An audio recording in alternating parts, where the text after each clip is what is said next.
Short fiction. By M. R. James. Canon Alberic's Scrapbook. Saint Bertrand de Comminges is a decayed town on the spurs of the Pyrenees, not very far from Toulouse, and still nearer to Bagnères-de-Luchon.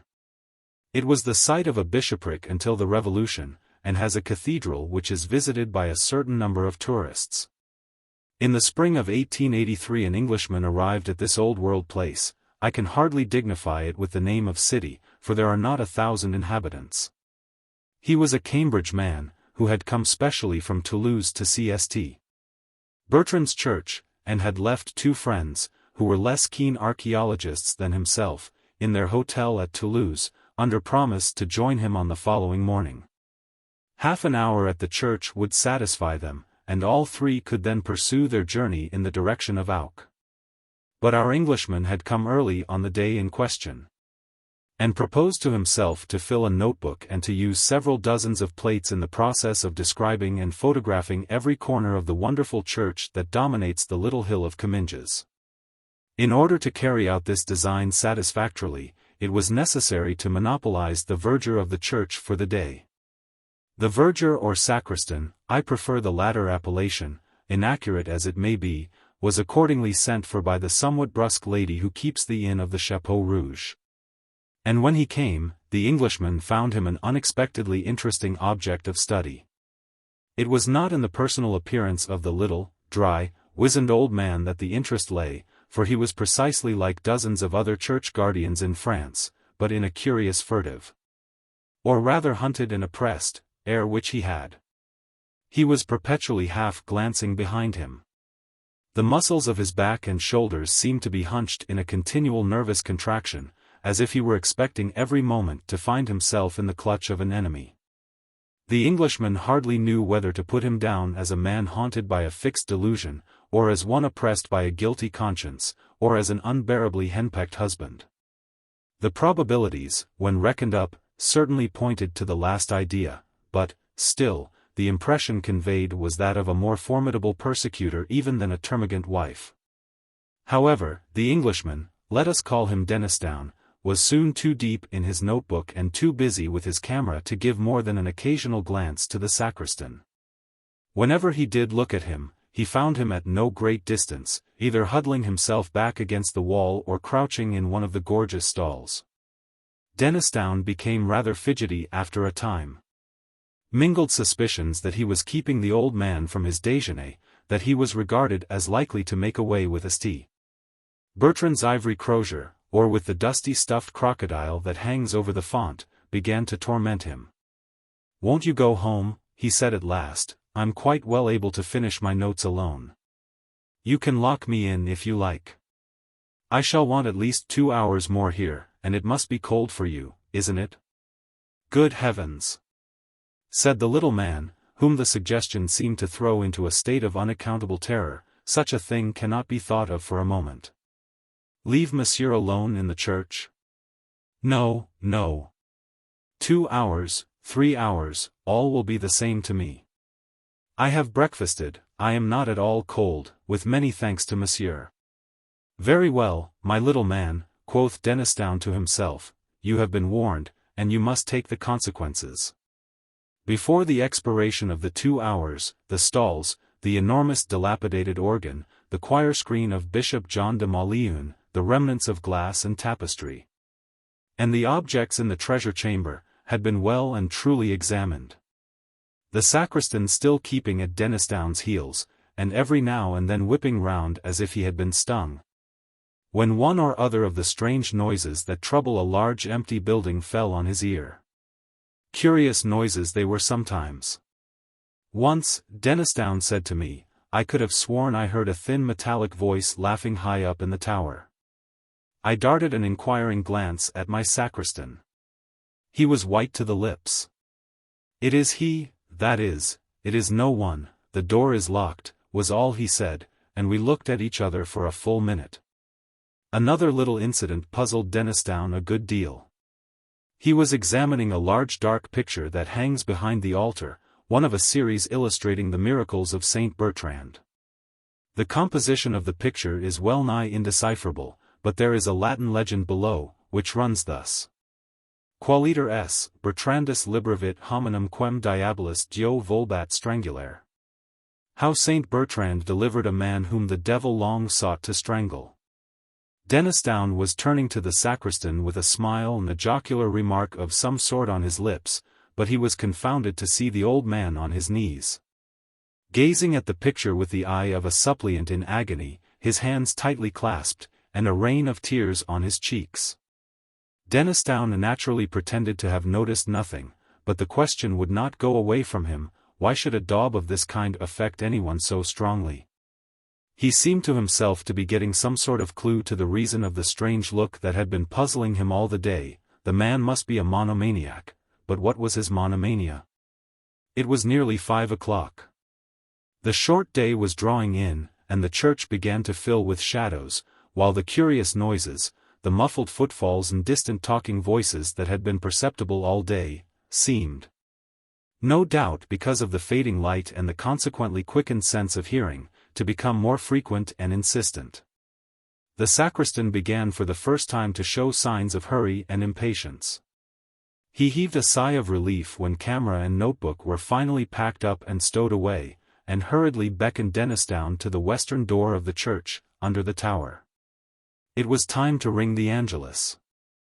A few pulls at the reluctant rope, and the great bell Bertrand, high in the tower, began to speak, and swung her voice up among the pines and down to the valleys, loud with mountain streams, calling the dwellers on those lonely hills to remember and repeat the salutation of the angel to her whom he called blessed among women. With that a profound quiet seemed to fall for the first time that day upon the little town, and Dennisdown and the sacristan went out of the church. On the doorstep they fell into conversation. Monsieur seemed to interest himself in the old choir books in the sacristy. Undoubtedly. I was going to ask you if there were a library in the town. No, monsieur. Perhaps there used to be one belonging to the chapter, but it is now such a small place. Here came a strange pause of irresolution, as it seemed. Then, with a sort of plunge, he went on, but if monsieur is amateur de vieux livres, I have at home something that might interest him. It is not 100 yards. At once all Dennisdown's cherished dreams of finding priceless manuscripts in untrodden corners of France flashed up, to die down again the next moment. It was probably a stupid missile of Plantin's printing, about 1580. Where was the likelihood that a place so near Toulouse would not have been ransacked long ago by collectors? However, it would be foolish not to go. He would reproach himself forever after if he refused. So they set off. On the way the curious irresolution and sudden determination of the sacristan recurred to Dennisdown. And he wondered in a shamefaced way whether he was being decoyed into some purlieu to be made away with as a supposed rich Englishman. He contrived, therefore, to begin talking with his guide, and to drag in a rather clumsy fashion, the fact that he expected 2 friends to join him early the next morning. To his surprise, the announcement seemed to relieve the sacristan at once of some of the anxiety that oppressed him. "That is well," he said quite brightly, "that is very well.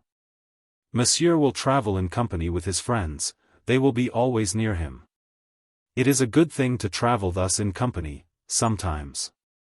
The last word appeared to be added as an afterthought, and to bring with it a relapse into gloom for the poor little man. They were soon at the house, which was one rather larger than its neighbors, stone-built, with a shield carved over the door, the shield of Alberic de Mauleon, a collateral descendant, Dennisdown tells me, of Bishop John de Mauleon. This Alberic was a canon of Comminges from 1680 to 1701. The upper windows of the mansion were boarded up, and the whole place bore, as does the rest of Comminges, the aspect of decaying age. Arrived on his doorstep, the sacristan paused a moment. "Perhaps," he said, "perhaps, after all, monsieur has not the time?" "Not at all, lots of time, nothing to do till tomorrow." "Let us see what it is you have got." The door was opened at this point, and a face looked out, a face far younger than the sacristan's, but bearing something of the same distressing look, only here it seemed to be the mark, not so much of fear for personal safety as of acute anxiety on behalf of another. Plainly, the owner of the face was the sacristan's daughter, and, but for the expression I have described, she was a handsome girl enough. She brightened up considerably on seeing her father accompanied by an able-bodied stranger. A few remarks passed between father and daughter, of which Dennisdown only caught these words, said by the sacristan, "He was laughing in the church." Words which were answered only by a look of terror from the girl. But in another minute they were in the sitting-room of the house, a small, high chamber with a stone floor, full of moving shadows cast by a wood fire that flickered on a great hearth. Something of the character of an oratory was imparted to it by a tall crucifix, which reached almost to the ceiling on one side. The figure was painted of the natural colors, the cross was black. Under this stood a chest of some age and solidity, and when a lamp had been brought, and chairs set, the sacristan went to this chest, and produced therefrom, with growing excitement and nervousness, as Dennisdown thought, a large book, wrapped in a white cloth, on which cloth a cross was rudely embroidered in red thread. Even before the wrapping had been removed, Dennisdown began to be interested by the size and shape of the volume. Too large for a missal, he thought, and not the shape of an antiphoner. Perhaps it may be something good, after all. The next moment the book was open, and Dennisdown felt that he had at last lit upon something better than good. Before him lay a large folio, bound, perhaps, late in the 17th century, with the arms of Canon Alberic de Mauleon stamped in gold on the sides. There may have been 150 leaves of paper in the book, and on almost every one of them was fastened a leaf from an illuminated manuscript. Such a collection Dennisdown had hardly dreamed of in his wildest moments. Here were 10 leaves from a copy of Genesis, illustrated with pictures, which could not be later than AD 700. Further on was a complete set of pictures from a Psalter, of English execution, of the very finest kind that the 13th century could produce. And, perhaps best of all, there were 20 leaves of uncial writing in Latin, which, as a few words seen here and there told him at once, must belong to some very early unknown patristic treatise. Could it possibly be a fragment of the copy of Papias, on the words of our Lord, which was known to have existed as late as the 12th century at Nîmes? In any case, his mind was made up. That book must return to Cambridge with him, even if he had to draw the whole of his balance from the bank and stay at St. Bertrand till the money came. He glanced up at the sacristan to see if his face yielded any hint that the book was for sale. The sacristan was pale, and his lips were working. "If monsieur will turn on to the end," he said. So monsieur turned on, meeting new treasures at every rise of a leaf. And at the end of the book he came upon 2 sheets of paper, of much more recent date than anything he had yet seen, which puzzled him considerably. They must be contemporary, he decided, with the unprincipled Canon Alberic, who had doubtless plundered the chapter library of St. Bertrand to form this priceless scrapbook. On the first of the paper sheets was a plan, carefully drawn and instantly recognizable by a person who knew the ground, of the south aisle and cloisters of St. Bertrand's. There were curious signs looking like planetary symbols, and a few Hebrew words in the corners, and in the northwest angle of the cloister was a cross drawn in gold paint. Below the plan were some lines of writing in Latin, which ran thus. Responsa 12 miles December 1694. Interrogatum est, inveniam? Responsum est, invenis. Fiamna dives? Fees. Vivamni invidendus? Vives. Moriarn in lecto meo? Ita. Answers of the 12th of December 1694. It was asked, shall I find it? Answer, thou shalt. Shall I become rich? Thou wilt. Shall I live an object of envy? Thou wilt. Shall I die in my bed? Thou wilt. A good specimen of the treasure hunter's record, quite reminds one of Mr. Minor Canon Quatermain in Old St. Paul's, was Dennisdown's comment, and he turned the leaf. What he then saw impressed him, as he has often told me, more than he could have conceived any drawing or picture capable of impressing him. And, though the drawing he saw is no longer in existence, there is a photograph of it, which I possess, which fully bears out that statement. The picture in question was a sepia drawing at the end of the 17th century, representing, one would say at first sight, a biblical scene. For the architecture, the picture represented an interior, and the figures had that semi-classical flavor about them which the artists of 200 years ago thought appropriate to illustrations of the Bible. On the right was a king on his throne, the throne elevated on 12 steps, a canopy overhead, soldiers on either side, evidently King Solomon. He was bending forward with outstretched scepter, in attitude of command. His face expressed horror and disgust, yet there was in it also the mark of imperious command and confident power. The left half of the picture was the strangest, however. The interest plainly centered there. On the pavement before the throne were grouped 4 soldiers, surrounding a crouching figure which must be described in a moment. A 5th soldier lay dead on the pavement, his neck distorted, and his eyeballs starting from his head. The 4 surrounding guards were looking at the king. In their faces, the sentiment of horror was intensified. They seemed, in fact, only restrained from flight by their implicit trust in their master. All this terror was plainly excited by the being that crouched in their midst. I entirely despair of conveying by any words the impression which this figure makes upon anyone who looks at it. I recollect once showing the photograph of the drawing to a lecturer on morphology, a person of, I was going to say, abnormally sane and unimaginative habits of mind. He absolutely refused to be alone for the rest of that evening, and he told me afterwards that for many nights he had not dared to put out his light before going to sleep. However, the main traits of the figure I can at least indicate. At first you saw only a mass of coarse, matted black hair. Presently it was seen that this covered a body of fearful thinness, almost a skeleton, but with the muscles standing out like wires. The hands were of a dusky pallor, covered, like the body, with long, coarse hairs, and hideously taloned. The eyes, touched in with a burning yellow, had intensely black pupils, and were fixed upon the throned king with a look of beast-like hate. Imagine one of the awful bird-catching spiders of South America translated into human form, and endowed with intelligence just less than human. And you will have some faint conception of the terror inspired by the appalling effigy. One remark is universally made by those to whom I have shown the picture: it was drawn from the life. As soon as the first shock of his irresistible fright had subsided, Dennisdown stole a look at his hosts. The sacristan's hands were pressed upon his eyes. His daughter, looking up at the cross on the wall, was telling her beads feverishly. At last the question was asked, "Is this book for sale?" There was the same hesitation, the same plunge of determination that he had noticed before, and then came the welcome answer, "If monsieur pleases." "How much do you ask for it?" "I will take 250 francs. This was confounding. Even a collector's conscience is sometimes stirred, and Dennisdown's conscience was tenderer than a collector's.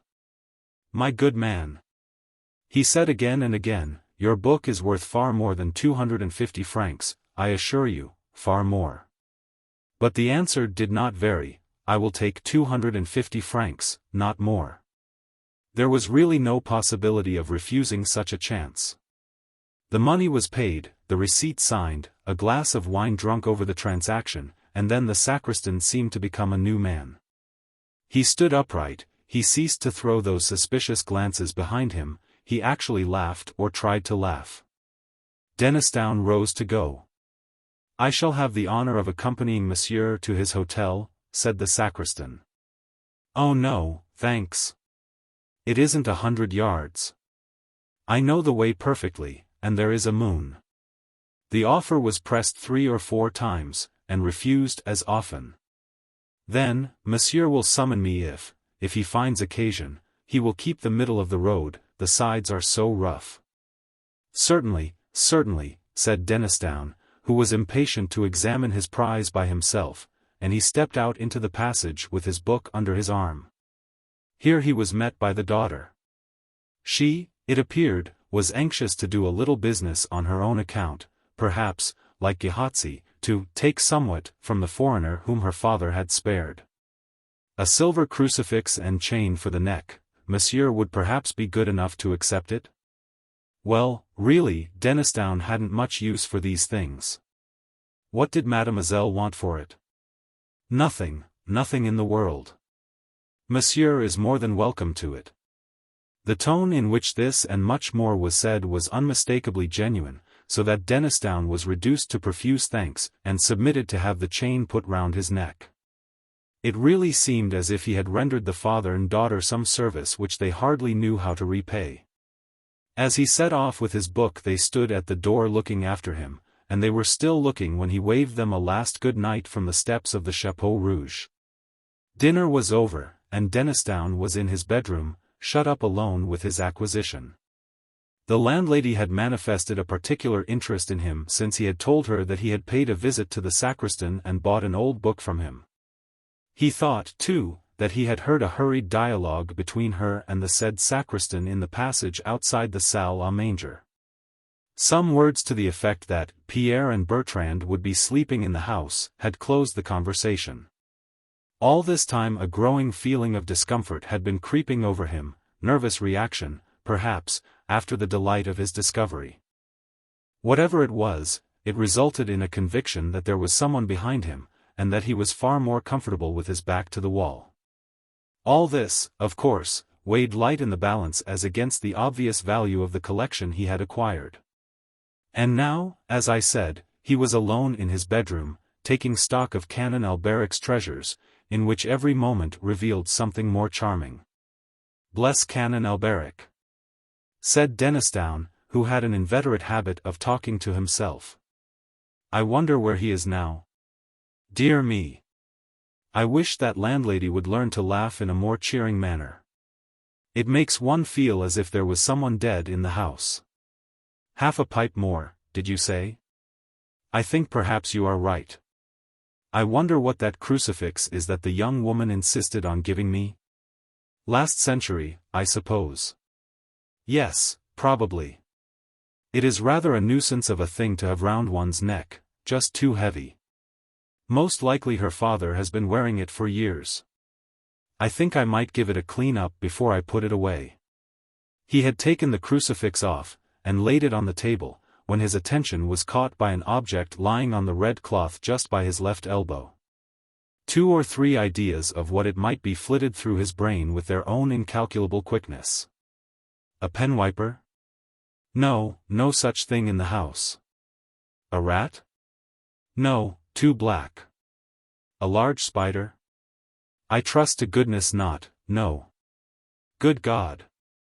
A hand like the hand in that picture. In another infinitesimal flash he had taken it in. Pale, dusky skin, covering nothing but bones and tendons of appalling strength, coarse black hairs, longer than ever grew on a human hand. Nails rising from the ends of the fingers and curving sharply down and forward, gray, horny and wrinkled.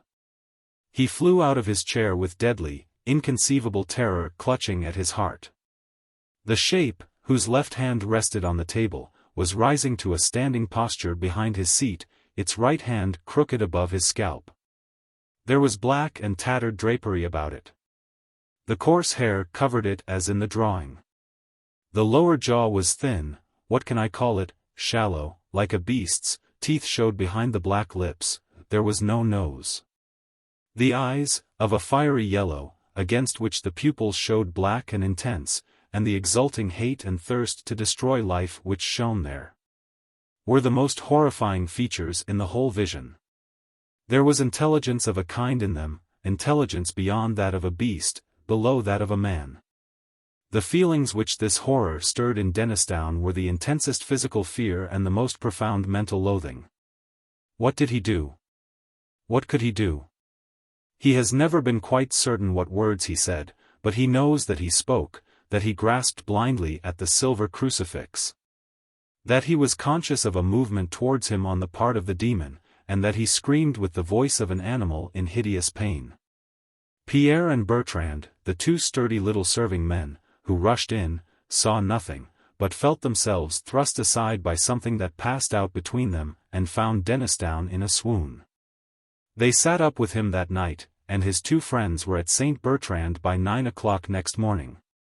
He himself, though still shaken and nervous, was almost himself by that time, and his story found credence with them, though not until they had seen the drawing and talked with the sacristan.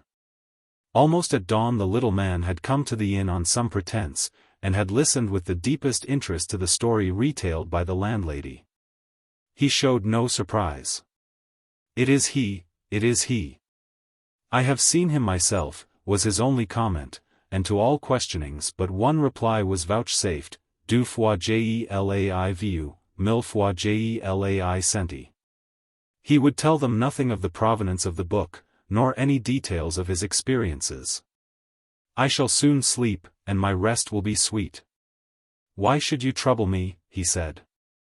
2. We shall never know what he or Canon Alberic de Malevolent suffered.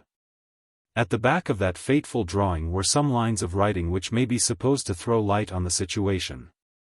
Contradictio Salomonis cum demonio nocturno. Albericus de Maleon delinivit. V. Deus in adiutorium. P.S. Ca habitat. Saint Bertrand, demoniorum effugator, intercede pro me miserimo. Primum vidi noct 12 miles December. 1694, Uedibo mox ultimum. Pecoi et passus sum, plura ad hoc passuris. December 29, 1701, 3.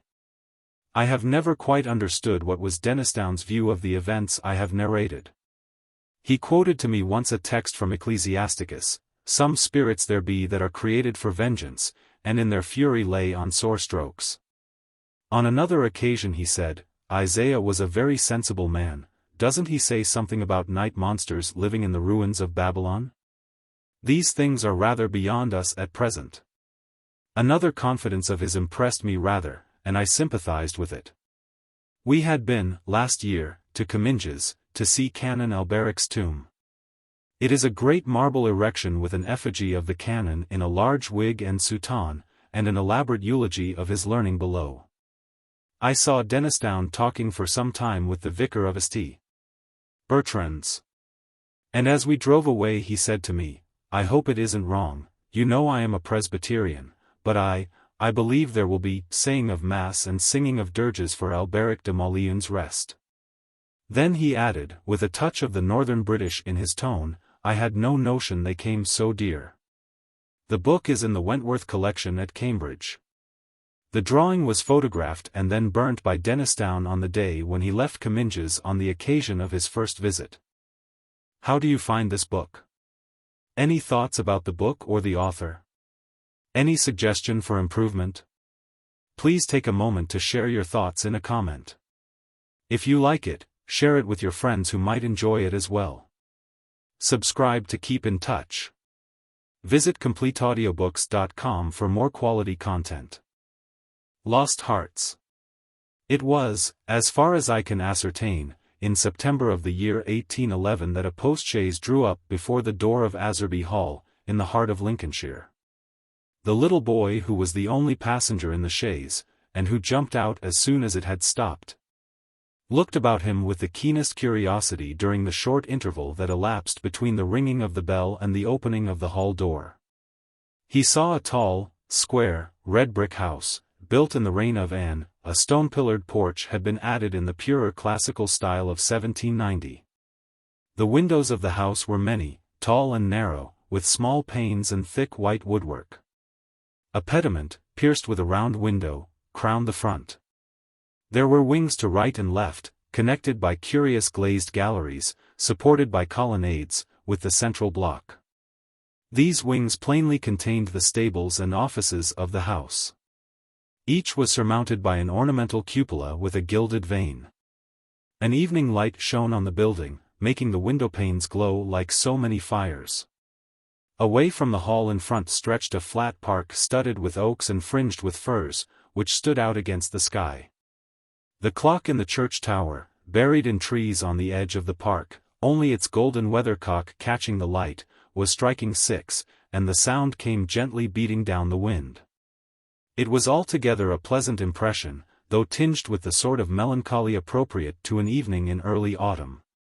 That was conveyed to the mind of the boy who was standing in the porch waiting for the door to open to him. The postchaise had brought him from Warwickshire, where, some 6 months before, he had been left an orphan.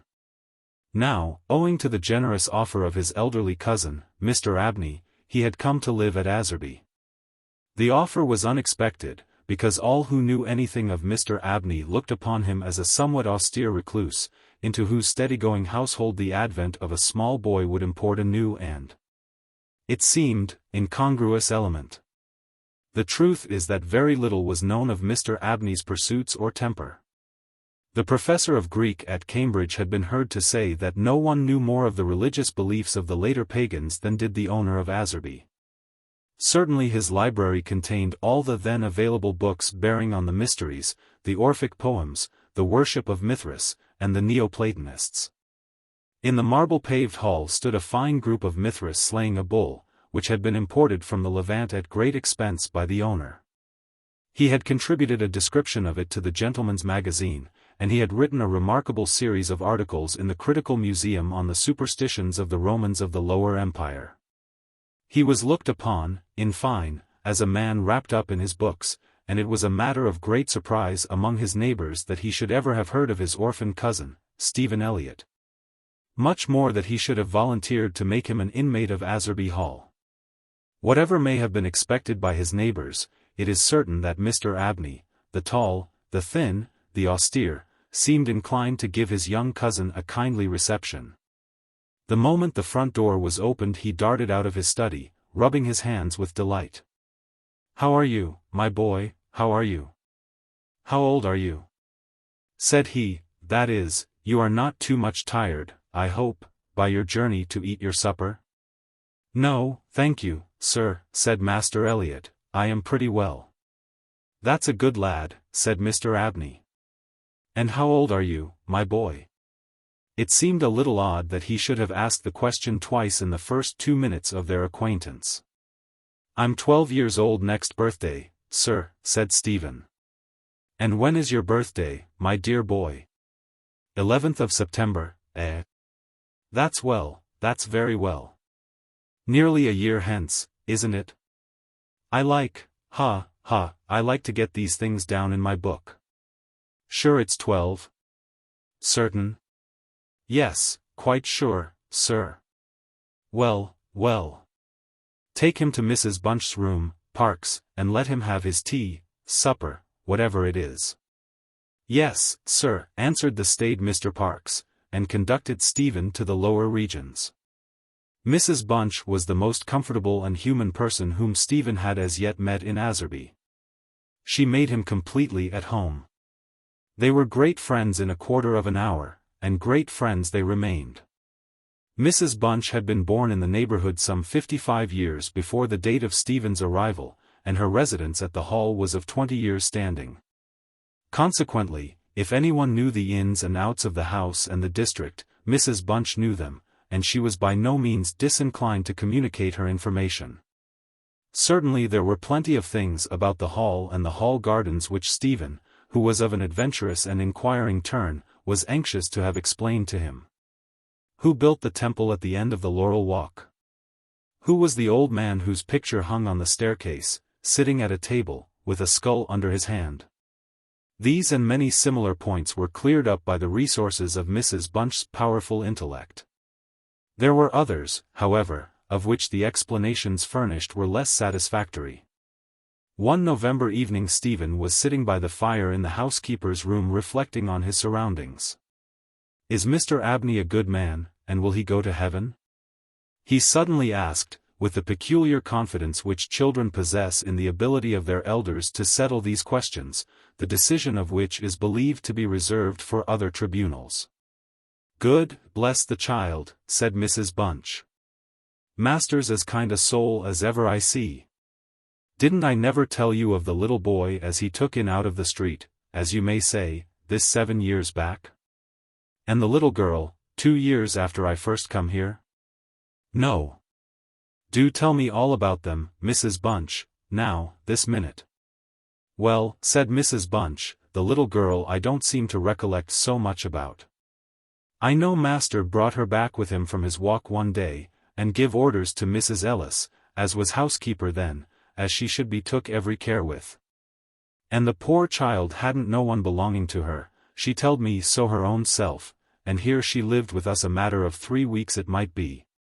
And then, whether she were some think of a gypsy in her blood or what not, but one morning she out of her bed afore any of us had opened eye. And neither track nor yet trace of her have I set eyes on since. Master was wonderful put about, and had all the ponds dragged. But it's my belief she was had away by them gypsies, for there was singing round the house for as much as an hour the night she went, and parks. He declare as he heard them a-calling in the woods all that afternoon. Dear, dear. A hod child she was, so silent in her ways and all, but I was wonderful taken up with her, so domesticated she was, surprising. And what about the little boy? Said Stephen. Ah, that poor boy, sighed Mrs. Bunch. He were a foreigner, Giovanni he called hisself, and he come 8 weeking his urdy-gurdy round and about the drive one winter day, and master at him in that minute. And ast all about where he came from, and how old he was, and how he made his way, and where was his relatives, and all as kind as heart could wish. But it went the same way with him. They're a hunrily lot, them foreign nations, I do suppose, and he was off one fine morning just the same as the girl. Why he went and what he done was our question for as much as a year after, for he never took his urdy-gurdy, and there it lays on the shelf. The remainder of the evening was spent by Stephen in miscellaneous cross-examination of Mrs. Bunch and in efforts to extract a tune from the hurdy-gurdy. That night he had a curious dream. At the end of the passage at the top of the house, in which his bedroom was situated, there was an old disused bathroom. It was kept locked, but the upper half of the door was glazed, and, since the muslin curtains which used to hang there had long been gone, you could look in and see the lead-lined bath affixed to the wall on the right hand, with its head towards the window. On the night of which I am speaking, Stephen Elliott found himself, as he thought, looking through the glazed door. The moon was shining through the window, and he was gazing at a figure which lay in the bath. His description of what he saw reminds me of what I once beheld myself in the famous vaults of St. Michael's Church in Dublin, which possessed the horrid property of preserving corpses from decay for centuries. A figure inexpressibly thin and pathetic, of a dusty leaden color, enveloped in a shroud-like garment, the thin lips crooked into a faint and dreadful smile. The hands pressed tightly over the region of the heart. As he looked upon it, a distant, almost inaudible moan seemed to issue from its lips, and the arms began to stir. The terror of the sight forced Stephen backwards, and he awoke to the fact that he was indeed standing on the cold boarded floor of the passage in the full light of the moon.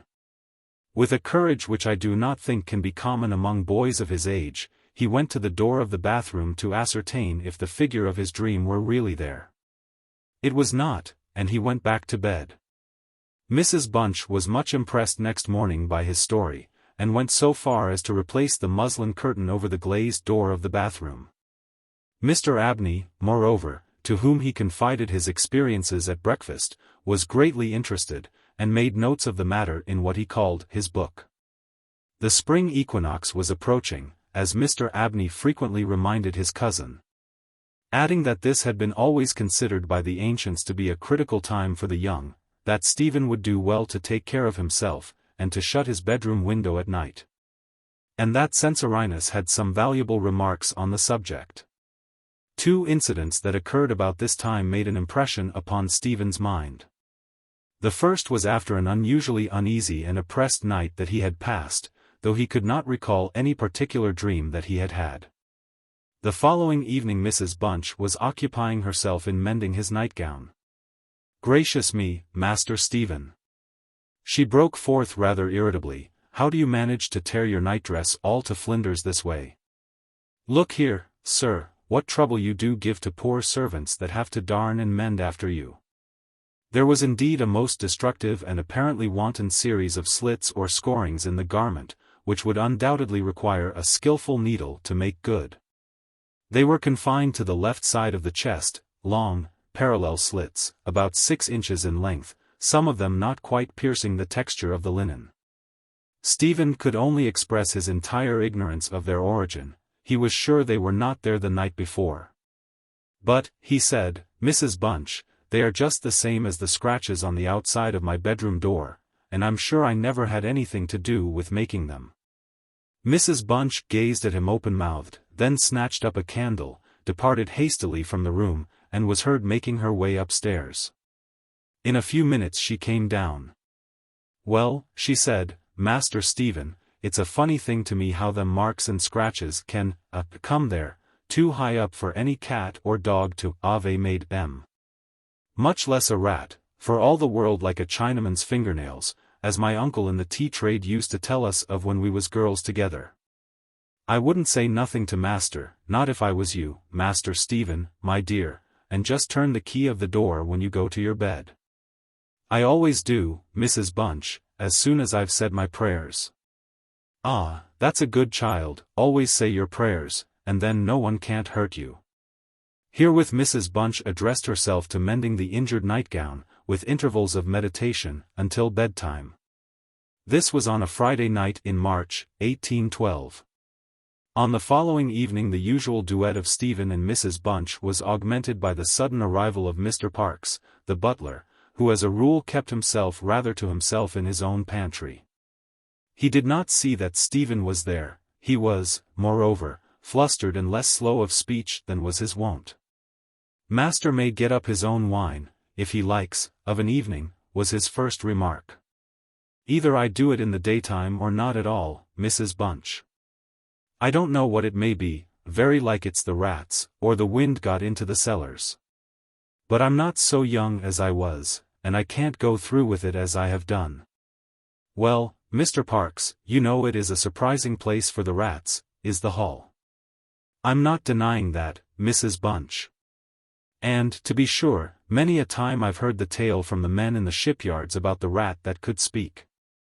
I never laid no confidence in that before.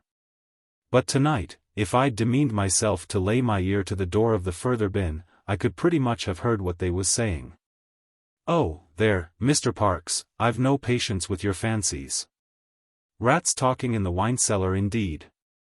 Well, Mrs. Bunch, I've no wish to argue with you, all I say is, if you choose to go to the far bin, and lay your ear to the door, you may prove my words this minute. What nonsense you do talk, Mr. Parkes, not fit for children to listen to. Why, you'll be frightening Master Stephen there out of his wits." "What? Master Stephen?" said Parkes, awaking to the consciousness of the boy's presence. "Master Stephen knows well enough when I'm playing a joke with you, Mrs. Bunch." In fact, Master Stephen knew much too well to suppose that Mr. Parkes had in the first instance intended a joke. He was interested, not altogether pleasantly, in the situation. But all his questions were unsuccessful in inducing the butler to give any more detailed account of his experiences in the wine cellar. We have now arrived at March 24, 1812. It was a day of curious experiences for Stephen, a windy, noisy day, which filled the house and the gardens with a restless impression. As Stephen stood by the fence of the grounds, and looked out into the park, he felt as if an endless procession of unseen people were sweeping past him on the wind. Borne on resistlessly and aimlessly, vainly striving to stop themselves. To catch at something that might arrest their flight and bring them once again into contact with the living world of which they had formed a part. After luncheon that day Mr. Abney said, "Stephen, my boy, do you think you could manage to come to me tonight as late as 11 o'clock in my study? I shall be busy until that time, and I wish to show you something connected with your future life which it is most important that you should know. You are not to mention this matter to Mrs. Bunch nor to anyone else in the house, and you had better go to your room at the usual time." Here was a new excitement added to life. Stephen eagerly grasped at the opportunity of sitting up till 11 o'clock. He looked in at the library door on his way upstairs that evening, and saw a brazier, which he had often noticed in the corner of the room, moved out before the fire. An old silver-gilt cup stood on the table, filled with red wine, and some written sheets of paper lay near it. Mr. Abney was sprinkling some incense on the brazier from a round silver box as Stephen passed, but did not seem to notice his step. The wind had fallen, and there was a still night and a full moon. At about 10 o'clock Stephen was standing at the open window of his bedroom, looking out over the country. Still as the night was, the mysterious population of the distant moonlit woods was not yet lulled to rest. From time to time strange cries as of lost and despairing wanderers sounded from across the mere. They might be the notes of owls or waterbirds, yet they did not quite resemble either sound. Were not they coming nearer?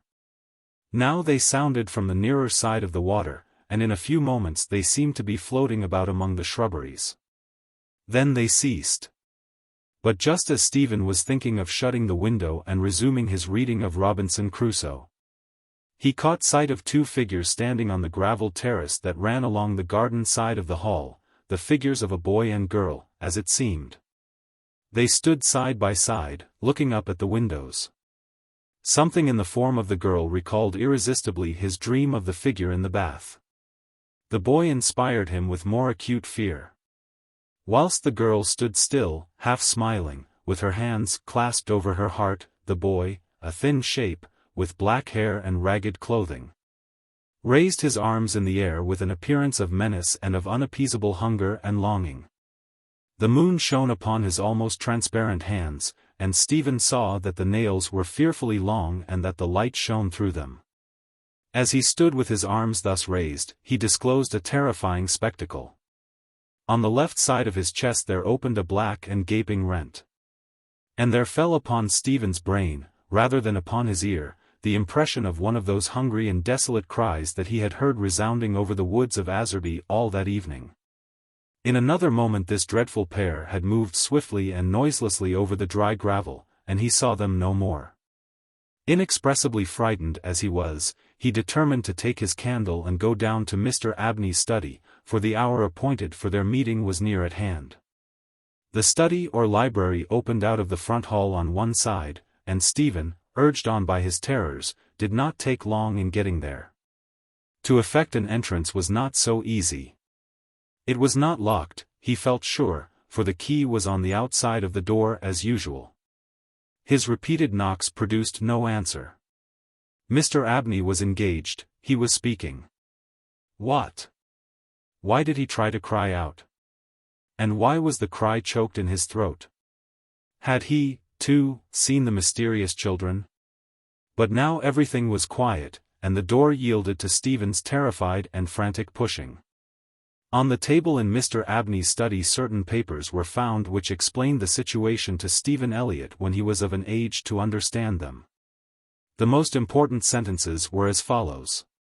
It was a belief very strongly and generally held by the ancients, of whose wisdom in these matters I have had such experience as induces me to place confidence in their assertions, that by enacting certain processes, which to us moderns have something of a barbaric complexion, a very remarkable enlightenment of the spiritual faculties in man may be attained, that, for example, by absorbing the personalities of a certain number of his fellow creatures, an individual may gain a complete ascendancy over those orders of spiritual beings which control the elemental forces of our universe. It is recorded of Simon Magus that he was able to fly in the air, to become invisible, or to assume any form he pleased, by the agency of the soul of a boy whom, to use the libellous phrase employed by the author of the Clementine Recognitions, he had murdered. I find it set down, moreover, with considerable detail in the writings of Hermes Trismegistus, that similar happy results may be produced by the absorption of the hearts of not less than 3 human beings below the age of 21 years. To the testing of the truth of this receipt I have devoted the greater part of the last 20 years. Selecting as the corpora vilia of my experiment such persons as could conveniently be removed without occasioning a sensible gap in society. The first step I effected by the removal of one Phoebe Stanley, a girl of gypsy extraction, on March 24, 1792. The second, by the removal of a wandering Italian lad, named Giovanni Paoli, on the night of March 23, 1805. The final victim, to employ a word repugnant in the highest degree to my feelings, must be my cousin, Stephen Elliott. His day must be this March 24, 1812. The best means of effecting the required absorption is to remove the heart from the living subject, to reduce it to ashes, and to mingle them with about a pint of some red wine, preferably port. The remains of the first two subjects, at least, it will be well to conceal. A disused bathroom or wine cellar will be found convenient for such a purpose. Some annoyance may be experienced from the psychic portion of the subjects, which popular language dignifies with the name of ghosts. But the man of philosophic temperament, to whom alone the experiment is appropriate, will be little prone to attach importance to the feeble efforts of these beings to wreak their vengeance on him. I contemplate with the liveliest satisfaction the enlarged and emancipated existence which the experiment, if successful, will confer on me. Not only placing me beyond the reach of human justice, so-called, but eliminating to a great extent the prospect of death itself. Mr. Abney was found in his chair, his head thrown back, his face stamped with an expression of rage, fright, and mortal pain. In his left side was a terrible lacerated wound, exposing the heart. There was no blood on his hands, and a long knife that lay on the table was perfectly clean. A savage wildcat might have inflicted the injuries. The window of the study was open, and it was the opinion of the coroner that Mr. Abney had met his death by the agency of some wild creature. But Stephen Eliot's study of the papers I have quoted led him to a very different conclusion. The Mezzotint. Some time ago I believe I had the pleasure of telling you the story of an adventure which happened to a friend of mine by the name of Dennistoun. During his pursuit of objects of art for the museum at Cambridge. He did not publish his experiences very widely upon his return to England. But they could not fail to become known to a good many of his friends, and among others to the gentleman who at that time presided over an art museum at another university. It was to be expected that the story should make a considerable impression on the mind of a man whose vocation lay in lines similar to Dennistoun's, and that he should be eager to catch at any explanation of the matter which tended to make it seem improbable that he should ever be called upon to deal with so agitating an emergency. It was, indeed, somewhat consoling to him to reflect that he was not expected to acquire ancient missas for his institution, that was the business of the Shelburnian Library. The authorities of that institution might, if they pleased, ransack obscure corners of the continent for such matters. He was glad to be obliged at the moment to confine his attention to enlarging the already unsurpassed collection of English topographical drawings and engravings possessed by his museum.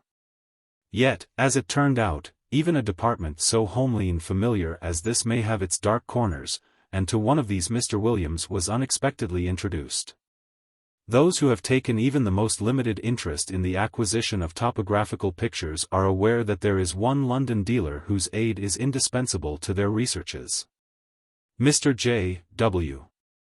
Britnell publishes at short intervals very admirable catalogues of a large and constantly changing stock of engravings, plans, and old sketches of mansions, churches, and towns in England and Wales. These catalogues were, of course, the ABC of his subject to Mr. Williams, but as his museum already contained an enormous accumulation of topographical pictures, he was a regular, rather than a copious, buyer. And he rather looked to Mr. Britnell to fill up gaps in the rank and file of his collection than to supply him with rarities. Now, in February of last year there appeared upon Mr. Williams's desk at the museum a catalogue from Mr. Britnell's emporium. And accompanying it was a typewritten communication from the dealer himself. This latter ran as follows. Dear Sir, we beg to call your attention to number 978 in our accompanying catalogue, which we shall be glad to send on approval. Yours faithfully, J. W. Britnell. To turn to number 978 in the accompanying catalogue was with Mr. Williams, as he observed to himself, the work of a moment, and in the place indicated he found the following entry. 978, unknown. Interesting Mezzotint, view of a manor house, early part of the century. 15 by 10 inches, black frame, £2 twos. It was not specially exciting, and the price seemed high. However, as Mr. Britnell, who knew his business and his customer, seemed to set store by it, Mr. Williams wrote a postcard asking for the article to be sent on approval, along with some other engravings and sketches which appeared in the same catalogue. And so he passed without much excitement of anticipation to the ordinary labors of the day. A parcel of any kind always arrives a day later than you expect it, and that of Mr. Britnell proved, as I believe the right phrase goes, no exception to the rule. It was delivered at the museum by the afternoon post of Saturday, after Mr. Williams had left his work, and it was accordingly brought round to his rooms in college by the attendant. In order that he might not have to wait over Sunday before looking through it and returning such of the contents as he did not propose to keep. And here he found it when he came in to tea, with a friend. The only item with which I am concerned was the rather large, black-framed Mezzotint of which I have already quoted the short description given in Mr. Britnell's catalogue. Some more details of it will have to be given, though I cannot hope to put before you the look of the picture as clearly as it is present to my own eye. Very nearly the exact duplicate of it may be seen in a good many old parlours, or in the passages of undisturbed country mansions at the present moment. It was a rather indifferent Mezzotint, and an indifferent Mezzotint is, perhaps, the worst form of engraving known. It presented a full-face view of a not very large manor house of the last century, with 3 rows of plain sashed windows with rusticated masonry about them. A parapet with balls or vases at the angles, and a small portico in the center. On either side were trees, and in front a considerable expanse of lawn. The legend A.W.F. Sculpsit was engraved on the narrow margin, and there was no further inscription. The whole thing gave the impression that it was the work of an amateur. What in the world Mr. Britnell could mean by affixing the price of £2 to such an object was more than Mr. Williams could imagine. He turned it over with a good deal of contempt. Upon the back was a paper label, the left-hand half of which had been torn off.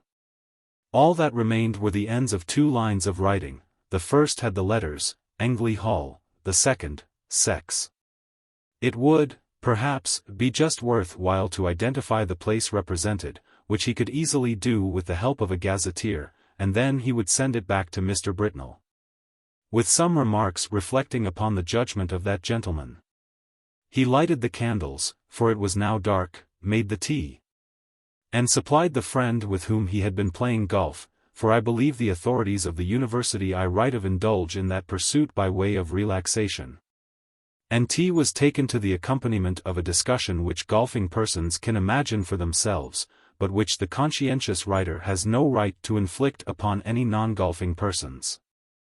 The conclusion arrived at was that certain strokes might have been better, and that in certain emergencies neither player had experienced that amount of luck which a human being has a right to expect.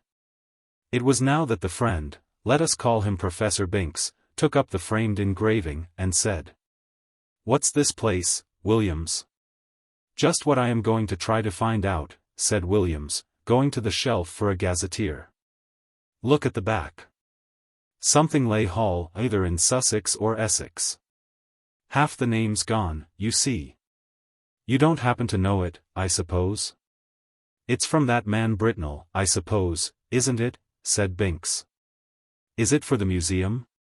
"Well, I think I should buy it if the price was 5 shillings, said Williams, "but for some unearthly reason he wants 2 guineas for it. I can't conceive why. It's a wretched engraving, and there aren't even any figures to give it life." "It's not worth 2 guineas, I should think," said Binks, "but I don't think it's so badly done. The moonlight seems rather good to me, and I should have thought there were figures, or at least a figure, just on the edge in front." "Let's look," said Williams. "Well, it's true the light is rather cleverly given. Where's your figure?" "Oh yes. Just the head, in the very front of the picture." And indeed there was, hardly more than a black blot on the extreme edge of the engraving, the head of a man or woman, a good deal muffled up, the back turned to the spectator, and looking towards the house. Williams had not noticed it before. "Still," he said, "though it's a cleverer thing than I thought, I can't spend 2 guineas of museum money on a picture of a place I don't know." Professor Binks had his work to do, and soon went, and very nearly up to hall time Williams was engaged in a vain attempt to identify the subject of his picture. If the vowel before the ing had only been left, it would have been easy enough, he thought. But as it is, the name may be anything from Gestingley to Langley, and there are many more names ending like this than I thought, and this rotten book has no index of terminations. Hall in Mr. Williams's college was at 7. It need not be dwelt upon. The less so as he met their colleagues who had been playing golf during the afternoon, and words with which we have no concern were freely bandied across the table, merely golfing words. I would hasten to explain. I suppose an hour or more to have been spent in what is called common room after dinner. Later in the evening some few retired to Williams's rooms, and I have little doubt that whist was played and tobacco smoked. During a lull in these operations Williams picked up the Mezzotint from the table without looking at it, and handed it to a person mildly interested in art, telling him where it had come from. And the other particulars which we already know. The gentleman took it carelessly, looked at it, then said, in a tone of some interest, "It's really a very good piece of work, Williams, it has quite a feeling of the Romantic period. The light is admirably managed, it seems to me, and the figure, though it's rather too grotesque, is somehow very impressive." "Yes, isn't it?" said Williams, who was just then busy giving whiskey and soda to others of the company, and was unable to come across the room to look at the view again. It was by this time rather late in the evening, and the visitors were on the move. After they went Williams was obliged to write a letter or two and clear up some odd bits of work. At last, some time past midnight, he was disposed to turn in, and he put out his lamp after lighting his bedroom candle. The picture lay face upwards on the table where the last man who looked at it had put it, and it caught his eye as he turned the lamp down. What he saw made him very nearly drop the candle on the floor, and he declares now that if he had been left in the dark at that moment he would have had a fit. But, as that did not happen, he was able to put down the light on the table and take a good look at the picture. It was indubitable, rankly impossible, no doubt, but absolutely certain. In the middle of the lawn in front of the unknown house there was a figure where no figure had been at 5 o'clock that afternoon. It was crawling on all fours towards the house, and it was muffled in a strange black garment with a white cross on the back. I do not know what is the ideal course to pursue in a situation of this kind. I can only tell you what Mr. Williams did. He took the picture by one corner and carried it across the passage to a second set of rooms which he possessed. There he locked it up in a drawer, sported the doors of both sets of rooms, and retired to bed. But first he wrote out and signed an account of the extraordinary change which the picture had undergone since it had come into his possession. Sleep visited him rather late. But it was consoling to reflect that the behavior of the picture did not depend upon his own unsupported testimony. Evidently the man who had looked at it the night before had seen something of the same kind as he had. Otherwise he might have been tempted to think that something gravely wrong was happening either to his eyes or his mind. This possibility being fortunately precluded, two matters awaited him on the morrow. He must take stock of the picture very carefully, and call in a witness for the purpose, and he must make a determined effort to ascertain what house it was that was represented. He would therefore ask his neighbor Nisbet to breakfast with him, and he would subsequently spend a morning over the Gazetteer. Nisbet was disengaged, and arrived about 9:30. His host was not quite dressed, I am sorry to say, even at this late hour. During breakfast nothing was said about the Mezzotint by Williams, save that he had a picture on which he wished for Nisbet's opinion. But those who are familiar with university life can picture for themselves the wide and delightful range of subjects over which the conversation of two fellows of Canterbury College is likely to extend during a Sunday morning breakfast. Hardly a topic was left unchallenged, from golf to lawn tennis. Yet I am bound to say that Williams was rather distraught. For his interest naturally centered in that very strange picture which was now reposing, face downwards, in the drawer in the room opposite. The morning pipe was at last lighted, and the moment had arrived for which he looked. With very considerable, almost tremulous, excitement he ran across, unlocked the drawer, and, extracting the picture, still face downwards, ran back, and put it into Nisbet's hands. Now, he said, Nisbet, I want you to tell me exactly what you see in that picture. Describe it, if you don't mind, rather minutely. I'll tell you why afterwards. Well, said Nisbet, I have here a view of a country house, English, I presume, by moonlight. Moonlight? You're sure of that? Certainly. The moon appears to be on the wane, if you wish for details, and there are clouds in the sky. All right. Go on. I'll swear, added Williams in an aside, there was no moon when I saw it first. Well, there's not much more to be said, Nisbet continued. The house has 1, 2, 3 rows of windows, 5 in each row, except at the bottom, where there's a porch instead of the middle one, and... But what about figures? Said Williams, with marked interest. There aren't any, said Nisbet, but... What? No figure on the grass in front? Not a thing. You'll swear to that? Certainly I will. But there's just one other thing. What? Why, one of the windows on the ground floor, left of the door, is open. Is it really so? My goodness! He must have got in, said Williams, with great excitement, and he hurried to the back of the sofa on which Nisbet was sitting, and, catching the picture from him, verified the matter for himself. It was quite true. There was no figure, and there was the open window. Williams, after a moment of speechless surprise, went to the writing table and scribbled for a short time. Then he brought 2 papers to Nisbet, and asked him first to sign one. It was his own description of the picture, which you have just heard, and then to read the other, which was Williams's statement written the night before. What can it all mean? Said Nisbet. Exactly, said Williams. Well, one thing I must do, or 3 things, now I think of it.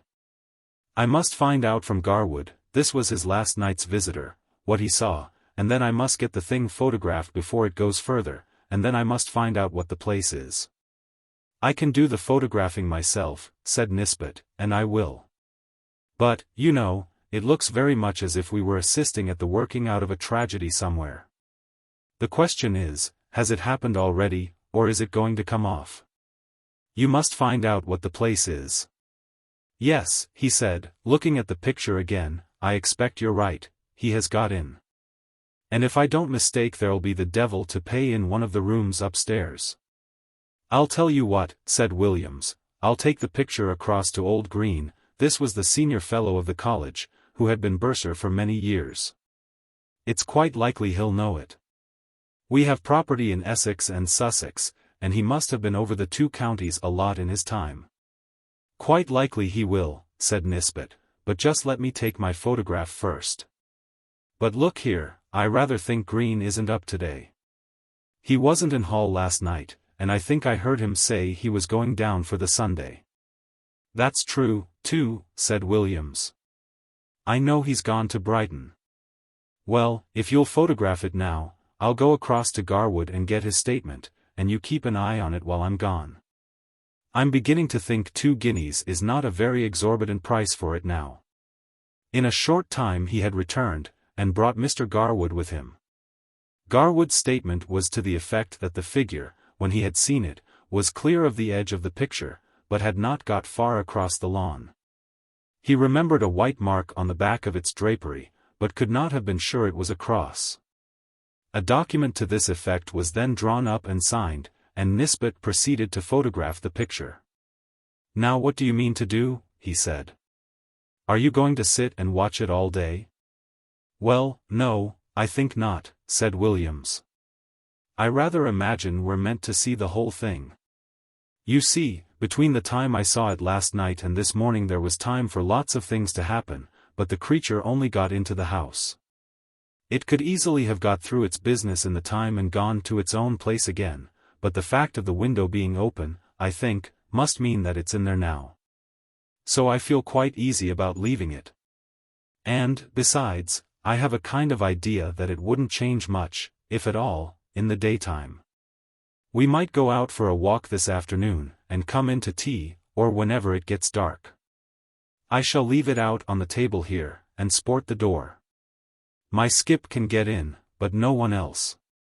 The three agreed that this would be a good plan, and, further, that if they spent the afternoon together they would be less likely to talk about the business to other people. For any rumor of such a transaction as was going on would bring the whole of the Phasmatological Society about their ears. We may give them a respite until 5 o'clock. At or near that hour the three were entering Williams's staircase. They were at first slightly annoyed to see that the door of his rooms was unsported. But in a moment it was remembered that on Sunday the skips came for orders an hour or so earlier than on weekdays.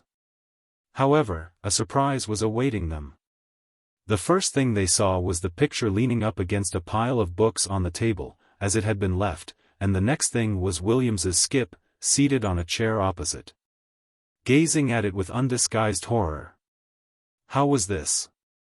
Mr. Filcher, the name is not my own invention, was a servant of considerable standing, and set the standard of etiquette to all his own college and to several neighboring ones. And nothing could be more alien to his practice than to be found sitting on his master's chair, or appearing to take any particular notice of his master's furniture or pictures. Indeed, he seemed to feel this himself. He started violently when the three men were in the room, and got up with a marked effort. Then he said, "I ask your pardon, sir, for taking such a freedom as to set down." "Not at all, Robert," interposed Mr. Williams. "I was meaning to ask you some time what you thought of that picture." "Well, sir, of course I don't set up my opinion again yours, but it ain't the picture I should on where my little girl could see it, sir." "Wouldn't you, Robert?" "Why not?" "No, sir." "Why, the poor child, I recollect once she see a door Bible, with pictures not alf what that is, and we 'ad to set up with her 3 or 4 nights afterwards, if you'll believe me. And if she was to catch a sight of this skeleton here, or whatever it is, carrying off the poor baby, she would be in a taking. You know 'ow it is with children. 'Ow nervish they git with a little thing and all. But what I should say, it don't seem a right picture to be laying about, sir, not where anyone that's liable to be startled could come on it. Should you be wanting anything this evening, sir?" "Thank you, sir." With these words the excellent man went to continue the round of his masters, and you may be sure the gentleman whom he left lost no time in gathering round the engraving. There was the house, as before, under the waning moon and the drifting clouds. The window that had been open was shut, and the figure was once more on the lawn, but not this time crawling cautiously on hands and knees. Now it was erect and stepping swiftly, with long strides, towards the front of the picture. The moon was behind it, and the black drapery hung down over its face so that only hints of that could be seen. And what was visible made the spectators profoundly thankful that they could see no more than a white dome-like forehead and a few straggling hairs. The head was bent down, and the arms were tightly clasped over an object which could be dimly seen and identified as a child, whether dead or living it was not possible to say. The legs of the appearance alone could be plainly discerned, and they were horribly thin. From 5 to 7 the three companions sat and watched the picture by turns. But it never changed. They agreed at last that it would be safe to leave it, and that they would return after Hall and await further developments. When they assembled again, at the earliest possible moment, the engraving was there, but the figure was gone, and the house was quiet under the moonbeams. There was nothing for it but to spend the evening over gazetteers and guidebooks. Williams was the lucky one at last, and perhaps he deserved it. At 11:30 p.m. he read from Murray's Guide to Essex the following lines. 16.5 miles, Anningley. The church has been an interesting building of Norman date, but was extensively classicized in the last century. It contains the tombs of the family of Francis, whose mansion, Anningley Hall, a solid queen and house, stands immediately beyond the churchyard in a park of about 80 acres. The family is now extinct, the last heir having disappeared mysteriously in infancy in the year 1802. The father, Mr. Arthur Francis, was locally known as a talented amateur engraver in Mezzotint. After his son's disappearance he lived in complete retirement at the Hall, and was found dead in his studio on the 3rd anniversary of the disaster, having just completed an engraving of the house. Impressions of which are of considerable rarity. This looked like business, and, indeed, Mr. Green on his return at once identified the house as Anningley Hall. "Is there any kind of explanation of the figure, Green?" was the question which Williams naturally asked. "I don't know, I'm sure, Williams. What used to be said in the place when I first knew it, which was before I came up here, was just this: old Francis was always very much down on these poaching fellows. And whenever he got a chance he used to get a man whom he suspected of it turned off the estate, and by degrees he got rid of them all but one. Squires could do a lot of things then that they daren't think of now. Well, this man that was left was what you find pretty often in that country, the last remains of a very old family. I believe they were lords of the manor at one time. I recollect just the same thing in my own parish." "What, like the man in the D'Urbervilles?" Williams put in. "Yes, I dare say. It's not a book I could ever read myself. But this fellow could show a row of tombs in the church there that belonged to his ancestors, and all that went to sour him a bit. But Francis, they said, could never get at him, he always kept just on the right side of the law, until one night the keepers found him at it in a wood right at the end of the estate. I could show you the place now, it marches with some land that used to belong to an uncle of mine. And you can imagine there was a row, and this man Gaudy, that was the name, to be sure, Gaudy. I thought I should get it, Gaudy, he was unlucky enough, poor chap, to shoot a keeper. Well, that was what Francis wanted, and grand juries, you know what they would have been then, and poor Gaudy was strung up in double quick time. And I've been shown the place he was buried in, on the north side of the church. You know the way in that part of the world, anyone that's been hanged or made away with themselves, they bury them that side. And the idea was that some friend of Gaudy's, not a relation, because he had none, poor devil. He was the last of his line, kind of spes ultima gentis, must have planned to get hold of Francis's boy and put an end to his line, too. I don't know, it's rather an out-of-the-way thing for an Essex poacher to think of, but, you know, I should say now it looks more as if old Gaudy had managed the job himself. Buh! I hate to think of it. Have some whiskey, Williams." The facts were communicated by Williams to Dennisdown, and by him to a mixed company, of which I was one, and the Sadducean professor of ophiology another. I am sorry to say that the latter, when asked what he thought of it, only remarked, "Oh, those Bridgeford people will say anything," a sentiment which met with the reception it deserved. I have only to add that the picture is now in the Ashleyan Museum, that it has been treated with a view to discovering whether sympathetic ink has been used in it, but without effect. That Mr. Britnell knew nothing of it save that he was sure it was uncommon, and that, though carefully watched, it has never been known to change again. The Ash Tree. Everyone who has travelled over eastern England knows the smaller country houses with which it is studded, the rather dank little buildings, usually in the Italian style, surrounded with parks of some 80 to 100 acres. For me they have always had a very strong attraction, with the grey paling of split oak, the noble trees, the meres with their reed beds, and the line of distant woods. Then, I like the pillared portico, perhaps stuck onto a red brick queen and house which has been faced with stucco to bring it into line with the Grecian taste of the end of the 18th century. The hall inside, going up to the roof, which hall ought always to be provided with a gallery and a small organ. I like the library, too, where you may find anything from a Psalter of the 13th century to a Shakespeare quarto. I like the pictures, of course. And perhaps most of all I like fancying what life in such a house was when it was first built, and in the piping times of landlord's prosperity, and not least now, when, if money is not so plentiful, taste is more varied and life quite as interesting. I wish to have one of these houses, and enough money to keep it together and entertain my friends in it modestly. But this is a digression. I have to tell you of a curious series of events which happened in such a house as I have tried to describe. It is Castringham Hall in Suffolk.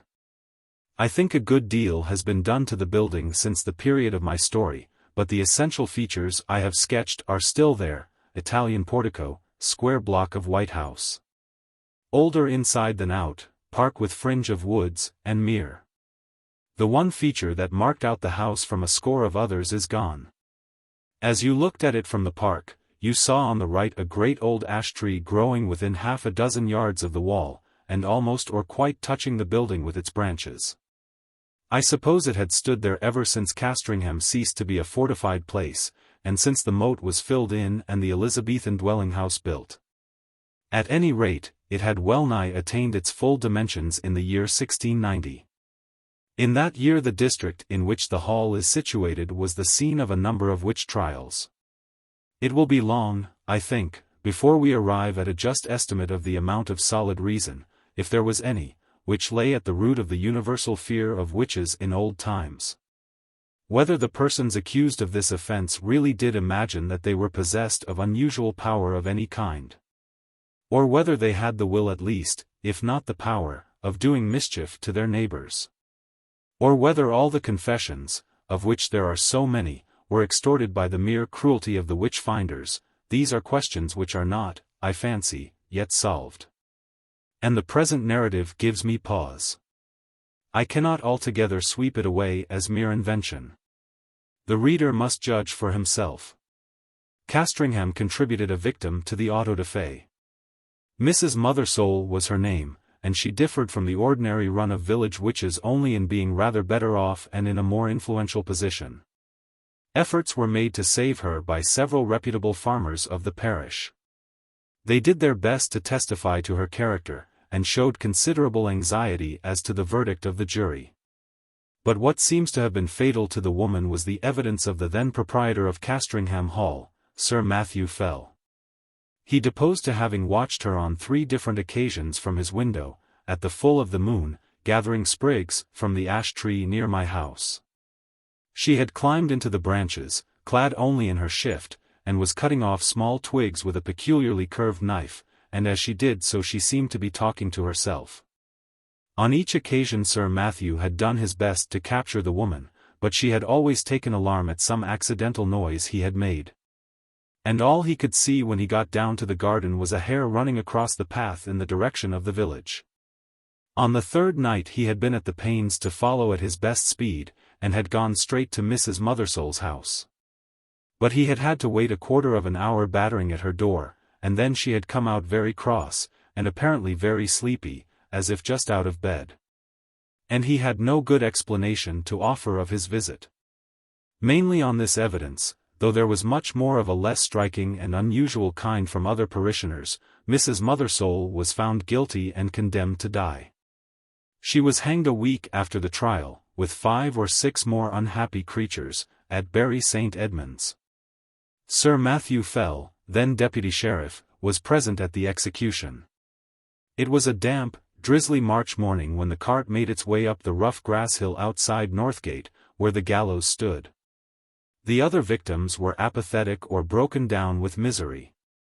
But Mrs. Mothersole was, as in life so in death, of a very different temper.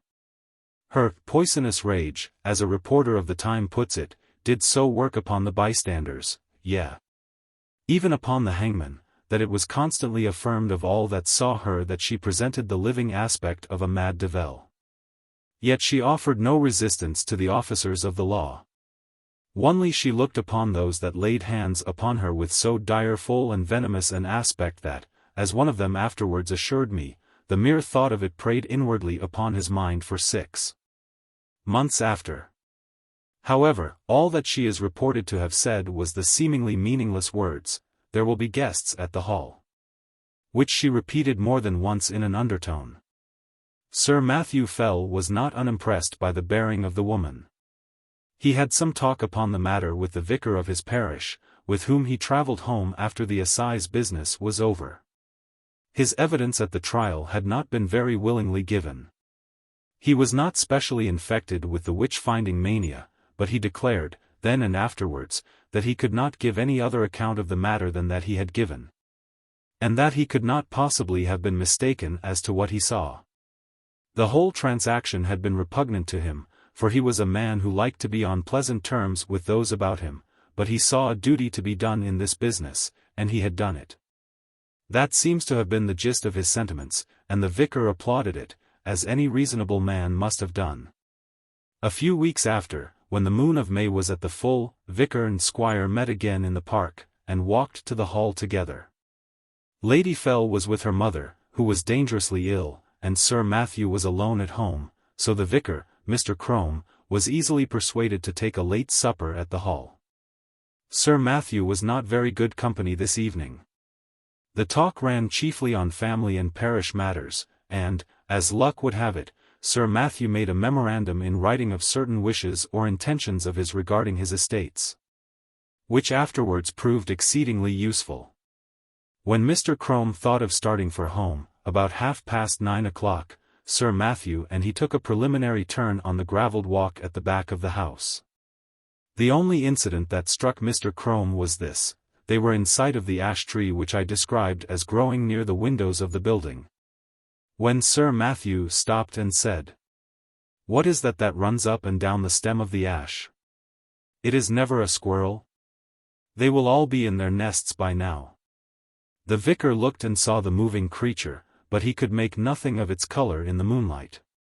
The sharp outline, however, seen for an instant, was imprinted on his brain, and he could have sworn, he said, though it sounded foolish, that, squirrel or not, it had more than 4 legs. Still, not much was to be made of the momentary vision, and the two men parted. They may have met since then, but it was not for a score of years. Next day Sir Matthew Fell was not downstairs at 6 in the morning, as was his custom, nor at 7, nor yet at 8. Hereupon the servants went and knocked at his chamber door. I need not prolong the description of their anxious listenings and renewed batterings on the panels. The door was opened at last from the outside, and they found their master dead and black. So much you have guessed. That there were any marks of violence did not at the moment appear, but the window was open. One of the men went to fetch the parson, and then by his directions rode on to give notice to the coroner. Mr. Crome himself went as quick as he might to the hall, and was shown to the room where the dead man lay. He has left some notes among his papers which show how genuine a respect and sorrow was felt for Sir Matthew, and there is also this passage, which I transcribe for the sake of the light it throws upon the course of events, and also upon the common beliefs of the time. There was not any the least trace of an entrance having been forked to the chamber, but the casement stood open, as my poor friend would always have it in this season. He had his evening drink of small ale in a silver vessel of about a pint measure, and tonight had not drunk it out. This drink was examined by the physician from Bury, a Mr. Hodgkins, who could not, however, as he afterwards declared upon his oath, before the coroner's quest, discover that any matter of a venomous kind was present in it. For, as was natural, in the great swelling and blackness of the corpse, there was talk made among the neighbors of poison. The body was very much disordered as it laid in the bed, being twisted after so extreme a sort as gave too probable conjecture that my worthy friend and patron had expired in great pain and agony. And what is as yet unexplained, and to myself the argument of some horrid and artful design in the perpetrators of this barbarous murder, was this: that the women which were entrusted with the laying out of the corpse and washing it, being both sad persons and very well respected in their mournful profession, came to me in a great pain and distress both of mind and body, saying, what was indeed confirmed upon the first view, that they had no sooner touched the breast of the corpse with their naked hands than they were sensible of a more than ordinary violent smart and aching in their palms, which, with their whole forearms, in no long time swelled so immoderately, the pain still continuing, that, as afterwards proved, during many weeks they were forked to lay by the exercise of their calling. And yet no mark seen on the skin. Upon hearing this, I sent for the physician, who was still in the house. And we made as careful a proof as we were able by the help of a small magnifying lens of crystal of the condition of the skin on this part of the body, but could not detect with the instrument we had any matter of importance beyond a couple of small punctures or pricks, which we then concluded were the spots by which the poison might be introduced, remembering that ring of Pope Borgia, with other known specimens of the horrid art of the Italian poisoners of the last age. So much is to be said of the symptoms seen on the corpse. As to what I am to add, it is merely my own experiment, and to be left to posterity to judge whether there be anything of value therein. There was on the table by the bedside a Bible of the small size, in which my friend, punctual as in matters of less moment, so in this more weighty one, used nightly, and upon his first rising, to read a set portion. And I taking it up, not without a tear duly paid to him, which from the study of this poorer adumbration was now passed to the contemplation of its great origin, it came into my thoughts, as at such moments of helplessness we are prone to catch at any the least glimmer that makes promise of light, to make trial of that old and by many accounted superstitious practice of drawing the sorts, of which a principal instance, in the case of his late sacred majesty the blessed martyr King Charles and my Lord Falkland, was now much talked of.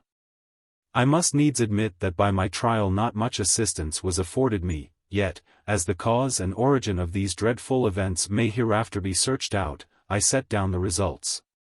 In the case it may be found that they pointed the true quarter of the mischief to a quicker intelligence than my own. I made, then, 3 trials, opening the book and placing my finger upon certain words, which gave in the first these words, from Luke 13 verse 7, cut it down. In the second, Isaiah 13 verse 20, it shall never be inhabited, and upon the third experiment, Job 39 verse 30, her young ones also suck up blood. This is all that need be quoted from Mr. Crome's papers.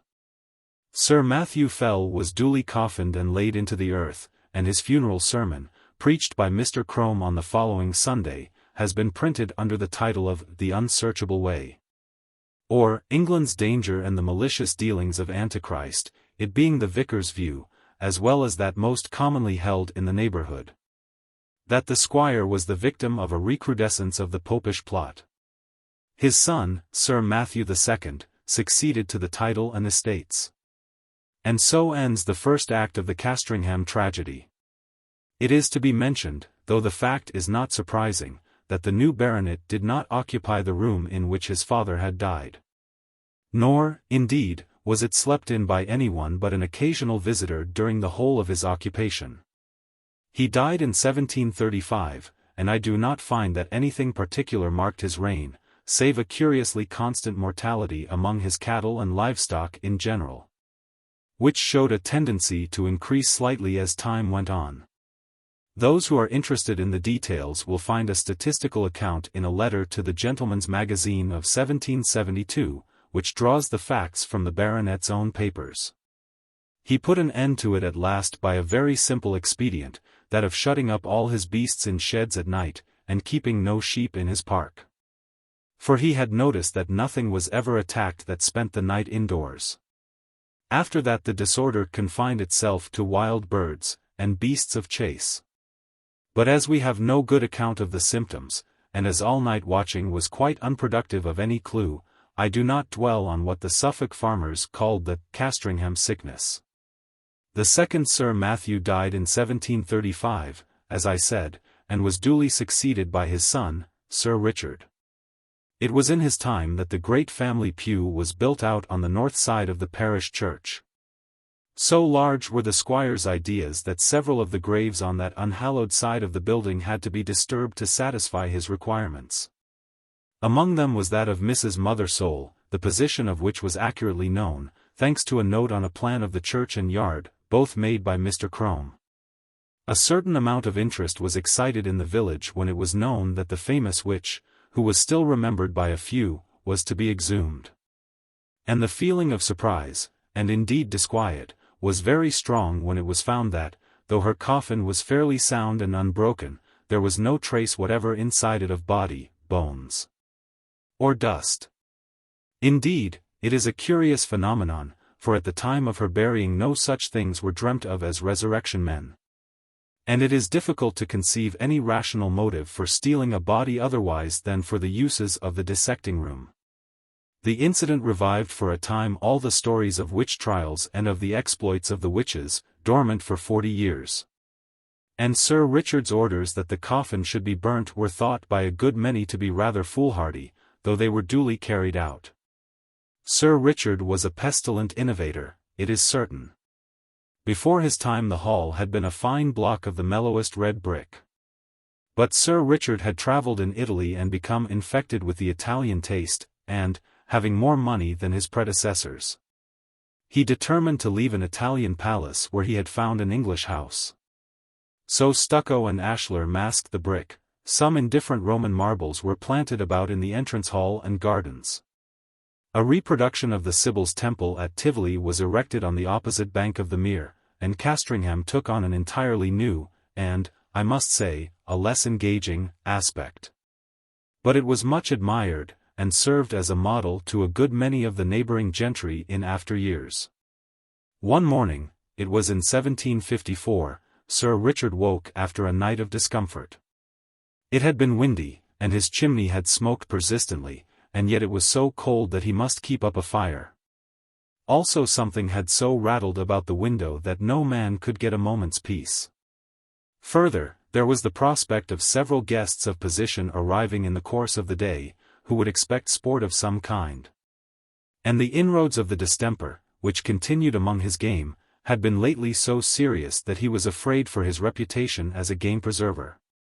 But what really touched him most nearly was the other matter of his sleepless night. He could certainly not sleep in that room again. That was the chief subject of his meditations at breakfast, and after it he began a systematic examination of the rooms to see which would suit his notions best. It was long before he found one. This had a window with an eastern aspect and that with a northern. This door the servants would be always passing, and he did not like the bedstead in that. No, he must have a room with a western lookout, so that the sun could not wake him early, and it must be out of the way of the business of the house. The housekeeper was at the end of her resources. "Well, Sir Richard," she said, "you know that there is but the one room like that in the house." "Which may that be?" said Sir Richard. "And that is Sir Matthew's, the west chamber." "Well, put me in there, for there I'll lie tonight," said her master. "Which way is it?"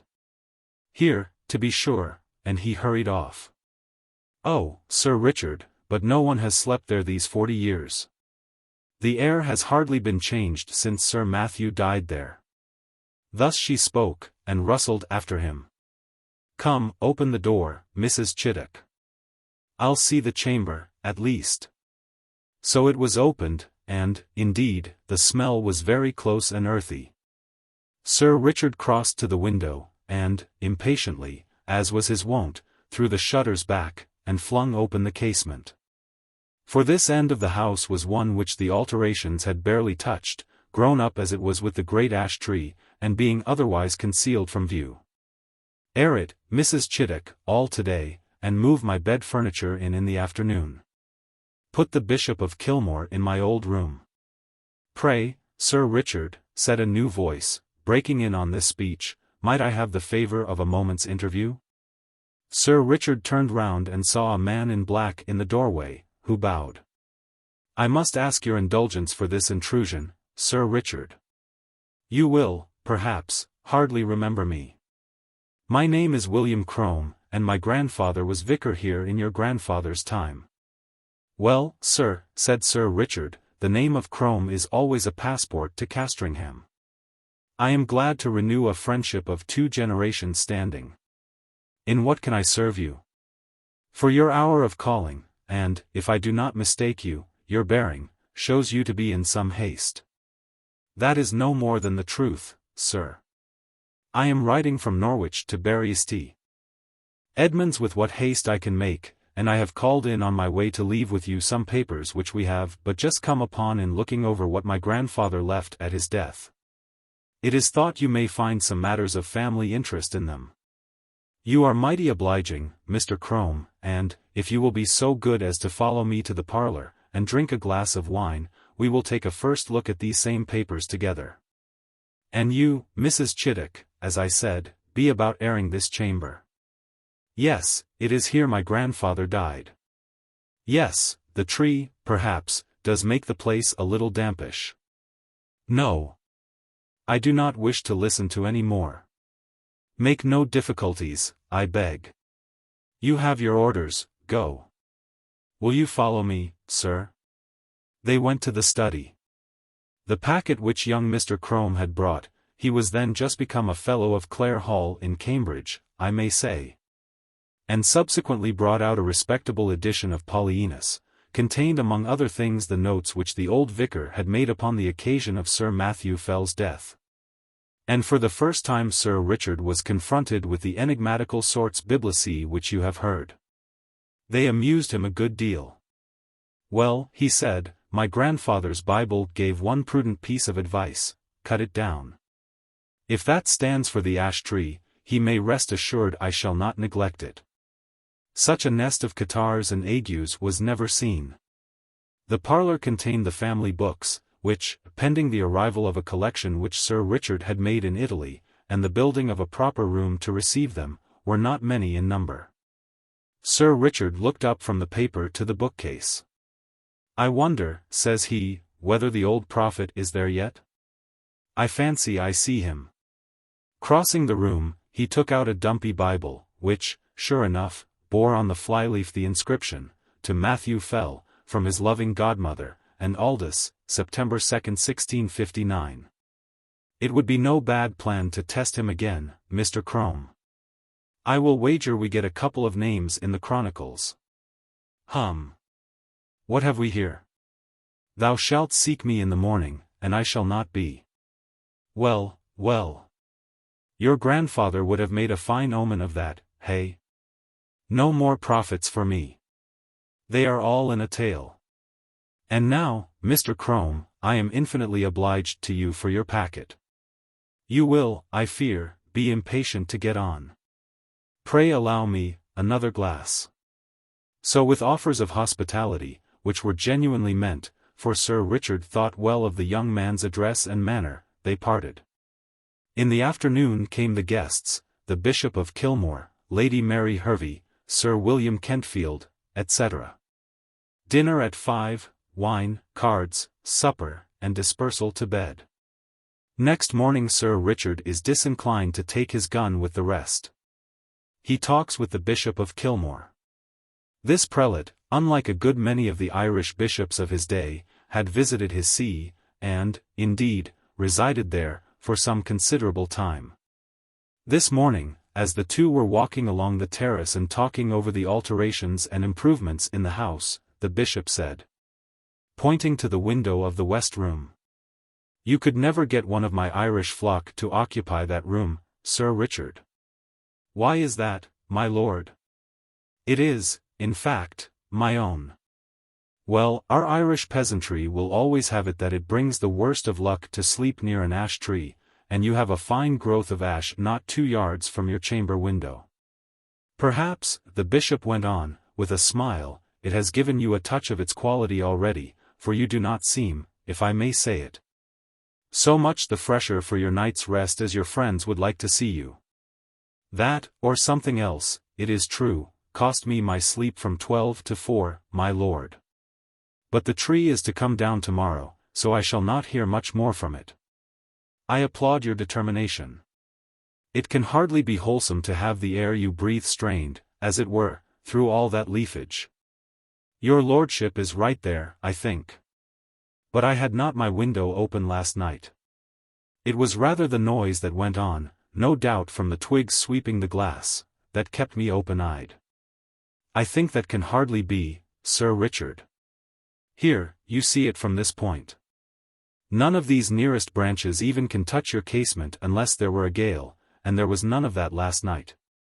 They missed the panes by a foot. No, sir, true. What, then, will it be, I wonder, that scratched and rustled so, and covered the dust on my sill with lines and marks? At last they agreed that the rats must have come up through the ivy. That was the bishop's idea, and Sir Richard jumped at it. So the day passed quietly, and night came, and the party dispersed to their rooms, and wished Sir Richard a better night. And now we are in his bedroom, with the light out and the squire in bed. The room is over the kitchen, and the night outside still and warm, so the window stands open.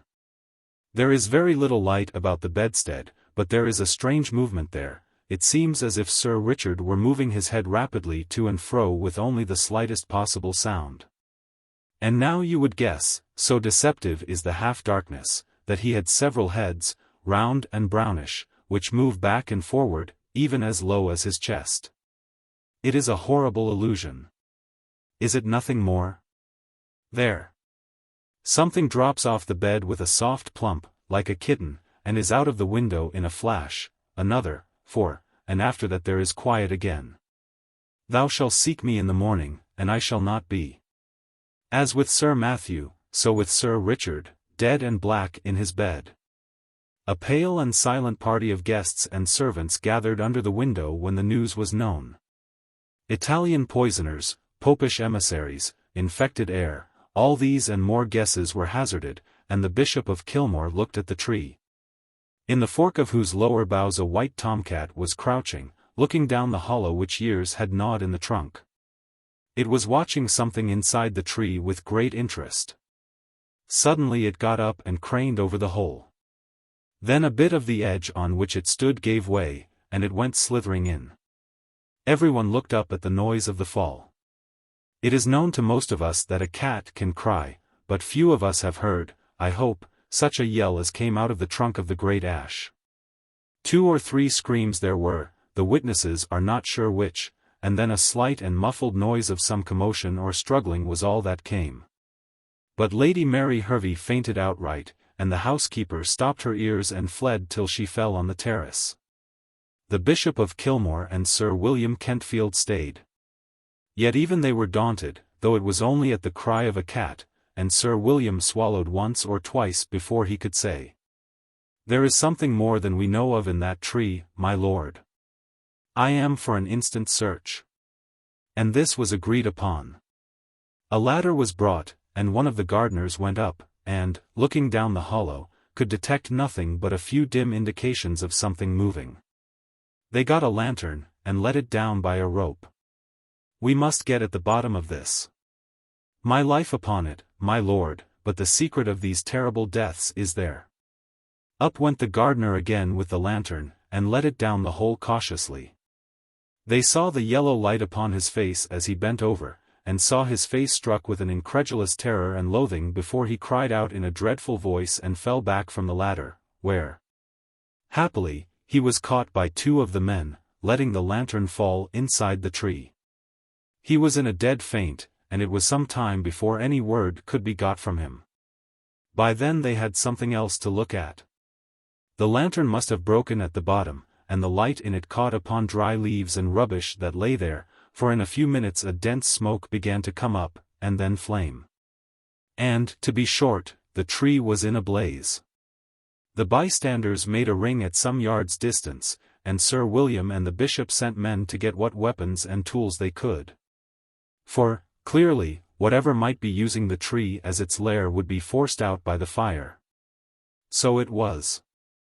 First, at the fork, they saw a round body covered with fire, the size of a man's head, appear very suddenly, then seem to collapse and fall back. This, 5 or 6 times. Then a similar ball leapt into the air and fell on the grass, where after a moment it lay still. The bishop went as near as he dared to it, and saw, what but the remains of an enormous spider, veinous and seared. And, as the fire burned lower down, more terrible bodies like this began to break out from the trunk, and it was seen that these were covered with greyish hair. All that day the ash burned, and until it fell to pieces the men stood about it, and from time to time killed the brutes as they darted out. At last there was a long interval when none appeared, and they cautiously closed in and examined the roots of the tree. They found, says the Bishop of Kilmore, below it a rounded hollow place in the earth, wherein were 2 or 3 bodies of these creatures that had plainly been smothered by the smoke. And, what is to me more curious, at the side of this den, against the wall, was crouching the anatomy or skeleton of a human being, with the skin dried upon the bones. Having some remains of black hair, which was pronounced by those that examined it to be undoubtedly the body of a woman, and clearly dead for a period of 50 years. Number 13. Among the towns of Jutland, Viborg justly holds a high place. It is the seat of a bishopric. It has a handsome but almost entirely new cathedral, a charming garden, a lake of great beauty, and many storks. Near it is Hald, accounted one of the prettiest things in Denmark. And hard by is Finderup, where Marsk Stig murdered King Eric Glipping on St. Cecilia's Day, in the year 1286.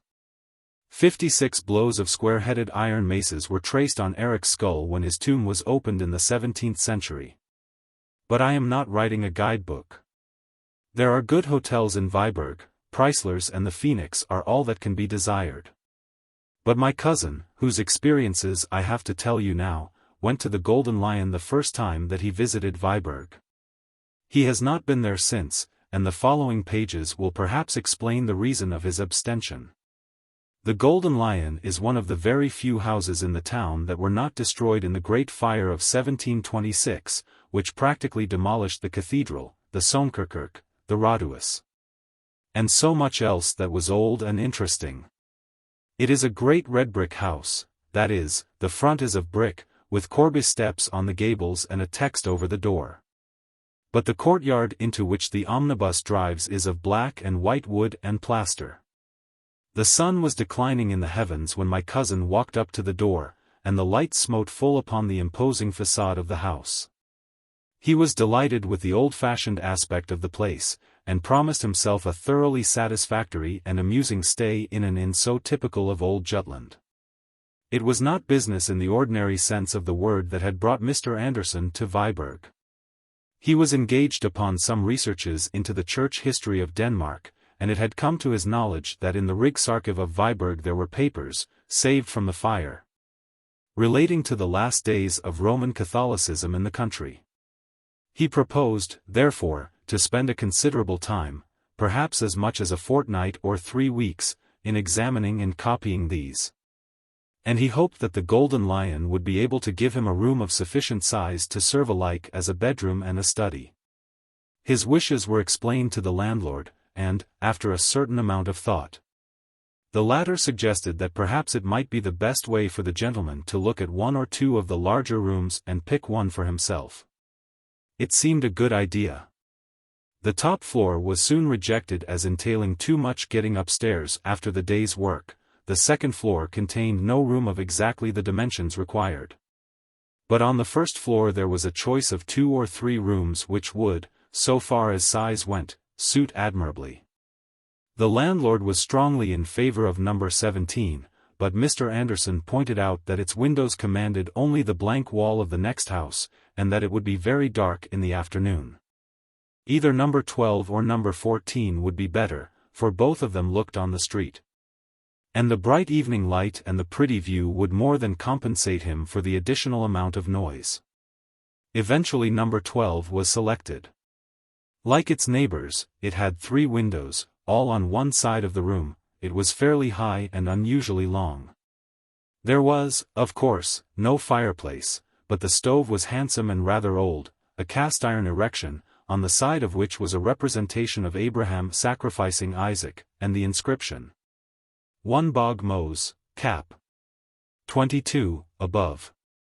Nothing else in the room was remarkable. The only interesting picture was an old colored print of the town, date about 1820. Supper time was approaching, but when Anderson, refreshed by the ordinary ablutions, descended the staircase, there were still a few minutes before the bell rang. He devoted them to examining the list of his fellow lodgers. As is usual in Denmark, their names were displayed on a large blackboard, divided into columns and lines, the numbers of the rooms being painted in at the beginning of each line. The list was not exciting. There was an advocate, or sagfører, a German, and some bagmen from Copenhagen. The one and only point which suggested any food for thought was the absence of any number 13 from the tale of the rooms.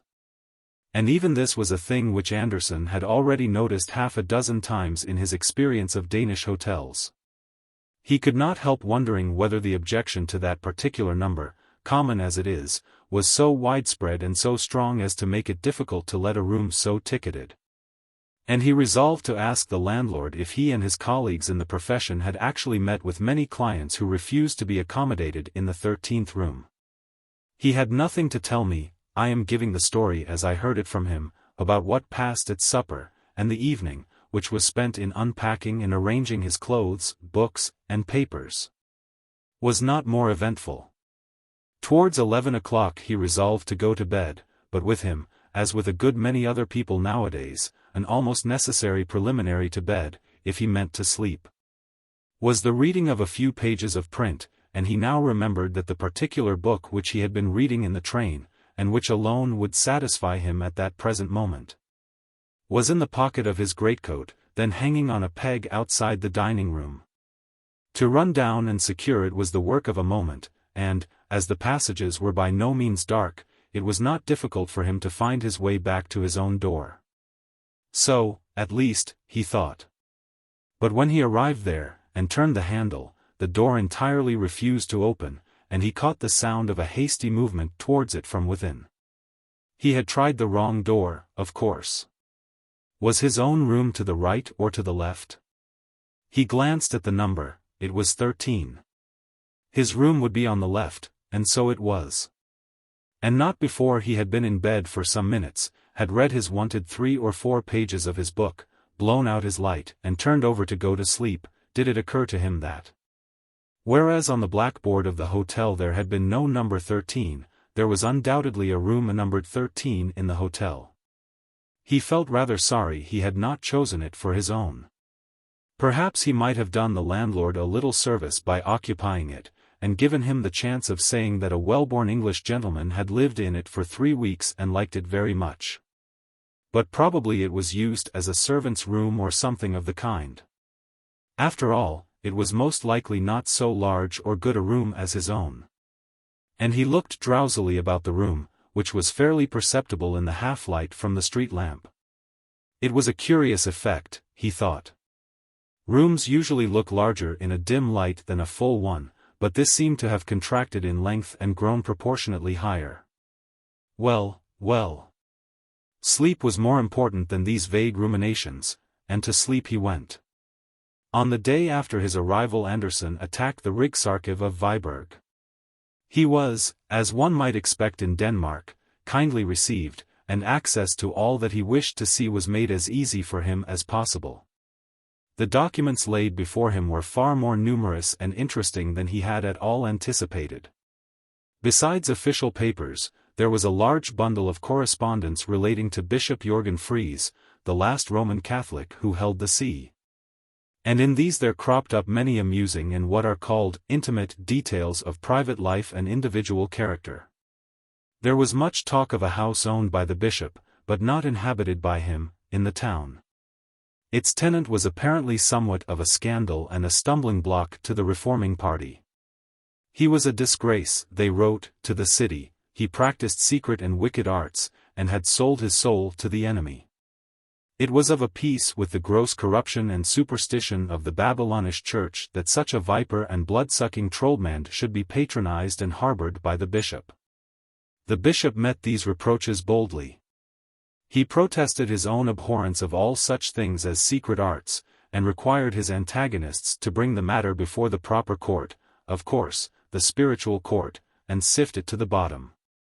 No one could be more ready and willing than himself to condemn Nicholas Franken if the evidence showed him to have been guilty of any of the crimes informally alleged against him.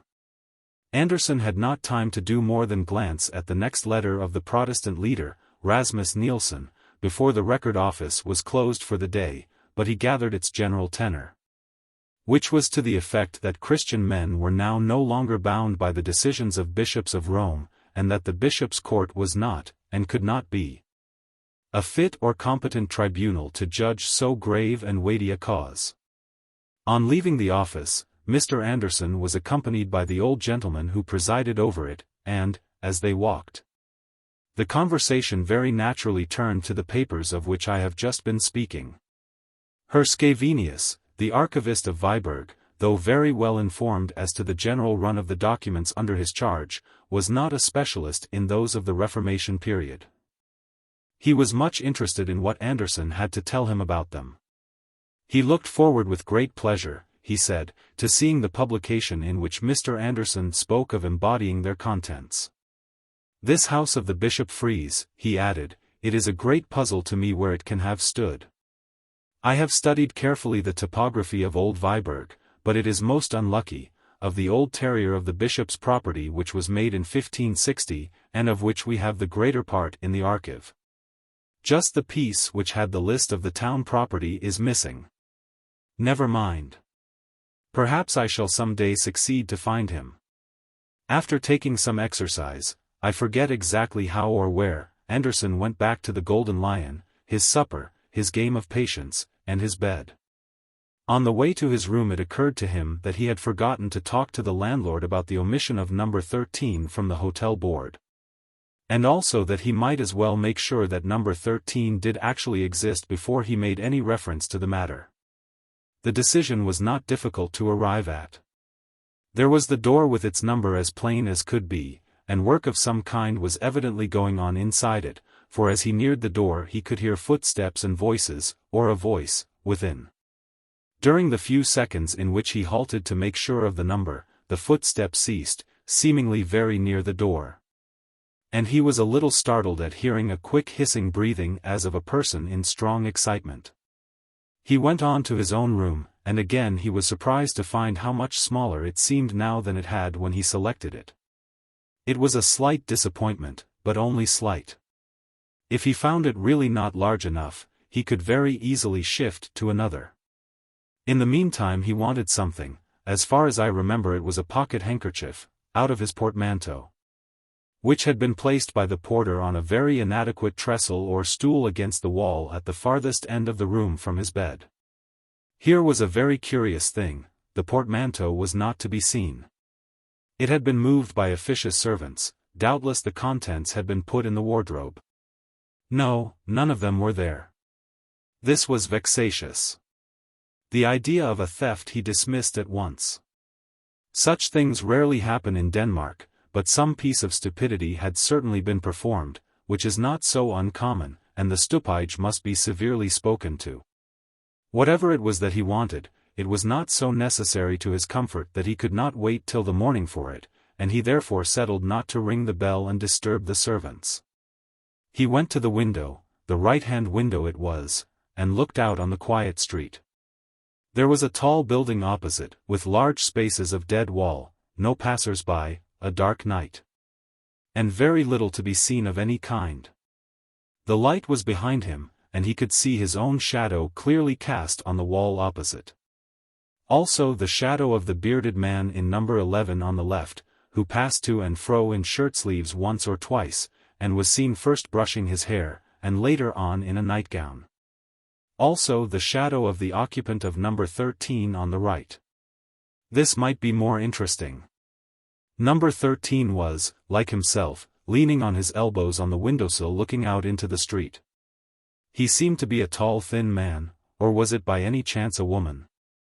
At least, it was someone who covered his or her head with some kind of drapery before going to bed, and, he thought, must be possessed of a red lampshade, and the lamp must be flickering very much.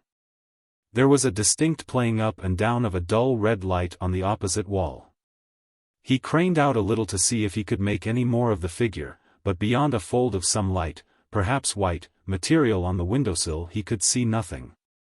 Now came a distant step in the street, and its approach seemed to recall number 13 to a sense of his exposed position, for very swiftly and suddenly he swept aside from the window. And his red light went out.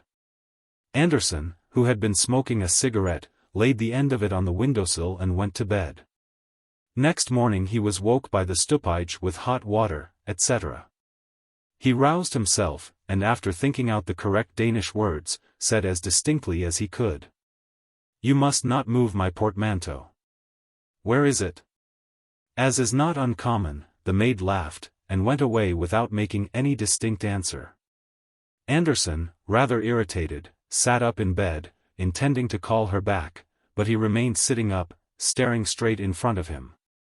There was his portmanteau on its trestle, exactly where he had seen the porter put it when he first arrived. This was a rude shock for a man who prided himself on his accuracy of observation. How it could possibly have escaped him the night before he did not pretend to understand. At any rate, there it was now. The daylight showed more than the portmanteau. It let the true proportions of the room with its 3 windows appear, and satisfied its tenant that his choice after all had not been a bad one. When he was almost dressed he walked to the middle one of the 3 windows to look out at the weather. Another shock awaited him. Strangely unobservant he must have been last night. He could have sworn 10 times over that he had been smoking at the right-hand window the last thing before he went to bed, and here was his cigarette end on the sill of the middle window. He started to go down to breakfast. Rather late, but number 13 was later. Here were his boots still outside his door, a gentleman's boots. So then number 13 was a man, not a woman. Just then he caught sight of the number on the door. It was 14. He thought he must have passed number 13 without noticing it. 3 stupid mistakes in 12 hours were too much for a methodical, accurate-minded man, so he turned back to make sure. The next number to 14 was number 12, his own room. There was no number 13 at all. After some minutes devoted to a careful consideration of everything he had had to eat and drink during the last 24 hours, Anderson decided to give the question up. If his eyes or his brain were giving way he would have plenty of opportunities for ascertaining that fact. If not, then he was evidently being treated to a very interesting experience. In either case the development of events would certainly be worth watching. During the day he continued his examination of the episcopal correspondence which I have already summarized. To his disappointment, it was incomplete. Only one other letter could be found which referred to the affair of Nicholas Franken. It was from the Bishop Jorgen Fries to Rasmus Nielsen. He said, "Although we are not in the least degree inclined to assent to your judgment concerning our court, and shall be prepared if need be to withstand you to the uttermost in that behalf. Yet forasmuch as our trusty and well-beloved Nicholas Franken, against whom you have dared to allege certain false and malicious charges, hath been suddenly removed from among us, it is apparent that the question for this time falls. But forasmuch as you further allege that the Apostle and Evangelist St. John in his heavenly Apocalypse describes the Holy Roman Church under the guise and symbol of the Scarlet Woman, be it known to you, etc." Search as he might, Anderson could find no sequel to this letter nor any clue to the cause or manner of the removal of the casus belli. He could only suppose that Franken had died suddenly. And as there were only 2 days between the date of Nielsen's last letter, when Franken was evidently still in being, and that of the bishop's letter, the death must have been completely unexpected. In the afternoon he paid a short visit to Hald, and took his tea at Bakelund. Nor could he notice, though he was in a somewhat nervous frame of mind, that there was any indication of such a failure of eye or brain as his experiences of the morning had led him to fear. At supper he found himself next to the landlord. "What," he asked him, after some indifferent conversation, "is the reason why in most of the hotels one visits in this country the number 13 is left out of the list of rooms? I see you have none here." The landlord seemed amused. "To think that you should have noticed a thing like that.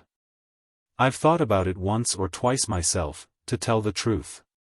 An educated man, I've said, has no business with these superstitious notions. I was brought up myself here in the high school of Viborg, and our old master was always a man to set his face against anything of that kind. He's been dead now this many years, a fine upstanding man he was, and ready with his hands as well as his head. I recollect us boys, one snowy day." Here he plunged into reminiscence. "Then you don't think there is any particular objection to having a number 13, said Anderson. "Ah. To be sure. Well, you understand, I was brought up to the business by my poor old father. He kept an hotel in Aarhus first, and then, when we were born, he moved to Viborg here, which was his native place, and had the Phoenix here until he died. That was in 1876. Then I started business in Silkeborg, and only the year before last I moved into this house. Then followed more details as to the state of the house and business when first taken over. And when you came here, was there a number 13? No, no. I was going to tell you about that. You see, in a place like this, the commercial class, the travelers, are what we have to provide for in general. And put them in number 13? Why, they'd as soon sleep in the street, or sooner. As far as I'm concerned myself, it wouldn't make a penny difference to me what the number of my room was, and so I've often said to them, but they stick to it that it brings them bad luck. Quantities of stories they have among them of men that have slept in a number 13 and never been the same again, or lost their best customers, or, one thing and another, said the landlord, after searching for a more graphic phrase. Then, what do you use your number 13 for? Said Anderson, conscious as he said the words of a curious anxiety quite disproportionate to the importance of the question. My number 13? Why, don't I tell you that there isn't such a thing in the house?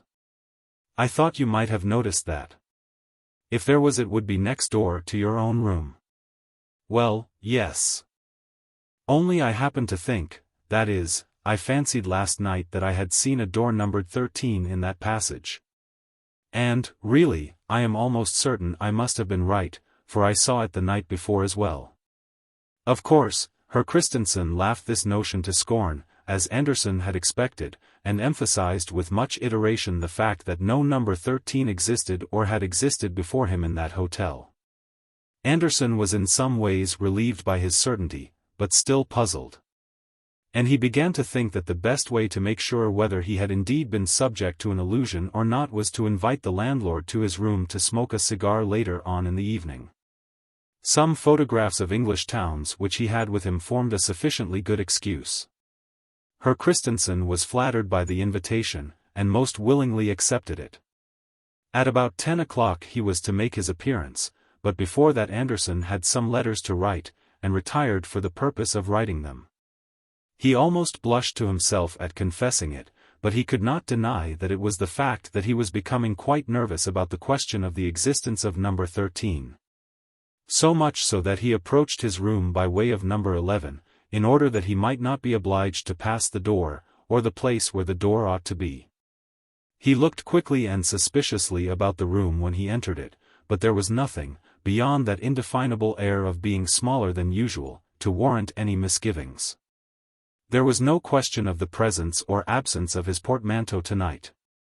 He had himself emptied it of its contents and lodged it under his bed. With a certain effort he dismissed the thought of number 13 from his mind, and sat down to his writing. His neighbors were quiet enough. Occasionally a door opened in the passage and a pair of boots was thrown out, or a bagman walked past humming to himself, and outside, from time to time, a cart thundered over the atrocious cobblestones, or a quick step hurried along the flags. Anderson finished his letters, ordered in whiskey and soda, and then went to the window and studied the dead wall opposite and the shadows upon it. As far as he could remember, number 14 had been occupied by the lawyer, a staid man, who said little at meals, being generally engaged in studying a small bundle of papers beside his plate. Apparently, however, he was in the habit of giving vent to his animal spirits when alone. Why else should he be dancing? The shadow from the next room evidently showed that he was. Again and again his thin form crossed the window, his arms waved, and a gaunt leg was kicked up with surprising agility. He seemed to be barefooted, and the floor must be well laid, for no sound betrayed his movements. Sagfører Herr Anders Jensen, dancing at 10 o'clock at night in a hotel bedroom, seemed a fitting subject for a historical painting in the grand style. And Anderson's thoughts, like those of Emily in the Mysteries of Udolpho, began to arrange themselves in the following lines. When I return to my hotel. At 10 o'clock p.m. The waiters think I am unwell. I do not care for them. But when I've locked my chamber door and put my boots outside, I dance all night upon the floor. And even if my neighbors swore, I'd go on dancing all the more. For I'm acquainted with the law. And in despite of all their protests I deride.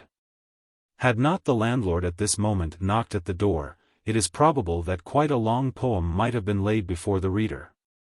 To judge from his look of surprise when he found himself in the room, Herr Christensen was struck, as Andersen had been, by something unusual in its aspect. But he made no remark. Andersen's photographs interested him mightily, and formed the text of many autobiographical discourses. Nor is it quite clear how the conversation could have been diverted into the desired channel of number 13, had not the lawyer at this moment begun to sing. And to sing in a manner which could leave no doubt in anyone's mind that he was either exceedingly drunk or raving mad. It was a high, thin voice that they heard, and it seemed dry, as if from long disuse. Of words or tune there was no question. It went sailing up to a surprising height, and was carried down with a despairing moan as of a winter wind in a hollow chimney, or an organ whose wind fails suddenly.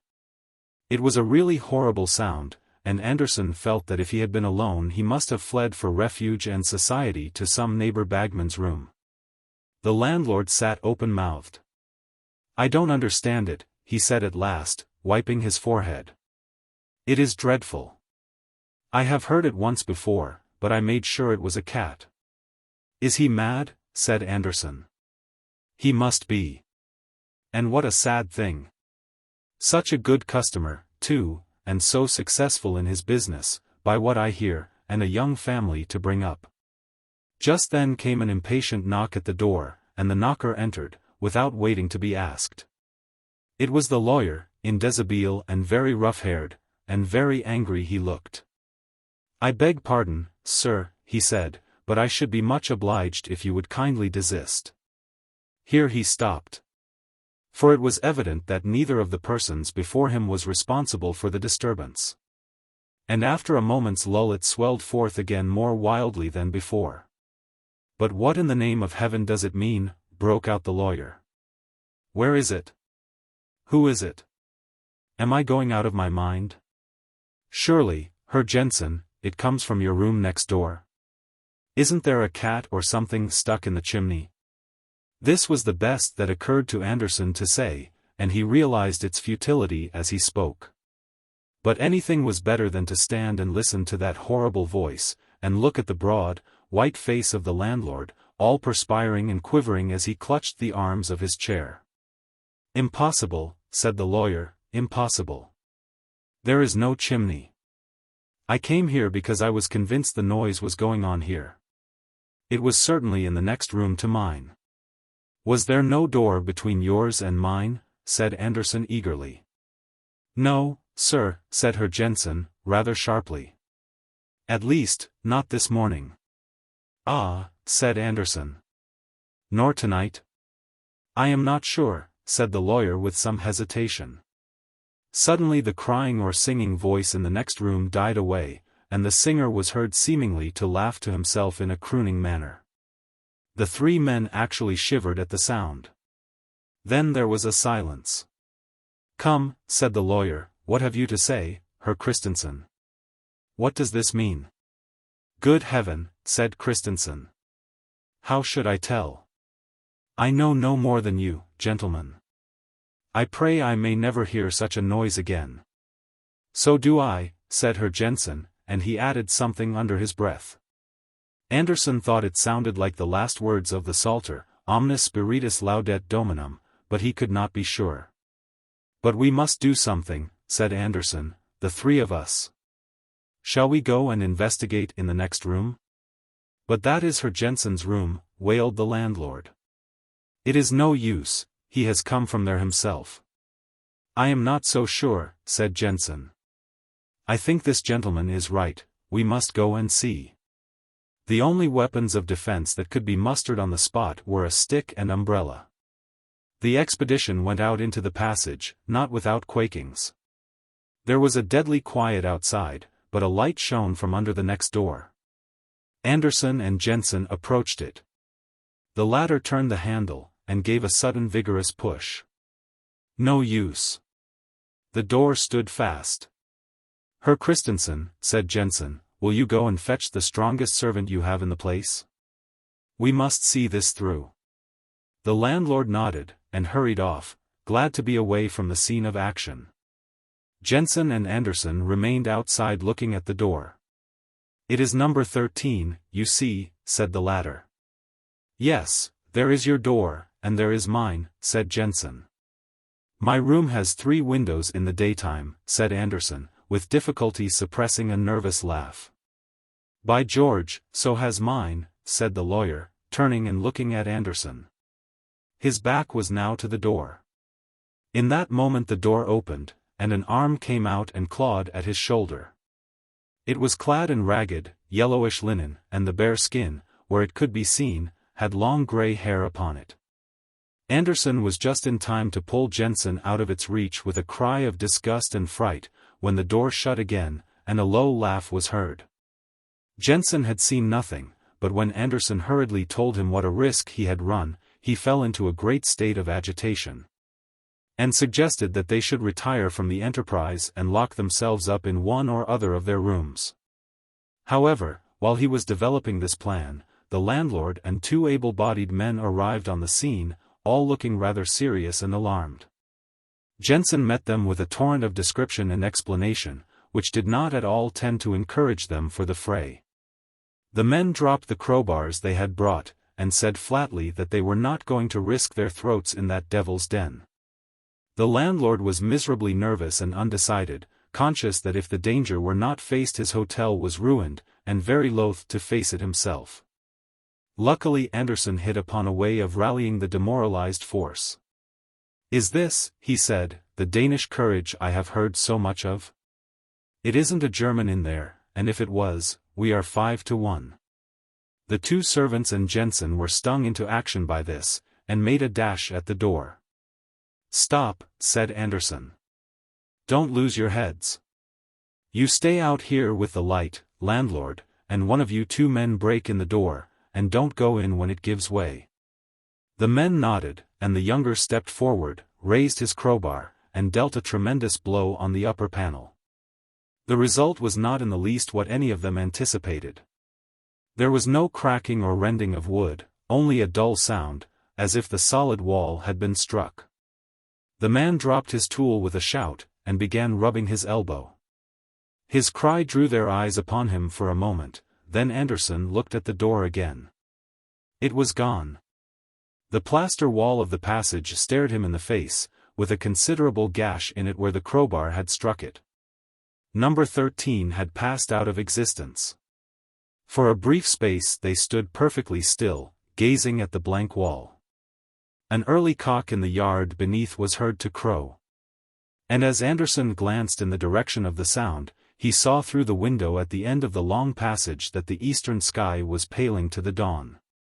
Perhaps, said the landlord, with hesitation, you gentlemen would like another room for tonight, a double-bedded one?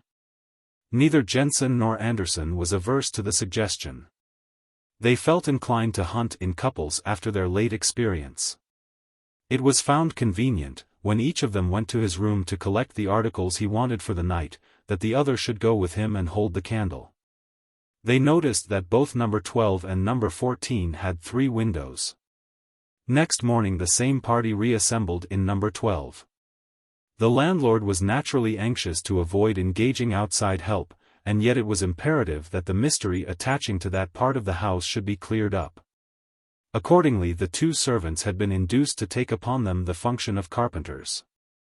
The furniture was cleared away, and, at the cost of a good many irretrievably damaged planks, that portion of the floor was taken up which lay nearest to number 14. You will naturally suppose that a skeleton, say that of Nicholas Frank Ken, was discovered. That was not so. What they did find lying between the beams which supported the flooring was a small copper box. In it was a neatly folded vellum document, with about 20 lines of writing. Both Anderson and Jensen, who proved to be something of a paleographer, were much excited by this discovery, which promised to afford the key to these extraordinary phenomena. I possess a copy of an astrological work which I have never read. It has, by way of frontispiece, a woodcut by Hans Sebald Bem, representing a number of sages seated round a table. This detail may enable connoisseurs to identify the book. I cannot myself recollect its title, and it is not at this moment within reach. But the fly-leaves of it are covered with writing, and, during the 10 years in which I have owned the volume, I have not been able to determine which way up this writing ought to be read. Much less in what language it is. Not dissimilar was the position of Anderson and Jensen after the protracted examination to which they submitted the document in the copper box. After 2 days' contemplation of it, Jensen, who was the bolder spirit of the two, hazarded the conjecture that the language was either Latin or Old Danish. Anderson ventured upon no surmises, and was very willing to surrender the box and the parchment to the Historical Society of Viborg to be placed in their museum. I had the whole story from him a few months later, as we sat in a wood near Ups, after a visit to the library there, where we, or, rather, I, had laughed over the contract by which Daniel Salthenius, in later life professor of Hebrew at Königsberg, sold himself to Satan. Anderson was not really amused. "Young idiot," he said, meaning Salthenius, who was only an undergraduate when he committed that indiscretion. How did he know what company he was courting? And when I suggested the usual considerations he only grunted. That same afternoon he told me what you have read. But he refused to draw any inferences from it, and to assent to any that I drew for him. Count Magnus. By what means the papers out of which I have made a connected story came into my hands is the last point which the reader will learn from these pages. But it is necessary to prefix to my extracts from them a statement of the form in which I possess them. They consist, then, partly of a series of collections for a book of travels, such a volume as was a common product of the 40s and 50s. Horace Marryat's Journal of a Residence in Jutland and the Danish Isles is a fair specimen of the class to which I allude. These books usually treated of some unknown district on the continent. They were illustrated with woodcuts or steel plates. They gave details of hotel accommodation and of means of communication, such as we now expect to find in any well-regulated guidebook. And they dealt largely in reported conversations with intelligent foreigners, racy innkeepers and garrulous peasants. In a word, they were chatty. Begun with the idea of furnishing material for such a book, my papers as they progressed assumed the character of a record of one single personal experience. And this record was continued up to the very eve, almost, of its termination. The writer was a Mr. Wraxall. For my knowledge of him I have to depend entirely on the evidence his writings afford, and from these I deduce that he was a man past middle age, possessed of some private means, and very much alone in the world.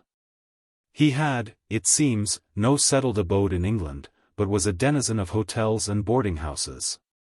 It is probable that he entertained the idea of settling down at some future time which never came. And I think it also likely that the Pantechnicon fire in the early 70s must have destroyed a great deal that would have thrown light on his antecedents. For he refers once or twice to property of his that was warehoused at that establishment. It is further apparent that Mr. Wraxall had published a book, and that it treated of a holiday he had once taken in Brittany. More than this I cannot say about his work, because a diligent search in bibliographical works has convinced me that it must have appeared either anonymously or under a pseudonym. As to his character, it is not difficult to form some superficial opinion.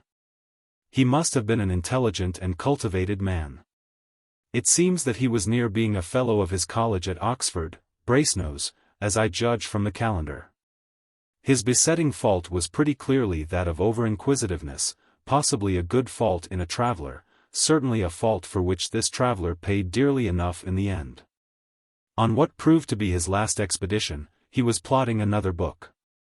Scandinavia, a region not widely known to Englishmen 40 years ago, had struck him as an interesting field.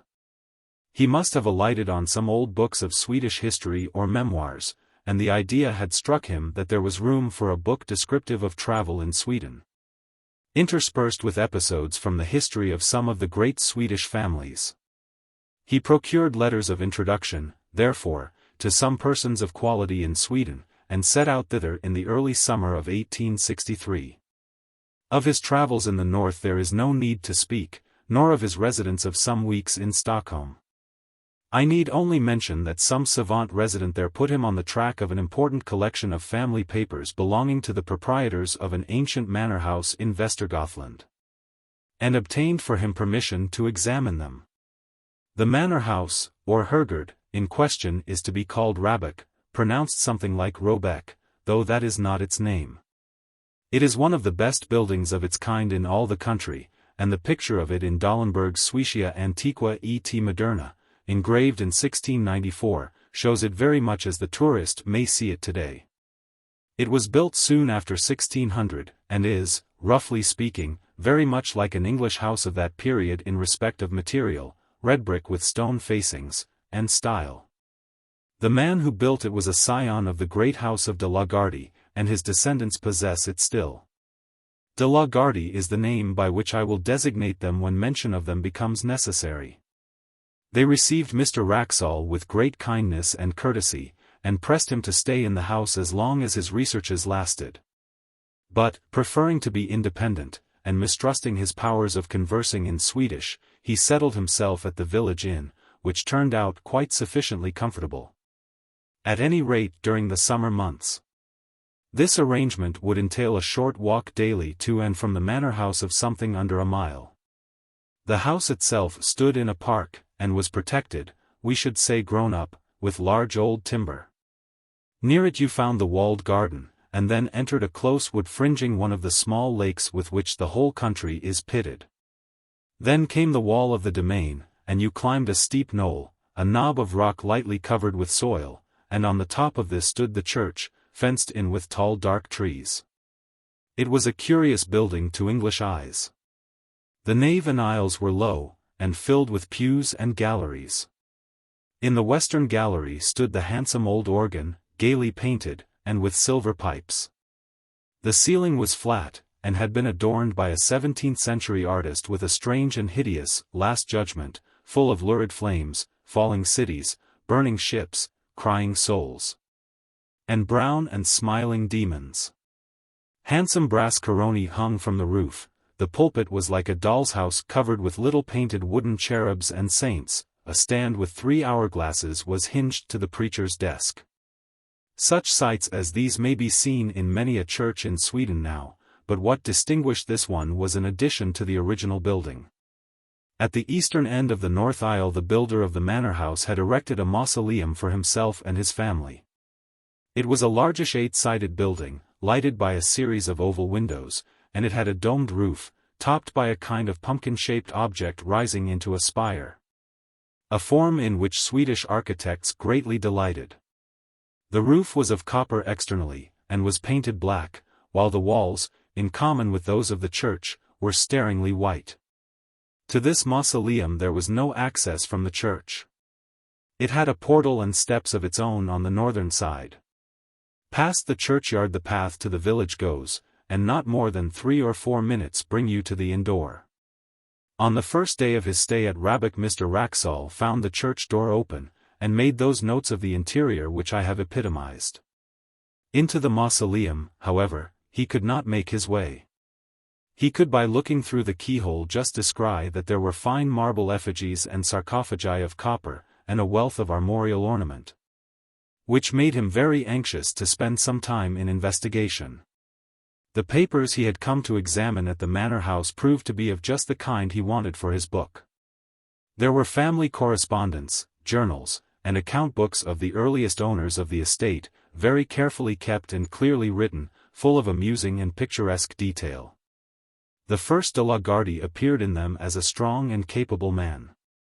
Shortly after the building of the mansion there had been a period of distress in the district, and the peasants had risen and attacked several chateaux and done some damage.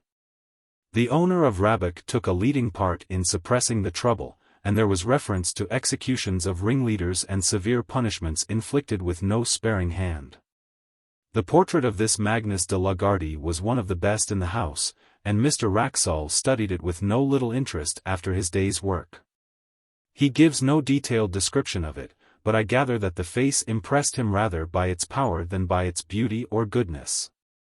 In fact, He writes that Count Magnus was an almost phenomenally ugly man. On this day Mr. Wraxall took his supper with the family, and walked back in the late but still bright evening. I must remember, he writes, to ask the sexton if he can let me into the mausoleum at the church. He evidently has access to it himself, for I saw him tonight standing on the steps, and, as I thought, locking or unlocking the door. I find that early on the following day Mr. Wraxall had some conversation with his landlord. His setting it down at such length as he does surprised me at first. But I soon realized that the papers I was reading were, at least in their beginning, the materials for the book he was meditating. And that it was to have been one of those quasi-journalistic productions which admit of the introduction of an admixture of conversational matter. His object, he says, was to find out whether any traditions of Count Magnus de Lagardy lingered on in the scenes of that gentleman's activity, and whether the popular estimate of him were favorable or not. He found that the Count was decidedly not a favorite. If his tenants came late to their work on the days which they owed to him as lord of the manor, they were set on the wooden horse, or flogged and branded in the manor-house yard. 1 or 2 cases there were of men who had occupied lands which encroached on the lord's domain, and whose houses had been mysteriously burnt on a winter's night, with the whole family inside. But what seemed to dwell on the innkeeper's mind most, for he returned to the subject more than once, was that the Count had been on the Black Pilgrimage, and had brought something or someone back with him. You will naturally inquire, as Mr. Wraxall did, what the Black Pilgrimage may have been. But your curiosity on the point must remain unsatisfied for the time being, just as his did. The landlord was evidently unwilling to give a full answer, or indeed any answer, on the point, and, being called out for a moment, trotted out with obvious alacrity, only putting his head in at the door a few minutes afterwards to say that he was called away to Skara, and should not be back till evening. So Mr. Wraxall had to go unsatisfied to his day's work at the manor house. The papers on which he was just then engaged soon put his thoughts into another channel. For he had to occupy himself with glancing over the correspondence between Sophia Albertina in Stockholm and her married cousin Ulrica Leonora at Rabbok in the years 1705, 1710. The letters were of exceptional interest from the light they threw upon the culture of that period in Sweden, as anyone can testify who has read the full edition of them in the publications of the Swedish Historical Manuscripts Commission. In the afternoon he had done with these, and after returning the boxes in which they were kept to their places on the shelf, he proceeded, very naturally, to take down some of the volumes nearest to them, in order to determine which of them had best be his principal subject of investigation next day. The shelf he had hit upon was occupied mostly by a collection of account books in the writing of the first Count Magnus. But one among them was not an account book, but a book of alchemical and other tracts in another 16th-century hand. Not being very familiar with alchemical literature, Mr. Wraxall spends much space which he might have spared in setting out the names and beginnings of the various treatises: the Book of the Phoenix, Book of the 30 Words, Book of the Toad, Book of Miriam, Tuba Philosophorum, and so forth. And then he announces with a good deal of circumstance his delight at finding, on a leaf originally left blank near the middle of the book, some writing of Count Magnus himself headed Liber Nigri Peregrinationis. It is true that only a few lines were written, but there was quite enough to show that the landlord had that morning been referring to a belief at least as old as the time of Count Magnus, and probably shared by him. This is the English of what was written. If any man desires to obtain a long life, if he would obtain a faithful messenger and see the blood of his enemies, it is necessary that he should first go into the city of Chorazin, and there salute the prince. Here there was an erasure of one word, not very thoroughly done, so that Mr. Wraxall felt pretty sure that he was right in reading it as Ares, of the air. But there was no more of the text copied, only a line in Latin, Quiri reliqua hujus materiae inter secretiora, see the rest of this matter among the more private things. It could not be denied that this threw a rather lurid light upon the tastes and beliefs of the Count. But to Mr. Wraxall, separated from him by nearly 3 centuries, the thought that he might have added to his general forcefulness alchemy, and to alchemy something like magic. Only made him a more picturesque figure. And when, after a rather prolonged contemplation of his picture in the hall, Mr. Wraxall set out on his homeward way, his mind was full of the thought of Count Magnus.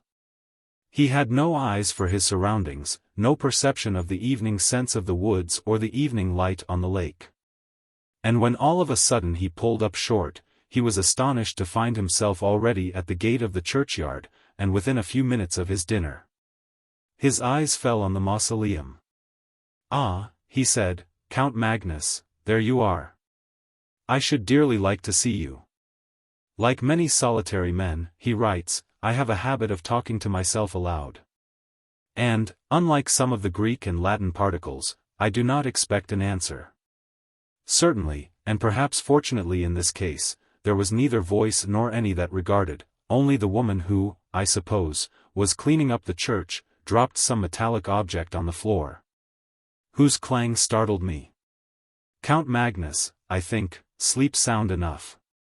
That same evening the landlord of the inn, who had heard Mr. Wraxall say that he wished to see the clerk or deacon, as he would be called in Sweden, of the parish, introduced him to that official in the inn parlour. A visit to the de la Gardie tomb house was soon arranged for the next day, and a little general conversation ensued. Mr. Wraxall, remembering that one function of Scandinavian deacons is to teach candidates for confirmation, thought he would refresh his own memory on a biblical point. "Can you tell me," he said, "anything about Chorazin?"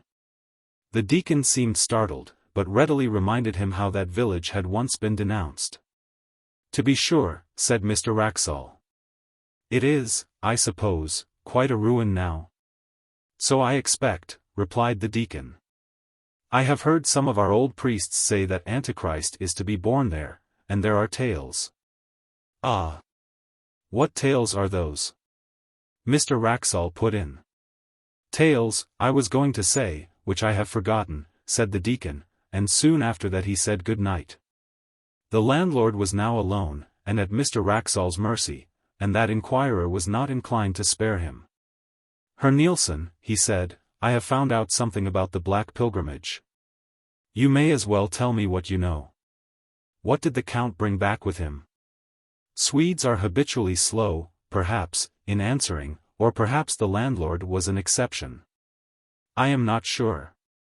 But Mr. Wraxall notes that the landlord spent at least 1 minute in looking at him before he said anything at all. Then he came close up to his guest, and with a good deal of effort he spoke. "Mr. Wraxall, I can tell you this one little tale, and no more, not any more. You must not ask anything when I have done. In my grandfather's time, that is, 92 years ago, there were 2 men who said, 'The Count is dead, we do not care for him. We will go tonight and have a free hunt in his wood, the long wood on the hill that you have seen behind Rabbok.' Well, those that heard them say this, they said, 'No, do not go. We are sure you will meet with persons walking who should not be walking. They should be resting, not walking.' These men laughed. There were no forest men to keep the wood, because no one wished to live there. The family were not here at the house. These men could do what they wished. Very well, they go to the wood that night. My grandfather was sitting here in this room. It was the summer, and a light night. With the window open, he could see out to the wood, and hear. So he sat there, and 2 or 3 men with him, and they listened. At first they hear nothing at all. Then they hear someone, you know how far away it is, they hear someone scream, just as if the most inside part of his soul was twisted out of him. All of them in the room caught hold of each other, and they sat so for 3/4 of an hour. Then they hear someone else, only about 300 ells off. They hear him laugh out loud. It was not one of those 2 men that laughed, and, indeed, they have all of them said that it was not any man at all. After that they hear a great door shut. Then, when it was just light with the sun, they all went to the priest. They said to him, 'Father, put on your gown and your ruff, and come to bury these men, Anders Pornsen and Hans Thorbjorn. You understand that they were sure these men were dead.' So they went to the wood. my grandfather never forgot this. He said they were all like so many dead men themselves. The priest, too, he was in a white fear. He said when they came to him, "I heard one cry in the night, and I heard one laugh afterwards. If I cannot forget that, I shall not be able to sleep again." So they went to the wood, and they found these men on the edge of the wood. Hans Thorbjorn was standing with his back against a tree, and all the time he was pushing with his hands, pushing something away from him which was not there. So he was not dead. And they led him away, and took him to the house at Nyköping, and he died before the winter, but he went on pushing with his hands. Also Anders Pornsen was there, but he was dead. And I tell you this about Anders Pornsen, that he was once a beautiful man, but now his face was not there, because the flesh of it was sucked away off the bones. You understand that? My grandfather did not forget that. And they laid him on the bier which they brought, and they put a cloth over his head, and the priest walked before. And they began to sing the psalm for the dead as well as they could. So, as they were singing the end of the first verse, one fell down, who was carrying the head of the bier, and the others looked back, and they saw that the cloth had fallen off. And the eyes of Anders Pornsen were looking up, because there was nothing to close over them. And this they could not bear.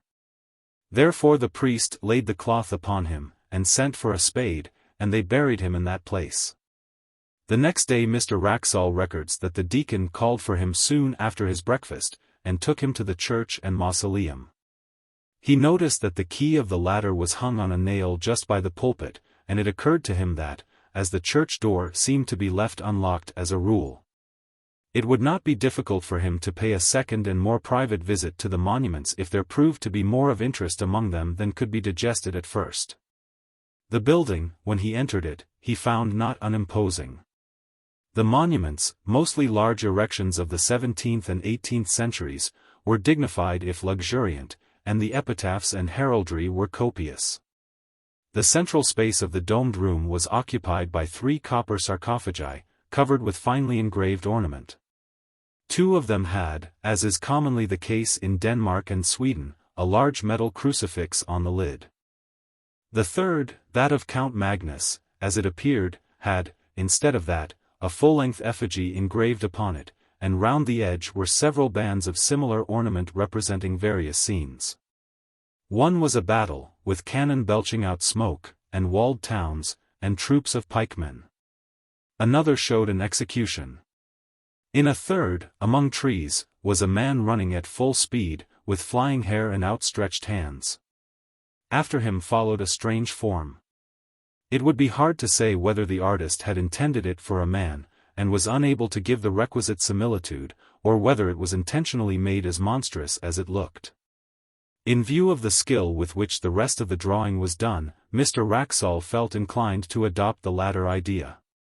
The figure was unduly short, and was for the most part muffled in a hooded garment which swept the ground.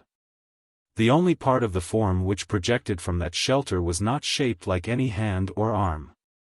Mr. Wraxall compares it to the tentacle of a devilfish, and continues, "On seeing this, I said to myself, this, then, which is evidently an allegorical representation of some kind, a fiend pursuing a hunted soul, may be the origin of the story of Count Magnus and his mysterious companion.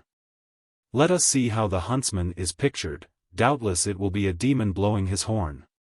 But, as it turned out, there was no such sensational figure, only the semblance of a cloaked man on a hillock, who stood leaning on a stick, and watching the hunt with an interest which the engraver had tried to express in his attitude. Mr. Wraxall noted the finely worked and massive steel padlocks, 3 in number, which secured the sarcophagus. One of them, he saw, was detached, and lay on the pavement. And then, unwilling to delay the deacon longer or to waste his own working time, he made his way onward to the manor house. It is curious, he notes, how on retracing a familiar path one's thoughts engross one to the absolute exclusion of surrounding objects. Tonight, for the second time, I had entirely failed to notice where I was going. I had planned a private visit to the tomb house to copy the epitaphs, when I suddenly, as it were, awoke to consciousness, and found myself, as before, turning in at the churchyard gate, and, I believe, singing or chanting some such words as, "Are you awake, Count Magnus? Are you asleep, Count Magnus?" and then something more which I have failed to recollect. It seemed to me that I must have been behaving in this nonsensical way for some time. He found the key of the mausoleum where he had expected to find it, and copied the greater part of what he wanted. In fact, he stayed until the light began to fail him. "I must have been wrong," he writes, "in saying that one of the padlocks of my count's sarcophagus was unfastened. I see tonight that two are loose." I picked both up, and laid them carefully on the window ledge, after trying unsuccessfully to close them. The remaining one is still firm, and, though I take it to be a spring lock, I cannot guess how it is opened. Had I succeeded in undoing it, I am almost afraid I should have taken the liberty of opening the sarcophagus. It is strange, the interest I feel in the personality of this, I fear, somewhat ferocious and grim old noble. The day following was, as it turned out, the last of Mr. Wraxall's stay at Rabbok. He received letters connected with certain investments which made it desirable that he should return to England. His work among the papers was practically done, and travelling was slow. He decided, therefore, to make his farewells, put some finishing touches to his notes, and be off. These finishing touches and farewells, as it turned out, took more time than he had expected. The hospitable family insisted on his staying to dine with them. They dined at 3, and it was verging on 6:30 before he was outside the iron gates of Rabbok. He dwelt on every step of his walk by the lake, determined to saturate himself, now that he trod it for the last time, in the sentiment of the place and hour. And when he reached the summit of the churchyard knoll, he lingered for many minutes, gazing at the limitless prospect of woods near and distant, all dark beneath a sky of liquid green. When at last he turned to go, the thought struck him that surely he must bid farewell to Count Magnus as well as the rest of the de la Gardes. The church was but 20 yards away, and he knew where the key of the mausoleum hung. It was not long before he was standing over the great copper coffin, and, as usual, talking to himself aloud. "You may have been a bit of a rascal in your time, Magnus," he was saying, "but for all that I should like to see you, or, rather." Just at that instant, he says, I felt a blow on my foot. Hastily enough I drew it back, and something fell on the pavement with a clash. It was the third, the last of the 3 padlocks which had fastened the sarcophagus. I stooped to pick it up, and, heaven is my witness that I am writing only the bare truth, before I had raised myself there was a sound of metal hinges creaking. And I distinctly saw the lid shifting upwards. I may have behaved like a coward, but I could not for my life stay for one moment.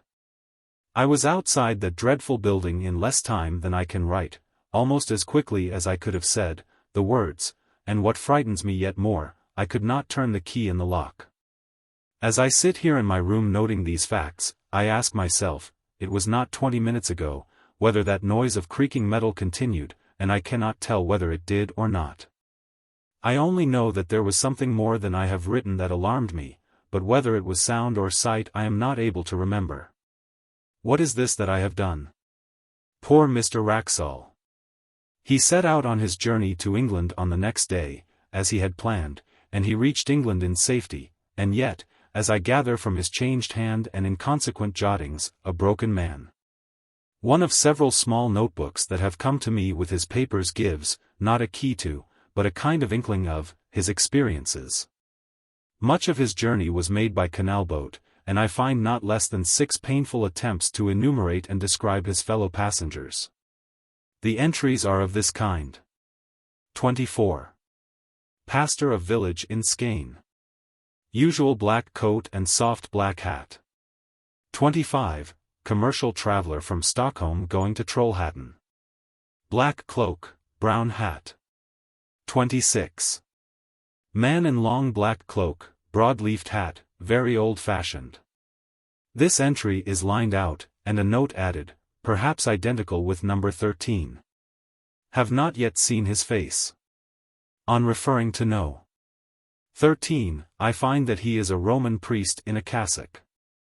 The net result of the reckoning is always the same. 28 people appear in the enumeration, one being always a man in a long black cloak and broad hat, and another a short figure in dark cloak and hood. On the other hand, it is always noted that only 26 passengers appear at meals, and that the man in the cloak is perhaps absent, and the short figure is certainly absent. On reaching England, it appears that Mr. Wraxall landed at Harwich, and that he resolved at once to put himself out of the reach of some person or persons whom he never specifies, but whom he had evidently come to regard as his pursuers. Accordingly he took a vehicle, it was a closed fly, not trusting the railway, and drove across country to the village of Belchamp St. Paul. It was about 9 o'clock on a moonlight August night when he neared the place. He was sitting forward, and looking out of the window at the fields and thickets. There was little else to be seen, racing past him. Suddenly he came to a crossroad.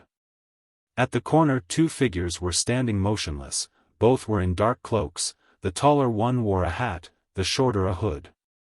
He had no time to see their faces, nor did they make any motion that he could discern. Yet the horse shied violently and broke into a gallop, and Mr. Wraxall sank back into his seat in something like desperation. He had seen them before. Arrived at Belchamp St. Paul, he was fortunate enough to find a decent furnished lodging, and for the next 24 hours he lived, comparatively speaking, in peace. His last notes were written on this day. They are too disjointed and ejaculatory to be given here in full, but the substance of them is clear enough. He is expecting a visit from his pursuers, how or when he knows not, and his constant cry is, "What has he done, and is there no hope?" Doctors, he knows, would call him mad, policemen would laugh at him. The parson is away. What can he do but lock his door and cry to God? People still remembered last year at Belchamp St. Paul how a strange gentleman came one evening in August years back, and how the next morning but one he was found dead, and there was an inquest. And the jury that viewed the body fainted, 7 of 'em did, and none of 'em wouldn't speak to what they see, and the verdict was visitation of God. And how the people as kept the goose moved out that same week, and went away from that part.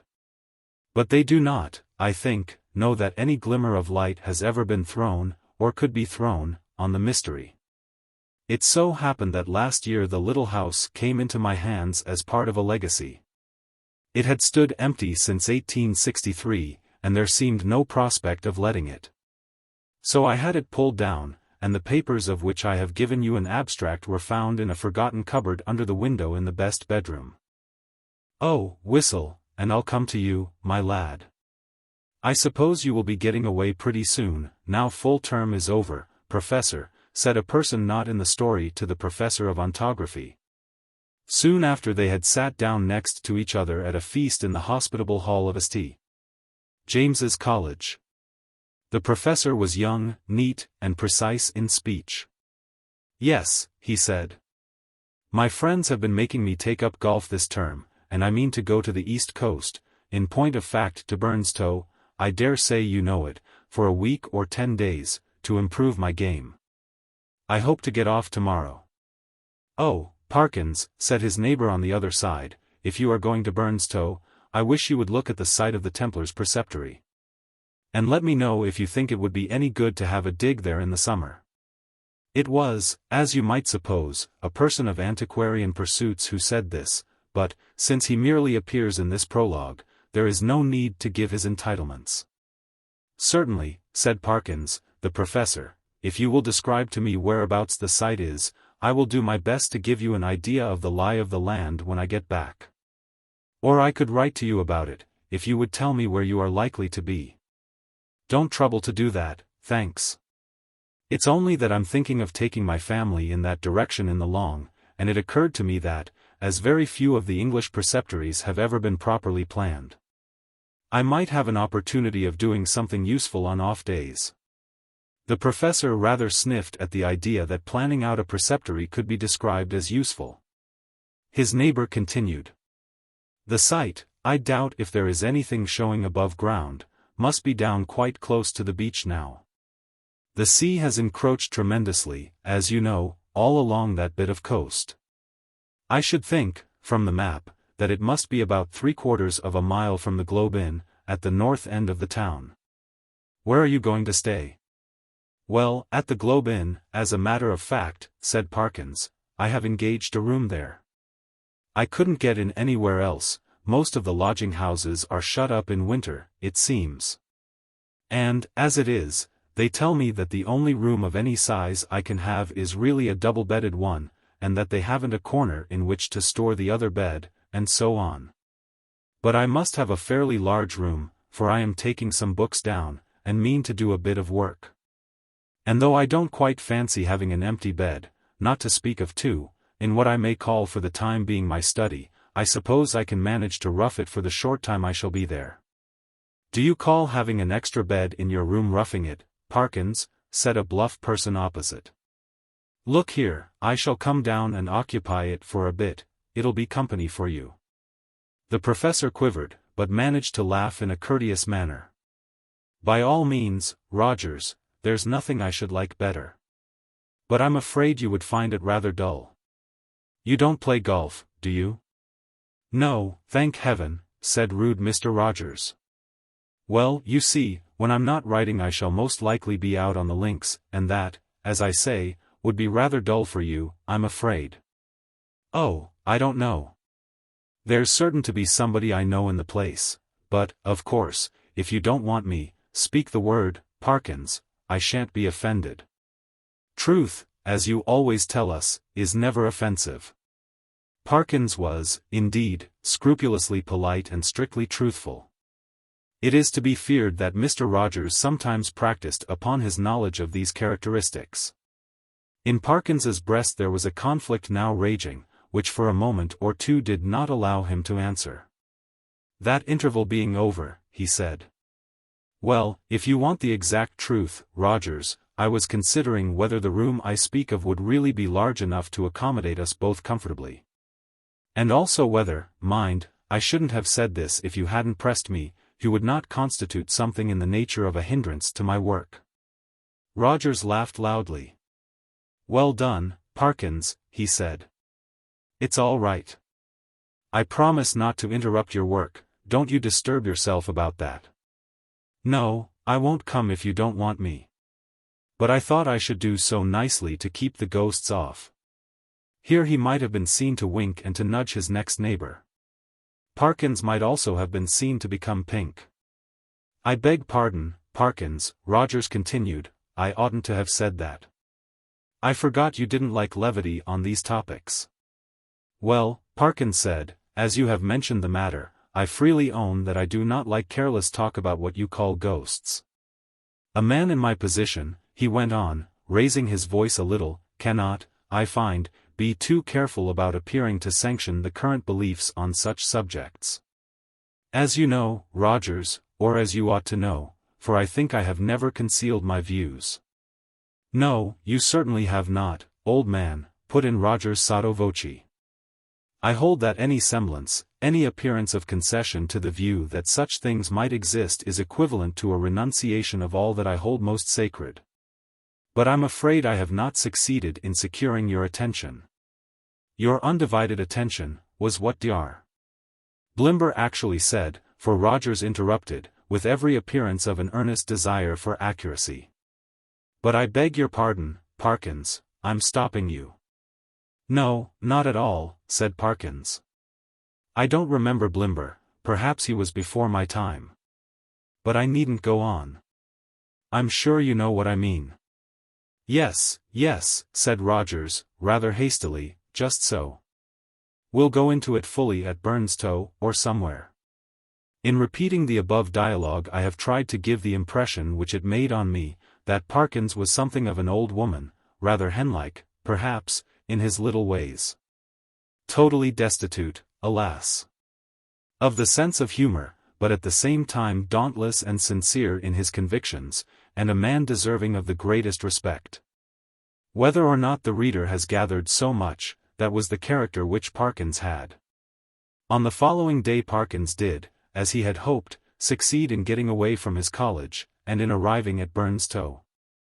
He was made welcome at the Globe Inn, was safely installed in the large double-bedded room of which we have heard, and was able before retiring to rest to arrange his materials for work in apple pie order upon a commodious table which occupied the outer end of the room, and was surrounded on 3 sides by windows looking out seaward. That is to say, the central window looked straight out to sea, and those on the left and right commanded prospects along the shore to the north and south respectively. On the south you saw the village of Burnstow. On the north no houses were to be seen, but only the beach and the low cliff backing it. Immediately in front was a strip, not considerable, of rough grass, dotted with old anchors, capstans, and so forth, then a broad path, then the beach. Whatever may have been the original distance between the Globe Inn and the sea, not more than 60 yards now separated them. The rest of the population of the inn was, of course, a golfing one, and included few elements that call for a special description. The most conspicuous figure was, perhaps, that of an ancien militaire, secretary of a London club, and possessed of a voice of incredible strength, and of views of a pronouncedly Protestant type. These were apt to find utterance after his attendance upon the ministrations of the vicar, an estimable man with inclinations towards a picturesque ritual, which he gallantly kept down as far as he could out of deference to East Anglian tradition. Professor Parkins, one of whose principal characteristics was pluck, spent the greater part of the day following his arrival at Burnstow in what he had called improving his game, in company with this Colonel Wilson, and during the afternoon, whether the process of improvement were to blame or not, I am not sure. The Colonel's demeanor assumed a coloring so lurid that even Parkins jibbed at the thought of walking home with him from the links. He determined, after a short and furtive look at that bristling mustache and those incarnadined features, that it would be wiser to allow the influences of tea and tobacco to do what they could with the Colonel before the dinner hour should render a meeting inevitable. I might walk home tonight along the beach, he reflected, yes, and take a look, there will be light enough for that, at the ruins of which Disney was talking.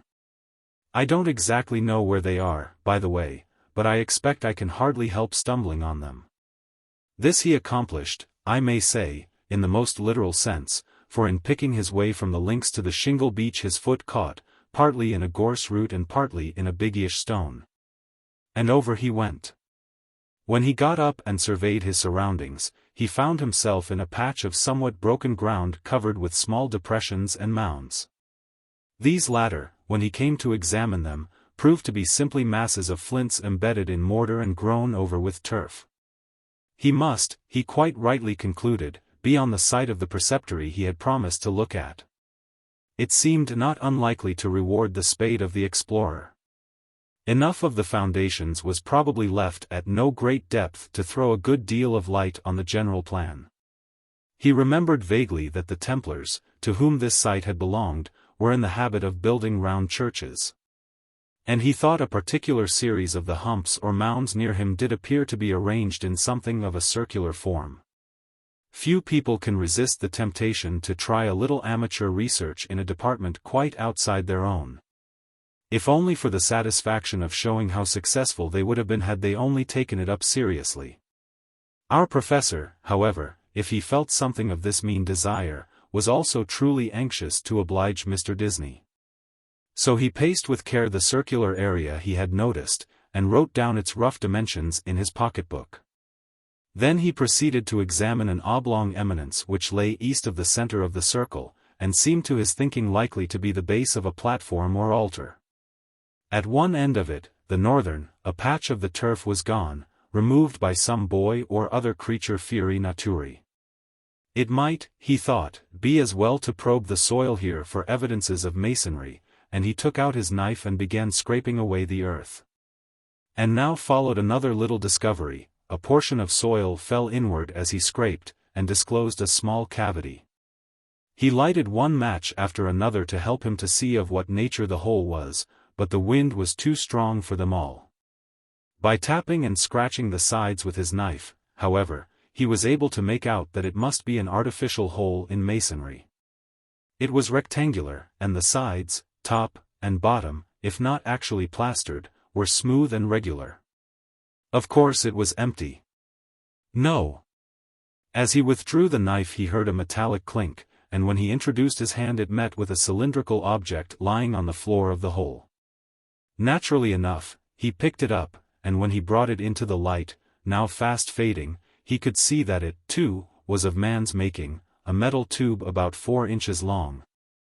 And evidently of some considerable age. By the time Parkins had made sure that there was nothing else in this odd receptacle, it was too late and too dark for him to think of undertaking any further search. What he had done had proved so unexpectedly interesting that he determined to sacrifice a little more of the daylight on the morrow to archaeology.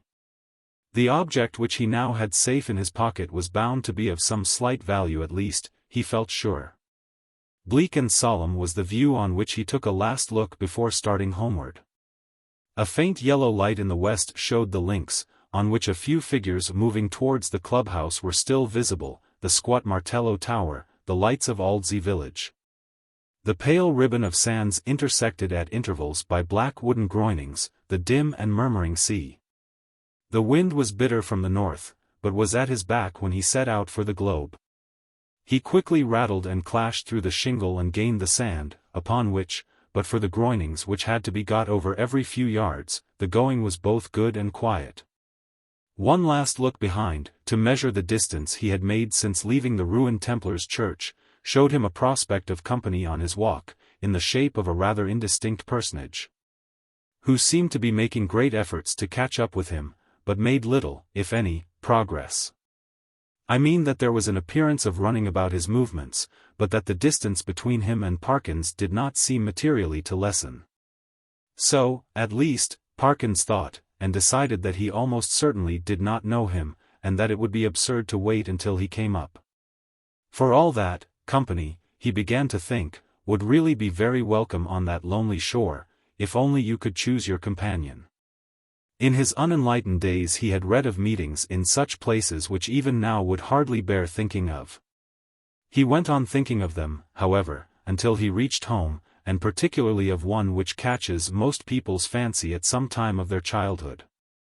Now I saw in my dream that Christian had gone but a very little way when he saw a foul fiend coming over the field to meet him.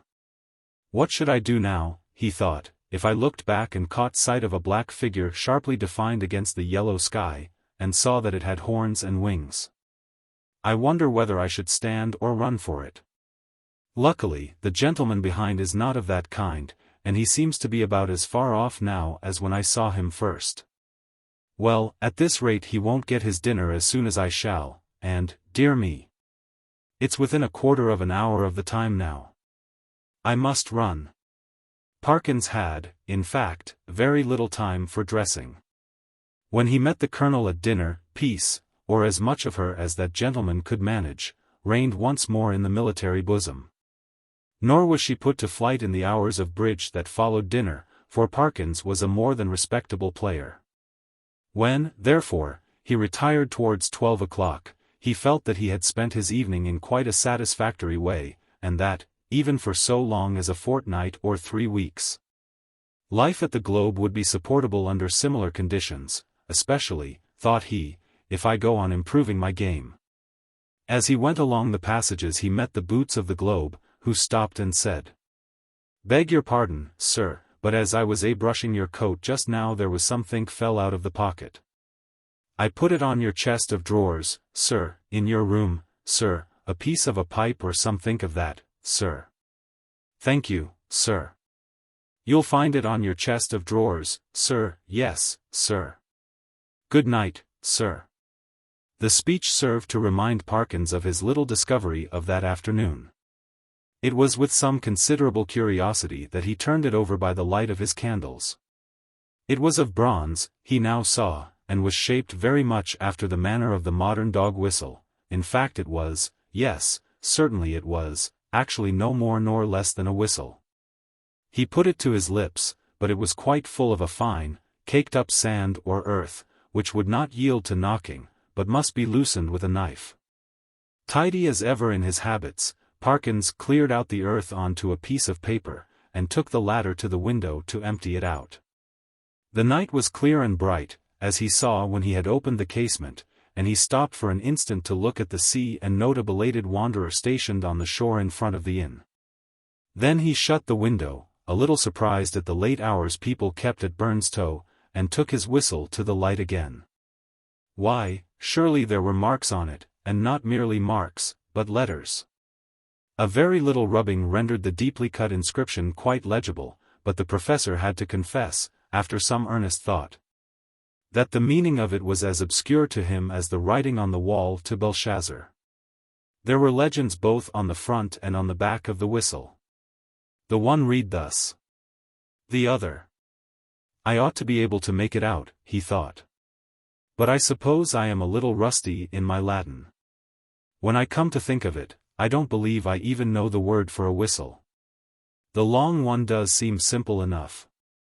It ought to mean, who is this who is coming?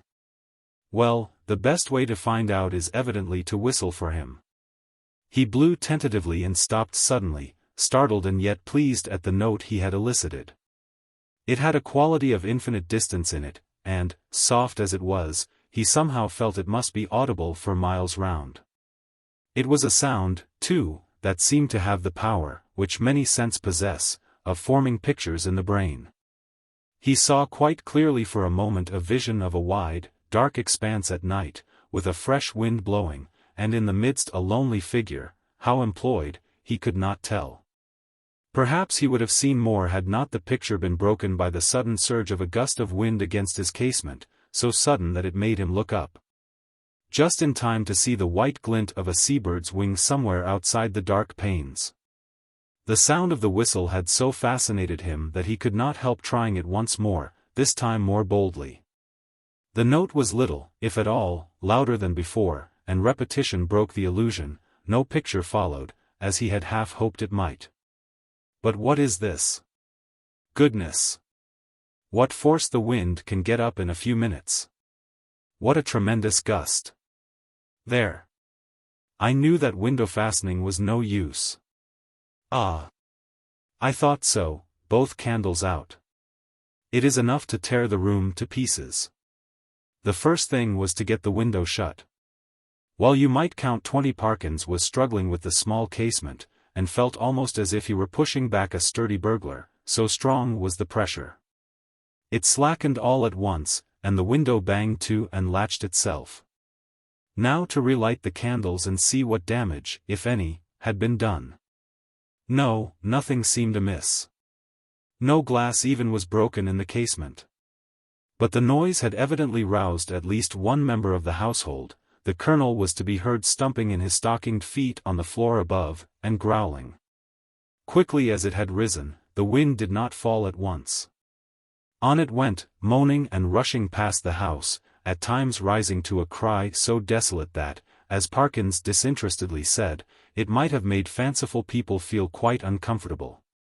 Even the unimaginative, he thought after a quarter of an hour, might be happier without it. Whether it was the wind, or the excitement of golf, or of the researches in the preceptory that kept Parkins awake, he was not sure. Awake he remained, in any case. Long enough to fancy, as I am afraid I often do myself under such conditions, that he was the victim of all manner of fatal disorders. He would lie counting the beats of his heart, convinced that it was going to stop work every moment, and would entertain grave suspicions of his lungs, brain, liver, etc.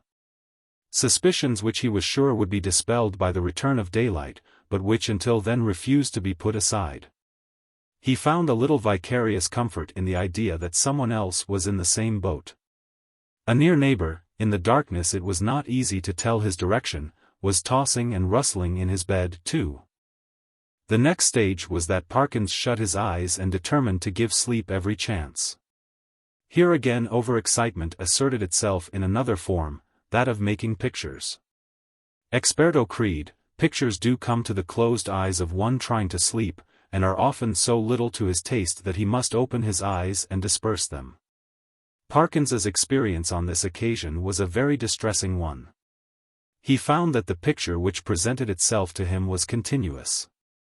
When he opened his eyes, of course, it went. But when he shut them once more it framed itself afresh, and acted itself out again, neither quicker nor slower than before. What he saw was this. A long stretch of shore, shingle-edged by sand, and intersected at short intervals with black groins running down to the water, a scene, in fact, so like that of his afternoon's walk that, in the absence of any landmark, it could not be distinguished therefrom. The light was obscure, conveying an impression of gathering storm, late winter evening, and slight cold rain. On this bleak stage at first no actor was visible. Then, in the distance, a bobbing black object appeared, a moment more, and it was a man running, jumping, clambering over the groins, and every few seconds looking eagerly back. The nearer he came the more obvious it was that he was not only anxious, but even terribly frightened, though his face was not to be distinguished. He was, moreover, almost at the end of his strength. On he came, each successive obstacle seemed to cause him more difficulty than the last. Will he get over this next one? Thought Parkins. It seems a little higher than the others. Yes, half climbing, half throwing himself, he did get over, and fell all in a heap on the other side, the side nearest to the spectator. There, as if really unable to get up again, he remained crouching under the groin, looking up in an attitude of painful anxiety. So far no cause whatever for the fear of the runner had been shown. But now there began to be seen, far up the shore, a little flicker of something light-colored moving to and fro with great swiftness and irregularity. Rapidly growing larger, it, too, declared itself as a figure in pale, fluttering draperies, ill-defined.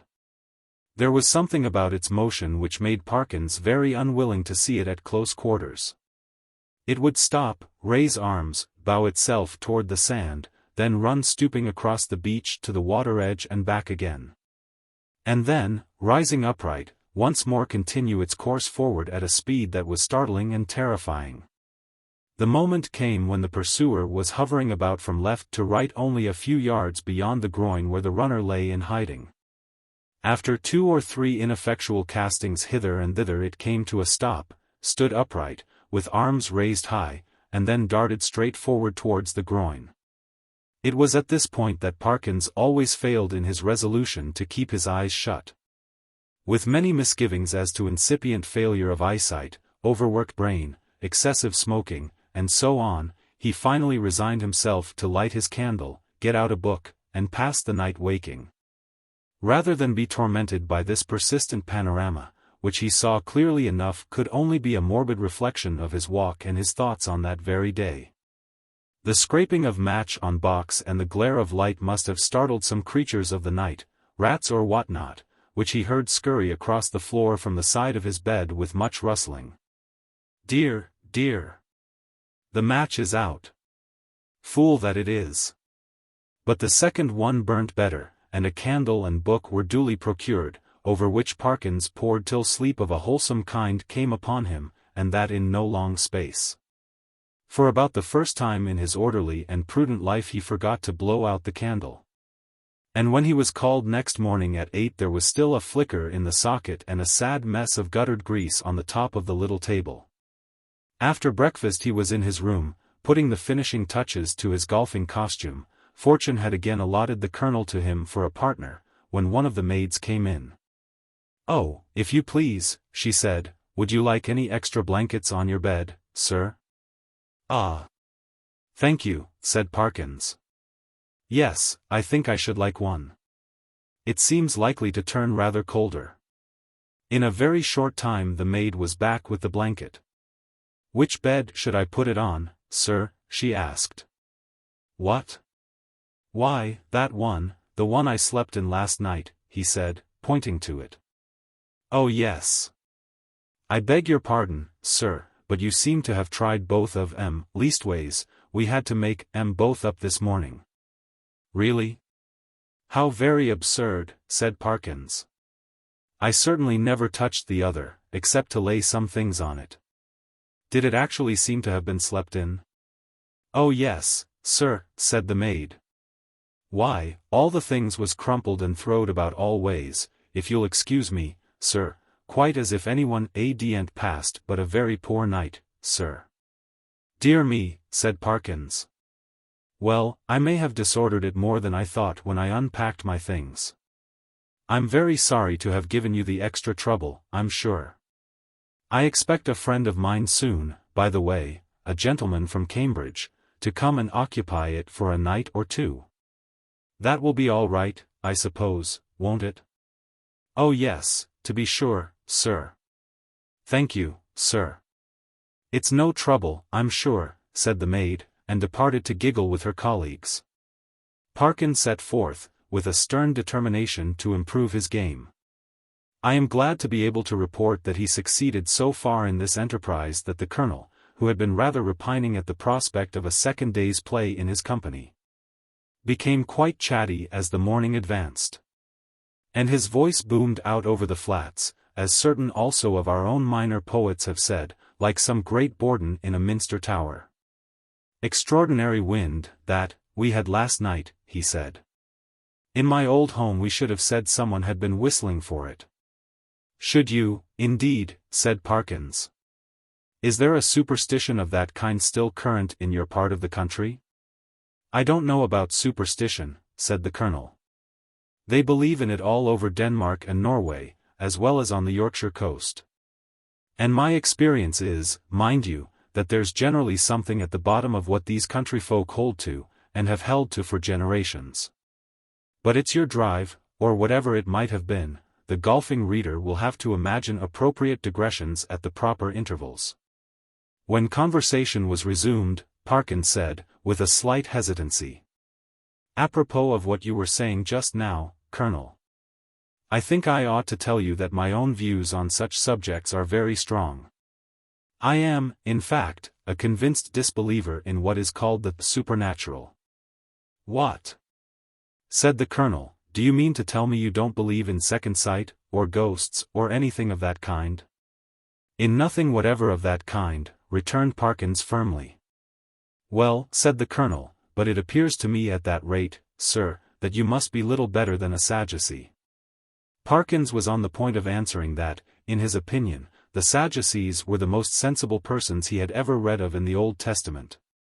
But, feeling some doubt as to whether much mention of them was to be found in that work, he preferred to laugh the accusation off. Perhaps I am, he said, but, here, give me my clique, boy. Excuse me one moment, Colonel. A short interval. Now, as to whistling for the wind, let me give you my theory about it. The laws which govern winds are really not at all perfectly known, to fisherfolk and such, of course, not known at all. A man or woman of eccentric habits, perhaps, or a stranger, is seen repeatedly on the beach at some unusual hour, and is heard whistling. Soon afterwards a violent wind rises. A man who could read the sky perfectly or who possessed a barometer could have foretold that it would. The simple people of a fishing village have no barometers, and only a few rough rules for prophesying weather. What more natural than that the eccentric personage I postulated should be regarded as having raised the wind, or that he or she should clutch eagerly at the reputation of being able to do so? Now, take last night's wind. As it happens, I myself was whistling. I blew a whistle twice, and the wind seemed to come absolutely in answer to my call. If anyone had seen me. The audience had been a little restive under this harangue, and Parkins had, I fear, fallen somewhat into the tone of a lecturer. But at the last sentence the Colonel stopped. Whistling, were you? He said. And what sort of whistle did you use? Play this stroke first. Interval. About that whistle you were asking, Colonel. It's rather a curious one. I have it in no, I see I've left it in my room. As a matter of fact, I found it yesterday. And then Parkins narrated the manner of his discovery of the whistle, upon hearing which the Colonel grunted, and opined that, in Parkins's place, he should himself be careful about using a thing that had belonged to a set of papists, of whom, speaking generally, it might be affirmed that you never knew what they might not have been up to. From this topic he diverged to the enormities of the vicar, who had given notice on the previous Sunday that Friday would be the feast of St. Thomas the Apostle, and that there would be service at 11 o'clock in the church. This and other similar proceedings constituted in the Colonel's view a strong presumption that the vicar was a concealed papist, if not a Jesuit. And Parkins, who could not very readily follow the colonel in this region, did not disagree with him. In fact, they got on so well together in the morning that there was no talk on either side of their separating after lunch. Both continued to play well during the afternoon, or, at least, well enough to make them forget everything else until the light began to fail them. Not until then did Parkins remember that he had meant to do some more investigating at the preceptory, but it was of no great importance, he reflected. One day was as good as another. He might as well go home with the colonel.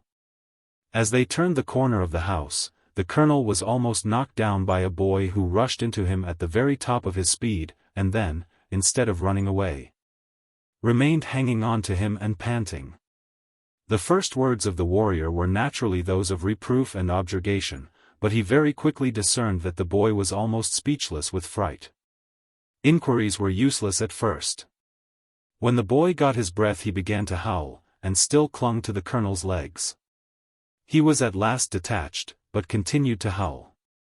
"What in the world is the matter with you? What have you been up to? What have you seen?" said the two men. "Ow, I seen it wive at me out of the winder," wailed the boy, "and I don't like it." "What window?" said the irritated colonel.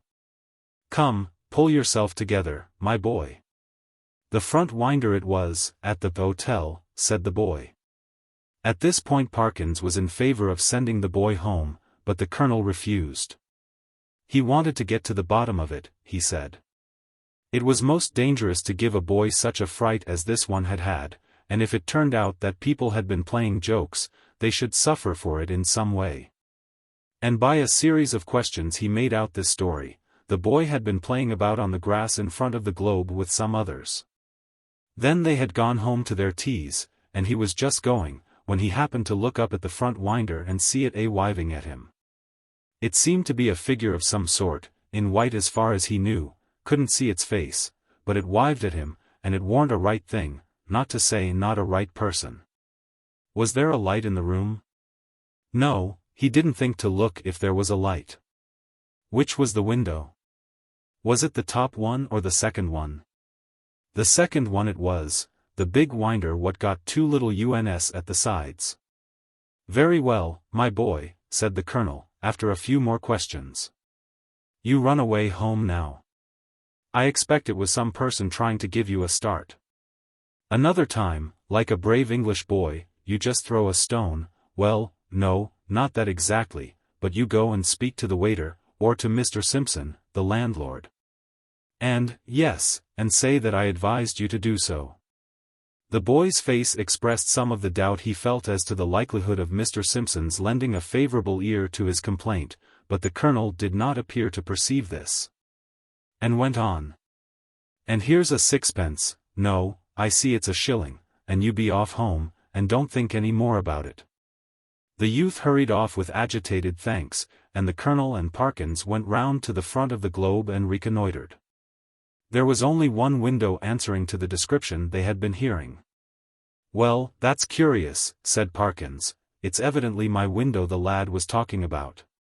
Will you come up for a moment, Colonel Wilson? We ought to be able to see if anyone has been taking liberties in my room." They were soon in the passage, and Parkins made as if to open the door. Then he stopped and felt in his pockets. "This is more serious than I thought," was his next remark. "I remember now that before I started this morning I locked the door. It is locked now, and, what is more, here is the key." And he held it up. "Now," he went on, "if the servants are in the habit of going into one's room during the day when one is away, I can only say that, well, that I don't approve of it at all." Conscious of a somewhat weak climax, he busied himself in opening the door, which was indeed locked, and in lighting candles. "No," he said, "nothing seems disturbed." "Except your bed," put in the colonel. "Excuse me, that isn't my bed," said Parkins. "I don't use that one. But it does look as if someone had been playing tricks with it." It certainly did. The clothes were bundled up and twisted together in a most tortuous confusion. Parkins pondered. "That must be it," he said at last, I disordered the clothes last night in unpacking, and they haven't made it since. Perhaps they came in to make it, and that boy saw them through the window. And then they were called away and locked the door after them. Yes, I think that must be it. Well, ring and ask, said the colonel, and this appealed to Parkins as practical. The maid appeared, and, to make a long story short, deposed that she had made the bed in the morning when the gentleman was in the room, and hadn't been there since.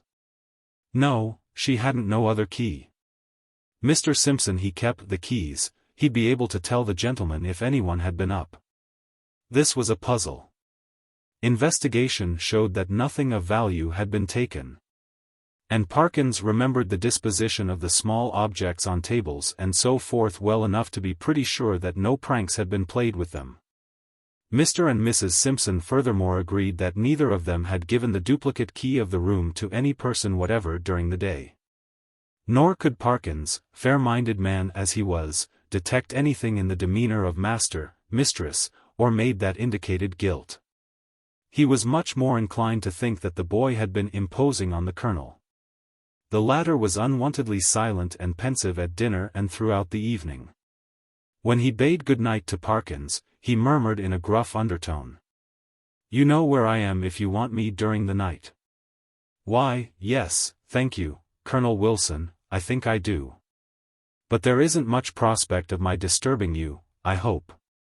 By the way," he added, "did I show you that old whistle I spoke of?" "I think not." "Well, here it is." The colonel turned it over gingerly in the light of the candle. "Can you make anything of the inscription?" asked Parkins, as he took it back. "No, not in this light." "What do you mean to do with it?" "Oh, well, when I get back to Cambridge I shall submit it to some of the archaeologists there, and see what they think of it. And very likely, if they consider it worth having, I may present it to one of the museums." Said the colonel. "Well, you may be right. All I know is that, if it were mine, should chuck it straight into the sea. It's no use talking, I'm well aware, but I expect that with you it's a case of live and learn." "I hope so, I'm sure, and I wish you a good night." He turned away, leaving Parkins in act to speak at the bottom of the stair, and soon each was in his own bedroom. By some unfortunate accident, there were neither blinds nor curtains to the windows of the professor's room. The previous night he had thought little of this, but tonight there seemed every prospect of a bright moon rising to shine directly on his bed, and probably wake him later on. When he noticed this he was a good deal annoyed, but, with an ingenuity which I can only envy, he succeeded in rigging up, with the help of a railway rug, some safety pins, and a stick and umbrella.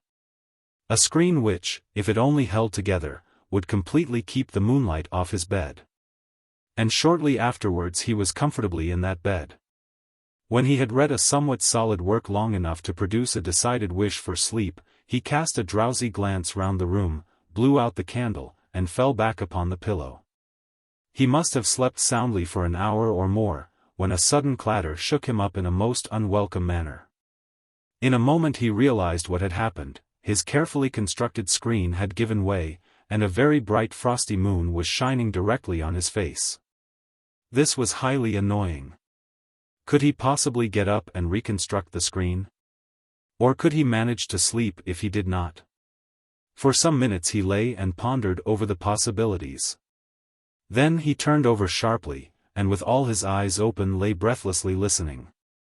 There had been a movement, he was sure, in the empty bed on the opposite side of the room.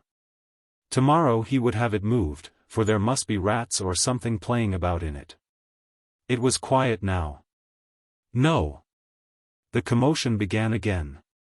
There was a rustling and shaking, surely more than any rat could cause. I can figure to myself something of the professor's bewilderment and horror, for I have in a dream 30 years back seen the same thing happen. But the reader will hardly, perhaps, imagine how dreadful it was to him to see a figure suddenly sit up in what he had known was an empty bed.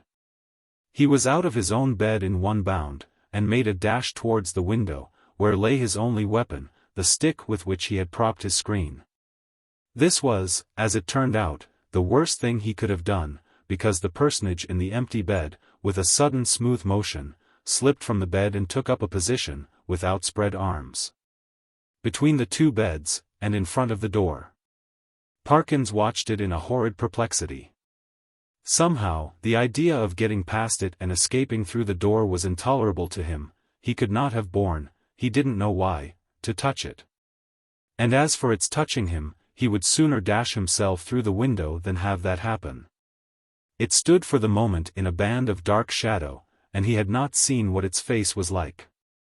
Now it began to move, in a stooping posture, and all at once the spectator realized, with some horror and some relief, that it must be blind.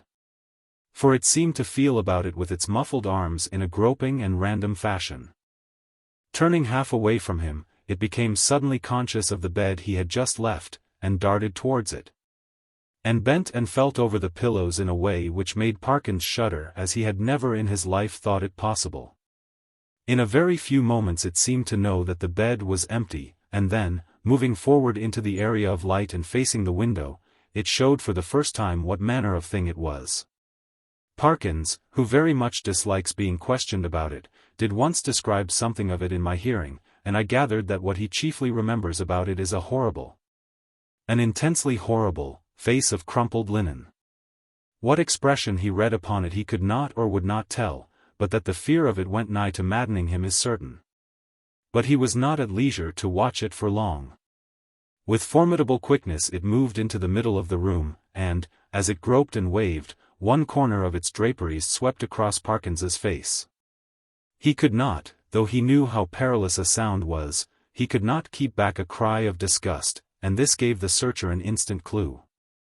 It leapt towards him upon the instant, and the next moment he was halfway through the window backwards, uttering cry upon cry at the utmost pitch of his voice. And the linen face was thrust close into his own. At this, almost the last possible second, deliverance came, as you will have guessed. The colonel burst the door open, and was just in time to see the dreadful group at the window. When he reached the figures only one was left. Parkins sank forward into the room in a faint, and before him on the floor lay a tumbled heap of bedclothes. Colonel Wilson asked no questions, but busied himself in keeping everyone else out of the room and in getting Parkins back to his bed. And himself, wrapped in a rug, occupied the other bed, for the rest of the night. Early on the next day Rogers arrived, more welcome than he would have been a day before, and the three of them held a very long consultation in the professor's room. At the end of it the colonel left the hotel door carrying a small object between his finger and thumb, which he cast as far into the sea as a very brawny arm could send it. Later on the smoke of a burning ascended from the back premises of the Globe. Exactly what explanation was patched up for the staff and visitors at the hotel I must confess I do not recollect. The professor was somehow cleared of the ready suspicion of delirium tremens, and the hotel of the reputation of a troubled house. There is not much question as to what would have happened to Parkins if the colonel had not intervened when he did. He would either have fallen out of the window or else lost his wits. But it is not so evident what more the creature that came in answer to the whistle could have done than frighten. There seemed to be absolutely nothing material about it save the bedclothes of which it had made itself a body. The colonel, who remembered a not very dissimilar occurrence in India, was of the opinion that if Parkins had closed with it it could really have done very little.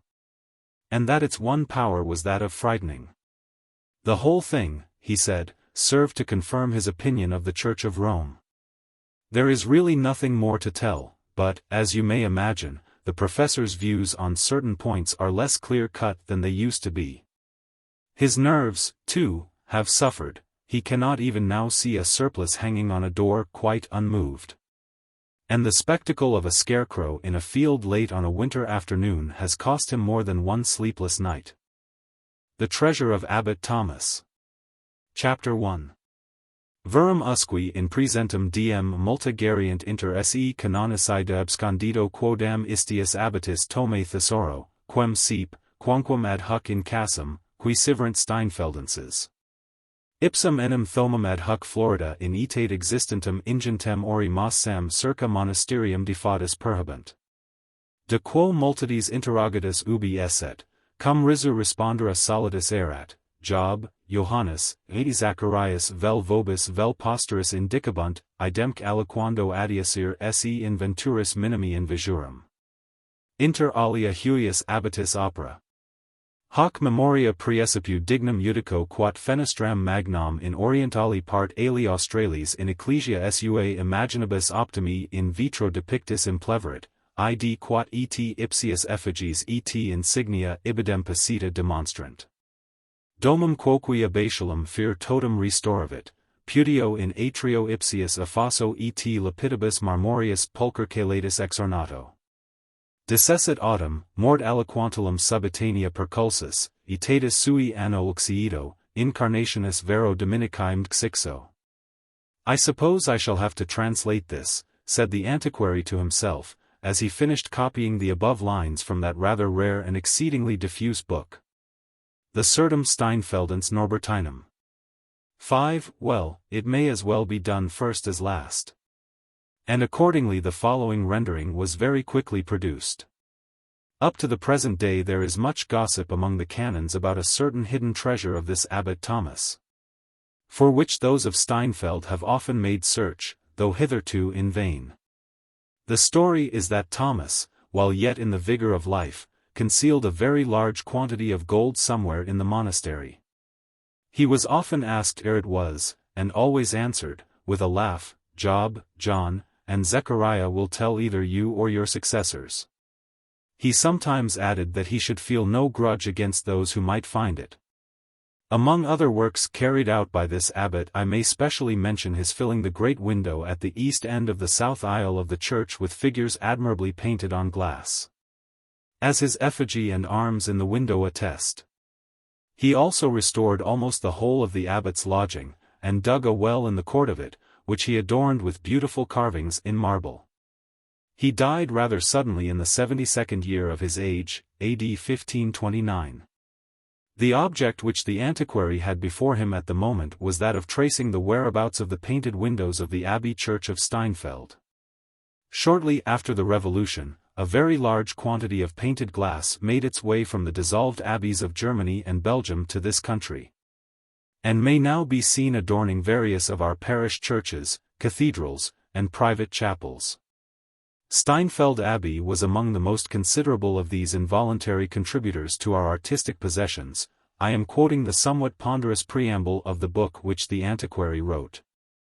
And the greater part of the glass from that institution can be identified without much difficulty by the help either of the numerous inscriptions in which the place is mentioned, or of the subjects of the windows, in which several well-defined cycles or narratives were represented. The passage with which I began my story had set the antiquary on the track of another identification. In a private chapel, no matter where, he had seen three large figures, each occupying a whole light in a window, and evidently the work of one artist. Their style made it plain that that artist had been a German of the 16th century, but hitherto the more exact localizing of them had been a puzzle. They represented, will you be surprised to hear it, Job Patriarcha, Johannes Evangelista, Zacharias Propheta, and each of them held a book or scroll, inscribed with a sentence from his writings. These, as a matter of course, the antiquary had noted, and had been struck by the curious way in which they differed from any text of the Vulgate that he had been able to examine. Thus the scroll in Job's hand was inscribed, Oro est locus in quo absconditur, for conflator. 6 on the Book of John was, Habent in vestimentis sui scripturum quam nemo navit. 7, for in vestimento scriptum, the following words being taken from another verse. And Zacharias had, super lapidem unum septem oculi sunt. 8, which alone of the three presents an unaltered text. A sad perplexity it had been to our investigator to think why these three personages should have been placed together in one window. There was no bond of connection between them, either historic, symbolic, or doctrinal, and he could only suppose that they must have formed part of a very large series of prophets and apostles, which might have filled, say, all the clerestory windows of some capacious church. But the passage from the Certum had altered the situation by showing that the names of the actual personages represented in the glass now in Lord D.'s chapel had been constantly on the lips of Abbot Thomas von Eschenhausen of Steinfeld. and that this abbot had put up a painted window, probably about the year 1520, in the south aisle of his abbey church. It was no very wild conjecture that the three figures might have formed part of Abbot Thomas's offering. It was one which, moreover, could probably be confirmed or set aside by another careful examination of the glass. And, as Mr. Somerton was a man of leisure, he set out on pilgrimage to the private chapel with very little delay. His conjecture was confirmed to the full. Not only did the style and technique of the glass suit perfectly with the date and place required, but in another window of the chapel he found some glass, known to have been bought along with the figures, which contained the arms of Abbot Thomas von Eschenhausen. At intervals during his researches Mr. Somerton had been haunted by the recollection of the gossip about the hidden treasure, and, as he thought the matter over, it became more and more obvious to him that if the abbot meant anything by the enigmatical answer which he gave to his questioners, he must have meant that the secret was to be found somewhere in the window he had placed in the abbey church. It was undeniable, furthermore, that the first of the curiously selected texts on the scrolls in the window might be taken to have a reference to hidden treasure.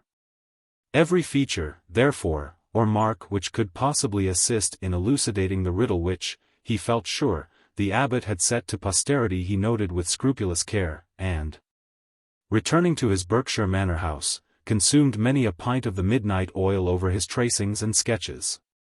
After 2 or 3 weeks, a day came when Mr. Somerton announced to his man that he must pack his own and his master's things for a short journey abroad, whither for the moment we will not follow him. Chapter 2. Mr. Gregory, the rector of Parsbury, had strolled out before breakfast, it being a fine autumn morning, as far as the gate of his carriage drive, with intent to meet the postman and sniff the cool air. Nor was he disappointed of either purpose. Before he had had time to answer more than 10 or 11 of the miscellaneous questions propounded to him in the lightness of their hearts by his young offspring, who had accompanied him, the postman was seen approaching. And among the morning's budget was one letter bearing a foreign postmark and stamp, which became at once the objects of an eager competition among the youthful Gregorys, and was addressed in an uneducated, but plainly an English hand. When the rector opened it, and turned to the signature, he realized that it came from the confidential valet of his friend and squire, Mr. Somerton. Thus it ran. Honored Sir, as I am in a great anxiety about master, I write at his wish to beg you, sir, if you could be so good as step over. Master has 'ad a nasty shock and keeps his bed. I never have known him like this, but no wonder, and nothing will serve but you, sir. Master says would I mint I on the short way here is drive to Cobblentz and take a trap.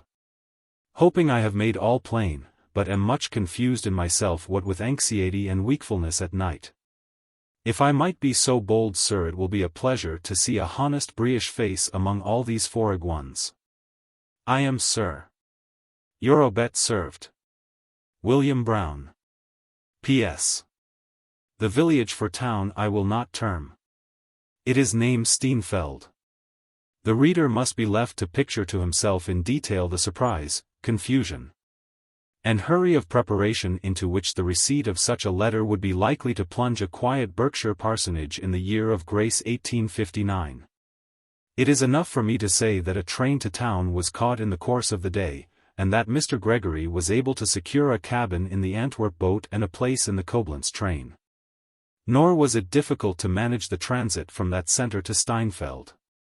I labor under a grave disadvantage as narrator of this story in that I have never visited Steinfeld myself, and that neither of the principal actors in the episode, from whom I derive my information, was able to give me anything but a vague and rather dismal idea of its appearance.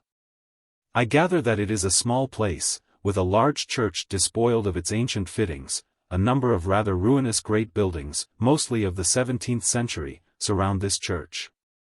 For the abbey, in common with most of those on the continent, was rebuilt in a luxurious fashion by its inhabitants at that period. It has not seemed to me worth while to lavish money on a visit to the place, for though it is probably far more attractive than either Mr. Somerton or Mr. Gregory thought it, there is evidently little, if anything, of first-rate interest to be seen, except, perhaps, one thing, which I should not care to see. The inn where the English gentleman and his servant were lodged is, or was, the only possible one in the village. Mr. Gregory was taken to it at once by his driver, and found Mr. Brown waiting at the door. Mr. Brown, a model when in his Berkshire home of the impassive whiskered race who are known as confidential valets, was now egregiously out of his element, in a light tweed suit, anxious, almost irritable, and plainly anything but master of the situation. His relief at the sight of the honest British face of his rector was unmeasured, but words to describe it were denied him. He could only say, "Well, I am pleased, I'm sure, sir, to see you. And so I'm sure, sir, will master." "How is your master, Brown?" Mr. Gregory eagerly put in.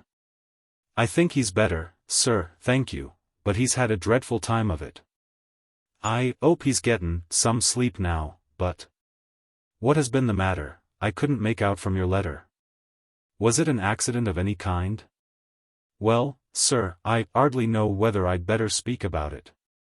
Master was very particular he should be the one to tell you.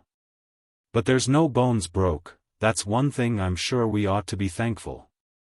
"What does the doctor say?" asked Mr. Gregory.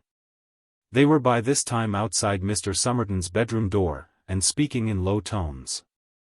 Mr. Gregory, who happened to be in front, was feeling for the handle, and chanced to run his fingers over the panels. Before Brown could answer, there was a terrible cry from within the room. "In God's name, who is that?" were the first words they heard. "Brown, is it?" "Yes, sir, me, sir," and Mr. Gregory, Brown hastened to answer, and there was an audible groan of relief in reply. They entered the room, which was darkened against the afternoon sun, and Mr. Gregory saw, with a shock of pity, how drawn, how damp with drops of fear, was the usually calm face of his friend, who, sitting up in the curtained bed, stretched out a shaking hand to welcome him. "Better for seeing you, my dear Gregory," was the reply to the rector's first question, and it was palpably true. After 5 minutes of conversation Mr. Somerton was more his own man, Brown afterwards reported, than he had been for days. He was able to eat a more than respectable dinner, and talked confidently of being fit to stand a journey to Coblentz within 24 hours. "But there's one thing," he said, with a return of agitation which Mr. Gregory did not like to see, "which I must beg you to do for me, my dear Gregory. Don't," he went on, laying his hand on Gregory's to forestall any interruption, "don't ask me what it is, or why I want it done. I'm not up to explaining it yet.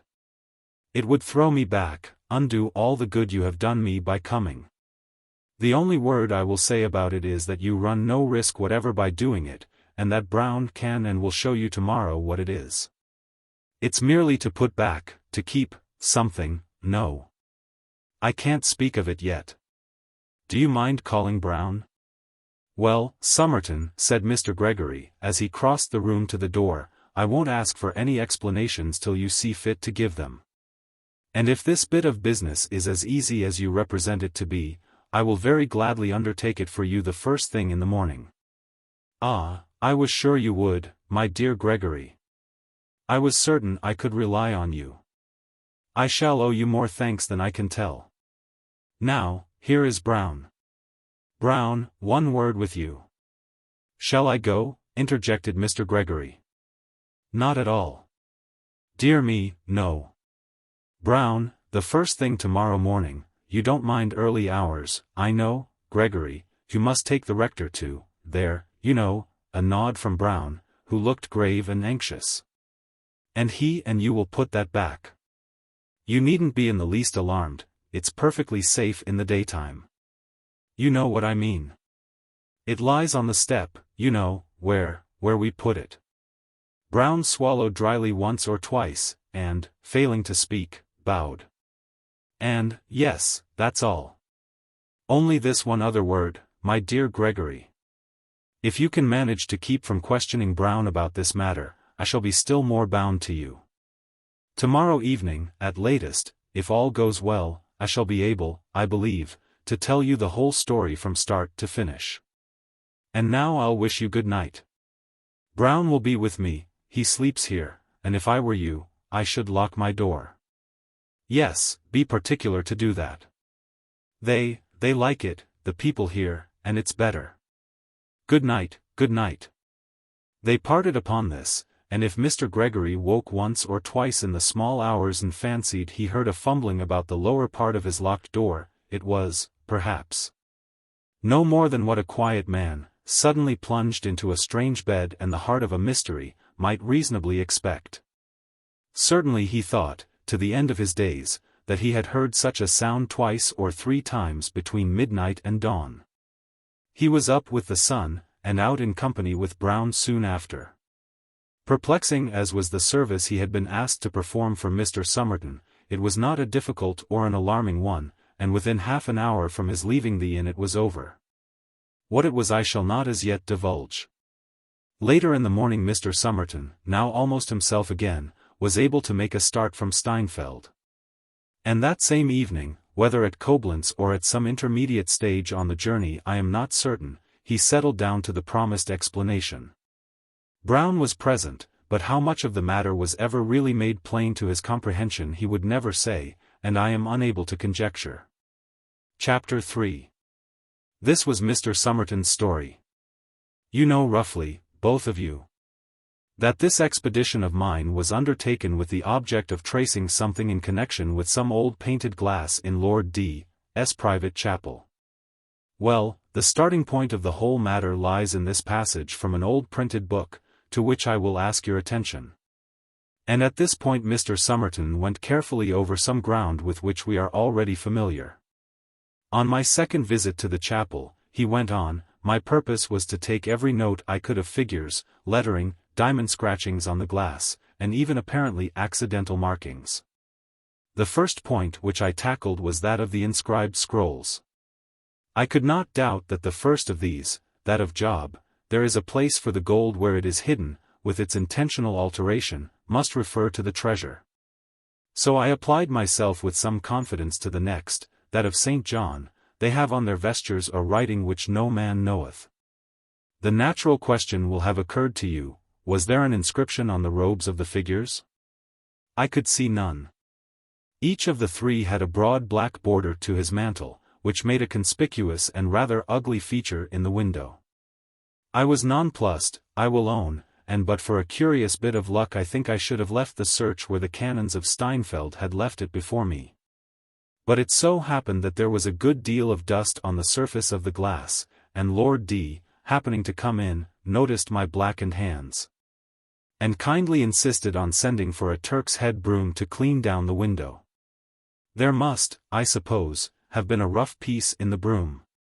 Anyhow, as it passed over the border of one of the mantles, I noticed that it left a long scratch, and that some yellow stain instantly showed up. I asked the man to stop his work for a moment, and ran up the ladder to examine the place. The yellow stain was there, sure enough, and what had come away was a thick black pigment, which had evidently been laid on with the brush after the glass had been burnt, and could therefore be easily scraped off without doing any harm. I scraped, accordingly, and you will hardly believe, no, I do you an injustice.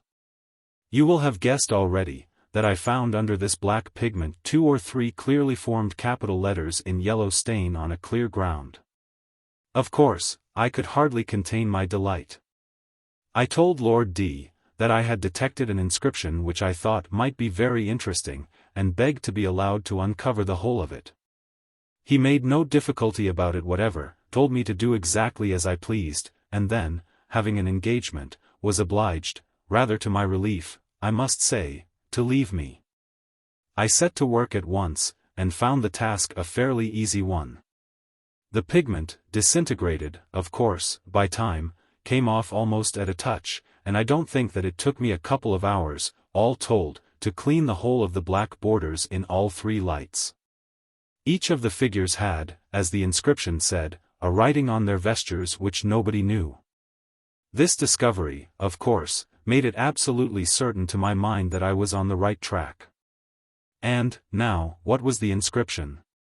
While I was cleaning the glass I almost took pains not to read the lettering, saving up the treat until I had got the whole thing clear.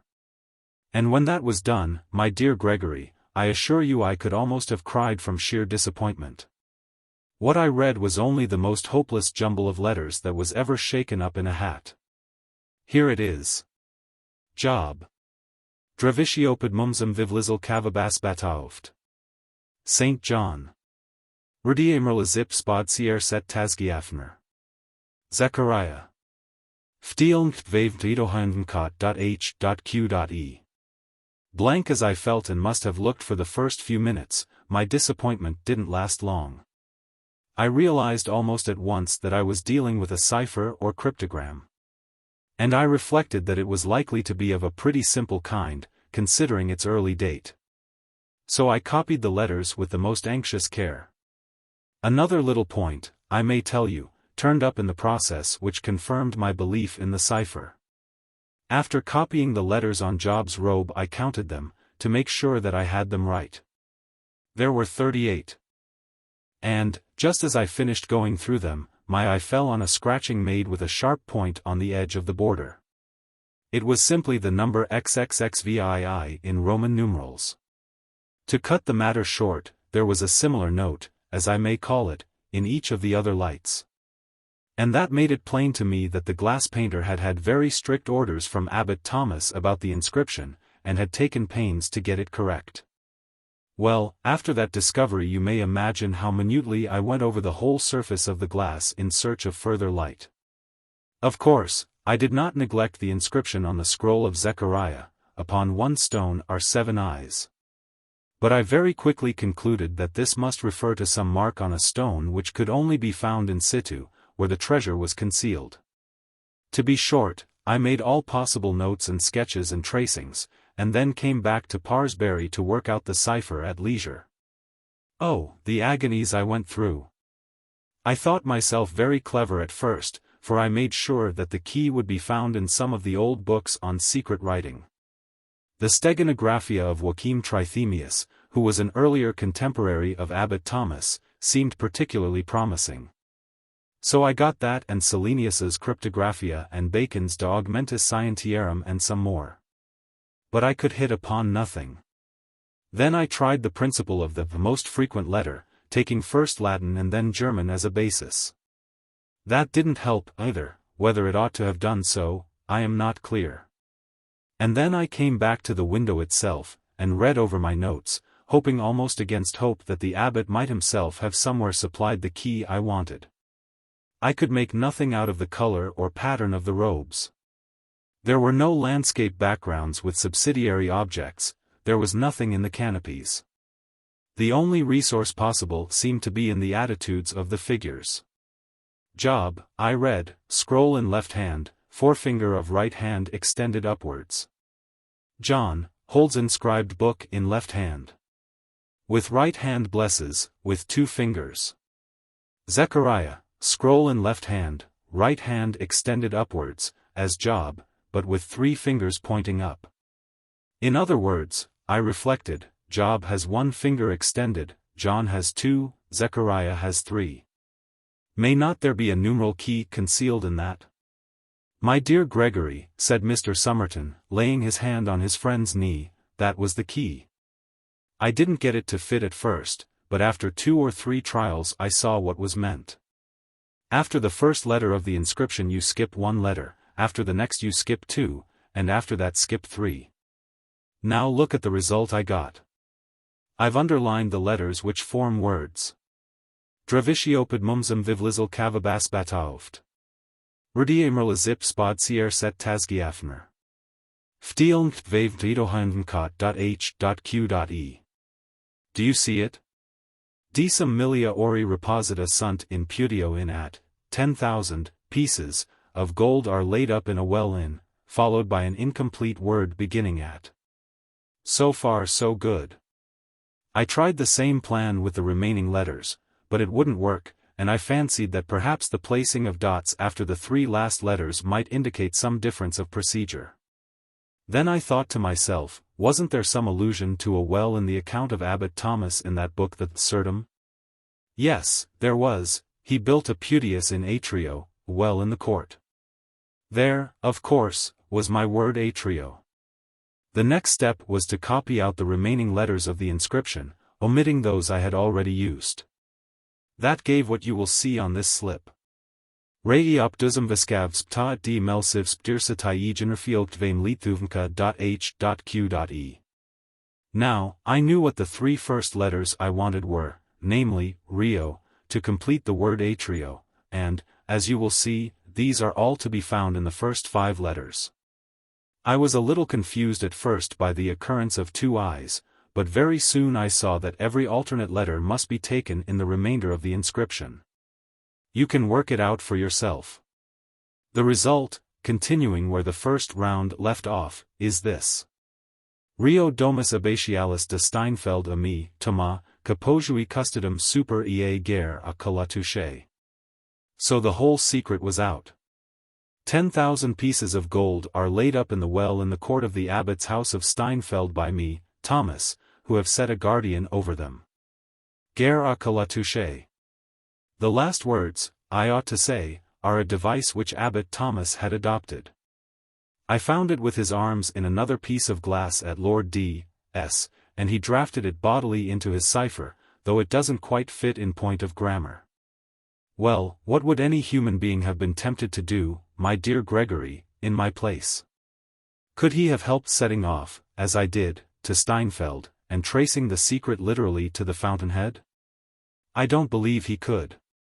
Anyhow, I couldn't, and, as I needn't tell you, I found myself at Steinfeld as soon as the resources of civilization could put me there, and installed myself in the inn you saw.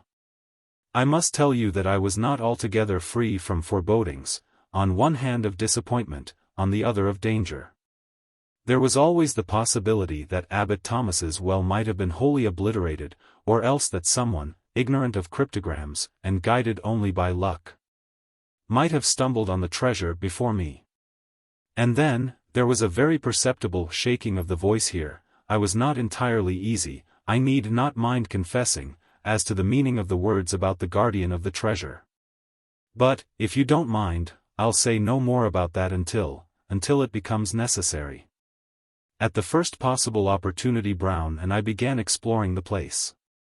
I had naturally represented myself as being interested in the remains of the abbey, and we could not avoid paying a visit to the church, impatient as I was to be elsewhere. Still, it did interest me to see the windows where the glass had been, and especially that at the east end of the south aisle. In the tracery lights of that I was startled to see some fragments and coats of arms remaining. Abbot Thomas's shield was there, and a small figure with a scroll inscribed Oculos habent. Iti non videbunt, they have eyes, and shall not see, which, I take it, was a hit of the abbot at his canons. But, of course, the principal object was to find the abbot's house. There is no prescribed place for this, so far as I know, in the plan of a monastery. You can't predict of it, as you can of the chapter house, that it will be on the eastern side of the cloister, or, as of the dormitory, that it will communicate with a transept of the church. I felt that if I asked many questions I might awaken lingering memories of the treasure, and I thought it best to try first to discover it for myself. It was not a very long or difficult search. That 3-sided court southeast of the church, with deserted piles of building round it, and grass-grown pavement, which you saw this morning, was the place. And glad enough I was to see that it was put to no use, and was neither very far from our inn nor overlooked by any inhabited building. There were only orchards and paddocks on the slopes east of the church. I can tell you that fine stone glowed wonderfully in the rather watery yellow sunset that we had on the Tuesday afternoon. Next, what about the well? There was not much doubt about that, as you can testify. It is really a very remarkable thing. That curb is, I think, of Italian marble, and the carving I thought must be Italian also. There were reliefs, you will perhaps remember, of Eleazar and Rebecca, and of Jacob opening the well for Rachel, and similar subjects. But by way of disarming suspicion, I suppose, the abbot had carefully abstained from any of his cynical and elusive inscriptions. I examined the whole structure with the keenest interest, of course, a square wellhead with an opening in one side.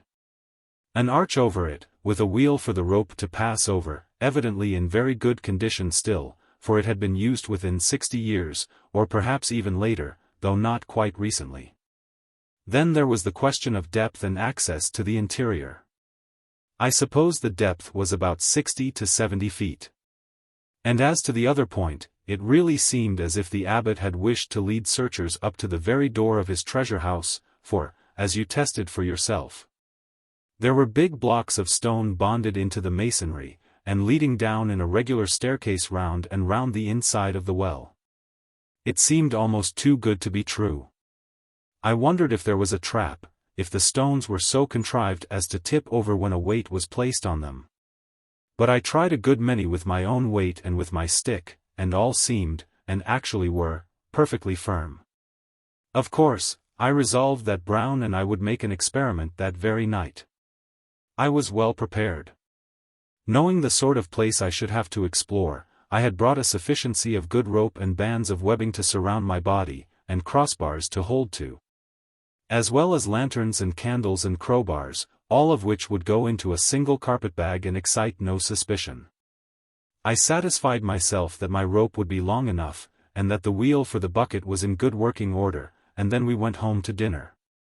I had a little cautious conversation with the landlord, and made out that he would not be overmuch surprised if I went out for a stroll with my man about 9 o'clock, to make, heaven forgive me, a sketch of the abbey by moonlight.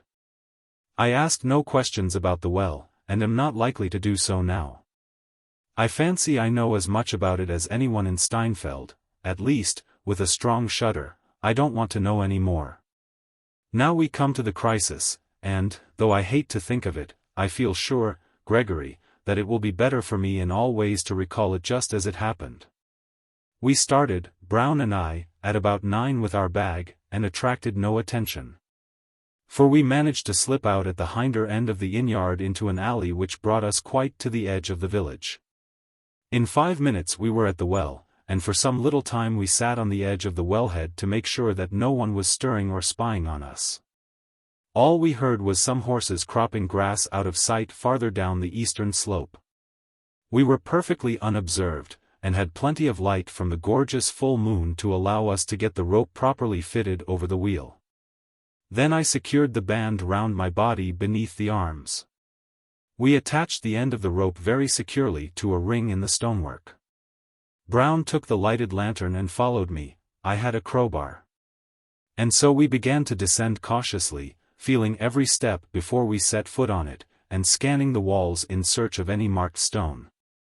Half aloud I counted the steps as we went down, and we got as far as the 38th before I noted anything at all irregular in the surface of the masonry. Even here there was no mark, and I began to feel very blank, and to wonder if the abbot's cryptogram could possibly be an elaborate hoax. At the 49th step the staircase ceased. It was with a very sinking heart that I began retracing my steps, and when I was back on the 38th, Brown, with the lantern being a step or two above me, I scrutinized the little bit of irregularity in the stonework with all my might. But there was no vestige of a mark. Then it struck me that the texture of the surface looked just a little smoother than the rest, or, at least, in some way different. It might possibly be cement and not stone. I gave it a good blow with my iron bar. There was a decidedly hollow sound, though that might be the result of our being in a well. But there was more. A great flake of cement dropped onto my feet, and I saw marks on the stone underneath. I had tracked the abbot down, my dear Gregory, even now I think of it with a certain pride. It took but a very few more taps to clear the whole of the cement away, and I saw a slab of stone about 2 feet square, upon which was engraven a cross. Disappointment again, but only for a moment. It was you, Brown, who reassured me by a casual remark. You said, if I remember right, "It's a funny cross, looks like a lot of eyes." I snatched the lantern out of your hand, and saw with inexpressible pleasure that the cross was composed of 7 eyes, 4 in a vertical line, 3 horizontal. The last of the scrolls in the window was explained in the way I had anticipated. Here was my stone with the 7 eyes. So far the abbot's data had been exact, and, as I thought of this, the anxiety about the guardian returned upon me with increased force. Still, I wasn't going to retreat now. Without giving myself time to think, I knocked away the cement all round the marked stone, and then gave it a prise on the right side with my crowbar. It moved at once, and I saw that it was but a thin light slab, such as I could easily lift out myself, and that it stopped the entrance to a cavity. I did lift it out unbroken, and set it on the step, for it might be very important to us to be able to replace it. Then I waited for several minutes on the step just above. I don't know why, but I think to see if any dreadful thing would rush out. Nothing happened. Next I lit a candle, and very cautiously I placed it inside the cavity, with some idea of seeing whether there were foul air, and of getting a glimpse of what was inside.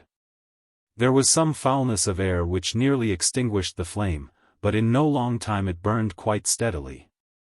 The hole went some little way back, and also on the right and left of the entrance, and I could see some rounded light-colored objects within which might be bags. There was no use in waiting. I faced the cavity, and looked in. There was nothing immediately in the front of the hole. I put my arm in and felt to the right, very gingerly. "Just give me a glass of cognac, Brown." "I'll go on in a moment, Gregory." Well, I felt to the right, and my fingers touched something curved, that felt, yes, more or less like leather. Dampish it was, and evidently part of a heavy, full thing. There was nothing, I must say, to alarm one. I grew bolder, and putting both hands in as well as I could, I pulled it to me, and it came. It was heavy, but moved more easily than I had expected. As I pulled it towards the entrance, my left elbow knocked over and extinguished the candle. I got the thing fairly in front of the mouth and began drawing it out. Just then Brown gave a sharp ejaculation and ran quickly up the steps with the lantern. He will tell you why in a moment.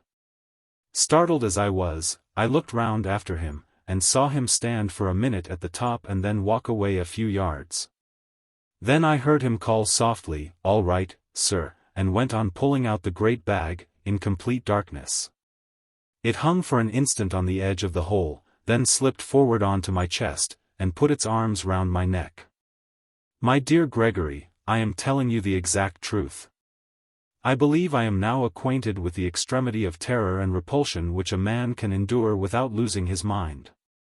I can only just manage to tell you now the bare outline of the experience.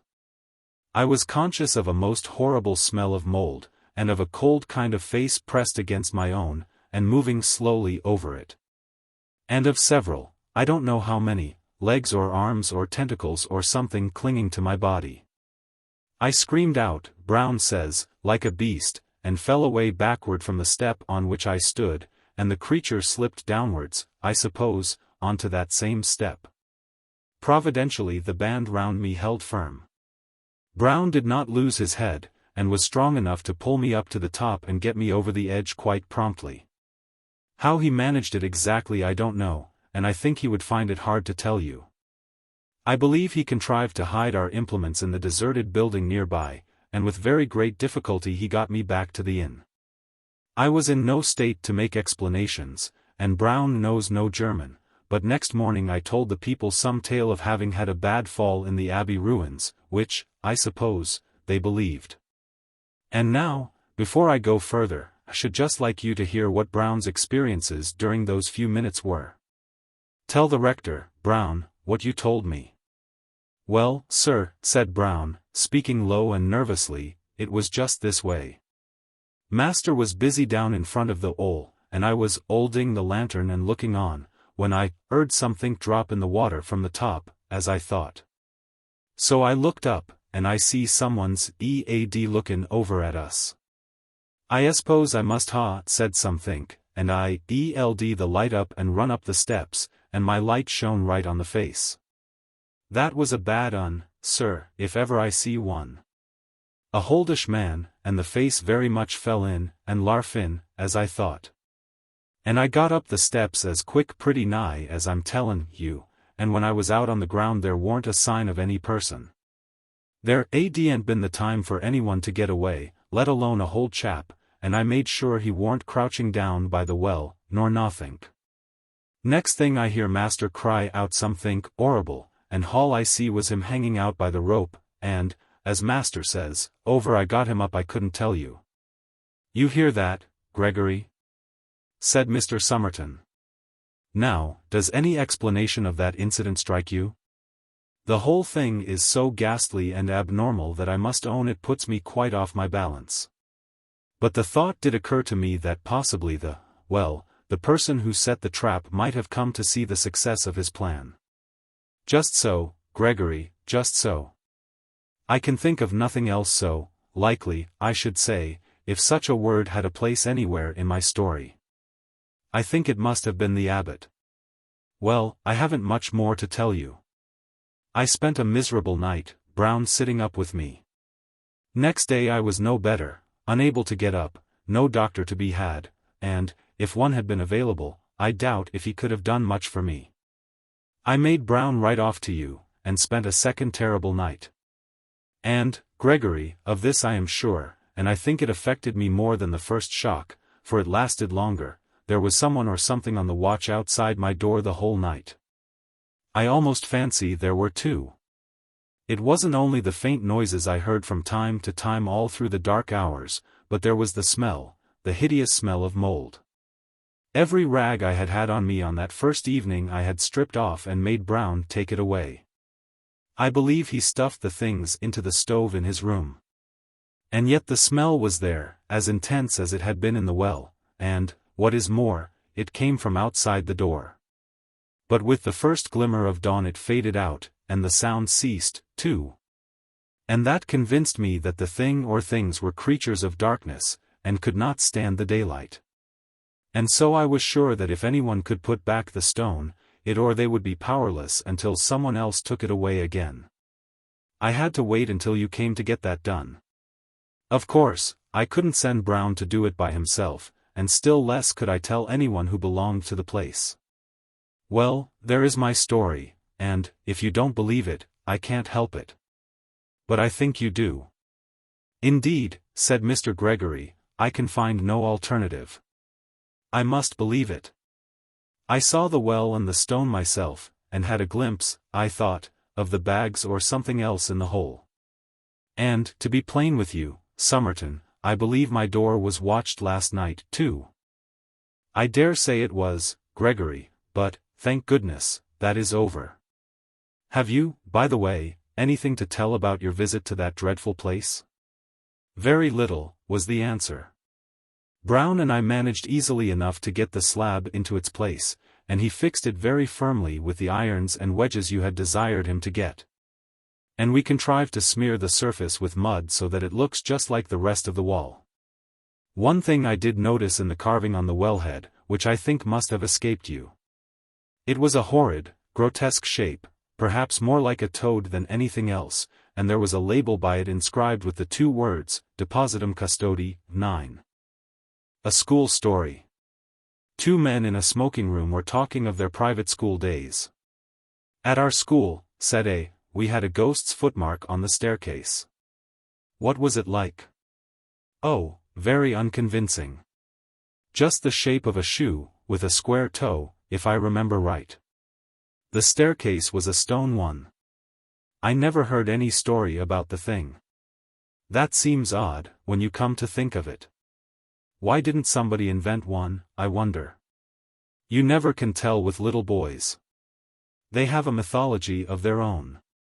There's a subject for you, by the way, the folklore of private schools. Yes, the crop is rather scanty, though.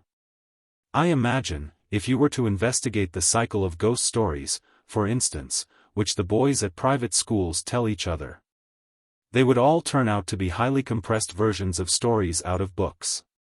Nowadays the Strand and Pearsons, and so on, would be extensively drawn upon. No doubt, they weren't born or thought of in my time. Let's see. I wonder if I can remember the staple ones that I was told. First, there was the house with a room in which a series of people insisted on passing a night. And each of them in the morning was found kneeling in a corner, and had just time to say, I've seen it, and died. Wasn't that the house in Berkeley Square? I dare say it was. Then there was the man who heard a noise in the passage at night, opened his door, and saw someone crawling towards him on all fours with his eye hanging out on his cheek. There was besides, let me think, yes. The room where a man was found dead in bed with a horseshoe mark on his forehead, and the floor under the bed was covered with marks of horseshoes also. I don't know why. Also there was the lady who, on locking her bedroom door in a strange house, heard a thin voice among the bed curtains say, "Now we're shut in for the night." None of those had any explanation or sequel. I wonder if they go on still, those stories. Oh, likely enough, with additions from the magazines, as I said. You never heard, did you, of a real ghost at a private school? I thought not, nobody has that ever I came across. From the way in which you said that, I gather that you have. I really don't know, but this is what was in my mind. It happened at my private school 30-odd years ago, and I haven't any explanation of it. The school I mean was near London. It was established in a large and fairly old house, a great white building with very fine grounds about it. There were large cedars in the garden, as there are in so many of the older gardens in the Thames Valley, and ancient elms in the 3 or 4 fields which we used for our games. I think probably it was quite an attractive place, but boys seldom allow that their schools possess any tolerable features. I came to the school in a September, soon after the year 1870. And among the boys who arrived on the same day was one whom I took to, a Highland boy, whom I will call MacLeod. I needn't spend time in describing him, the main thing is that I got to know him very well. He was not an exceptional boy in any way, not particularly good at books or games, but he suited me. The school was a large one, there must have been from 120 to 130 boys there as a rule, and so a considerable staff of masters was required, and there were rather frequent changes among them. One term, perhaps it was my 3rd or 4th, a new master made his appearance. His name was Samson. He was a tallish, stoutish, pale, black-bearded man.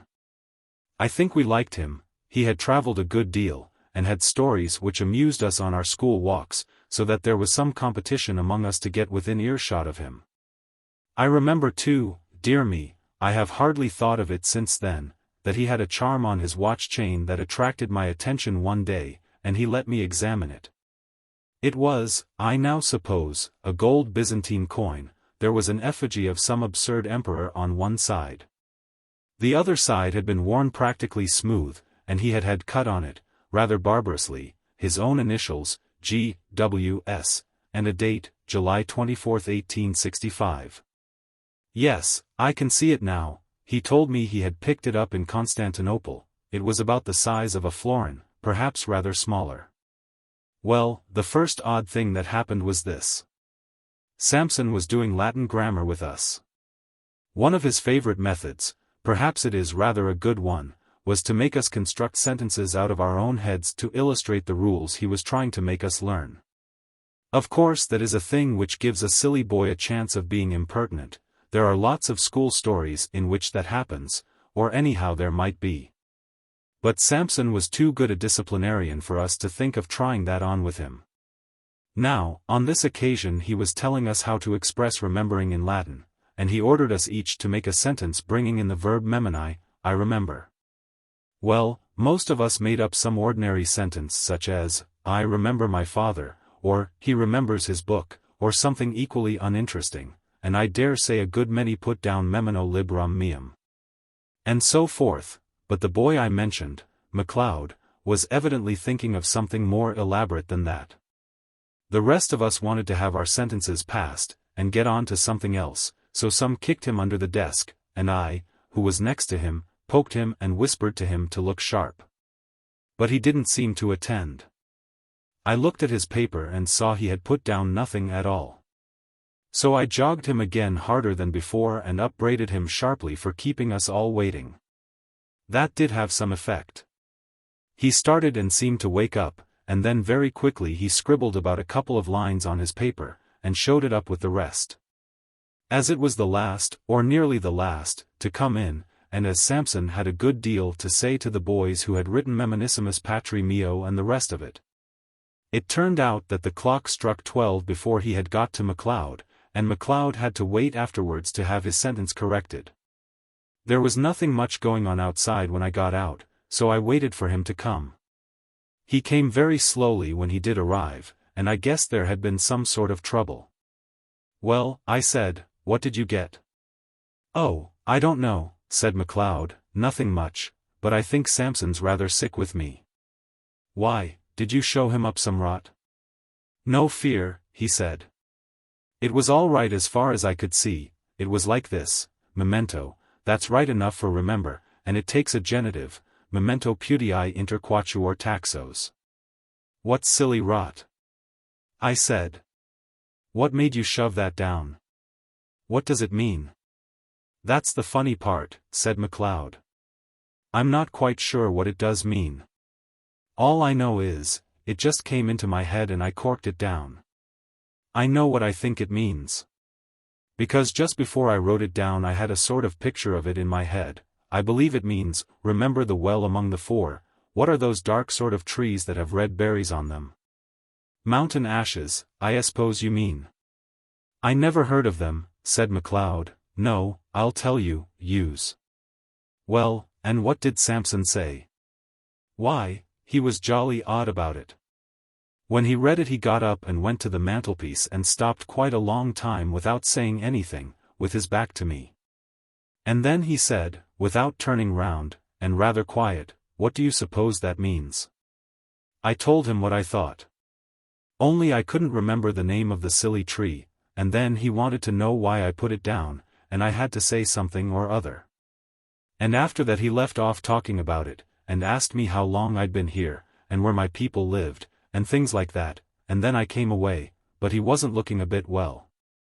I don't remember any more that was said by either of us about this." Next day MacLeod took to his bed with a chill or something of the kind, and it was a week or more before he was in school again. And as much as a month went by without anything happening that was noticeable. Whether or not Mr. Samson was really startled, as MacLeod had thought, he didn't show it. I am pretty sure, of course, now, that there was something very curious in his past history, but I'm not going to pretend that we boys were sharp enough to guess any such thing. There was one other incident of the same kind as the last which I told you. Several times since that day we had had to make up examples in school to illustrate different rules, but there had never been any row except when we did them wrong. At last there came a day when we were going through those dismal things which people call conditional sentences, and we were told to make a conditional sentence, expressing a future consequence. We did it, right or wrong, and showed up our bits of paper, and Samson began looking through them. All at once he got up, made some odd sort of noise in his throat, and rushed out by a door that was just by his desk. We sat there for a minute or two, and then, I suppose it was incorrect, but we went up, I and one or two others, to look at the papers on his desk. Of course I thought someone must have put down some nonsense or other, and Samson had gone off to report him. All the same, I noticed that he hadn't taken any of the papers with him when he ran out. Well, the top paper on the desk was written in red ink, which no one used, and it wasn't in anyone's hand who was in the class. They all looked at it, MacLeod and all, and took their dying oaths that it wasn't theirs. Then I thought of counting the bits of paper. And of this I made quite certain, that there were 17 bits of paper on the desk, and 16 boys in the form. Well, I bagged the extra paper, and kept it, and I believe I have it now. And now you will want to know what was written on it. It was simple enough, and harmless enough, I should have said. Si tu non veneris ad me, ego veniam ad te, which means, I suppose, if you don't come to me, I'll come to you. Could you show me the paper? Interrupted the listener. Yes, I could, but there's another odd thing about it. That same afternoon I took it out of my locker. I know for certain it was the same bit, for I made a finger mark on it, and no single trace of writing of any kind was there on it. I kept it, as I said, and since that time I have tried various experiments to see whether sympathetic ink had been used, but absolutely without result. So much for that. After about half an hour Samson looked in again, said he had felt very unwell, and told us we might go. He came rather gingerly to his desk and gave just one look at the uppermost paper, and I suppose he thought he must have been dreaming. Anyhow, he asked no questions. That day was a half-holiday, and next day Samson was in school again, much as usual. That night the third and last incident in my story happened. We, MacLeod and I, slept in a dormitory at right angles to the main building. Samson slept in the main building on the first floor. There was a very bright full moon. At an hour which I can't tell exactly, but some time between 1 and 2, I was woken up by somebody shaking me. It was MacLeod, and a nice state of mind he seemed to be in. "Come," he said, "come. There's a burglar getting in through Samson's window." As soon as I could speak, I said, "Well, why not call out and wake everybody up?" "No, no," he said, "I'm not sure who it is, don't make a row, come and look." Naturally I came and looked, and naturally there was no one there. I was cross enough. And should have called MacLeod plenty of names, only, I couldn't tell why, it seemed to me that there was something wrong, something that made me very glad I wasn't alone to face it. We were still at the window looking out, and as soon as I could, I asked him what he had heard or seen. "I didn't hear anything at all," he said, "but about 5 minutes before I woke you, I found myself looking out of this window here, and there was a man sitting or kneeling on Samson's windowsill. And looking in, and I thought he was beckoning." "What sort of man?" MacLeod wriggled. "I don't know," he said, "but I can tell you one thing, he was beastly thin, and he looked as if he was wet all over, and," he said, looking round and whispering as if he hardly liked to hear himself, "I'm not at all sure that he was alive." We went on talking in whispers some time longer, and eventually crept back to bed. No one else in the room woke or stirred the whole time. I believe we did sleep a bit afterwards, but we were very cheap next day. And next day Mr. Samson was gone, not to be found, and I believe no trace of him has ever come to light since. In thinking it over, one of the oddest things about it all has seemed to me to be the fact that neither MacLeod nor I ever mentioned what we had seen to any third person whatever. Of course no questions were asked on the subject, and if they had been, I am inclined to believe that we could not have made any answer, we seemed unable to speak about it. "That is my story," said the narrator. "The only approach to a ghost story connected with a school that I know, but still, I think, an approach to such a thing. The sequel to this may perhaps be reckoned highly conventional, but a sequel there is, and so it must be produced." There had been more than one listener to the story, and, in the latter part of that same year, or of the next, one such listener was staying at a country house in Ireland. One evening his host was turning over a drawer full of odds and ends in the smoking room. Suddenly he put his hand upon a little box. "Now," he said, "you know about old things. Tell me what that is." My friend opened the little box, and found in it a thin gold chain with an object attached to it. He glanced at the object and then took off his spectacles to examine it more narrowly. "What's the history of this?" he asked. "Odd enough," was the answer. "You know the yew thicket in the shrubbery? Well, a year or 2 back we were cleaning out the old well that used to be in the clearing here, and what do you suppose we found?" "Is it possible that you found a body?" said the visitor, with an odd feeling of nervousness. "We did that, but what's more, in every sense of the word, we found 2. "Good heavens! 2? Was there anything to show how they got there? Was this thing found with them?" "It was. Amongst the rags of the clothes that were on one of the bodies. A bad business, whatever the story of it may have been. One body had the arms tight round the other.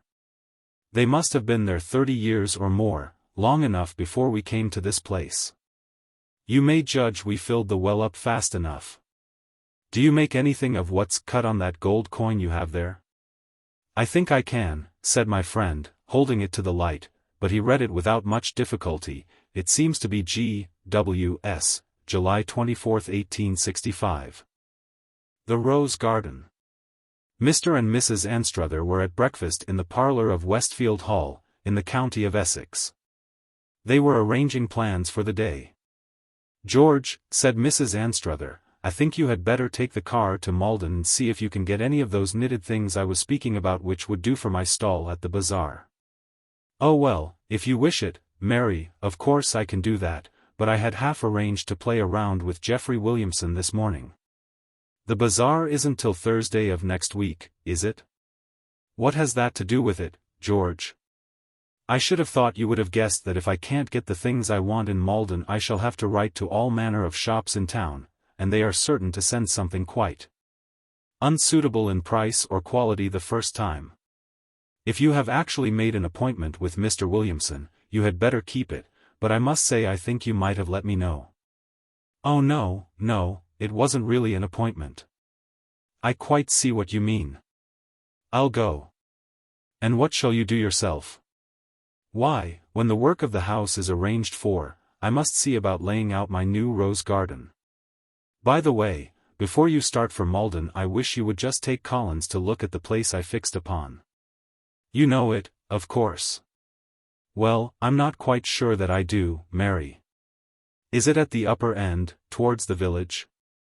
"Good gracious no, my dear George, I thought I had made that quite clear." "No, it's that small clearing just off the shrubbery path that goes towards the church." "Oh yes, where we were saying there must have been a summer-house once, the place with the old seat and the posts. But do you think there's enough sun there?" "My dear George, do allow me some common sense, and don't credit me with all your ideas about summer-houses. Yes, there will be plenty of sun when we have got rid of some of those box bushes."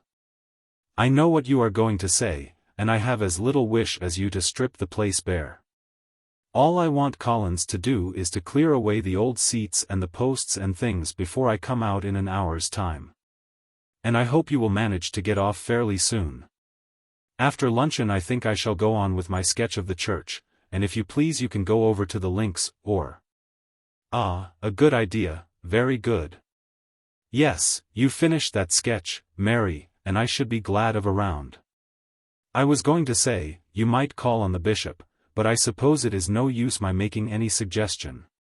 And now do be getting ready, or half the morning will be gone." Mr. Anstruther's face, which had shown symptoms of lengthening, shortened itself again, and he hurried from the room, and was soon heard giving orders in the passage. Mrs. Anstruther, a stately dame of some 50 summers, proceeded, after a second consideration of the morning's letters, to her housekeeping. Within a few minutes Mr. Anstruther had discovered Collins in the greenhouse, and they were on their way to the site of the projected rose garden. I do not know much about the conditions most suitable to these nurseries, but I am inclined to believe that Mrs. Anstruther, though in the habit of describing herself as a great gardener, had not been well advised in the selection of a spot for the purpose. It was a small, dank clearing, bounded on one side by a path, and on the other by thick box bushes, laurels, and other evergreens. The ground was almost bare of grass and dark of aspect. Remains of rustic seats and an old and corrugated oak post somewhere near the middle of the clearing had given rise to Mr. Anstruther's conjecture that a summer-house had once stood there. Clearly Collins had not been put in possession of his mistress's intentions with regard to this plot of ground, and when he learnt them from Mr. Anstruther he displayed no enthusiasm. "Of course I could clear them seats away soon enough," he said. "They aren't no ornament to the place, Mr. Anstruther, and rotten too. Look 'ere, sir," and he broke off a large piece, "rotten right through." "Yes, clear them away, to be sure we can do that." "And the post," said Mr. Anstruther, "that's got to go too." Collins advanced, and shook the post with both hands, then he rubbed his chin. "That's firm in the ground, that post is," he said. "That's been there a number of years, Mr. Anstruther. I doubt I shan't get that up not quite so soon as what I can do with them seats. But your mistress specially wishes it to be got out of the way in an hour's time," said Mr. Anstruther. Collins smiled and shook his head slowly. You'll excuse me, sir, but you feel of it for yourself. No, sir, no one can't do what's impossible to, can they, sir? I could get that post up by after tea time, sir, but that'll want a lot of digging. What you require, you see, sir, if you'll excuse me naming of it, you want the soil loosening round this post, and me and the boy we shall take a little time doing of that. But now, these, seats, said Collins, appearing to appropriate this portion of the scheme as due to his own resourcefulness, why, I can get the bar around and them cleared away in.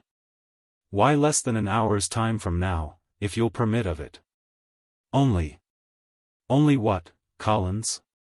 Well now, it ain't for me to go against orders no more than what it is for you yourself, or anyone else, this was added somewhat hurriedly, but if you'll pardon me, sir. This ain't the place I should have picked out for no rose garden myself. Why look at them box and laurestinus, they reglar preclude the light from.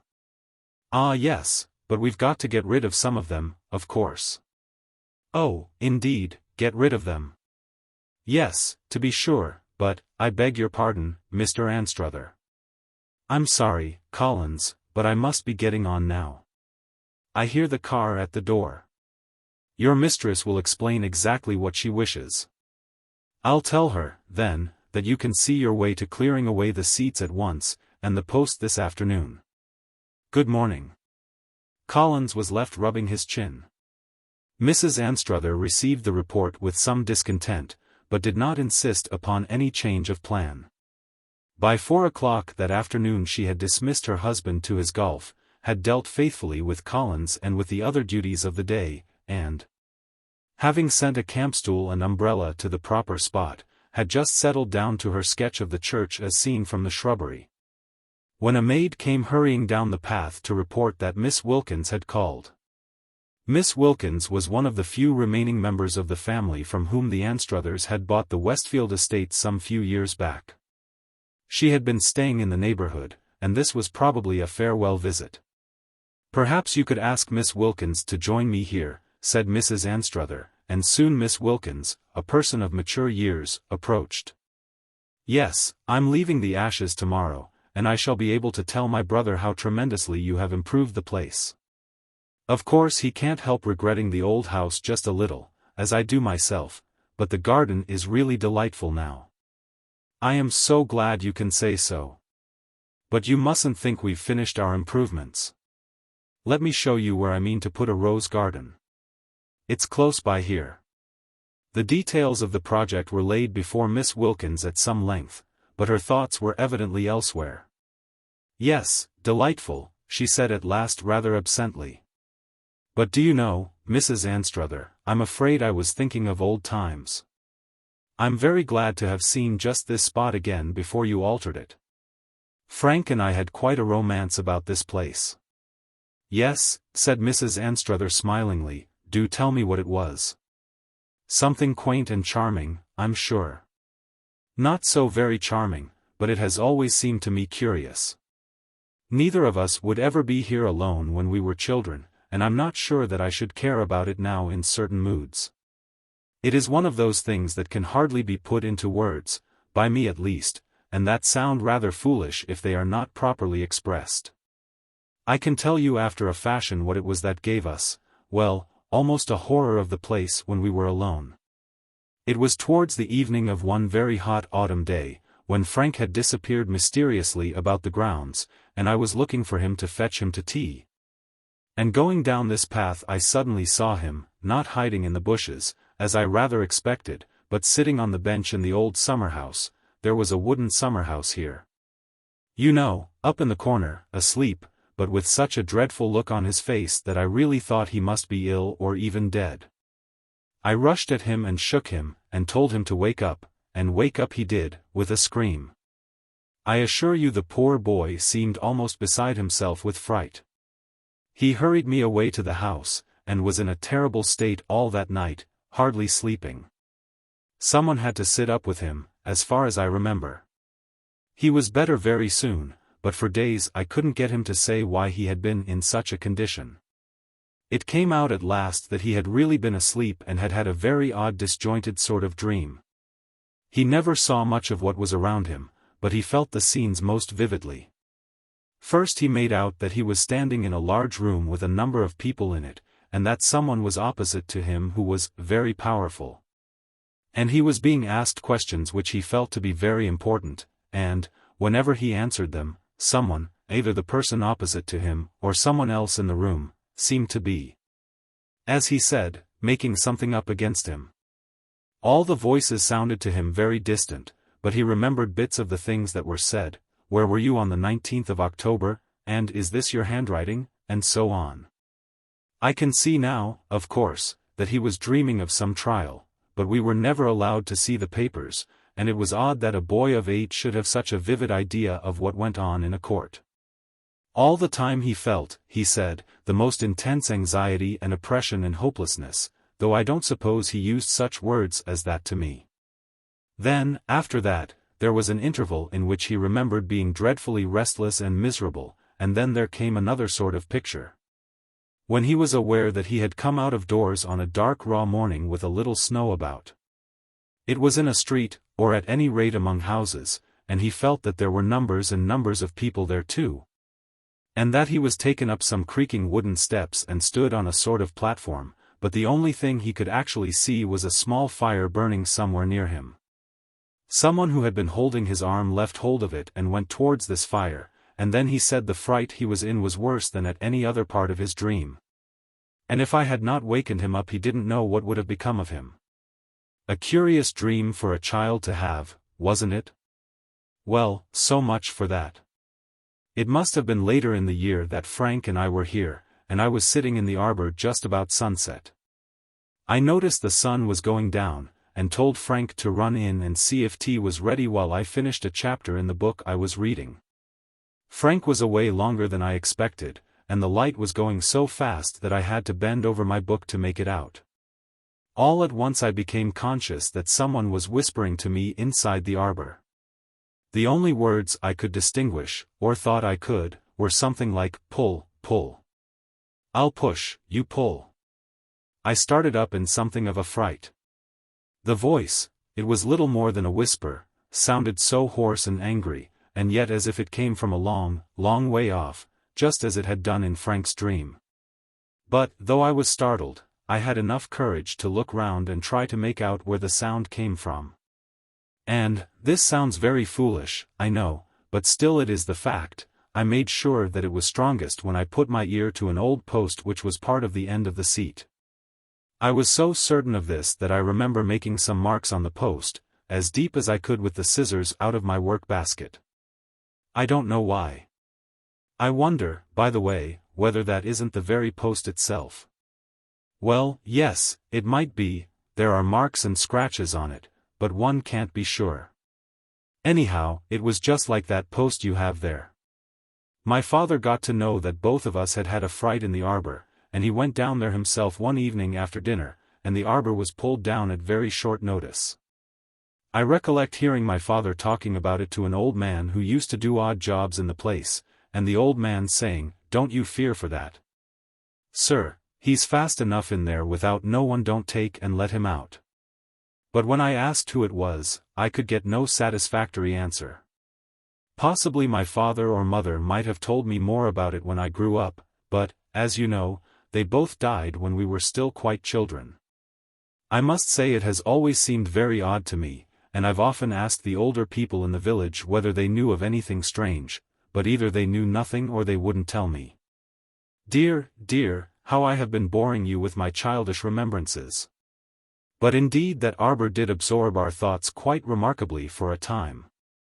You can fancy, can't you, the kind of stories that we made up for ourselves. Well, dear Mrs. Anstruther, I must be leaving you now. We shall meet in town this winter, I hope, shan't we, etc., etc. The seats and the post were cleared away and uprooted respectively by that evening. Late summer weather is proverbially treacherous, and during dinner-time Mrs. Collins sent up to ask for a little brandy. Because her husband had took a nasty chill and she was afraid he would not be able to do much next day. Mrs. Anstruther's morning reflections were not wholly placid. She was sure some roughs had got into the plantation during the night. And another thing, George, the moment that Collins is about again, you must tell him to do something about the owls. I never heard anything like them, and I'm positive one came and perched somewhere just outside our window. If it had come in I should have been out of my wits. It must have been a very large bird, from its voice. Didn't you hear it? No, of course not, you were sound asleep as usual. Still, I must say, George, you don't look as if your night had done you much good. My dear, I feel as if another of the same would turn me silly. You have no idea of the dreams I had. I couldn't speak of them when I woke up, and if this room wasn't so bright and sunny I shouldn't care to think of them even now. Well, really, George, that isn't very common with you, I must say. You must have, no, you only had what I had yesterday, unless you had tea at that wretched clubhouse, did you? No, nothing but a cup of tea and some bread and butter. I should really like to know how I came to put my dream together, as I suppose one does put one's dreams together from a lot of little things one has been seeing or reading. Look here, Mary, it was like this, if I shan't be boring you. I wish to hear what it was, George. I will tell you when I have had enough. All right. I must tell you that it wasn't like other nightmares in one way, because I didn't really see anyone who spoke to me or touched me, and yet I was most fearfully impressed with the reality of it all. First I was moving about, in an old-fashioned sort of panelled room. I remember there was a fireplace and a lot of burnt papers in it, and I was in a great state of anxiety about something. There was someone else, a servant, I suppose, because I remember saying to him, "Horses, as quick as you can." And then waiting a bit, and next I heard several people coming upstairs and a noise like spurs on a boarded floor, and then the door opened and whatever it was that I was expecting happened. Yes, but what was that? You see, I couldn't tell, it was the sort of shock that upsets you in a dream. You either wake up or else everything goes black. That was what happened to me. Then I was in a big dark-walled room, panelled, I think, like the other, and a number of people, and I was evidently standing your trial, I suppose, George. Goodness. Yes, Mary, I was. But did you dream that too? How very odd. No, I didn't get enough sleep for that. Go on, George, and I will tell you afterwards. Yes. Well, I was being tried, for my life, I've no doubt, from the state I was in. I had no one speaking for me, and somewhere there was a most fearful fellow, on the bench. I should have said, only that he seemed to be pitching into me most unfairly, and twisting everything I said, and asking most abominable questions. What about? Why, dates when I was at particular places, and letters I was supposed to have written, and why I had destroyed some papers. And I recollect his laughing at answers I made in a way that quite daunted me. It doesn't sound much, but I can tell you, Mary, it was really appalling at the time. I am quite certain there was such a man once, and a most horrible villain he must have been. The things he said. Thank you, I have no wish to hear them. I can go to the links any day myself. How did it end? Oh, against me, he saw to that. I do wish, Mary, I could give you a notion of the strain that came after that, and seemed to me to last for days, waiting and waiting. And sometimes writing things I knew to be enormously important to me, and waiting for answers and none coming, and after that I came out. Ah! What makes you say that? Do you know what sort of thing I saw? Was it a dark cold day, and snow in the streets, and a fire burning somewhere near you? By George, it was. You have had the same nightmare. Really not? Well, it is the oddest thing. Yes, I've no doubt it was an execution for high treason. I know I was laid on straw and jolted along most wretchedly, and then had to go up some steps, and someone was holding my arm. And I remember seeing a bit of a ladder and hearing a sound of a lot of people. I really don't think I could bear now to go into a crowd of people and hear the noise they make talking. However, mercifully, I didn't get to the real business. The dream passed off with a sort of thunder inside my head. But, Mary, I know what you are going to ask. I suppose this is an instance of a kind of thought reading. Miss Wilkins called yesterday and told me of a dream her brother had as a child when they lived here. And something did no doubt make me think of that when I was awake last night listening to those horrible owls and those men talking and laughing in the shrubbery. By the way, I wish you would see if they have done any damage, and speak to the police about it. And so, I suppose, from my brain it must have got into yours while you were asleep. Curious, no doubt, and I am sorry it gave you such a bad night. You had better be as much in the fresh air as you can today. Oh, it's all right now, but I think I will go over to the lodge and see if I can get a game with any of them. And you? I have enough to do for this morning, and this afternoon, if I am not interrupted, there is my drawing. To be sure, I want to see that finished very much. No damage was discoverable in the shrubbery. Mr. Anstruther surveyed with faint interest the site of the rose garden, where the uprooted post still lay, and the hole it had occupied remained unfilled. Collins, upon inquiry made, proved to be better, but quite unable to come to his work. He expressed, by the mouth of his wife, a hope that he hadn't done nothing wrong clearing away them things. Mrs. Collins added that there was a lot of talking people in Westfield, and the Hold ones was the worst, seemed to think everything of them having been in the parish longer than what other people had. But as to what they said no more could then be ascertained than that it had quite upset Collins, and was a lot of nonsense. Recruited by lunch and a brief period of slumber, Mrs. Anstruther settled herself comfortably upon her sketching chair in the path leading through the shrubbery to the side gate of the churchyard. Trees and buildings were among her favorite subjects, and here she had good studies of both. She worked hard, and the drawing was becoming a really pleasant thing to look upon by the time that the wooded hills to the west had shut off the sun. Still she would have persevered, but the light changed rapidly, and it became obvious that the last touches must be added on the morrow. She rose and turned towards the house, pausing for a time to take delight in the limpid green western sky. Then she passed on between the dark box bushes, and, at a point just before the path debouched on the lawn, she stopped once again and considered the quiet evening landscape.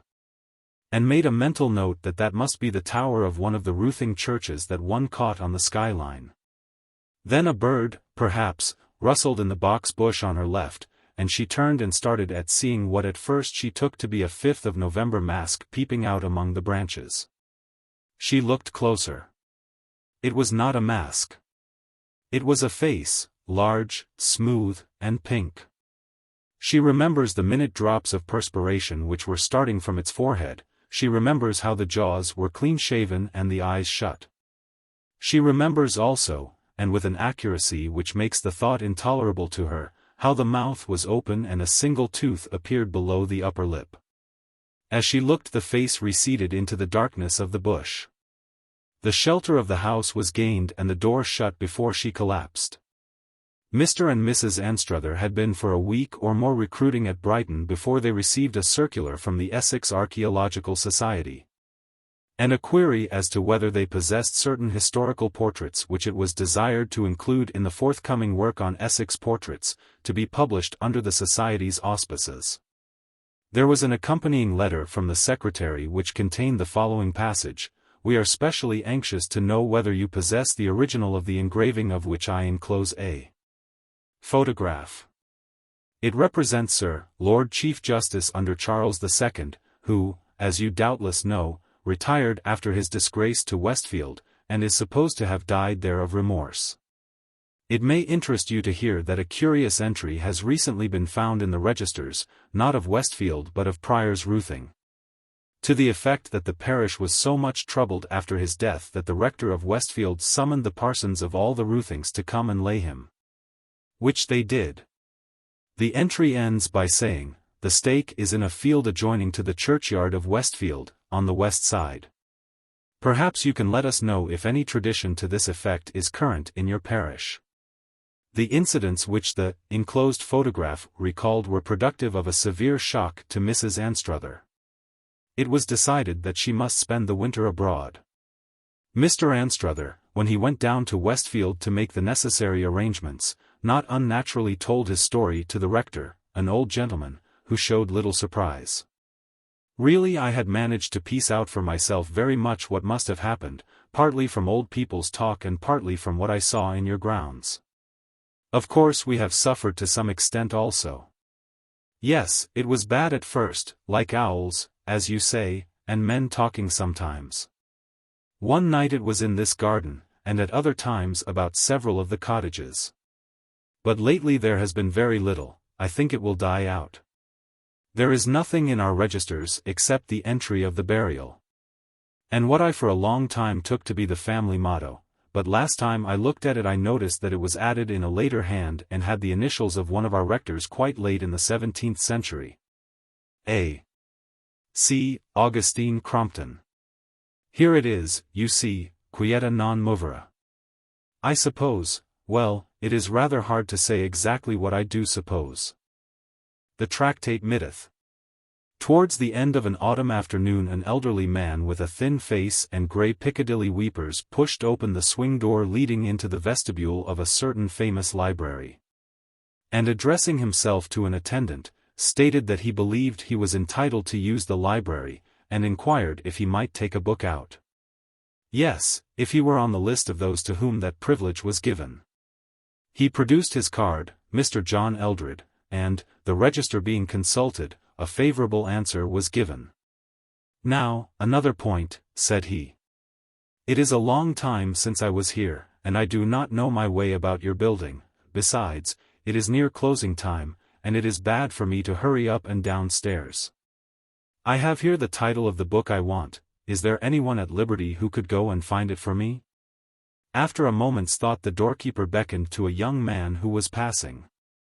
Mr. Garrett, he said, have you a minute to assist this gentleman? With pleasure, was Mr. Garrett's answer. The slip with the title was handed to him. I think I can put my hand on this. It happens to be in the class I inspected last quarter, but I'll just look it up in the catalogue to make sure. I suppose it is that particular edition that you require, sir? Yes, if you please. That, and no other, said Mr. Eldred. I am exceedingly obliged to you. Don't mention it I beg, sir, said Mr. Garrett, and hurried off. I thought so, he said to himself, when his finger, travelling down the pages of the catalogue, stopped at a particular entry.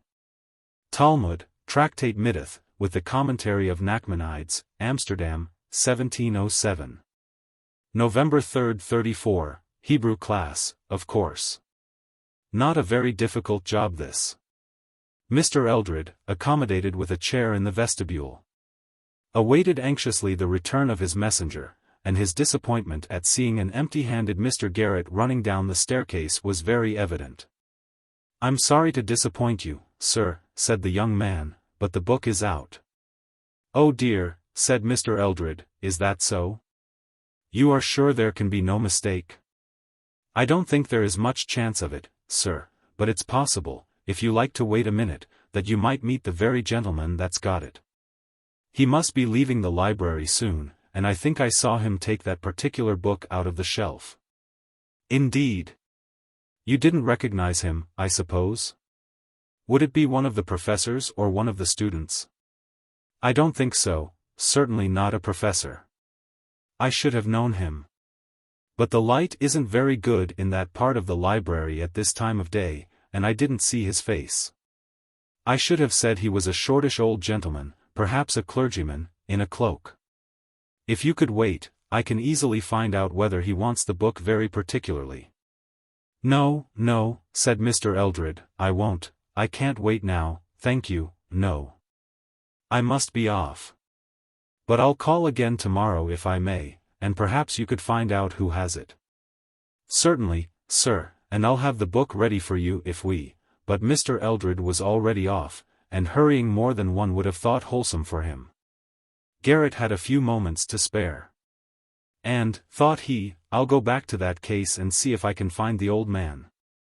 Most likely he could put off using the book for a few days. I dare say the other one doesn't want to keep it for long. So off with him to the Hebrew class. But when he got there it was unoccupied, and the volume marked November 3, 34 was in its place on the shelf. It was vexatious to Garrett's self-respect to have disappointed an inquirer with so little reason, and he would have liked, had it not been against library rules, to take the book down to the vestibule then and there, so that it might be ready for Mr. Eldred when he called. However, next morning he would be on the lookout for him, and he begged the doorkeeper to send and let him know when the moment came. As a matter of fact, he was himself in the vestibule when Mr. Eldred arrived, very soon after the library opened, and when hardly anyone besides the staff were in the building. "I'm very sorry," he said. "It's not often that I make such a stupid mistake, but I did feel sure that the old gentleman I saw took out that very book and kept it in his hand without opening it, just as people do, you know, sir, when they mean to take a book out of the library and not merely refer to it. But, however, I'll run up now at once and get it for you this time." And here intervened a pause.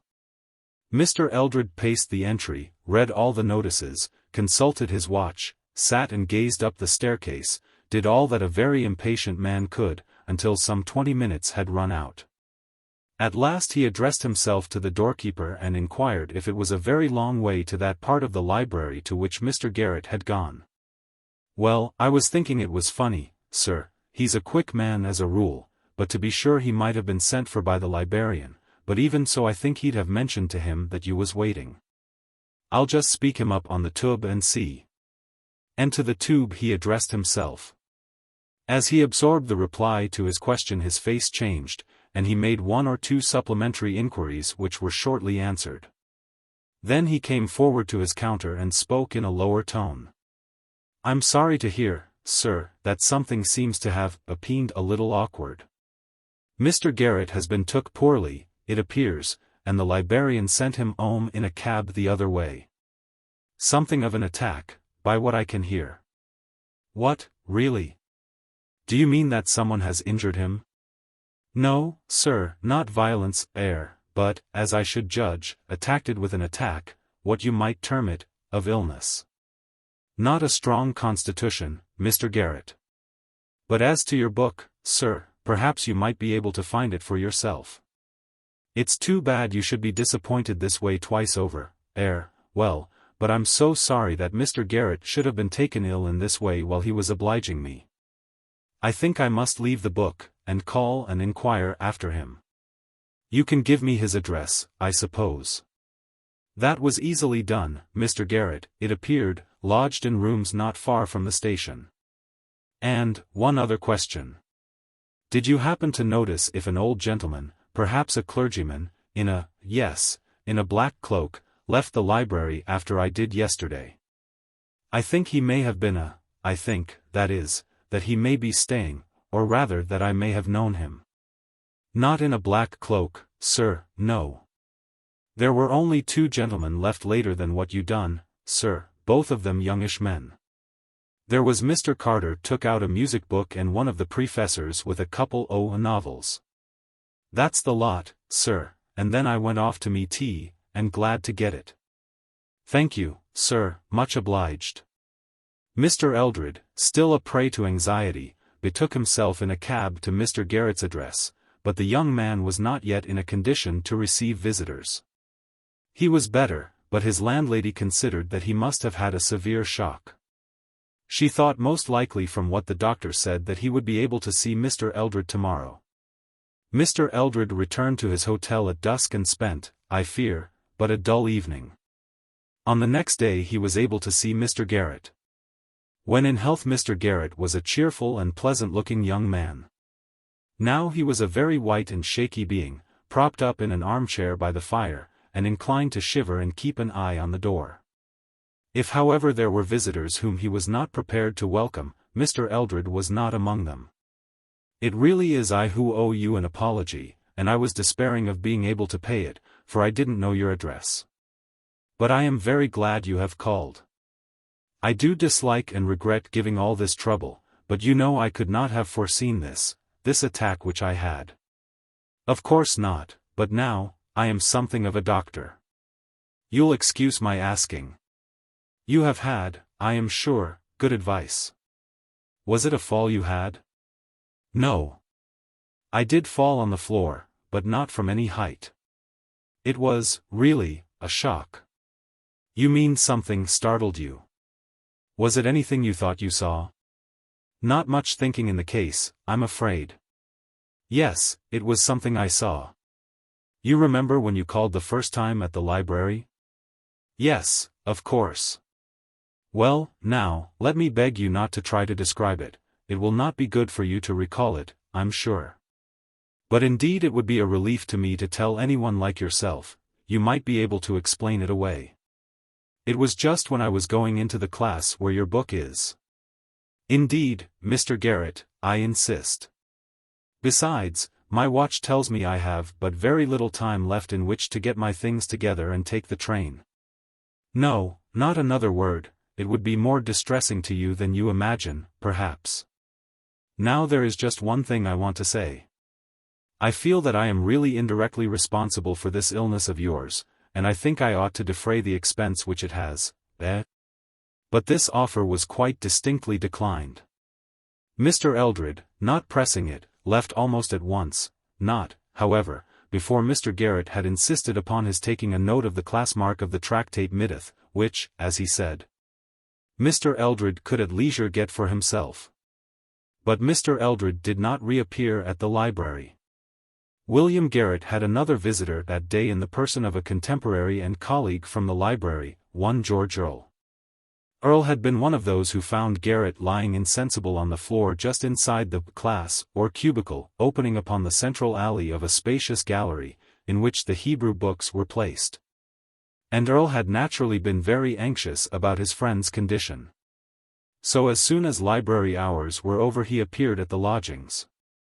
Well, he said, after other conversation, I've no notion what it was that put you wrong, but I've got the idea that there's something wrong in the atmosphere of the library. I know this, that just before we found you I was coming along the gallery with Davis, and I said to him, did ever you know such a musty smell anywhere as there is about here? It can't be wholesome. Well now, if one goes on living a long time with a smell of that kind, I tell you it was worse than I ever knew it. It must get into the system and break out some time, don't you think? Garrett shook his head. That's all very well about the smell, but it isn't always there, though I've noticed it the last day or two, a sort of unnaturally strong smell of dust. But no, that's not what did for me. It was something I saw. And I want to tell you about it.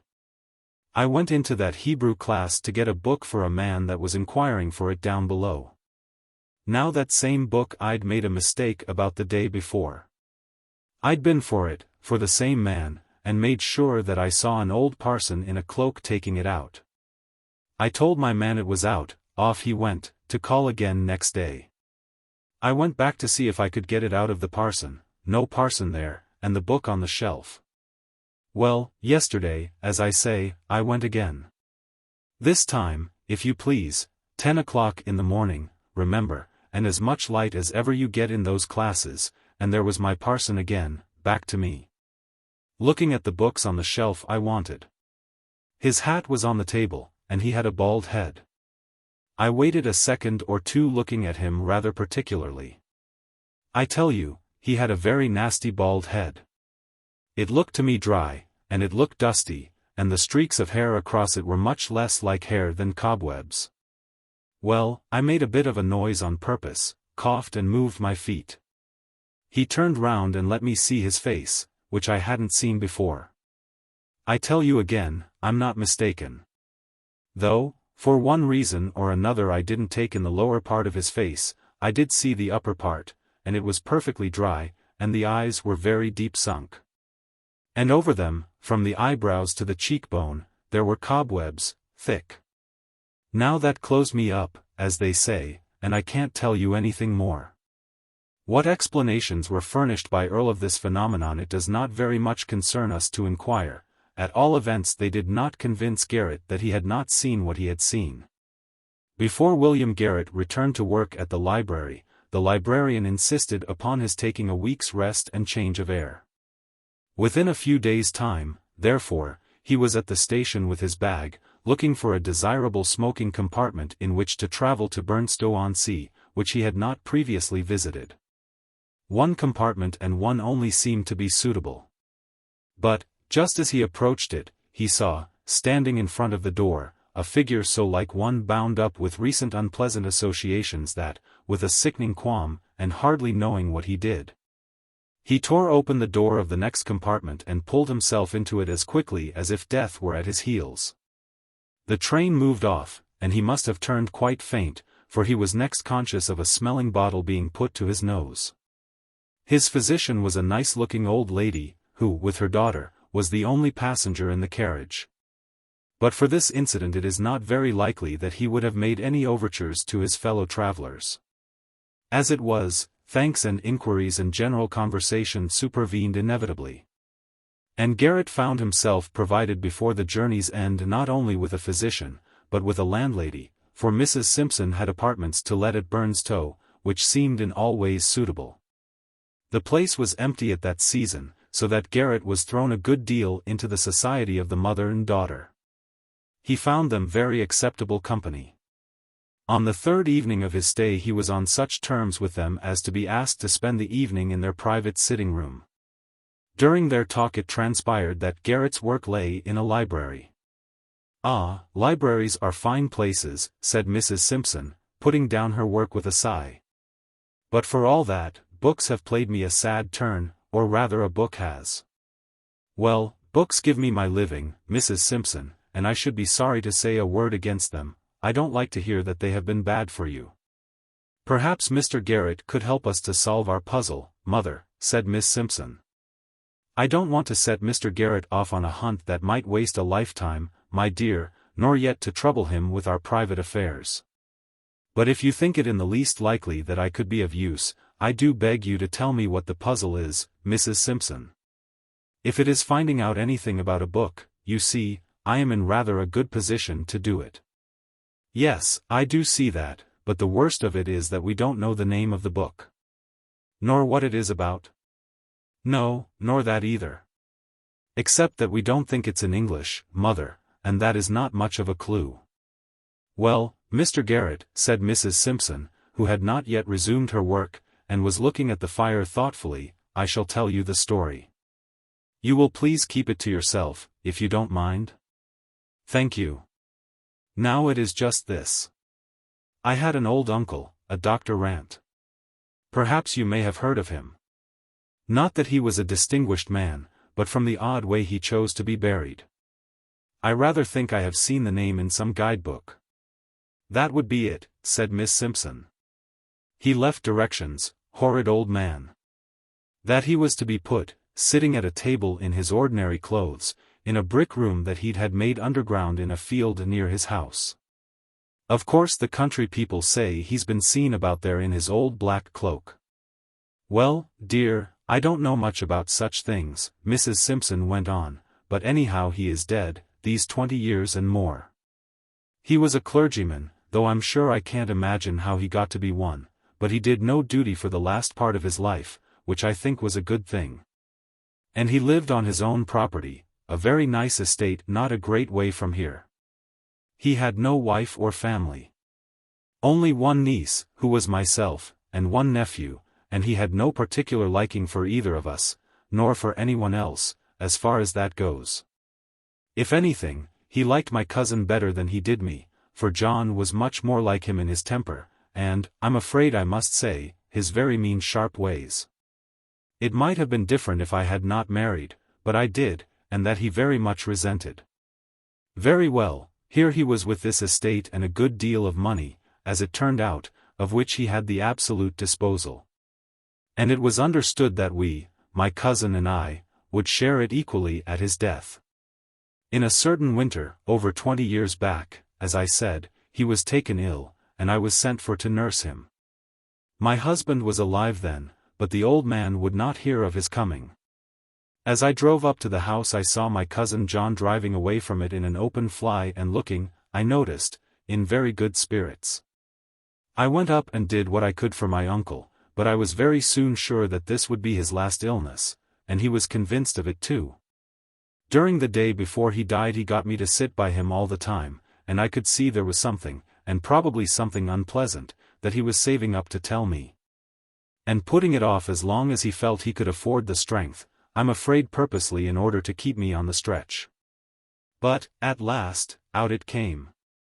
"Mary," he said, "Mary, I've made my will in John's favor, he has everything, Mary."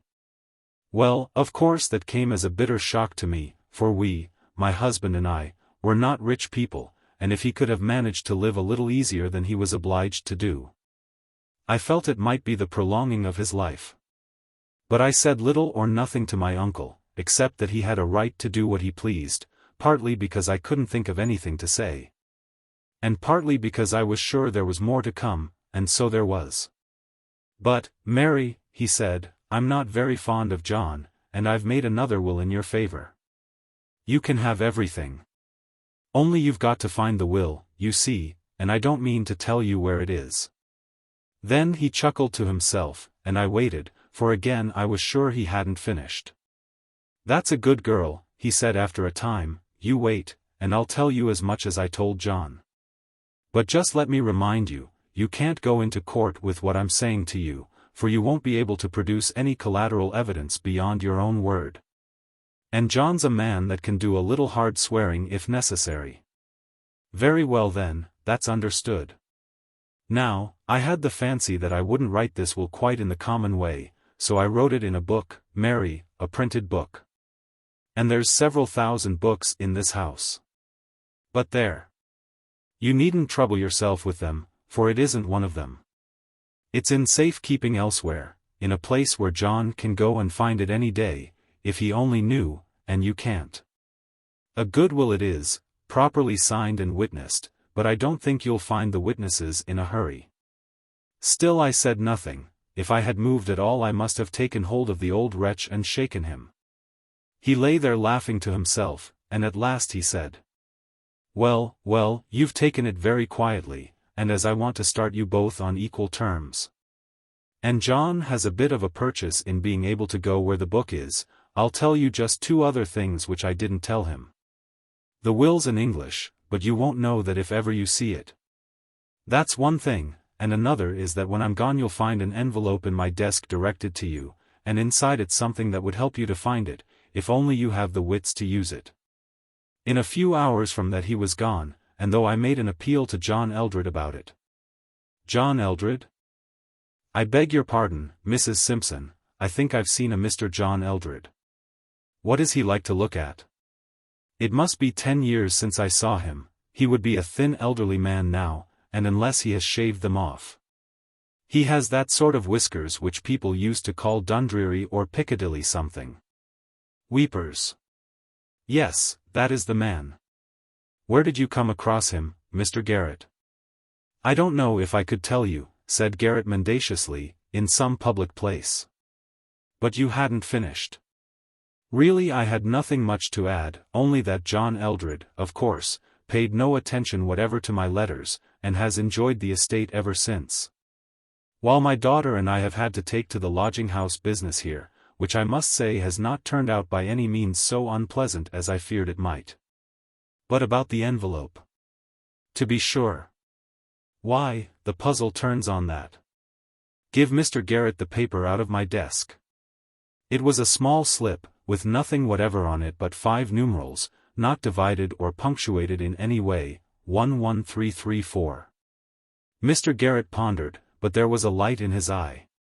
Suddenly he made a face, and then asked, "Do you suppose that Mr. Eldred can have any more clue than you have to the title of the book?" "I have sometimes thought he must," said Mrs. Simpson, "and in this way, that my uncle must have made the will not very long before he died, that, I think, he said himself. And got rid of the book immediately afterwards.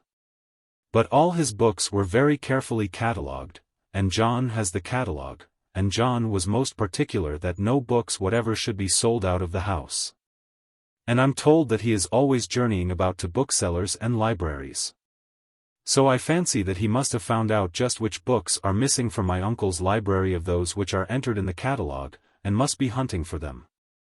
Just so, said Mr. Garrett, and relapsed into thought. No later than next day he received a letter which, as he told Mrs. Simpson with great regret, made it absolutely necessary for him to cut short his stay at Burnstow. Sorry as he was to leave them, and they were at least as sorry to part with him, he had begun to feel that a crisis, all important to Mrs., and shall we add, Miss Simpson, was very possibly supervening. In the train Garrett was uneasy and excited. He racked his brains to think whether the press mark of the book which Mr. Eldred had been inquiring after was one in any way corresponding to the numbers on Mrs. Simpson's little bit of paper. But he found to his dismay that the shock of the previous week had really so upset him that he could neither remember any vestige of the title or nature of the book, or even of the locality to which he had gone to seek it. And yet all other parts of library topography and work were clear as ever in his mind. And another thing, he stamped with annoyance as he thought of it, he had at first hesitated, and then had forgotten, to ask Mrs. Simpson for the name of the place where Eldred lived. That, however, he could write about. At least he had his clue in the figures on the paper. If they referred to a press mark in his library, they were only susceptible of a limited number of interpretations. They might be divided into January 13, 34, 1.33.4, or November 3, 34. He could try all these in the space of a few minutes, and if any one were missing he had every means of tracing it. He got very quickly to work, though a few minutes had to be spent in explaining his early return to his landlady and his colleagues. January 13, 34, was in place and contained no extraneous writing. As he drew near to class 11 in the same gallery, its association struck him like a chill. But he must go on. After a cursory glance at 11.33, which first confronted him, and was a perfectly new book, he ran his eye along the line of quartos which fills 11.3. The gap he feared was there, 34 was out. A moment was spent in making sure that it had not been misplaced, and then he was off to the vestibule. Has November 3, 34 gone out? Do you recollect noticing that number? Notice the number? What do you take me for, Mr. Garrett? There, take and look over the tickets for yourself, if you've got a free day before you. Well then, has a Mr. Eldred called again?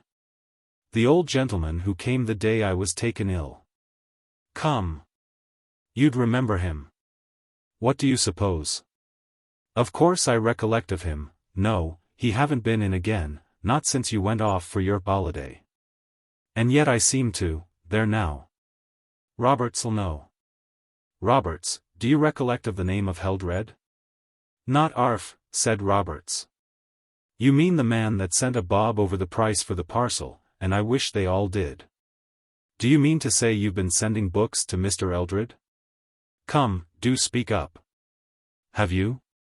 Well now, Mr. Garrett, if a gentleman sends the ticket all wrote correct and the secretary says this book may go and the box ready addressed sent with the note, and a sum of money sufficient to defray the railway charges, what would be your action in the matter, Mr. Garrett, if I may take the liberty to ask such a question?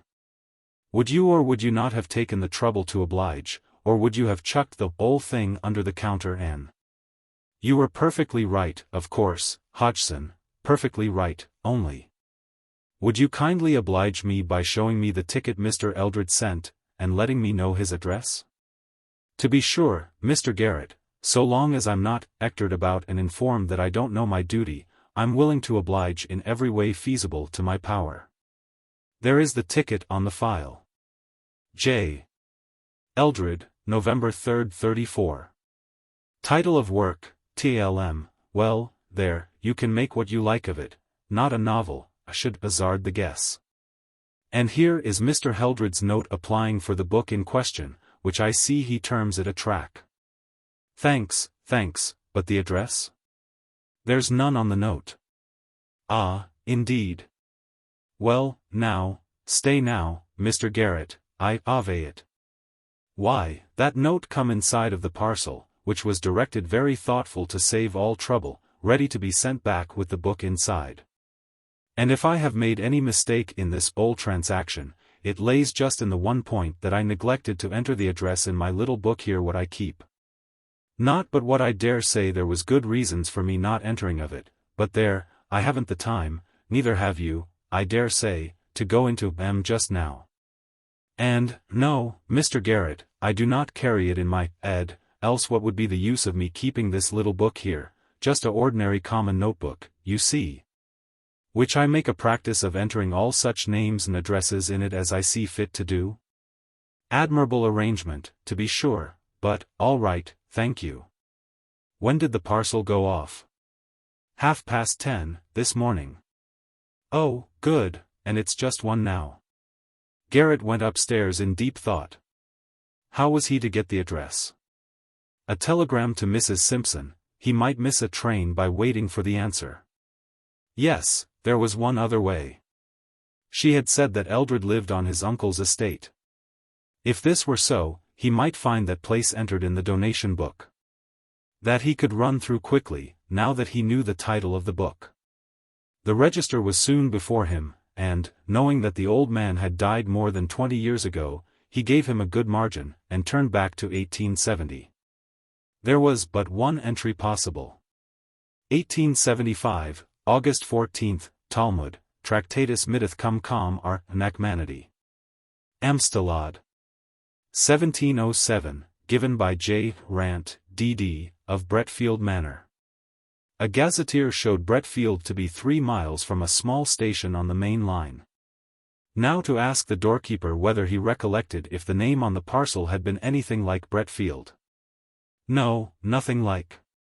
It was, now you mention it, Mr. Garrett, either Bretfield or Britfield, but nothing like that other name what you quoted. So far well. Next, a timetable. A train could be got in 20 minutes, taking 2 hours over the journey. The only chance, but one not to be missed, and the train was taken. If he had been fidgety on the journey up, he was almost distracted on the journey down. If he found Eldred, what could he say? That it had been discovered that the book was a rarity and must be recalled? An obvious untruth.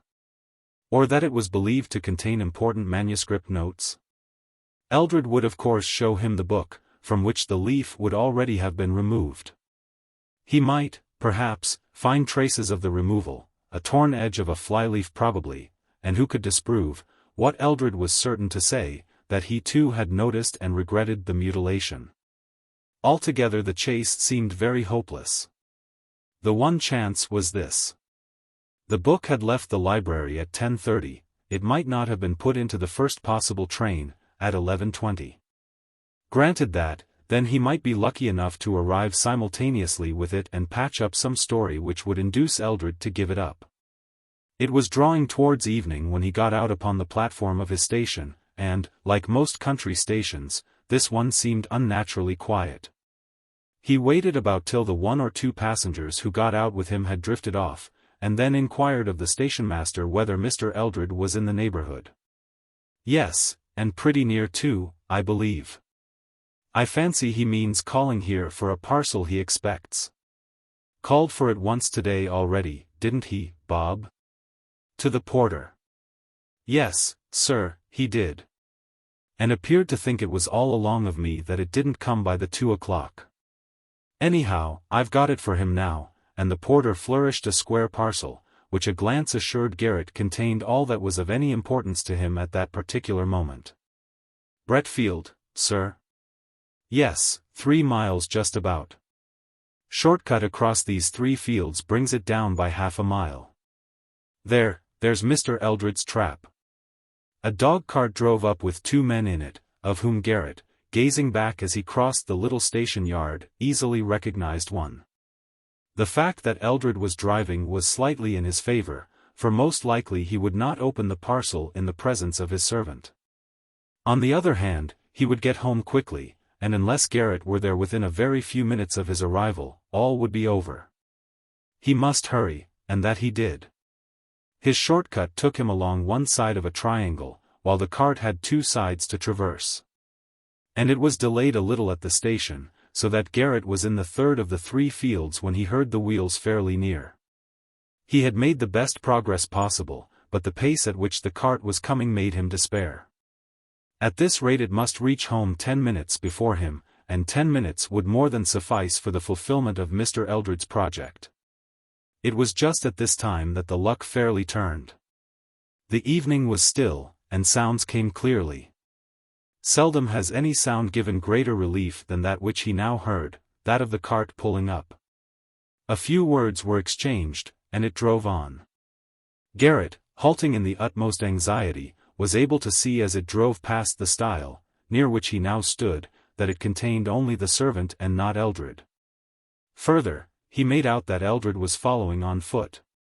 From behind the tall hedge by the stile leading into the road he watched the thin wiry figure pass quickly by with the parcel beneath its arm, and feeling in its pockets. Just as he passed the stile something fell out of a pocket upon the grass, but with so little sound that Eldred was not conscious of it. In a moment more it was safe for Garrett to cross the stile into the road and pick up a box of matches. Eldred went on, and, as he went, his arms made hasty movements, difficult to interpret in the shadow of the trees that overhung the road. But, as Garrett followed cautiously, he found at various points the key to them, a piece of string, and then the wrapper of the parcel, meant to be thrown over the hedge, but sticking in it. Now Eldred was walking slower, and it could just be made out that he had opened the book and was turning over the leaves.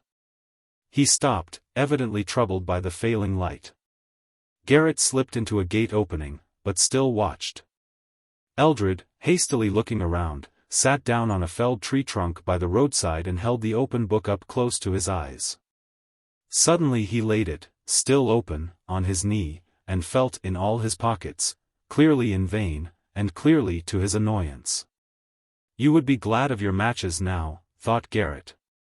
Then he took hold of a leaf, and was carefully tearing it out, when 2 things happened. First, something black seemed to drop upon the white leaf and run down it, and then as Eldred started and was turning to look behind him, a little dark form appeared to rise out of the shadow behind the tree trunk, and from it 2 arms enclosing a mass of blackness came before Eldred's face and covered his head and neck. His legs and arms were wildly flourished, but no sound came. Then, there was no more movement. Eldred was alone.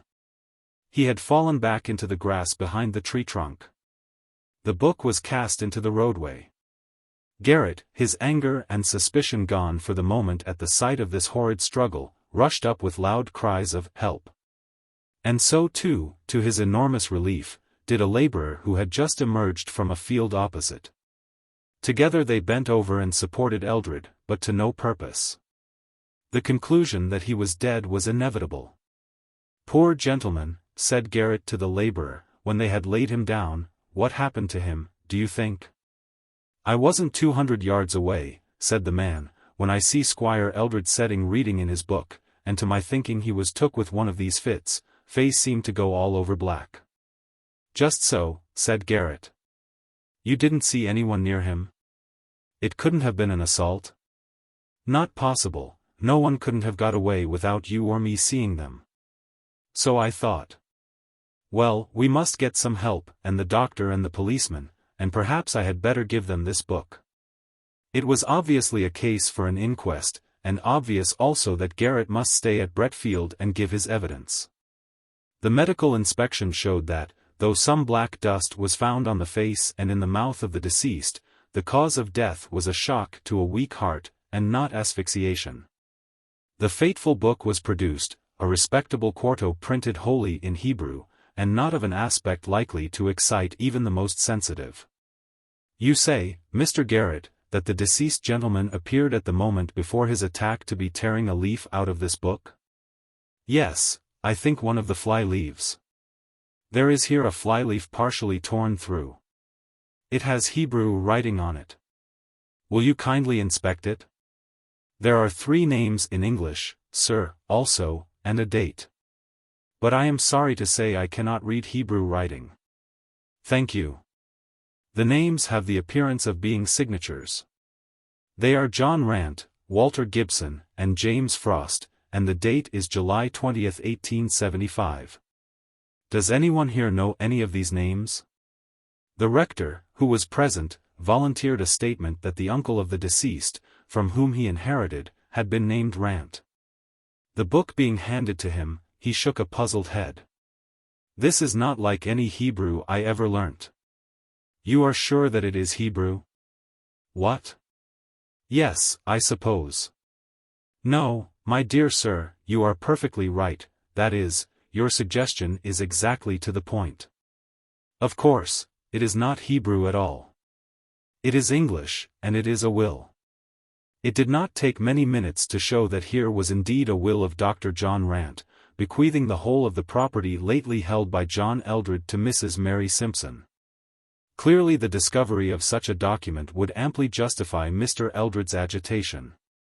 As to the partial tearing of the leaf, the coroner pointed out that no useful purpose could be attained by speculations whose correctness it would never be possible to establish. The Tractate Middoth was naturally taken in charge by the coroner for further investigation, and Mr. Garrett explained privately to him the history of it, and the position of events so far as he knew or guessed them. He returned to his work next day, and on his walk to the station passed the scene of Mr. Eldred's catastrophe. He could hardly leave it without another look, though the recollection of what he had seen there made him shiver, even on that bright morning. He walked round, with some misgivings, behind the felled tree. Something dark that still lay there made him start back for a moment, but it hardly stirred. Looking closer, he saw that it was a thick black mass of cobwebs, and, as he stirred it gingerly with his stick, several large spiders ran out of it into the grass. There is no great difficulty in imagining the steps by which William Garrett, from being an assistant in a great library, attained to his present position of prospective owner of Bretfield Manor. Now in the occupation of his mother-in-law, Mrs. Mary Simpson. Casting the Runes. April 15, 190. Dear Sir, I am requested by the Council of the Association to return to you the draft of a paper on the truth of alchemy, which you have been good enough to offer to read at our forthcoming meeting, and to inform you that the Council do not see their way to including it in the program. I am yours faithfully, Secretary. April 18. Dear Sir, I am sorry to say that my engagements do not permit of my affording you an interview on the subject of your proposed paper. Nor do our laws allow of your discussing the matter with a committee of our Council, as you suggest. Please allow me to assure you that the fullest consideration was given to the draft which you submitted, and that it was not declined without having been referred to the judgment of a most competent authority. No personal question, it can hardly be necessary for me to add, can have had the slightest influence on the decision of the Council. Believe me, ut supra. April 20. The Secretary of the Association begs respectfully to inform Mr. Carswell that it is impossible for him to communicate the name of any person or persons to whom the draft of Mr. Carswell's paper may have been submitted, and further desires to intimate that he cannot undertake to reply to any further letters on this subject. And who is Mr. Carswell? Inquired the Secretary's wife. She had called at his office, and, perhaps unwarrantably, had picked up the last of these 3 letters, which the typist had just brought in. Why, my dear, just at present Mr. Carswell is a very angry man. But I don't know much about him otherwise, except that he is a person of wealth, his address is Lufford Abbey, Warwickshire, and he's an alchemist, apparently, and wants to tell us all about it. And that's about all, except that I don't want to meet him for the next week or 2. Now, if you're ready to leave this place, I am. What have you been doing to make him angry? Asked Mrs. Secretary. The usual thing, my dear, the usual thing. He sent in a draft of a paper he wanted to read at the next meeting. And we referred it to Edward Dunning, almost the only man in England who knows about these things, and he said it was perfectly hopeless, so we declined it. So Carswell has been pelting me with letters ever since. The last thing he wanted was the name of the man we referred his nonsense to. You saw my answer to that. But don't you say anything about it, for goodness sake. I should think not. indeed. Did I ever do such a thing? I do hope, though, he won't get to know that it was poor Mr. Dunning. Poor Mr. Dunning? I don't know why you call him that, he's a very happy man, is Dunning. Lots of hobbies and a comfortable home, and all his time to himself. I only meant I should be sorry for him if this man got hold of his name, and came and bothered him. Oh, ah. Yes. I dare say he would be poor Mr. Dunning then. The secretary and his wife were lunching out, and the friends to whose house they were bound were Warwickshire people. So Mrs. Secretary had already settled it in her own mind that she would question them judiciously about Mr. Carswell. But she was saved the trouble of leading up to the subject, for the hostess said to the host, before many minutes had passed, "I saw the Abbot of Lufford this morning." The host whistled. "Did you? What in the world brings him up to town?" "Goodness knows, he was coming out of the British Museum gate as I drove past." It was not unnatural that Mrs. Secretary should inquire whether this was a real abbot who was being spoken of. "Oh no, my dear, only a neighbor of ours in the country who bought Lufford Abbey a few years ago. His real name is Carswell." "Is he a friend of yours?" asked Mr. Secretary, with a private wink to his wife. The question let loose a torrent of declamation. There was really nothing to be said for Mr. Carswell. Nobody knew what he did with himself, his servants were a horrible set of people, he had invented a new religion for himself, and practiced no one could tell what appalling rites. He was very easily offended, and never forgave anybody, he had a dreadful face, so the lady insisted, her husband somewhat demurring. He never did a kind action, and whatever influence he did exert was mischievous. "Do the poor man justice, dear," the husband interrupted. "You forget the treat he gave the school children." "Forget it, indeed. But I'm glad you mentioned it, because it gives an idea of the man. Now, Florence, listen to this. The first winter he was at Lufford this delightful neighbor of ours wrote to the clergyman of his parish, he's not ours. But we know him very well, and offered to show the school children some magic lantern slides. He said he had some new kinds, which he thought would interest them.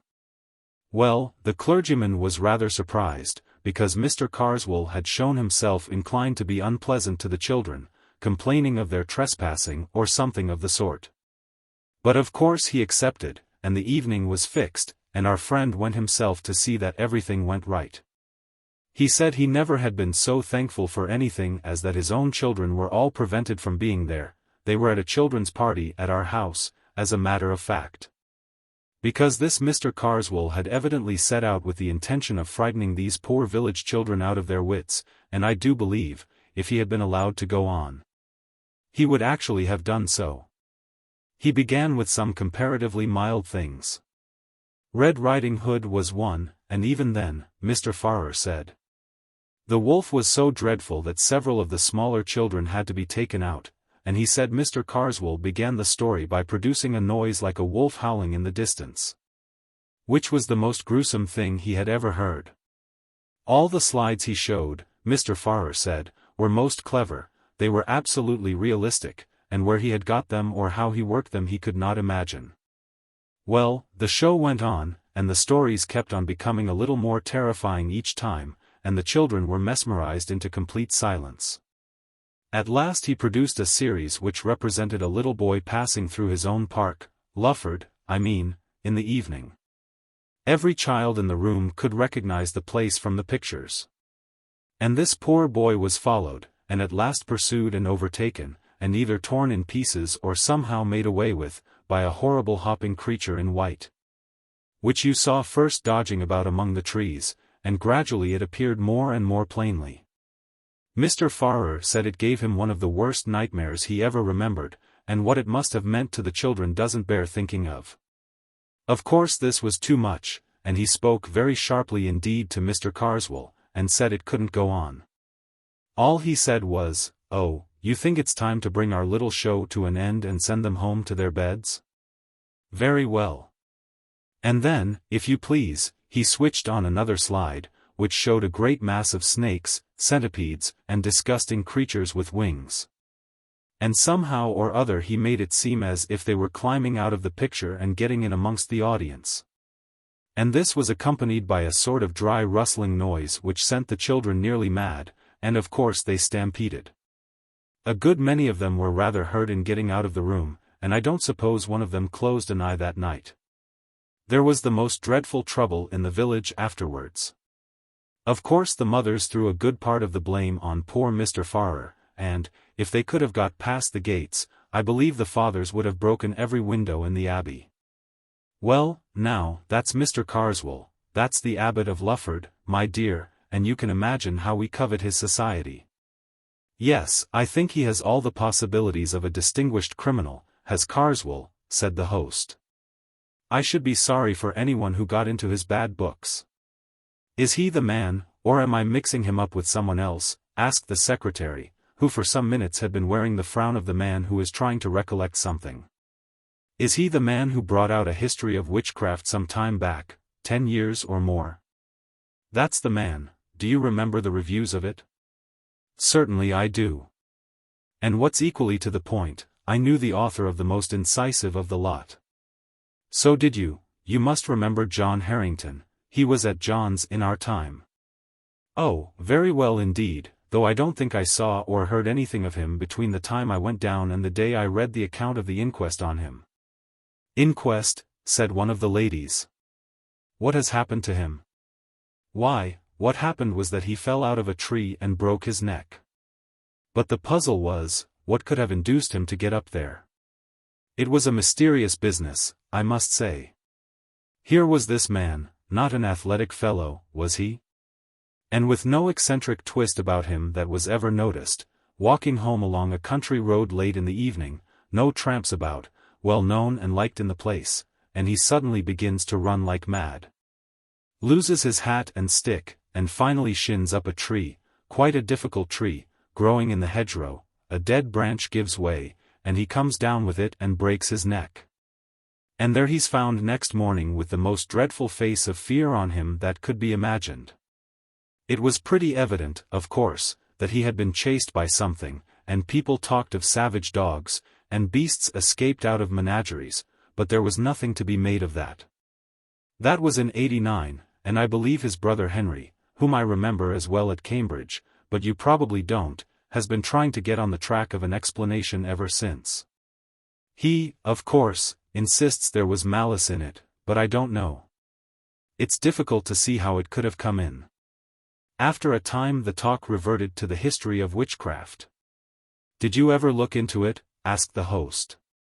Yes, I did, said the secretary. I went so far as to read it. Was it as bad as it was made out to be? Oh, in point of style and form, quite hopeless. It deserved all the pulverizing it got. But, besides that, it was an evil book.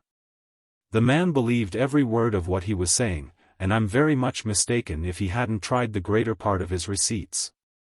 Well, I only remember Harrington's review of it, and I must say if I'd been the author it would have quenched my literary ambition for good. I should never have held up my head again. It hasn't had that effect in the present case. But come, it's 3:30, I must be off.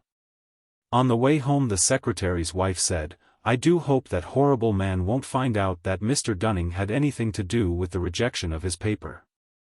I don't think there's much chance of that, said the secretary.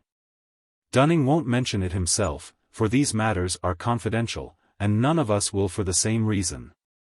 Carswell won't know his name, for Dunning hasn't published anything on the same subject yet. The only danger is that Carswell might find out. If he was to ask the British Museum people who was in the habit of consulting alchemical manuscripts, I can't very well tell them not to mention Dunning, can I? It would set them talking at once. Let's hope it won't occur to him. However, Mr. Carswell was an astute man. This much is in the way of prologue. On an evening rather later in the same week, Mr. Edward Dunning was returning from the British Museum, where he had been engaged in research, to the comfortable house in a suburb where he lived alone. Tended by two excellent women who had been long with him. There is nothing to be added by way of description of him to what we have heard already. Let us follow him as he takes his sober course homewards. A train took him to within a mile or two of his house, and an electric tram a stage farther. The line ended at a point some 300 yards from his front door. He had had enough of reading when he got into the car, and indeed the light was not such as to allow him to do more than study the advertisements on the panes of glass that faced him as he sat. As was not unnatural, the advertisements in this particular line of cars were objects of his frequent contemplation, and, with the possible exception of the brilliant and convincing dialogue between Mr. Lamplugh and an eminent K.C. on the subject of pyretic saline, none of them afforded much scope to his imagination. I am wrong, there was one at the corner of the car farthest from him which did not seem familiar. It was in blue letters on a yellow ground, and all that he could read of it was a name, John Harrington, and something like a date. It could be of no interest to him to know more. But for all that, as the car emptied, he was just curious enough to move along the seat until he could read it well. He felt to a slight extent repaid for his trouble. The advertisement was not of the usual type. It ran thus: in memory of John Harrington, FSA, of the Laurels, Ashbrook. Died September 18, 1889. 3 months were allowed. The car stopped. Mr. Dunning, still contemplating the blue letters on the yellow ground, had to be stimulated to rise by a word from the conductor.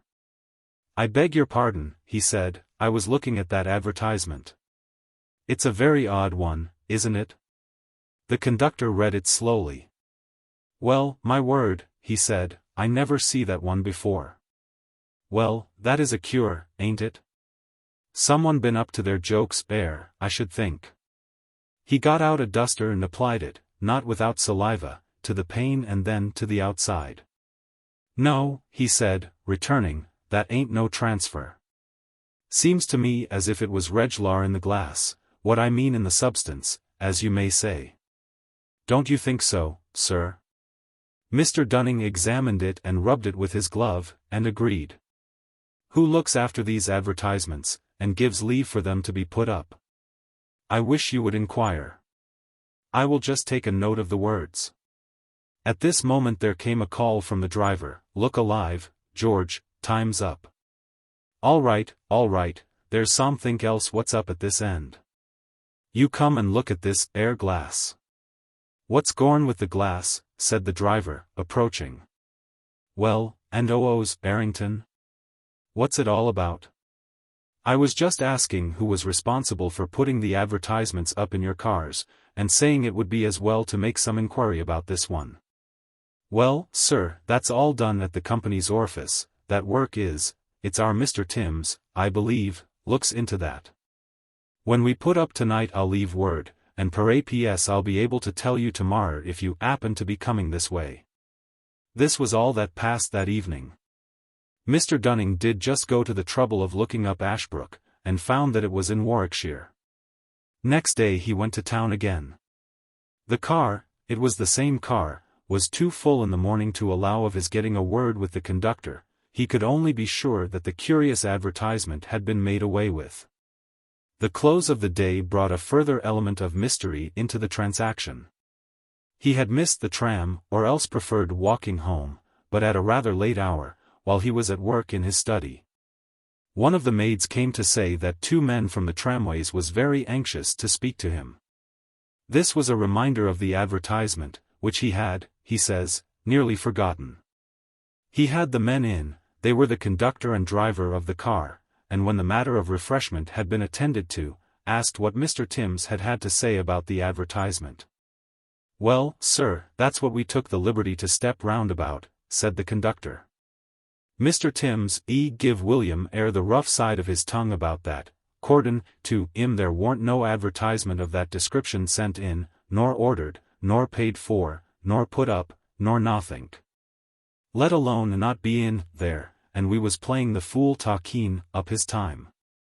Well, I says, if that's the case, all I ask of you, Mr. Timms, I says, is to take and look at it for yourself, I says. Of course if it ain't there, I says, you may take and call me what you like. Right, he says, I will, and we went straight off. Now, I leave it to you, sir, if that ad. As we term with Errington on it warn't as plain as ever you see any think, blue letters on yeller glass, and as I says at the time, and you borne me out, reglar in the glass, because. If you remember, you recollect of me swabbing it with my duster. To be sure I do, quite clearly. Well? You may say well, I don't think. Mr. Timms he gets in that car with a light. No, he telled William to hold the light outside. Now, he says, where's your precious ad? What we've heard so much about. It is, I says, Mr. Timms, and I laid my hand on it. The conductor paused. Well, said Mr. Dunning, it was gone, I suppose. Broken? Broke, not it. There warn't, if you'll believe me, no more trace of them letters, blue letters they was, on that piece o' glass, than, well, it's no good me talkin'. I never see such a thing. I leave it to William here if, but there, as I says, where's the benefit in me going on about it? And what did Mr. Timms say? Why, he did what I give him leave to, called us pretty much anything he liked, and I don't know as I blame him so much neither. But what we thought, William and me did, was as we seen you take down a bit of a note about that, well, that lettern. I certainly did that, and I have it now. Did you wish me to speak to Mr. Timms myself, and show it to him? Was that what you came in about? There, didn't I say as much, said William. Deal with a gent if you can get on the track of one, that's my word. Now perhaps, George, you'll allow as I ain't took you very far wrong tonight. Very well, William, very well. No need for you to go on as if you'd add to Frog's March me air. I come quiet, didn't I? All the same for that, we adient ought to take up your time this way, sir.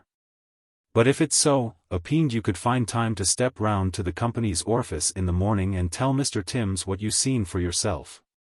We should lay under a very high obligation to you for the trouble. You see it ain't bein' called, well, one thing and another, as we mind, but if they got it into their EAD at the orifice as we seen things as warn't there, why, one thing leads to another. And where we should be a 12 months ince, well, you can understand what I mean. Amid further elucidations of the proposition, George, conducted by William, left the room. The incredulity of Mr. Timms, who had a nodding acquaintance with Mr. Dunning, was greatly modified on the following day by what the latter could tell and show him. And any bad mark that might have been attached to the names of William and George was not suffered to remain on the company's books, but explanation there was none. Mr. Dunning's interest in the matter was kept alive by an incident of the following afternoon. He was walking from his club to the train, and he noticed some way ahead a man with a handful of leaflets such as are distributed to passers-by by agents of enterprising firms. This agent had not chosen a very crowded street for his operations. In fact, Mr. Dunning did not see him get rid of a single leaflet before he himself reached the spot. One was thrust into his hand as he passed, the hand that gave it touched his, and he experienced a sort of little shock as it did so. It seemed unnaturally rough and hot. He looked in passing at the giver, but the impression he got was so unclear that, however much he tried to reckon it up subsequently, nothing would come. He was walking quickly, and as he went on glanced at the paper. It was a blue one. The name of Harrington in large capitals caught his eye. He stopped, startled, and felt for his glasses. The next instant the leaflet was twitched out of his hand by a man who hurried past, and was irrecoverably gone. He ran back a few paces, but where was the passer-by? And where the distributor? It was in a somewhat pensive frame of mind that Mr. Dunning passed on the following day into the select manuscript room of the British Museum, and filled up tickets for Harley 3586. And some other volumes. After a few minutes they were brought to him, and he was settling the one he wanted first upon the desk, when he thought he heard his own name whispered behind him. He turned round hastily, and in doing so, brushed his little portfolio of loose papers onto the floor. He saw no one he recognized except one of the staff in charge of the room, who nodded to him, and he proceeded to pick up his papers. He thought he had them all, and was turning to begin work, when a stout gentleman at the table behind him, who was just rising to leave, and had collected his own belongings, touched him on the shoulder, saying, "May I give you this? I think it should be yours," and handed him a missing quire. "It is mine, thank you," said Mr. Dunning. In another moment the man had left the room. Upon finishing his work for the afternoon, Mr. Dunning had some conversation with the assistant in charge, and took occasion to ask who the stout gentleman was. "Oh, he's a man named Carswell," said the assistant. "He was asking me a week ago who were the great authorities on alchemy, and of course I told him you were the only one in the country. I'll see if I can't catch him. He'd like to meet you, I'm sure." "For heaven's sake don't dream of it," said Mr. Dunning. "I'm particularly anxious to avoid him." "Oh. Very well," said the assistant, "he doesn't come here often. I dare say you won't meet him." More than once on the way home that day Mr. Dunning confessed to himself that he did not look forward with his usual cheerfulness to a solitary evening. It seemed to him that something ill-defined and impalpable had stepped in between him and his fellow men, had taken him in charge, as it were. He wanted to sit close up to his neighbors in the train and in the tram, but as luck would have it both train and car were markedly empty. The conductor George was thoughtful, and appeared to be absorbed in calculations as to the number of passengers. On arriving at his house he found Dr. Watson, his medical man, on his doorstep. "I've had to upset your household arrangements, I'm sorry to say, Dunning. Both your servants hors de combat. In fact, I've had to send them to the nursing home." "Good heavens! What's the matter?" "It's something like ptomaine poisoning, I should think. You've not suffered yourself, I can see, or you wouldn't be walking about. I think they'll pull through all right." "Dear, dear. Have you any idea what brought it on?" "Well, they tell me they bought some shellfish from a hawker at their dinner time. It's odd. I've made inquiries, but I can't find that any hawker has been to other houses in the street. I couldn't send word to you, they won't be back for a bit yet. You come and dine with me tonight, anyhow, and we can make arrangements for going on. 8 o'clock. Don't be too anxious." The solitary evening was thus obviated. At the expense of some distress and inconvenience, it is true. Mr. Dunning spent the time pleasantly enough with the doctor, a rather recent settler, and returned to his lonely home at about 11:30. The night he passed is not one on which he looks back with any satisfaction. He was in bed and the light was out. He was wondering if the charwoman would come early enough to get him hot water next morning, when he heard the unmistakable sound of his study door opening. No step followed it on the passage floor, but the sound must mean mischief, for he knew that he had shut the door that evening after putting his papers away in his desk. It was rather shame than courage that induced him to slip out into the passage and lean over the banister in his nightgown, listening. No light was visible. No further sound came, only a gust of warm, or even hot air played for an instant round his shins. He went back and decided to lock himself into his room. There was more unpleasantness, however. Either an economical suburban company had decided that their light would not be required in the small hours, and had stopped working, or else something was wrong with the meter. The effect was in any case that the electric light was off. The obvious course was to find a match, and also to consult his watch. He might as well know how many hours of discomfort awaited him. So he put his hand into the well-known nook under the pillow, only, it did not get so far. What he touched was, according to his account, a mouth, with teeth, and with hair about it, and, he declares, not the mouth of a human being. I do not think it is any use to guess what he said or did, but he was in a spare room with the door locked and his ear to it before he was clearly conscious again. And there he spent the rest of a most miserable night, looking every moment for some fumbling at the door, but nothing came. The venturing back to his own room in the morning was attended with many listenings and quiverings. The door stood open, fortunately, and the blinds were up. The servants had been out of the house before the hour of drawing them down. There was, to be short, no trace of an inhabitant. The watch, too, was in its usual place. Nothing was disturbed, only the wardrobe door had swung open, in accordance with its confirmed habit. A ring at the back door now announced the charwoman, who had been ordered the night before, and nerved Mr. Dunning, after letting her in, to continue his search in other parts of the house. It was equally fruitless.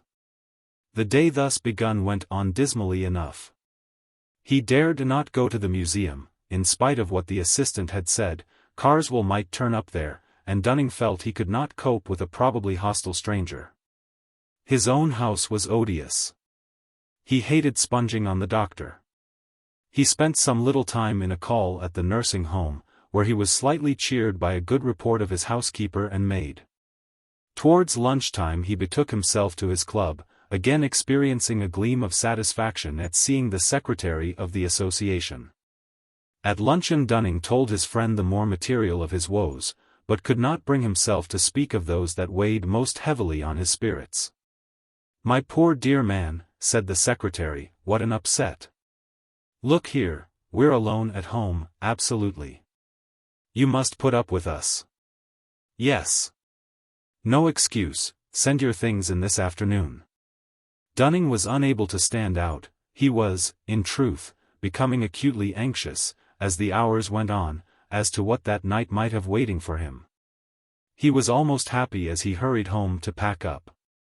His friends, when they had time to take stock of him, were rather shocked at his lorn appearance, and did their best to keep him up to the mark. Not altogether without success, but, when the two men were smoking alone later, Dunning became dull again. Suddenly he said, "Gaydon, I believe that alchemist man knows it was I who got his paper rejected." Gaydon whistled. "What makes you think that?" he said. Dunning told of his conversation with the museum assistant, and Gaydon could only agree that the guess seemed likely to be correct. "Not that I care much," Dunning went on, "only it might be a nuisance if we were to meet. He's a bad-tempered party, I imagine." Conversation dropped again. Gaydon became more and more strongly impressed with the desolateness that came over Dunning's face and bearing. And finally, though with a considerable effort, he asked him point-blank whether something serious was not bothering him. Dunning gave an exclamation of relief. "I was perishing to get it off my mind," he said. "Do you know anything about a man named John Harrington?" Gaydon was thoroughly startled, and at the moment could only ask why. Then the complete story of Dunning's experiences came out, what had happened in the tramcar, in his own house, and in the street, the troubling of spirit that had crept over him, and still held him. And he ended with the question he had begun with. Gaydon was at a loss how to answer him. To tell the story of Harrington's end would perhaps be right. Only, Dunning was in a nervous state, the story was a grim one, and he could not help asking himself whether there were not a connecting link between these two cases, in the person of Carswell. It was a difficult concession for a scientific man, but it could be eased by the phrase, hypnotic suggestion. In the end he decided that his answer tonight should be guarded. He would talk the situation over with his wife. So he said that he had known Harrington at Cambridge, and believed he had died suddenly in 1889, adding a few details about the man and his published work. He did talk over the matter with Mrs. Gaydon, and, as he had anticipated, she leapt at once to the conclusion which had been hovering before him. It was she who reminded him of the surviving brother, Henry Harrington, and she also who suggested that he might be got hold of by means of their hosts of the day before. He might be a hopeless crank, objected Gaydon. That could be ascertained from the Bennets, who knew him, Mrs. Gaydon retorted, and she undertook to see the Bennets the very next day. It is not necessary to tell in further detail the steps by which Henry Harrington and Dunning were brought together.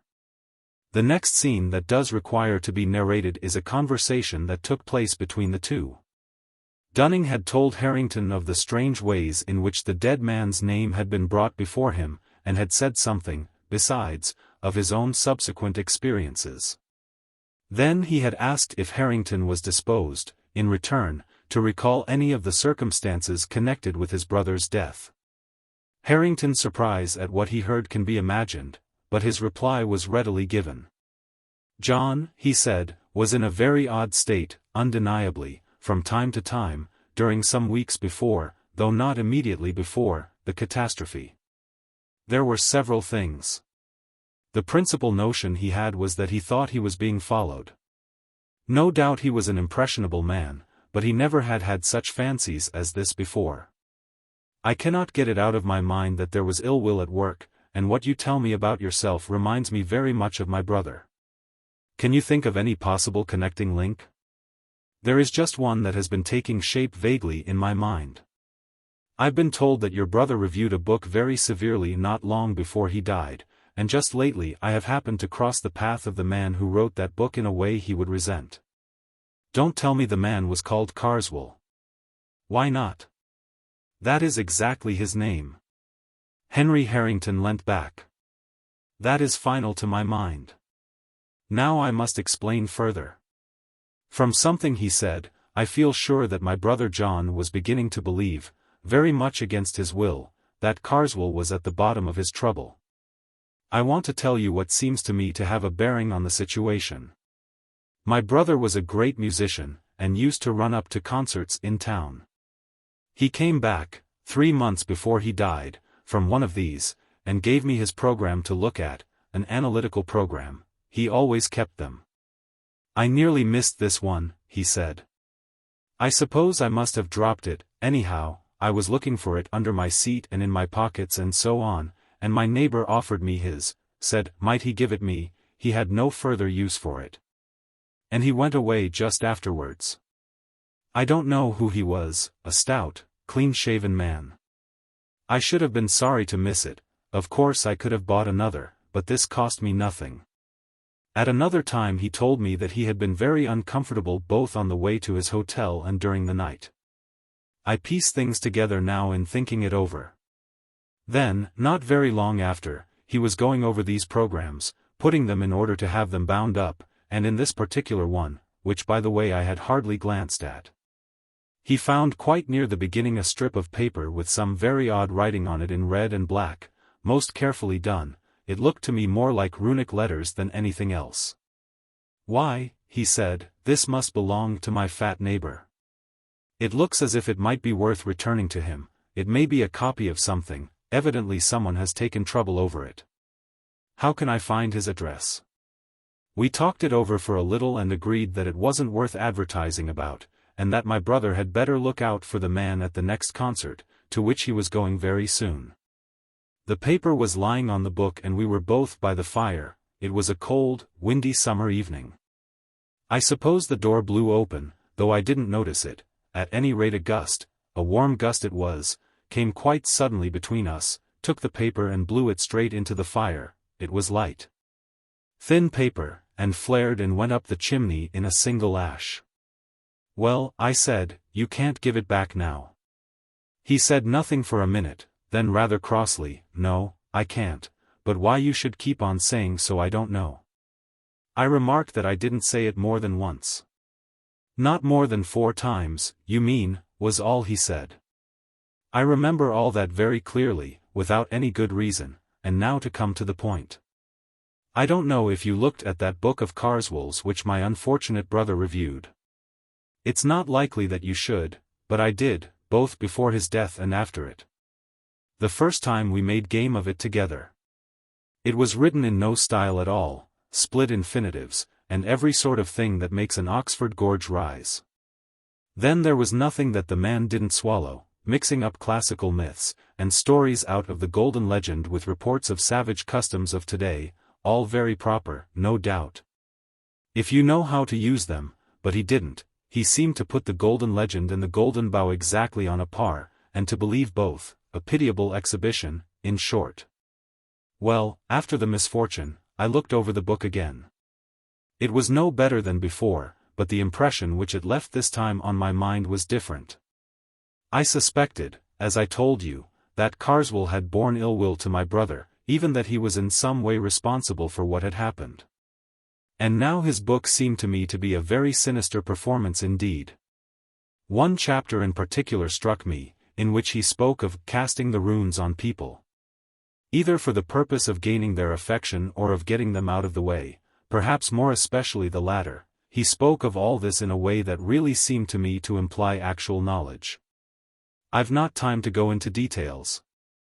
But the upshot is that I am pretty sure from information received that the civil man at the concert was Carswell. I suspect, I more than suspect, that the paper was of importance, and I do believe that if my brother had been able to give it back, he might have been alive now.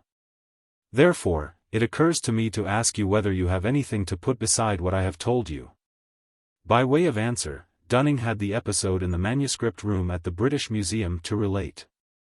Then he did actually hand you some papers. Have you examined them? No?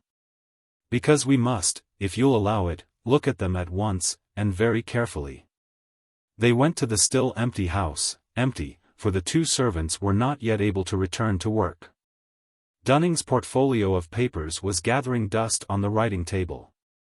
In it were the quires of small-sized scribbling paper which he used for his transcripts, and from one of these, as he took it up, there slipped and fluttered out into the room with uncanny quickness a strip of thin light paper.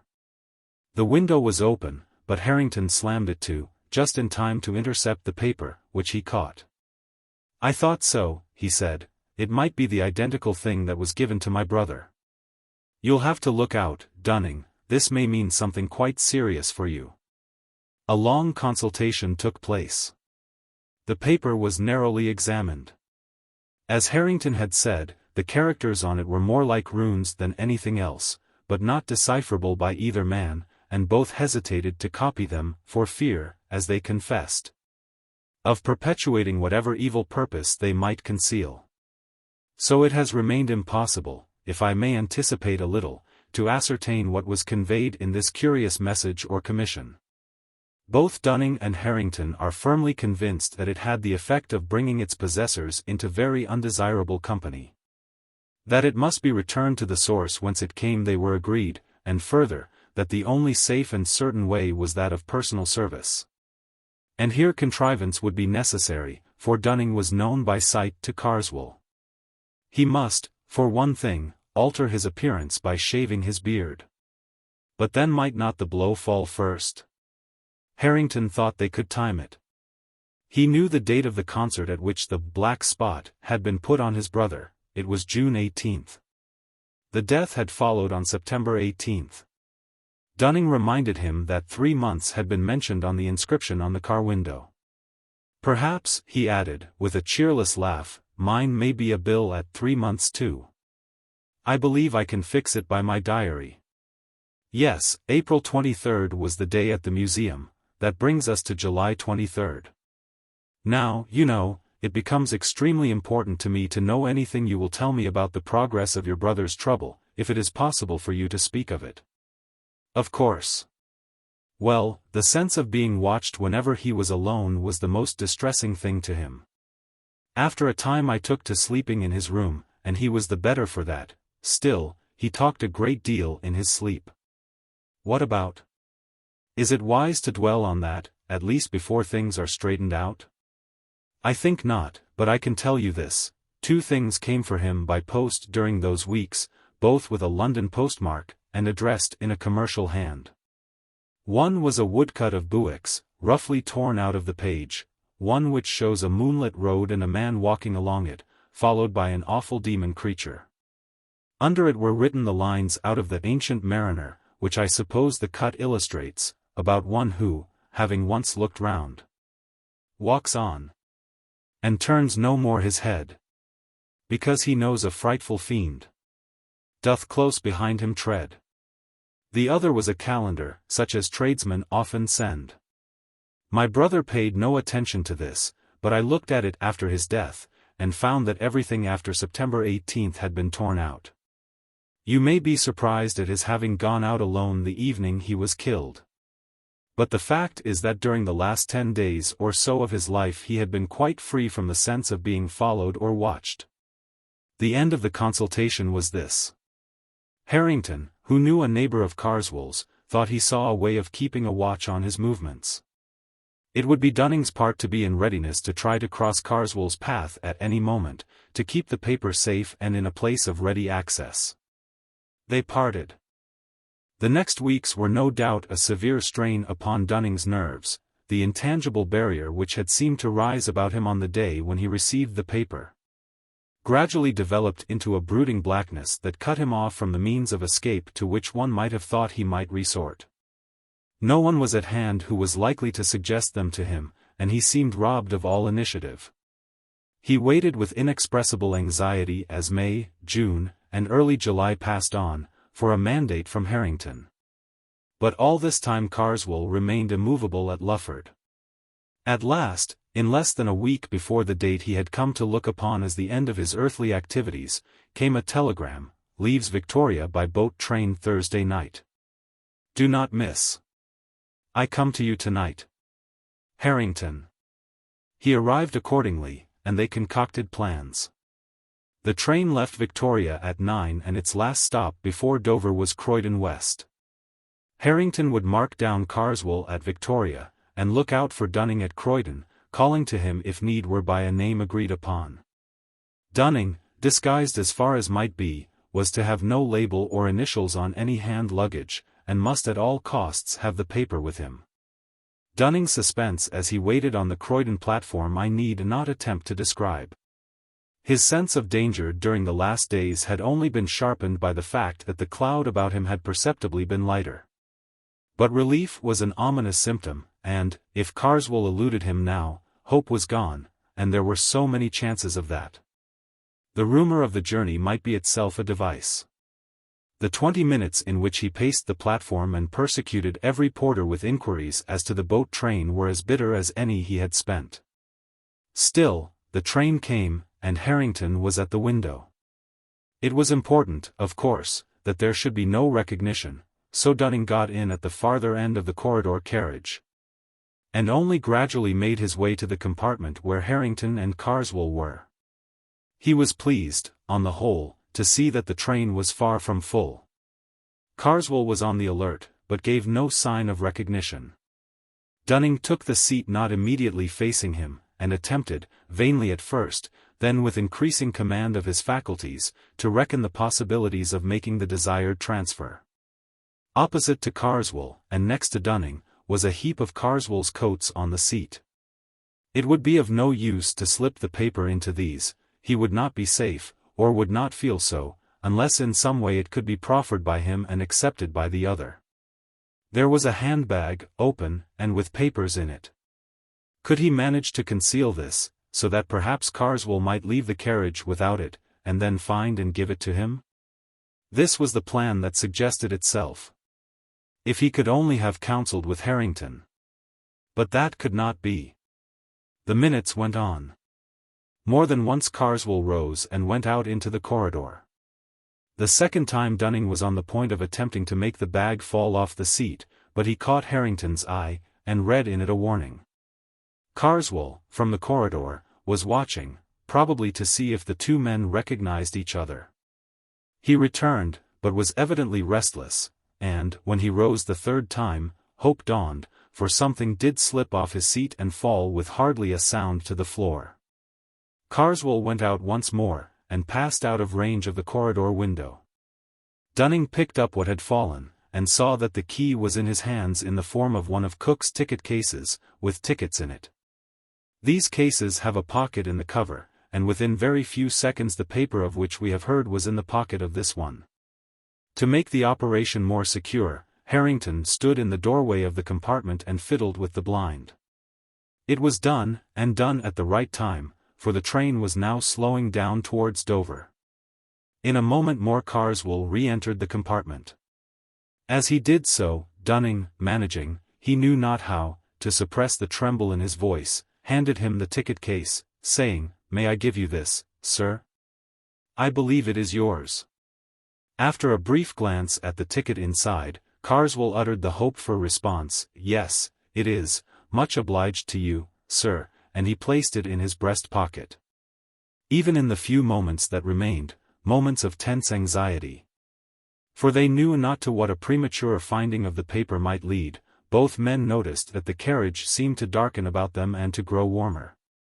That Carswell was fidgety and oppressed, that he drew the heap of loose coats near to him and cast it back as if it repelled him, and that he then sat upright and glanced anxiously at both. They, with sickening anxiety, busied themselves in collecting their belongings, but they both thought that Carswell was on the point of speaking when the train stopped at Dover town. It was natural that in the short space between town and pier they should both go into the corridor. At the pier they got out, but so empty was the train that they were forced to linger on the platform until Carswell should have passed ahead of them with his porter on the way to the boat. And only then was it safe for them to exchange a pressure of the hand and a word of concentrated congratulation. The effect upon Dunning was to make him almost faint. Harrington made him lean up against the wall, while he himself went forward a few yards within sight of the gangway to the boat, at which Carswell had now arrived. The man at the head of it examined his ticket, and, laden with coats, he passed down into the boat. Suddenly the official called after him, "You, sir, beg pardon, did the other gentleman show his ticket?" "What the devil do you mean by the other gentleman?" Carswell's snarling voice called back from the deck. The man bent over and looked at him. "The devil? Well, I don't know, I'm sure," Harrington heard him say to himself, and then aloud, "My mistake, sir, must have been your rugs. Ask your pardon." And then, to a subordinate near him, he got a dog with him, or what? Funny thing, I could swore he wasn't alone. Well, whatever it was, they'll ave to see to it aboard. She's off now. Another week and we shall be gettin' the holiday customers. In 5 minutes more there was nothing but the lessening lights of the boat, the long line of the Dover lamps, the night breeze, and the moon. Long and long the two sat in their room at the Lord Warden. In spite of the removal of their greatest anxiety, they were oppressed with a doubt, not of the lightest. Had they been justified in sending a man to his death, as they believed they had? Ought they not to warn him, at least? "No," said Harrington. "If he is the murderer I think him, we have done no more than is just. Still, if you think it better, but how and where can you warn him?" "He was booked to Abbeville only," said Dunning. "I saw that. If I wired to the hotels there in Joanne's Guide, 'Examine your ticket case, Dunning,' I should feel happier. This is the 21st, he will have a day. But I am afraid he has gone into the dark." So telegrams were left at the hotel office. It is not clear whether these reached their destination, or whether, if they did, they were understood. All that is known is that, on the afternoon of the 23rd, an English traveller, examining the front of St. Wolfram's Church at Abbeville, then under extensive repair, was struck on the head and instantly killed by a stone falling from the scaffold erected round the northwestern tower, there being, as was clearly proved, no workman on the scaffold at that moment, and the traveller's papers identified him as Mr. Carswell. Only one detail shall be added. At Carswell's sale a set of Buick, sold with all faults, was acquired by Harrington. The page with the woodcut of the traveller and the demon was, as he had expected, mutilated. Also, after a judicious interval, Harrington repeated to Dunning something of what he had heard his brother say in his sleep, but it was not long before Dunning stopped him. The stalls of Barchester Cathedral. This matter began, as far as I am concerned, with the reading of a notice in the obituary section of the Gentleman's Magazine for an early year in the 19th century. On February 26. At his residence in the Cathedral Close of Barchester, the Venerable John Benwell Haynes, D., aged 57, Archdeacon of Sowerbridge and Rector of Pickhill and Candley. He was of college, Cambridge, and where, by talent and assiduity, he commanded the esteem of his seniors. When, at the usual time, he took his first degree, his name stood high in the list of wranglers. These academical honors procured for him within a short time a fellowship of his college. In the year 1783 he received holy orders, and was shortly afterwards presented to the perpetual curacy of Rankston sub Ash by his friend and patron the late truly venerable Bishop of Lichfield. His speedy preferments, first to a prebend, and subsequently to the dignity of precentor in the Cathedral of Barchester, form an eloquent testimony to the respect in which he was held and to his eminent qualifications. He succeeded to the archdeaconry upon the sudden decease of Archdeacon Pulteney in 1810. His sermons, ever conformable to the principles of the religion and church which he adorned, displayed in no ordinary degree, without the least trace of enthusiasm, the refinement of the scholar united with the graces of the Christian. Free from sectarian violence, and informed by the spirit of the truest charity, they will long dwell in the memories of his hearers. Here a further omission. The productions of his pen include an able defense of episcopacy, which, though often perused by the author of this tribute to his memory, afford but one additional instance of the want of liberality and enterprise which is a too common characteristic of the publishers of our generation. His published works are, indeed, confined to a spirited and elegant version of the Argonautica of Valerius Flaccus, a volume of discourses upon the several events in the life of Joshua, delivered in his cathedral, and a number of the charges which he pronounced at various visitations to the clergy of his archdeaconry. These are distinguished by etc., etc. The urbanity and hospitality of the subject of these lines will not readily be forgotten by those who enjoyed his acquaintance. His interest in the venerable and awful pile under whose hoary vault he was so punctual an attendant, and particularly in the musical portion of its rites, might be termed filial, and formed a strong and delightful contrast to the polite indifference displayed by too many of our cathedral dignitaries at the present time. The final paragraph, after informing us that Dr. Haynes died a bachelor, says, "It might have been augured that an existence so placid and benevolent would have been terminated in a ripe old age by a dissolution equally gradual and calm. But how unsearchable are the workings of Providence! The peaceful and retired seclusion amid which the honored evening of Dr.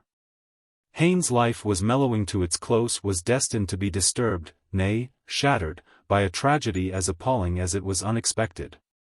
The morning of the 26th of February. But perhaps I shall do better to keep back the remainder of the narrative until I have told the circumstances which led up to it. These, as far as they are now accessible, I have derived from another source. I had read the obituary notice which I have been quoting, quite by chance, along with a great many others of the same period. It had excited some little speculation in my mind, but, beyond thinking that, if I ever had an opportunity of examining the local records of the period indicated, I would try to remember Dr. Haynes, I made no effort to pursue his case.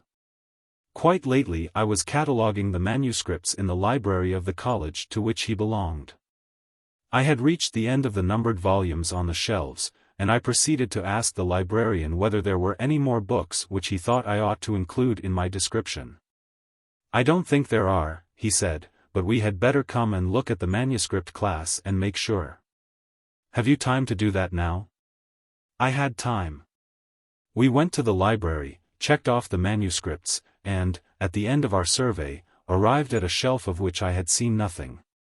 Its contents consisted for the most part of sermons, bundles of fragmentary papers, college exercises, Cyrus, an epic poem in several cantos, the product of a country clergyman's leisure, mathematical tracts by a deceased professor, and other similar material of a kind with which I am only too familiar. I took brief notes of these. Lastly, there was a tin box, which was pulled out and dusted. Its label, much faded, was thus inscribed, "Papers of the Venerable Archdeacon Haynes. Bequeathed in 1834 by his sister, Miss Letitia Haynes." I knew at once that the name was one which I had somewhere encountered, and could very soon locate it. That must be the Archdeacon Haynes who came to a very odd end at Barchester.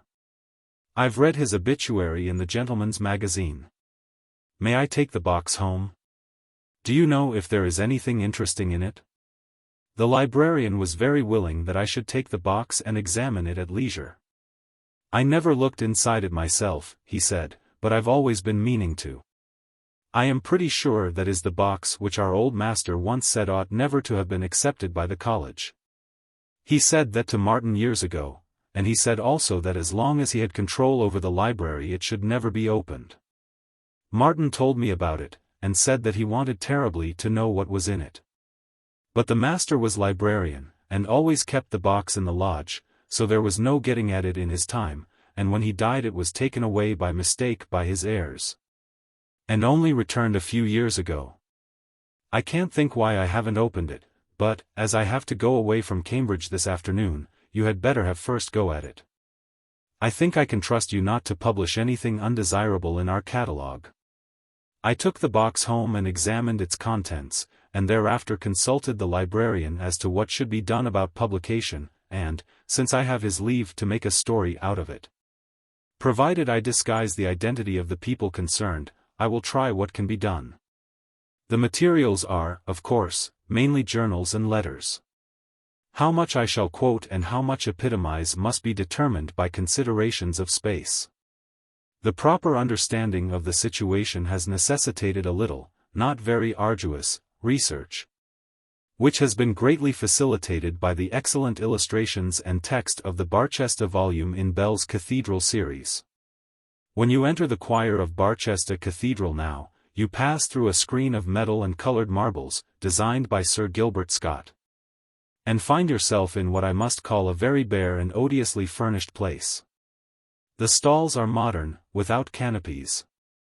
The places of the dignitaries and the names of the prebends have fortunately been allowed to survive, and are inscribed on small brass plates affixed to the stalls.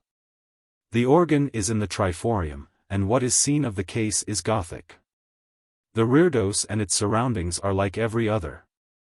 Careful engravings of 100 years ago show a very different state of things. The organ is on a massive classical screen. The stalls are also classical and very massive. There is a baldacchino of wood over the altar, with urns upon its corners. Farther east is a solid altar screen, classical in design, of wood, with a pediment, in which is a triangle surrounded by rays, enclosing certain Hebrew letters in gold. Cherubs contemplate these. There is a pulpit with a great sounding board at the eastern end of the stalls on the north side, and there is a black and white marble pavement. 2 ladies and a gentleman are admiring the general effect. From other sources I gather that the archdeacon's stall then, as now, was next to the bishop's throne at the southeastern end of the stalls. His house almost faces the west front of the church, and is a fine red brick building of William III's time. Here Dr. Haynes, already a mature man, took up his abode with his sister in the year 1810. The dignity had long been the object of his wishes, but his predecessor refused to depart until he had attained the age of 92. About a week after he had held a modest festival in celebration of that 92nd birthday, there came a morning, late in the year, when Dr. Haynes, hurrying cheerfully into his breakfast room, rubbing his hands and humming a tune, was greeted, and checked in his genial flow of spirits, by the sight of his sister, seated, indeed, in her usual place behind the tea urn, but bowed forward and sobbing unrestrainedly into her handkerchief. What is the matter? What bad news?" he began. "Oh, Johnny, you've not heard? The poor dear Archdeacon." "The Archdeacon, yes. What is it? Ill, is he?" No. They found him on the staircase this morning. It is so shocking." "Is it possible? Dear, poor Pulteney. Had there been any seizure?" "They don't think so, and that is almost the worst thing about it. It seems to have been all the fault of that stupid maid of theirs, Jane." Dr. Haynes paused. "I don't quite understand, Letitia. How was the maid at fault?" "Why, as far as I can make out, there was a stair rod missing, and she never mentioned it. And the poor Archdeacon set his foot quite on the edge of the step, you know how slippery that oak is, and it seems he must have fallen almost the whole flight and broken his neck. It is so sad for poor Miss Pulteney. Of course, they will get rid of the girl at once. I never liked her." Miss Haynes's grief resumed its sway, but eventually relaxed so far as to permit of her taking some breakfast. Not so her brother, who, after standing in silence before the window for some minutes, left the room, and did not appear again that morning. I need only add that the careless maidservant was dismissed forthwith, but that the missing stair rod was very shortly afterwards found under the stair carpet, an additional proof, if any were needed, of extreme stupidity and carelessness on her part. For a good many years Dr. Haynes had been marked out by his ability, which seems to have been really considerable, as the likely successor of Archdeacon Pulteney, and no disappointment was in store for him. He was duly installed, and entered with zeal upon the discharge of those functions which are appropriate to one in his position. A considerable space in his journals is occupied with exclamations upon the confusion in which Archdeacon Pulteney had left the business of his office and the documents appertaining to it. Dues upon Ringham and Barneswood have been uncollected for something like 12 years, and are largely irrecoverable. No visitation has been held for 7 years. For chancels are almost past mending. The persons deputized by the Archdeacon have been nearly as incapable as himself. It was almost a matter for thankfulness that this state of things had not been permitted to continue, and a letter from a friend confirms this view. Kappa Alpha Tau Chi Omega Nu, it says, in rather cruel allusion to the second epistle to the Thessalonians, is removed at last. My poor friend! Upon what a scene of confusion will you be entering? I give you my word that, on the last occasion of my crossing his threshold, there was no single paper that he could lay hands upon, no syllable of mine that he could hear, and no fact in connection with my business that he could remember. But now, thanks to a negligent maid and a loose stair carpet, there is some prospect that necessary business will be transacted without a complete loss alike of voice and temper. This letter was tucked into a pocket in the cover of one of the diaries. There can be no doubt of the new Archdeacon's zeal and enthusiasm. Give me but time to reduce to some semblance of order the innumerable errors and complications with which I am confronted, and I shall gladly and sincerely join with the aged Israelite in the canticle which too many, I fear, pronounce but with their lips. This reflection I find, not in a diary, but a letter. The doctor's friends seem to have returned his correspondence to his surviving sister. He does not confine himself, however, to reflections. His investigation of the rights and duties of his office are very searching and businesslike. And there is a calculation in one place that a period of 3 years will just suffice to set the business of the archdeaconry upon a proper footing. The estimate appears to have been an exact one. For just 3 years he is occupied in reforms, but I look in vain at the end of that time for the promised Nunc Dimittis. He has now found a new sphere of activity. Hitherto his duties have precluded him from more than an occasional attendance at the cathedral services. Now he begins to take an interest in the fabric and the music. Upon his struggles with the organist, an old gentleman who had been in office since 1786, I have no time to dwell. They were not attended with any marked success. More to the purpose is his sudden growth of enthusiasm for the cathedral itself and its furniture. There is a draft of a letter to Sylvanus Urban, which I do not think was ever sent, describing the stalls in the choir. As I have said, these were of fairly late date, of about the year 1700, in fact.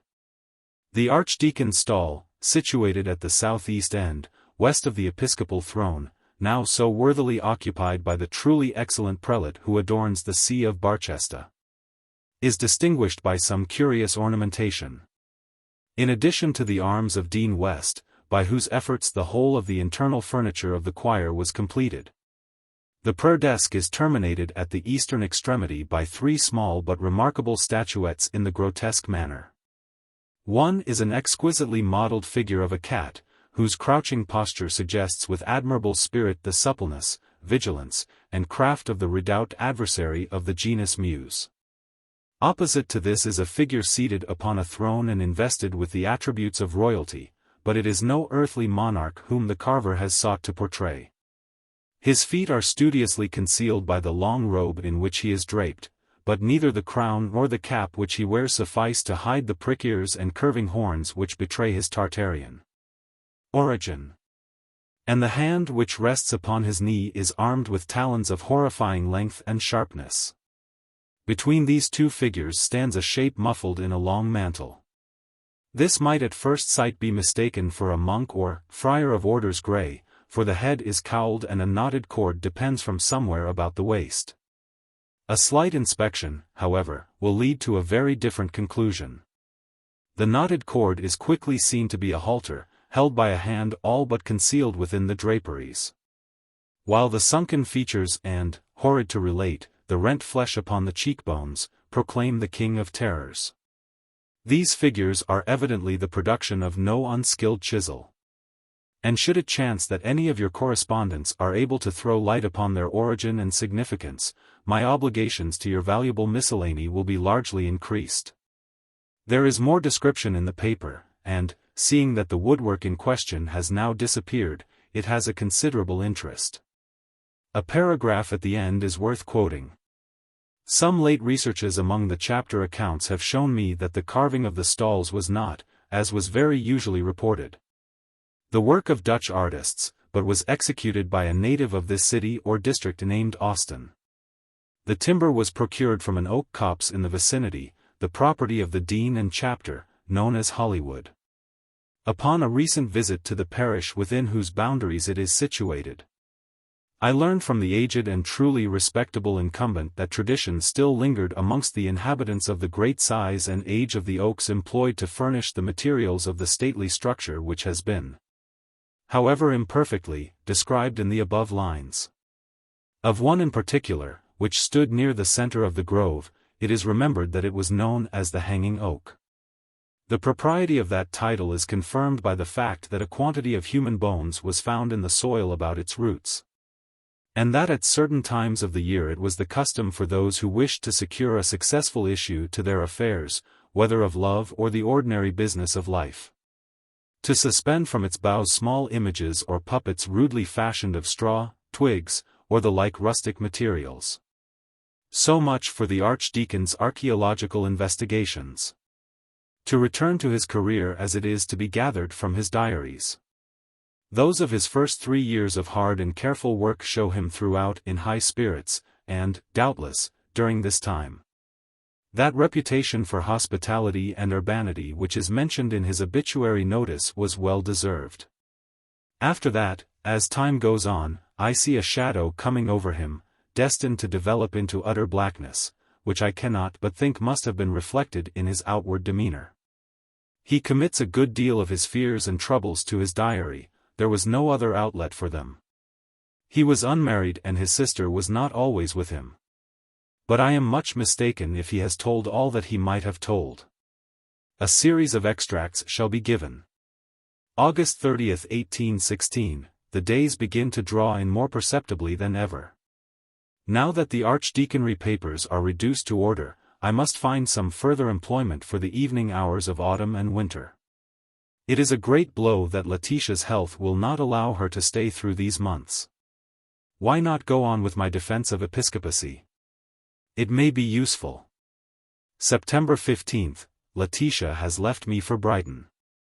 October 11th, candles lit in the choir for the first time at evening prayers. It came as a shock. I find that I absolutely shrink from the dark season. November 17th. Much struck by the character of the carving on my desk, I do not know that I had ever carefully noticed it before. My attention was called to it by an accident. During the Magnificat, I was, I regret to say, almost overcome with sleep. My hand was resting on the back of the carved figure of a cat which is the nearest to me of the 3 figures on the end of my stall. I was not aware of this, for I was not looking in that direction, until I was startled by what seemed a softness, a feeling as of rather rough and coarse fur, and a sudden movement, as if the creature were twisting round its head to bite me. I regained complete consciousness in an instant, and I have some idea that I must have uttered a suppressed exclamation, for I noticed that Mr. Treasurer turned his head quickly in my direction. The impression of the unpleasant feeling was so strong that I found myself rubbing my hand upon my surplice. This accident led me to examine the figures after prayers more carefully than I had done before, and I realized for the first time with what skill they are executed. December 6th. I do indeed miss Letitia's company. The evenings, after I have worked as long as I can at my defense, are very trying. The house is too large for a lonely man, and visitors of any kind are too rare. I get an uncomfortable impression when going to my room that there is company of some kind. The fact is, I may as well formulate it to myself, that I hear voices. This, I am well aware, is a common symptom of incipient decay of the brain, and I believe that I should be less disquieted than I am if I had any suspicion that this was the cause. I have none whatever, nor is there anything in my family history to give color to such an idea. Work, diligent work, and a punctual attention to the duties which fall to me is my best remedy, and I have little doubt that it will prove efficacious. January 1st. My trouble is, I must confess it, increasing upon me. Last night, upon my return after midnight from the deanery, I lit my candle to go upstairs. I was nearly at the top when something whispered to me, "Let me wish you a happy new year." I could not be mistaken, it spoke distinctly and with a peculiar emphasis. Had I dropped my candle, as I all but did, I tremble to think what the consequences must have been. As it was, I managed to get up the last flight, and was quickly in my room with the door locked, and experienced no other disturbance. January 15th. I had occasion to come downstairs last night to my workroom for my watch, which I had inadvertently left on my table when I went up to bed. I think I was at the top of the last flight when I had a sudden impression of a sharp whisper in my ear, "Take care." I clutched the balusters and naturally looked round at once. Of course, there was nothing. After a moment I went on, it was no good turning back, but I had as nearly as possible fallen. A cat, a large one by the feel of it, slipped between my feet, but again, of course, I saw nothing. It may have been the kitchen cat, but I do not think it was. February 27th, a curious thing last night, which I should like to forget. Perhaps if I put it down here I may see it in its true proportion. I worked in the library from about 9 to 10. The hall and staircase seemed to be unusually full of what I can only call movement without sound. By this I mean that there seemed to be continuous going and coming. And that whenever I ceased writing to listen, or looked out into the hall, the stillness was absolutely unbroken. Nor, in going to my room at an earlier hour than usual, about 10:30, was I conscious of anything that I could call a noise. It so happened that I had told John to come to my room for the letter to the bishop which I wished to have delivered early in the morning at the palace. He was to sit up, therefore, and come for it when he heard me retire. This I had for the moment forgotten, though I had remembered to carry the letter with me to my room. But when, as I was winding up my watch, I heard a light tap at the door, and a low voice saying, "May I come in?" which I most undoubtedly did hear, I recollected the fact, and took up the letter from my dressing table, saying, "Certainly, come in." No one, however, answered my summons, and it was now that, as I strongly suspect, I committed an error, for I opened the door and held the letter out. There was certainly no one at that moment in the passage, but, in the instant of my standing there, the door at the end opened and John appeared carrying a candle. I asked him whether he had come to the door earlier, but am satisfied that he had not. I do not like the situation. But although my senses were very much on the alert, and though it was some time before I could sleep, I must allow that I perceived nothing further of an untoward character. With the return of spring, when his sister came to live with him for some months, Dr. Haynes's entries become more cheerful, and, indeed, no symptom of depression is discernible until the early part of September when he was again left alone. And now, indeed, there is evidence that he was incommoded again, and that more pressingly. To this matter I will return in a moment, but I digress to put in a document which, rightly or wrongly, I believe to have a bearing on the thread of the story. The account books of Dr. Haynes, preserved along with his other papers, show, from a date but little later than that of his institution as archdeacon, a quarterly payment of £25 to J.L. Nothing could have been made of this, had it stood by itself. But I connect with it a very dirty and ill-written letter, which, like another that I have quoted, was in a pocket in the cover of a diary. Of date or postmark there is no vestige, and the decipherment was not easy. It appears to run. Dr. Senior. I have been expectin to her off you tice last wicks.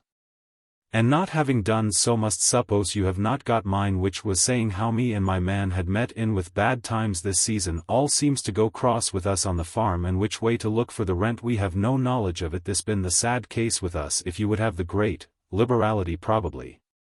But the exact spelling defies reproduction, to send £40, otherwise steps will have to be took which I should not wish. As you was the means of me losing my place with Dr. Pulteney, I think it is only just what I am asking, and you know best what I could say if I was put to it, but I do not wish anything of that unpleasant nature, being one that always wished to have everything pleasant about me. Your obet served. Jane Lee. About the time at which I suppose this letter to have been written there is, in fact, a payment of £40 to J.L. We return to the diary. October 22nd. At evening prayers, during the Psalms, I had that same experience which I recollect from last year. I was resting my hand on one of the carved figures, as before. I usually avoid that of the cat now, and, I was going to have said, a change came over it. But that seems attributing too much importance to what must, after all, be due to some physical affection in myself. At any rate, the wood seemed to become chilly and soft as if made of wet linen. I can assign the moment at which I became sensible of this. The choir were singing the words, "Set thou an ungodly man to be ruler over him, and let Satan stand at his right hand." The whispering in my house was more persistent tonight. I seemed not to be rid of it in my room. I have not noticed this before.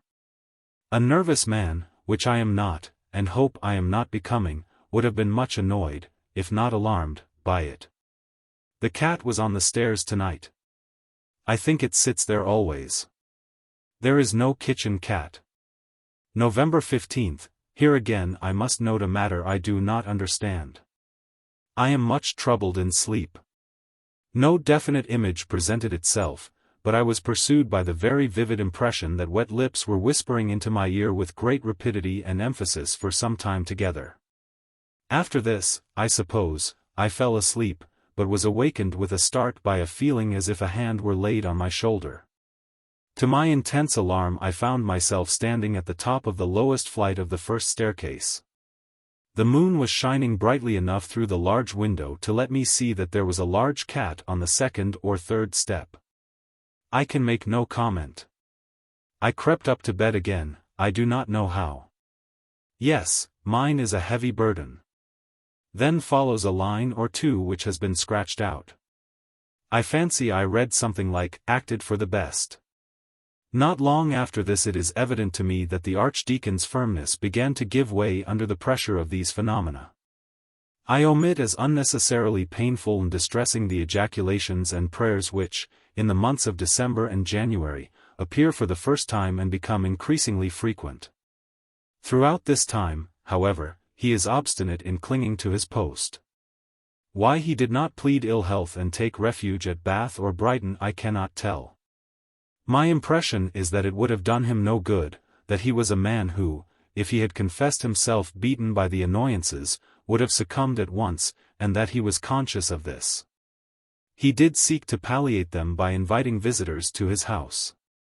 The result he has noted in this fashion. January 7th.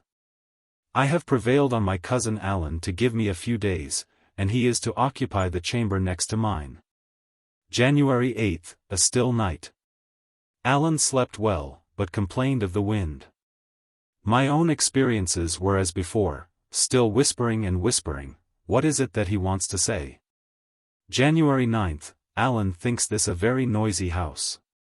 He thinks, too, that my cat is an unusually large and fine specimen, but very wild. January 10th, Alan and I in the library until 11. He left me twice to see what the maids were doing in the hall. Returning the second time he told me he had seen one of them passing through the door at the end of the passage, and said if his wife were here she would soon get them into better order. I asked him what colored dress the maid wore. He said gray or white. I supposed it would be so. January 11th, Alan left me today. I must be firm. These words, "I must be firm," occur again and again on subsequent days. Sometimes they are the only entry. In these cases they are in an unusually large hand, and dug into the paper in a way which must have broken the pen that wrote them. Apparently the Archdeacon's friends did not remark any change in his behavior, and this gives me a high idea of his courage and determination. The diary tells us nothing more than I have indicated of the last days of his life. The end of it all must be told in the polished language of the obituary notice. The morning of the 26th of February was cold and tempestuous. At an early hour the servants had occasion to go into the front hall of the residence occupied by the lamented subject of these lines. What was their horror upon observing the form of their beloved and respected master lying upon the landing of the principal staircase in an attitude which inspired the gravest fears. Assistance was procured, and an universal consternation was experienced upon the discovery that he had been the object of a brutal and a murderous attack. The vertebral column was fractured in more than one place. This might have been the result of a fall. It appeared that the stair carpet was loosened at one point. But, in addition to this, there were injuries inflicted upon the eyes, nose and mouth, as if by the agency of some savage animal, which, dreadful to relate, rendered those features unrecognizable. The vital spark was, it is needless to add, completely extinct, and had been so, upon the testimony of respectable medical authorities, for several hours. The author or authors of this mysterious outrage are alike buried in mystery. And the most active conjecture has hitherto failed to suggest a solution of the melancholy problem afforded by this appalling occurrence. The writer goes on to reflect upon the probability that the writings of Mr. Shelley, Lord Byron, and M. Voltaire may have been instrumental in bringing about the disaster, and concludes by hoping, somewhat vaguely, that this event may operate as an example to the rising generation. But this portion of his remarks need not be quoted in full. I had already formed the conclusion that Dr. Haynes was responsible for the death of Dr. Pulteney. But the incident connected with the carved figure of death upon the Archdeacon's stall was a very perplexing feature. The conjecture that it had been cut out of the wood of the hanging oak was not difficult, but seemed impossible to substantiate. However, I paid a visit to Barchester, partly with the view of finding out whether there were any relics of the woodwork to be heard of. I was introduced by one of the canons to the curator of the local museum, who was, my friend said, more likely to be able to give me information on the point than anyone else. I told this gentleman of the description of certain carved figures and arms formerly on the stalls, and asked whether any had survived. He was able to show me the arms of Dean West and some other fragments. These, he said, had been got from an old resident, who had also once owned a figure, perhaps one of those which I was inquiring for. There was a very odd thing about that figure, he said. The old man who had it told me that he picked it up in a woodyard, whence he had obtained the still extant pieces, and had taken it home for his children. On the way home he was fiddling about with it and it came in two in his hands, and a bit of paper dropped out. This he picked up and, just noticing that there was writing on it, put it into his pocket, and subsequently into a vase on his mantelpiece. I was at his house not very long ago, and happened to pick up the vase and turn it over to see whether there were any marks on it, and the paper fell into my hand. The old man, on my handing it to him, told me the story I have told you, and said I might keep the paper. It was crumpled and rather torn, so I have mounted it on a card, which I have here. If you can tell me what it means I shall be very glad, and also, I may say, a good deal surprised. He gave me the card. The paper was quite legibly inscribed in an old hand. And this is what was on it. When I grew in the wood, I was watered Wth blood. Now in the church I stand. Who that touches me with his hand? If a bloody hand he bear, I counsel him to beware, lest he be fetched away, whether by night or day, but chiefly when the wind blows high. In a night of February. This I dreamt, 26 Febr. Anno 1699. John Austen. I suppose it is a charm or a spell, wouldn't you call it something of that kind, said the curator. Yes, I said, I suppose one might. What became of the figure in which it was concealed? Oh, I forgot, said he. The old man told me it was so ugly and frightened his children so much that he burnt it. Martin's Close. Some few years back I was staying with the rector of a parish in the west, where the society to which I belong owns property. I was to go over some of this land, and, on the first morning of my visit, soon after breakfast, the estate carpenter and general handyman, John Hill, was announced as in readiness to accompany us. The rector asked which part of the parish we were to visit that morning. The estate map was produced, and when we had showed him our round, he put his finger on a particular spot. Don't forget, he said, to ask John Hill about Martin's Close when you get there. I should like to hear what he tells you.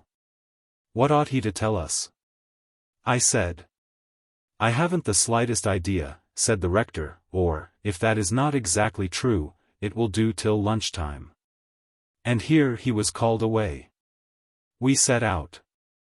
John Hill is not a man to withhold such information as he possesses on any point, and you may gather from him much that is of interest about the people of the place and their talk. An unfamiliar word, or one that he thinks ought to be unfamiliar to you, he will usually spell, as cob, and the like. It is not, however, relevant to my purpose to record his conversation before the moment when we reached Martin's Close. The bit of land is noticeable, for it is one of the smallest enclosures you are likely to see, a very few square yards, hedged in with quickset on all sides, and without any gate or gap leading into it. You might take it for a small cottage garden long deserted, but that it lies away from the village and bears no trace of cultivation. It is at no great distance from the road, and is part of what is there called a moor, in other words, a rough upland pasture cut up into largish fields. Why is this little bit hedged off so? I asked, and John Hill, whose answer I cannot represent as perfectly as I should like, was not at fault. That's what we call Martin's Close, sir. 'Tis a curious thing, 'bout that bit of land, sir, goes by the name of Martin's Close, sir. Martin Martin. Beg pardon, sir, did rector tell you to make inquiry of me 'bout that, sir?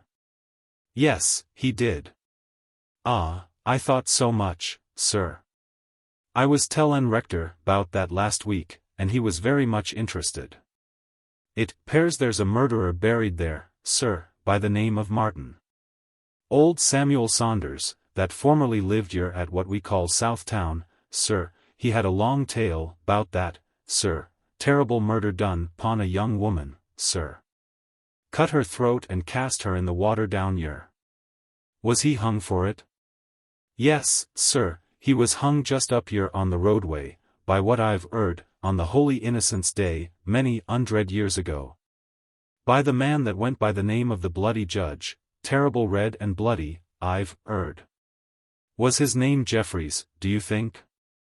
Might be possible, 'twas, Jeffreys, Jef, Jeffreys. I reckon, 'twas, and the tale I've 'eard many times from Mr. Saunders, how this young man Martin, George Martin, was troubled before his cruel action come to light by the young woman's spirit. How was that, do you know? No, sir, I don't exactly know how 'twas with it, but by what I've 'eard he was fairly tormented, and rightly too. Old Mr. Saunders, he told a history regarding a cupboard down yer in the New Inn. According to what he related, this young woman's spirit come out of this cupboard, but I don't recollect the matter. This was the sum of John Hill's information. We passed on, and in due time I reported what I had heard to the rector.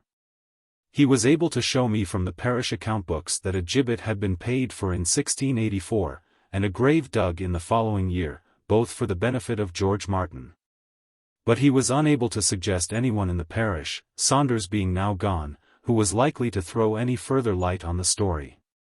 Naturally, upon my return to the neighborhood of libraries, I made search in the more obvious places. The trial seemed to be nowhere reported. A newspaper of the time, and one or more newsletters, however, had some short notices, from which I learnt that, on the ground of local prejudice against the prisoner, he was described as a young gentleman of a good estate. The venue had been moved from Exeter to London. That Jeffreys had been the judge, and death the sentence, and that there had been some singular passages in the evidence. Nothing further transpired till September of this year.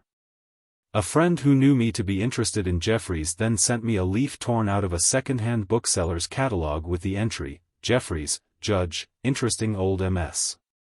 Trial for murder, and so forth, from which I gathered, to my delight, that I could become possessed, for a very few shillings, of what seemed to be a verbatim report, in shorthand, of the Martin trial. I telegraphed for the manuscript and got it.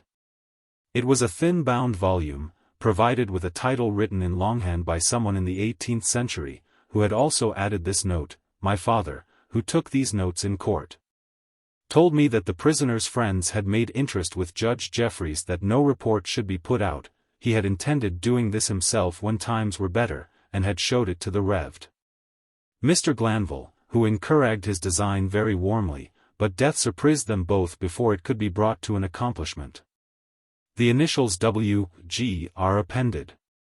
I am advised that the original reporter may have been T. Gurney, who appears in that capacity in more than one state trial.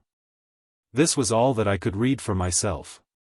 After no long delay I heard of someone who was capable of deciphering the shorthand of the 17th century, and a little time ago the typewritten copy of the whole manuscript was laid before me. The portions which I shall communicate here help to fill in the very imperfect outline which subsists in the memories of John Hill and, I suppose, one or two others who live on the scene of the events. The report begins with a species of preface, the general effect of which is that the copy is not that actually taken in court, though it is a true copy in regard to the notes of what was said, but that the writer has added to it some remarkable passages that took place during the trial, and has made this present fair copy of the whole, intending at some favorable time to publish it, but has not put it into longhand, lest it should fall into the possession of unauthorized persons, and he or his family be deprived of the profit. The report then begins. This case came on to be tried on Wednesday, the 19th of November, between our sovereign Lord the King, and George Martin Esquire. I take leave to omit some of the place names, at a sessions of Oyer and Terminer and jail delivery, at the Old Bailey, and the prisoner, being in Newgate, was brought to the bar. Clerk of the Crown. George Martin, hold up thy hand, which he did.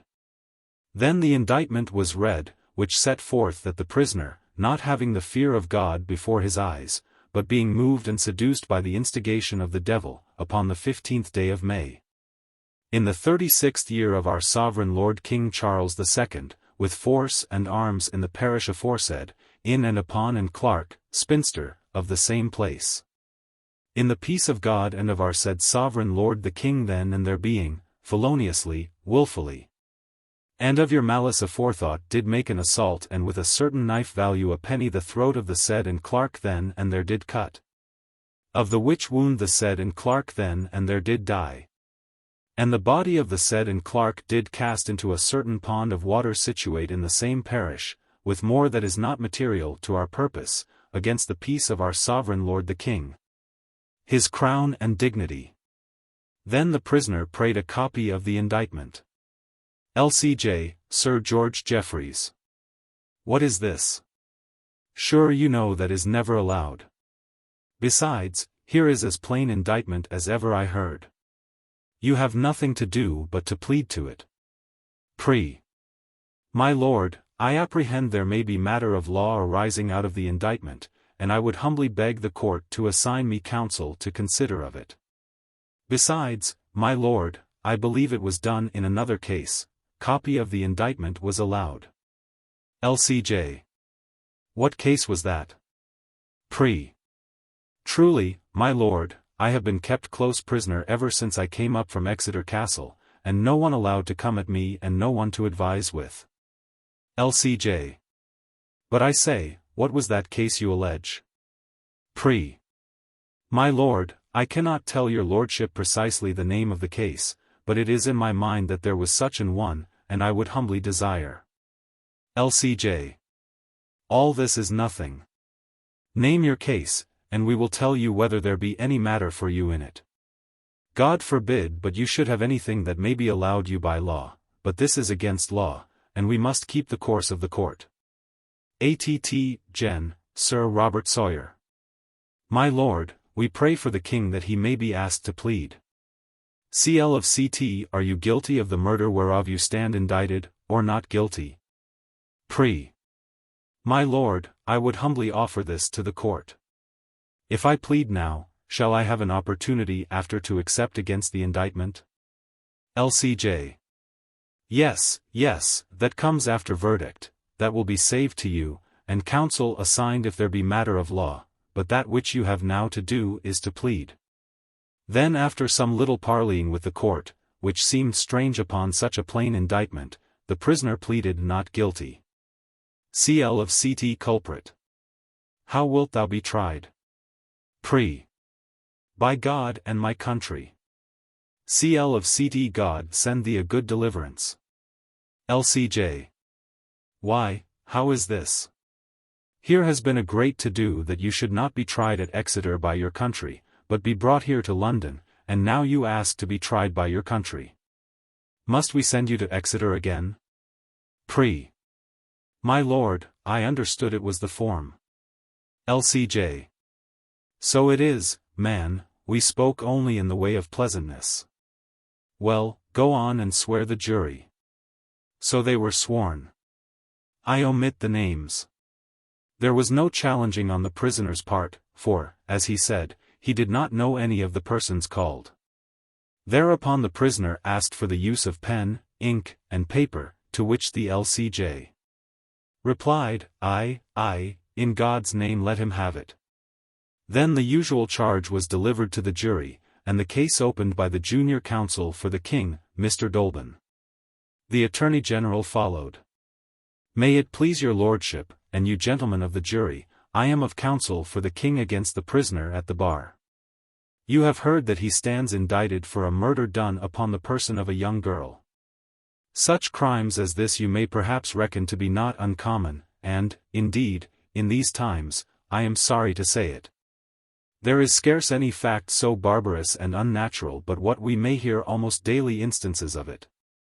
But I must confess that in this murder that is charged upon the prisoner there are some particular features that mark it out to be such as I hope has but seldom if ever been perpetrated upon English ground.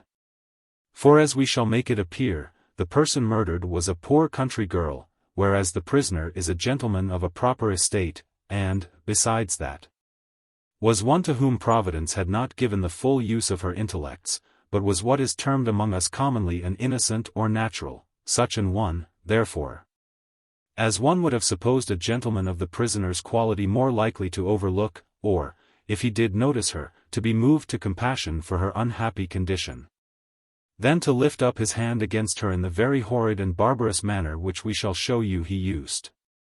Now to begin at the beginning and open the matter to you orderly, about Christmas of last year, that is the year 1683, this gentleman, Mr. Martin, having newly come back into his own country from the University of Cambridge, some of his neighbours, to show him what civility they could, for his family is one that stands in very good repute all over that country, entertained him here and there at their Christmas merrymakings.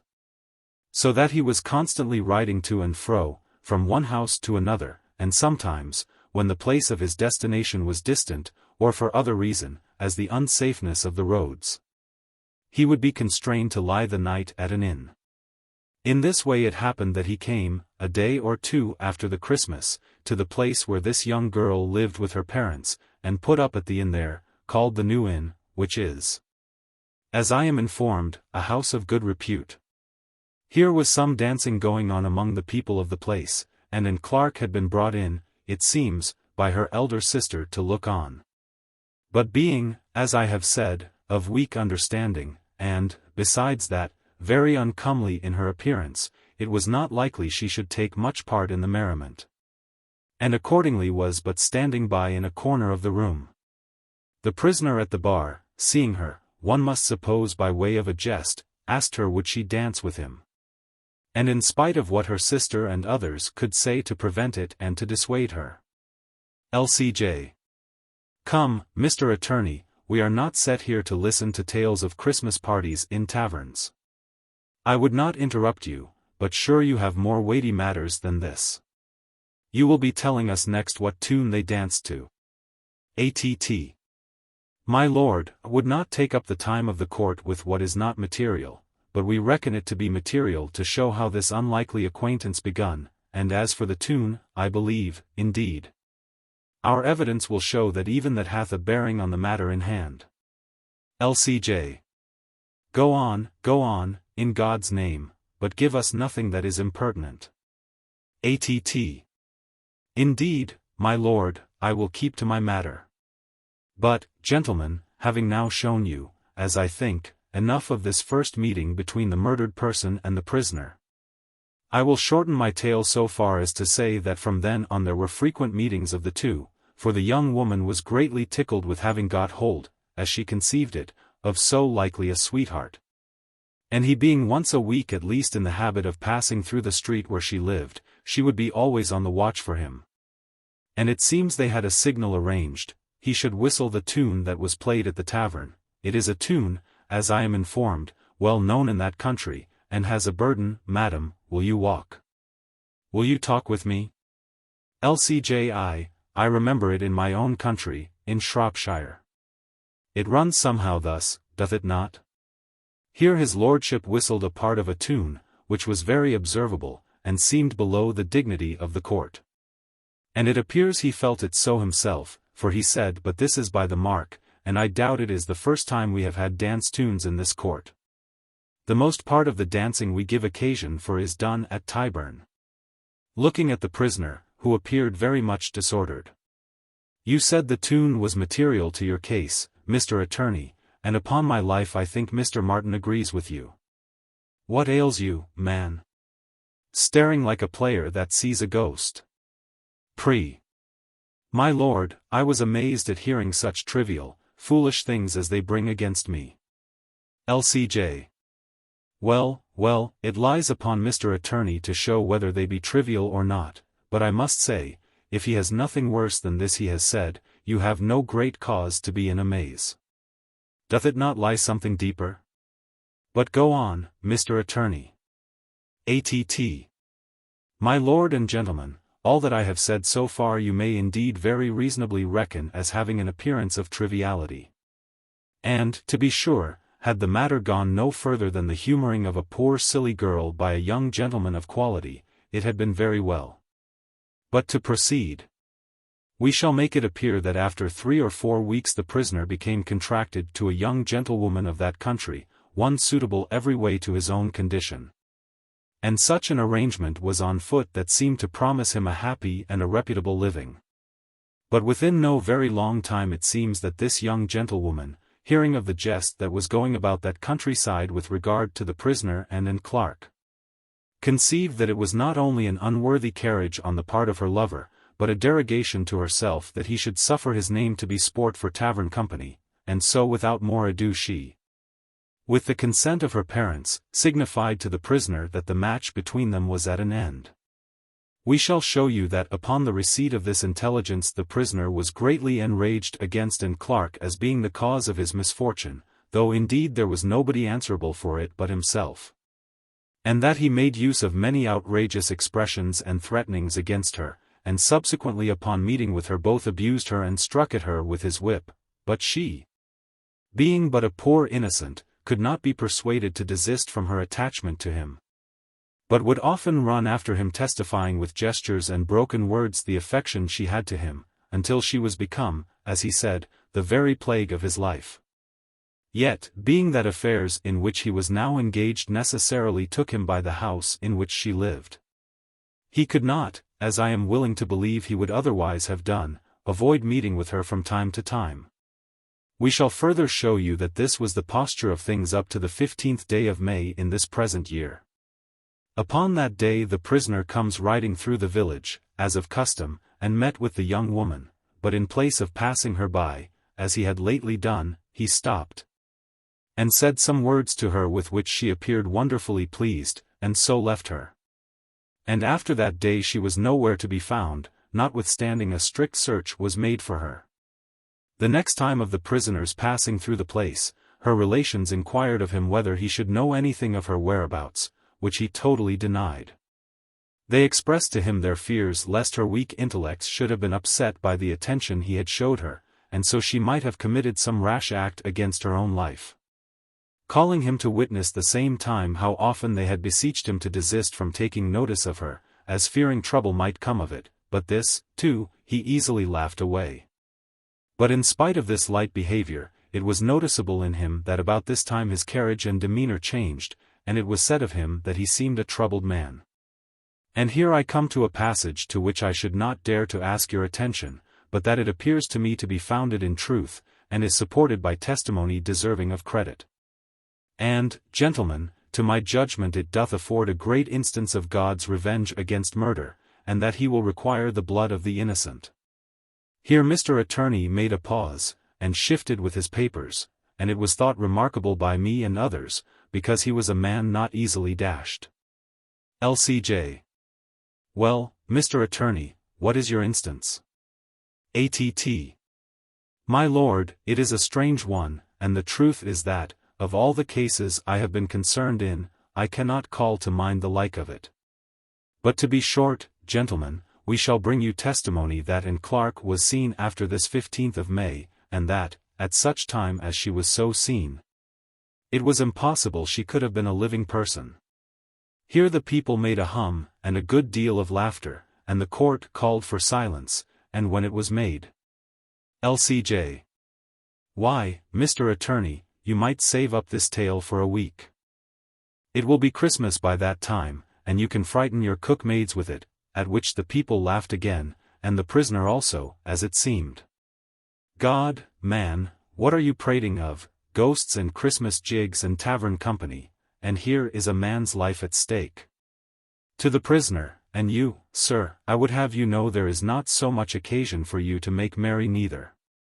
You were not brought here for that, and if I know Mr. Attorney, he has more in his brief than he has shown yet.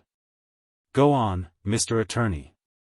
I need not, mayhap, have spoken so sharply, but you must confess your course is something unusual.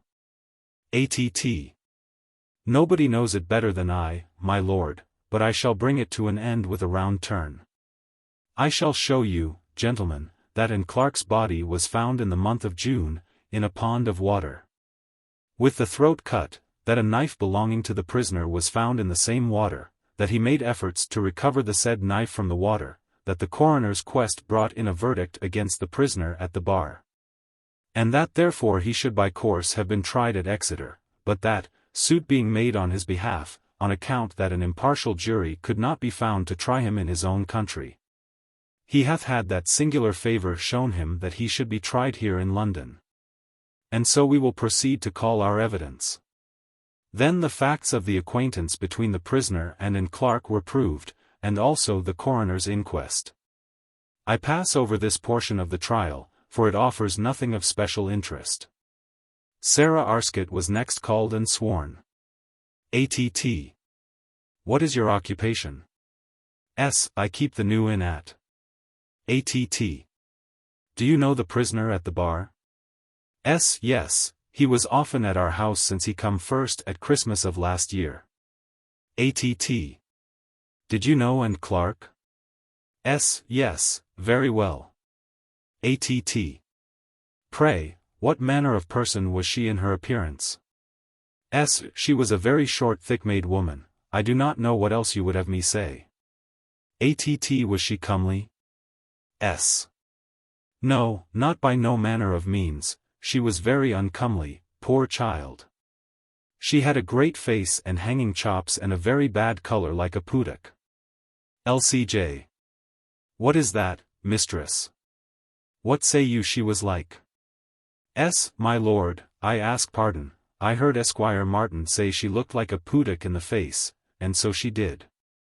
L.C.J. Did you that? Can you interpret her, Mr. Attorney? A.T.T.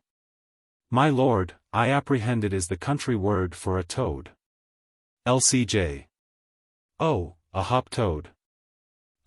Go on. A.T.T. Will you give an account to the jury of what passed between you and the prisoner at the bar in May last? Sir, it was this. It was about 9 o'clock the evening after that and did not come home, and I was about my work in the house. There was no company there, only Thomas Snell, and it was foul weather. Esquire Martin came in and called for some drink, and I, by way of pleasantry, I said to him, "Squire, have you been looking after your sweetheart?" And he flew out at me in a passion and desired I would not use such expressions. I was amazed at that, because we were accustomed to joke with him about her. LCJ. Who, her? And Clark, my lord. And we had not heard the news of his being contracted to a young gentlewoman elsewhere, or I am sure I should have used better manners. So I said nothing, but being I was a little put out, I begun singing, to myself as it were, the song they danced to the first time they met, for I thought it would prick him. It was the same that he was used to sing when he came down the street. I have heard it very often. Madam, will you walk, will you talk with me? And it fell out that I needed something that was in the kitchen. So I went out to get it, and all the time I went on singing, something louder and more bold-like. And as I was there all of a sudden I thought I heard someone answering outside the house, but I could not be sure because of the wind blowing so high. So then I stopped singing, and now I heard it plain, saying, "Yes, sir, I will walk, I will talk with you," and I knew the voice for Anne Clark's voice. ATT. How did you know it to be her voice? It was impossible I could be mistaken. She had a dreadful voice, a kind of a squalling voice, in particular if she tried to sing. And there was nobody in the village that could counterfeit it, for they often tried. So, hearing that, I was glad, because we were all in an anxiety to know what was gone with her, for though she was a natural, she had a good disposition and was very tractable, and says I to myself, "What, child? Are you returned, then?" And I ran into the front room, and said to Squire Martin as I passed by, "Squire, here is your sweetheart back again, shall I call her in?" And with that I went to open the door, but Squire Martin he caught hold of me, and it seemed to me he was out of his wits, or near upon. "Hold, woman," says he, "in God's name." And I know not what else, he was all of a shake.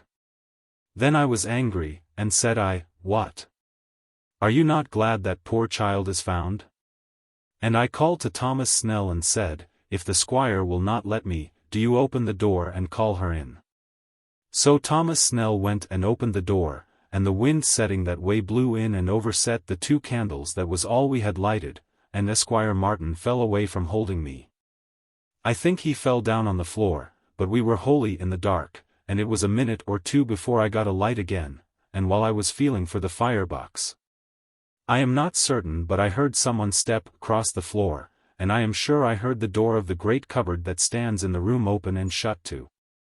Then, when I had a light again, I see Esquire Martin on the settle, all white and sweaty as if he had swooned away, and his arms hanging down, and I was going to help him. But just then it caught my eye that there was something like a bit of a dress shut into the cupboard door, and it came to my mind I had heard that door shut. So I thought it might be some person had run in when the light was quenched, and was hiding in the cupboard. So I went up closer and looked, and there was a bit of a black stuff cloak, and just below it an edge of a brown stuff dress, both sticking out of the shut of the door, and both of them was low down. As if the person that had them on might be crouched down inside. ATT. What did you take it to be? I took it to be a woman's dress. ATT. Could you make any guess whom it belonged to? Did you know anyone who wore such a dress?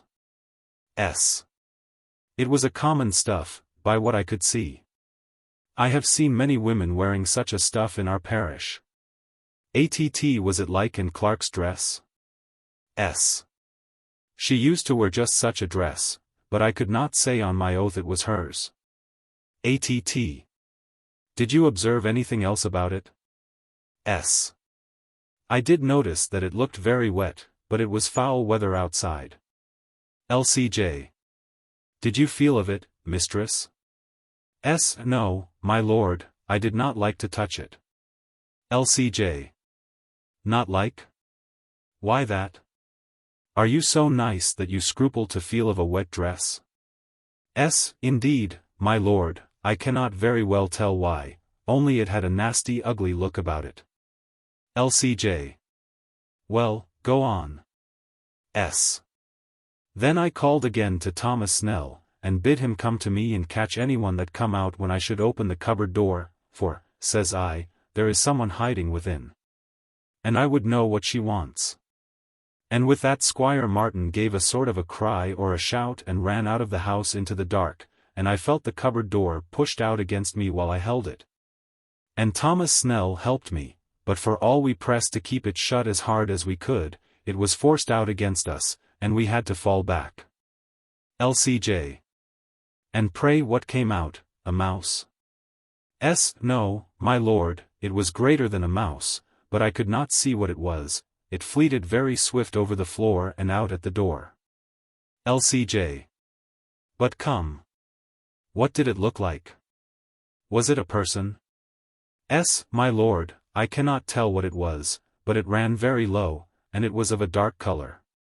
We were both daunted by it, Thomas Snell and I, but we made all the haste we could after it to the door that stood open. And we looked out, but it was dark and we could see nothing. LCJ. Was there no tracks of it on the floor? What floor have you there?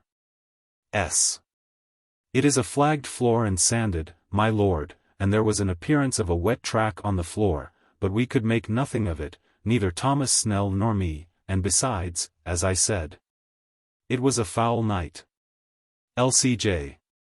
Well, for my part, I see not, though to be sure it is an odd tale she tells, what you would do with this evidence. ATT. My lord, we bring it to show the suspicious carriage of the prisoner immediately after the disappearance of the murdered person, and we ask the jury's consideration of that. And also to the matter of the voice heard without the house. Then the prisoner asked some questions not very material, and Thomas Snell was next called, who gave evidence to the same effect as Mrs. Arscott, and added the following. ATT. Did anything pass between you and the prisoner during the time Mrs. Arscott was out of the room? TH. I had a piece of twist in my pocket. ATT. Twist of what? TH. Twist of tobacco, sir, and I felt a disposition to take a pipe of tobacco. So I found a pipe on the chimney-piece, and being it was twist, and in regard of me having by an oversight left my knife at my house, and me not having over many teeth to pluck at it, as your lordship or anyone else may have a view by their own eyesight. CJ. What is the man talking about? Come to the matter, fellow. Do you think we sit here to look at your teeth? TH. No, my lord, nor I would not you should do, God forbid. I know your honors have better employment, and better teeth, I would not wonder. LCJ. Good God, what a man is this! Yes, I have better teeth, and that you shall find if you keep not to the purpose. TH. I humbly ask pardon, my lord, but so it was. And I took upon me, thinking no harm, to ask Squire Martin to lend me his knife to cut my tobacco. And he felt first of one pocket and then of another, and it was not there at all. And says I, what? Have you lost your knife, Squire? And up he gets and feels again, and he sat down, and such a groan as he gave. Good God, he says, I must have left it there. But, says I, Squire, by all appearance it is not there. Did you set a value on it, says I, you might have it cried. But he sat there and put his head between his hands and seemed to take no notice to what I said. And then it was Mistress Arscott come tracking back out of the kitchen place. Asked if he heard the voice singing outside the house, he said, no, but the door into the kitchen was shut, and there was a high wind, but says that no one could mistake in Clark's voice.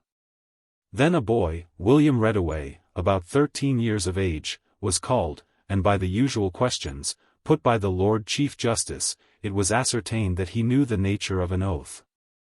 And so he was sworn. His evidence referred to a time about a week later.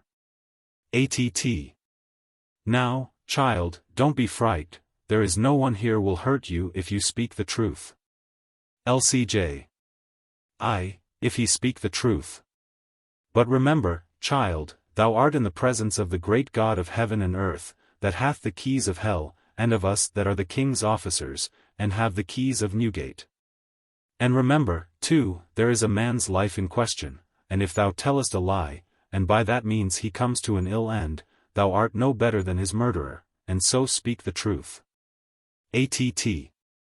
Tell the jury what you know, and speak out. Where were you on the evening of the 23rd of May last? LCJ. Why, what does such a boy as this know of days? Can you mark the day, boy? W. Yes, my lord, it was the day before our feast, and I was to spend 6 pence there, and that falls a month before Midsummer Day. One of the jury. My lord, we cannot hear what he says. LCJ. He says he remembers the day because it was the day before the feast they had there, and he had 6 pence to lay out. Set him up on the table there.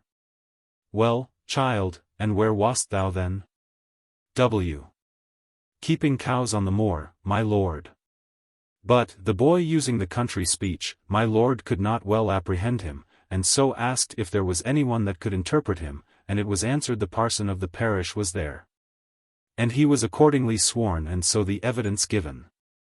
The boy said, I was on the moor about 6 o'clock, and sitting behind a bush of furze near a pond of water, and the prisoner came very cautiously and looking about him, having something like a long pole in his hand, and stopped a good while as if he would be listening. And then began to feel in the water with the pole, and I being very near the water, not above 5 yards, heard as if the pole struck up against something that made a wallowing sound. And the prisoner dropped the pole and threw himself on the ground, and rolled himself about very strangely with his hands to his ears, and so after a while got up and went creeping away. Asked if he had had any communication with the prisoner, yes, a day or 2 before, the prisoner, hearing I was used to be on the moor, he asked me if I had seen a knife laying about, and said he would give 6 pence to find it. And I said I had not seen any such thing, but I would ask about. Then he said he would give me 6 pence to say nothing, and so he did. LCJ. And was that the 6 pence you were to lay out at the feast? W. Yes, if you please, my lord. Asked if he had observed anything particular as to the pond of water, he said, no, except that it begun to have a very ill smell and the cows would not drink of it for some days before. Asked if he had ever seen the prisoner and Clark in company together, he began to cry very much, and it was a long time before they could get him to speak intelligibly. At last the parson of the parish, Mr. Matthews, got him to be quiet, and the question being put to him again, he said he had seen Clark waiting on the moor for the prisoner at some way off, several times since last Christmas. ATT. Did you see her close, so as to be sure it was she? W. Yes, quite sure. LCJ. How quite sure, child? W. Because she would stand and jump up and down and clap her arms like a goose, which he called by some country name, but the parson explained it to be a goose. And then she was of such a shape that it could not be no one else. ATT. What was the last time that you so saw her? Then the witness began to cry again and clung very much to Mr. Matthews, who bid him not be frightened. And so at last he told this story, that on the day before their feast, being the same evening that he had before spoken of, after the prisoner had gone away, it being then twilight and he very desirous to get home, but afraid for the present to stir from where he was lest the prisoner should see him, remained some few minutes behind the bush, looking on the pond, and saw something dark come up out of the water at the edge of the pond farthest away from him, and so up the bank. And when it got to the top where he could see it plain against the sky, it stood up and flapped the arms up and down, and then run off very swiftly in the same direction the prisoner had taken, and being asked very strictly who he took it to be, he said upon his oath that it could be nobody but Clark. Thereafter his master was called, and gave evidence that the boy had come home very late that evening and been chided for it, and that he seemed very much amazed. but could give no account of the reason. Att. My lord, we have done with our evidence for the king. Then the Lord Chief Justice called upon the prisoner to make his defense. Which he did, though at no great length, and in a very halting way. Saying that he hoped the jury would not go about to take his life on the evidence of a parcel of country people and children that would believe any idle tale. And that he had been very much prejudiced in his trial, at which the LCJ interrupted him, saying that he had had singular favour shown to him in having his trial removed from Exeter, which the prisoner acknowledging, said that he meant rather that since he was brought to London there had not been care taken to keep him secured from interruption and disturbance. Upon which the LCJ ordered the marshal to be called, and questioned him about the safe keeping of the prisoner. But could find nothing, except the marshal said that he had been informed by the underkeeper that they had seen a person outside his door or going up the stairs to it, but there was no possibility the person should have got in. And it being inquired further what sort of person this might be, the marshal could not speak to it save by hearsay, which was not allowed. And the prisoner, being asked if this was what he meant, said no, he knew nothing of that, but it was very hard that a man should not be suffered to be at quiet when his life stood on it. But it was observed he was very hasty in his denial. And so he said no more, and called no witnesses. Whereupon the Attorney General spoke to the jury. A full report of what he said is given, and, if time allowed, I would extract that portion in which he dwells on the alleged appearance of the murdered person. He quotes some authorities of ancient date, as St. Augustine de Cura pro mortuis gerenda, a favorite book of reference with the old writers on the supernatural, and also cites some cases which may be seen in Glanvill's, but more conveniently in Mr. Lang's books. He does not, however, tell us more of those cases than is to be found in print. The Lord Chief Justice then summed up the evidence for the jury. His speech, again, contains nothing that I find worth copying out, but he was naturally impressed with the singular character of the evidence, saying that he had never heard such given in his experience, but that there was nothing in law to set it aside, and that the jury must consider whether they believed these witnesses or not. And the jury after a very short consultation brought the prisoner in guilty. So he was asked whether he had anything to say in arrest of judgment, and pleaded that his name was spelt wrong in the indictment, being Martin with an I, whereas it should be with AY. But this was overruled as not material, Mr. Attorney saying, moreover, that he could bring evidence to show that the prisoner by times wrote it as it was laid in the indictment. And, the prisoner having nothing further to offer, sentence of death was passed upon him, and that he should be hanged in chains upon a gibbet near the place where the fact was committed. And that execution should take place upon the December 28th next ensuing, being Innocents' Day. Thereafter the prisoner being to all appearance in a state of desperation, made shift to ask the LCJ that his relations might be allowed to come to him during the short time he had to live. L.C.J. with all my heart, so it be in the presence of the keeper, and Clark may come to you as well, for what I care. At which the prisoner broke out and cried to his lordship not to use such words to him. And his lordship very angrily told him he deserved no tenderness at any man's hands for a cowardly butcherly murderer that had not the stomach to take the reward of his deeds, and I hope to God, said he, that she will be with you by day and by night till an end is made of you. Then the prisoner was removed, and, so far as I saw, he was in a swound, and the court broke up. I cannot refrain from observing that the prisoner during all the time of the trial seemed to be more uneasy than is commonly the case even in capital causes, that, for example, he was looking narrowly among the people and often turning round very sharply, as if some person might be at his ear. It was also very noticeable at this trial what a silence the people kept, and further, though this might not be otherwise than natural in that season of the year, what a darkness and obscurity there was in the courtroom, lights being brought in not long after 2 o'clock in the day, and yet no fog in the town. It was not without interest that I heard lately from some young men who had been giving a concert in the village I speak of, that a very cold reception was accorded to the song which has been mentioned in this narrative, madam, will you walk? It came out in some talk they had next morning with some of the local people that song was regarded with an invincible repugnance. It was not so, they believed, at North Tawton, but here it was reckoned to be unlucky.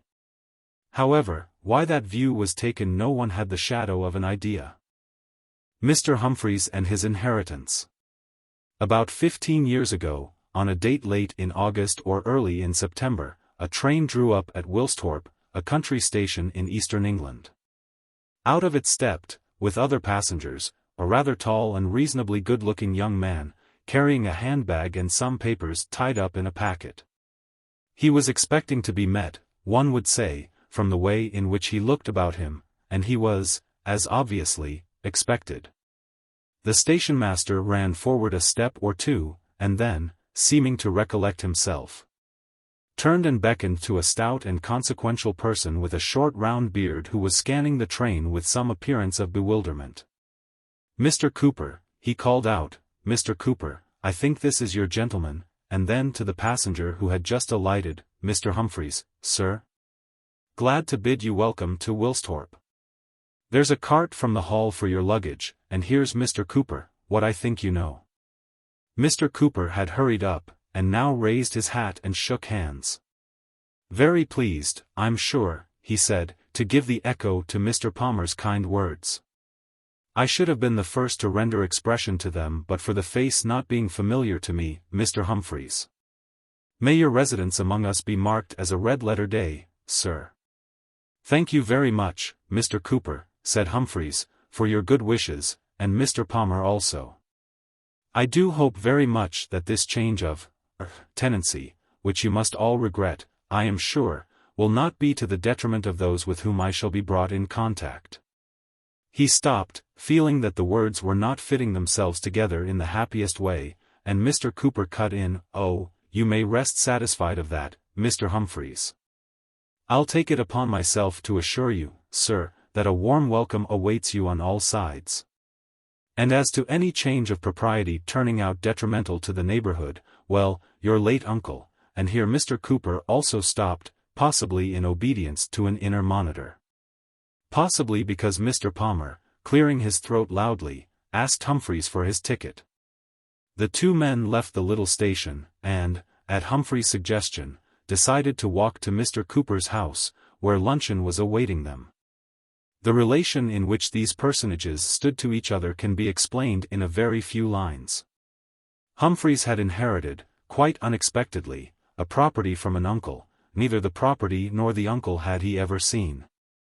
He was alone in the world, a man of good ability and kindly nature, whose employment in a government office for the last 4 or 5 years had not gone far to fit him for the life of a country gentleman. He was studious and rather diffident, and had few out-of-door pursuits except golf and gardening. Today he had come down for the first time to visit Wilsthorpe and confer with Mr. Cooper, the bailiff, as to the matters which needed immediate attention. It may be asked how this came to be his first visit. Ought he not in decency to have attended his uncle's funeral?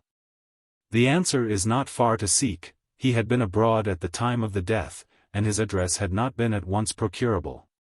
So he had put off coming to Wilsthorpe till he heard that all things were ready for him. And now we find him arrived at Mr. Cooper's comfortable house, facing the parsonage, and having just shaken hands with the smiling Mrs. and Miss Cooper. During the minutes that preceded the announcement of luncheon the party settled themselves on elaborate chairs in the drawing-room, Humphreys, for his part, perspiring quietly in the consciousness that stock was being taken of him. "I was just saying to Mr. Humphreys, my dear," said Mr. Cooper, "that I hope and trust that his residence among us here in Wilsthorpe will be marked as a red-letter day." "Yes, indeed, I'm sure," said Mrs. Cooper heartily, "and many, many of them."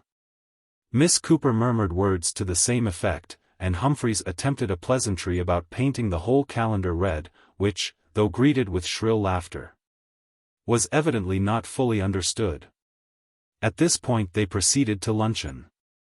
"Do you know this part of the country at all, Mr. Humphreys?" said Mrs. Cooper, after a short interval. This was a better opening. "No, I'm sorry to say I do not," said Humphreys. It seems very pleasant, what I could see of it coming down in the train. Oh, it is a pleasant part. Really, I sometimes say I don't know a nicer district, for the country, and the people round, too, such a quantity always going on. But I'm afraid you've come a little late for some of the better garden parties, Mr. Humphreys. I suppose I have, dear me, what a pity, said Humphreys, with a gleam of relief. And then, feeling that something more could be got out of this topic, but after all, you see, Mrs. Cooper, even if I could have been here earlier, I should have been cut off from them, should I not? My poor uncle's recent death, you know. Oh dear, Mr. Humphreys, to be sure, what a dreadful thing of me to say. And Mr. and Miss Cooper seconded the proposition inarticulately. What must you have thought? I am so sorry, you must really forgive me. Not at all, Mrs. Cooper, I assure you. I can't honestly assert that my uncle's death was a great grief to me, for I had never seen him. All I meant was that I supposed I shouldn't be expected to take part for some little time in festivities of that kind. Now, really it's very kind of you to take it in that way, Mr. Humphreys, isn't it, George? And you do forgive me? But only fancy. You never saw poor old Mr. Wilson. Never in my life. Nor did I ever have a letter from him. But, by the way, you have something to forgive me for. I've never thanked you, except by letter, for all the trouble you've taken to find people to look after me at the Hall. Oh, I'm sure that was nothing, Mr. Humphreys. But I really do think that you'll find them give satisfaction. The man and his wife whom we've got for the butler and housekeeper we've known for a number of years, such a nice respectable couple, and Mr. Cooper, I'm sure, can answer for the men in the stables and gardens. Yes, Mr. Humphreys, they're a good lot. The head gardener's the only one who's stopped on from Mr. Wilson's time. The major part of the employees, as you no doubt saw by the will, received legacies from the old gentleman and retired from their posts, and as the wife says, your housekeeper and butler are calculated to render you every satisfaction. So everything, Mr. Humphreys, is ready for you to step in this very day, according to what I understood you to wish, said Mrs. Cooper. Everything, that is, except company, and there I'm afraid you'll find yourself quite at a standstill. Only we did understand it was your intention to move in at once. If not, I'm sure you know we should have been only too pleased for you to stay here. I'm quite sure you would, Mrs. Cooper, and I'm very grateful to you. But I thought I had really better make the plunge at once. I'm accustomed to living alone, and there will be quite enough to occupy my evenings, looking over papers and books and so on, for some time to come. I thought if Mr. Cooper could spare the time this afternoon to go over the house and grounds with me. Certainly, certainly, Mr. Humphreys. My time is your own, up to any hour you please. Till dinner time, father, you mean, said Miss Cooper. Don't forget we're going over to the Brassnets. And have you got all the garden keys? Are you a great gardener, Miss Cooper, said Mr. Humphreys. I wish you would tell me what I'm to expect at the Hall. Oh, I don't know about a great gardener, Mr. Humphreys, I'm very fond of flowers, but the Hall garden might be made quite lovely, I often say. It's very old-fashioned as it is, and a great deal of shrubbery. There's an old temple, besides, and a maze. Really? Have you explored it ever? No, oh, said Miss Cooper, drawing in her lips and shaking her head. I've often longed to try, but old Mr. Wilson always kept it locked. He wouldn't even let Lady Wardrop into it. She lives near here, at Bentley, you know, and she's a great gardener, if you like. That's why I asked father if he had all the keys. I see. Well, I must evidently look into that, and show you over it when I've learnt the way. Oh, thank you so much, Mr. Humphreys. Now I shall have the laugh of Miss Foster, that's our rector's daughter, you know, they're away on their holiday now, such nice people. We always had a joke between us which should be the first to get into the maze.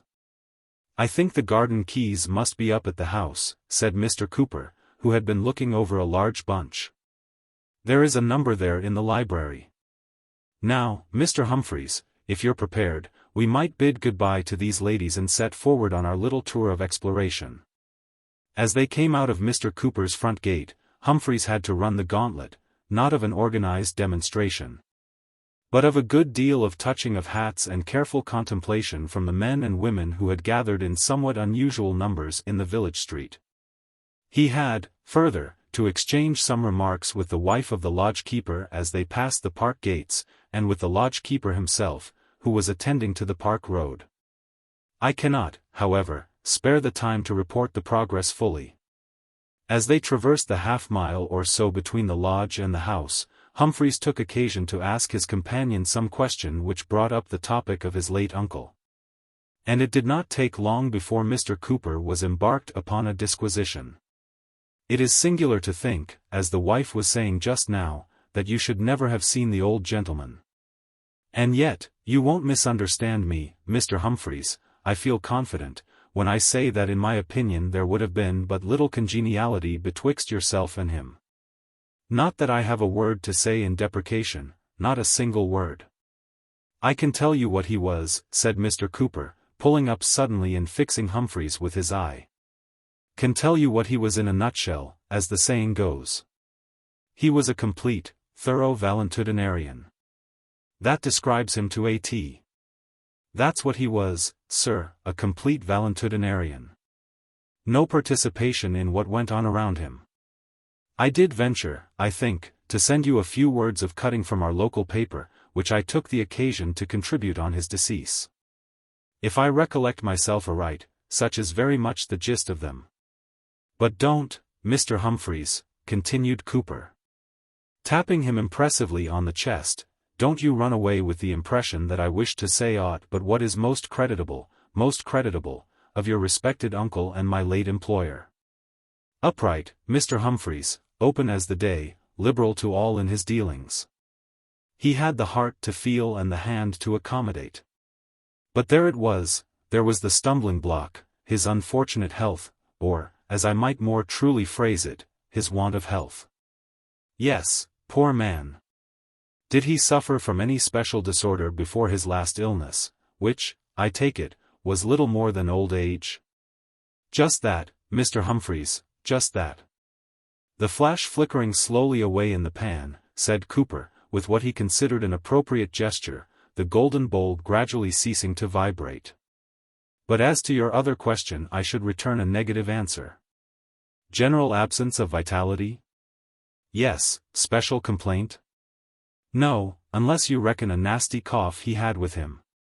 Why, here we are pretty much at the house. A handsome mansion, Mr. Humphreys, don't you consider? It deserved the epithet, on the whole, but it was oddly proportioned, a very tall red brick house, with a plain parapet concealing the roof almost entirely. It gave the impression of a town house set down in the country. There was a basement, and a rather imposing flight of steps leading up to the front door. It seemed also, owing to its height, to desiderate wings, but there were none. The stables and other offices were concealed by trees.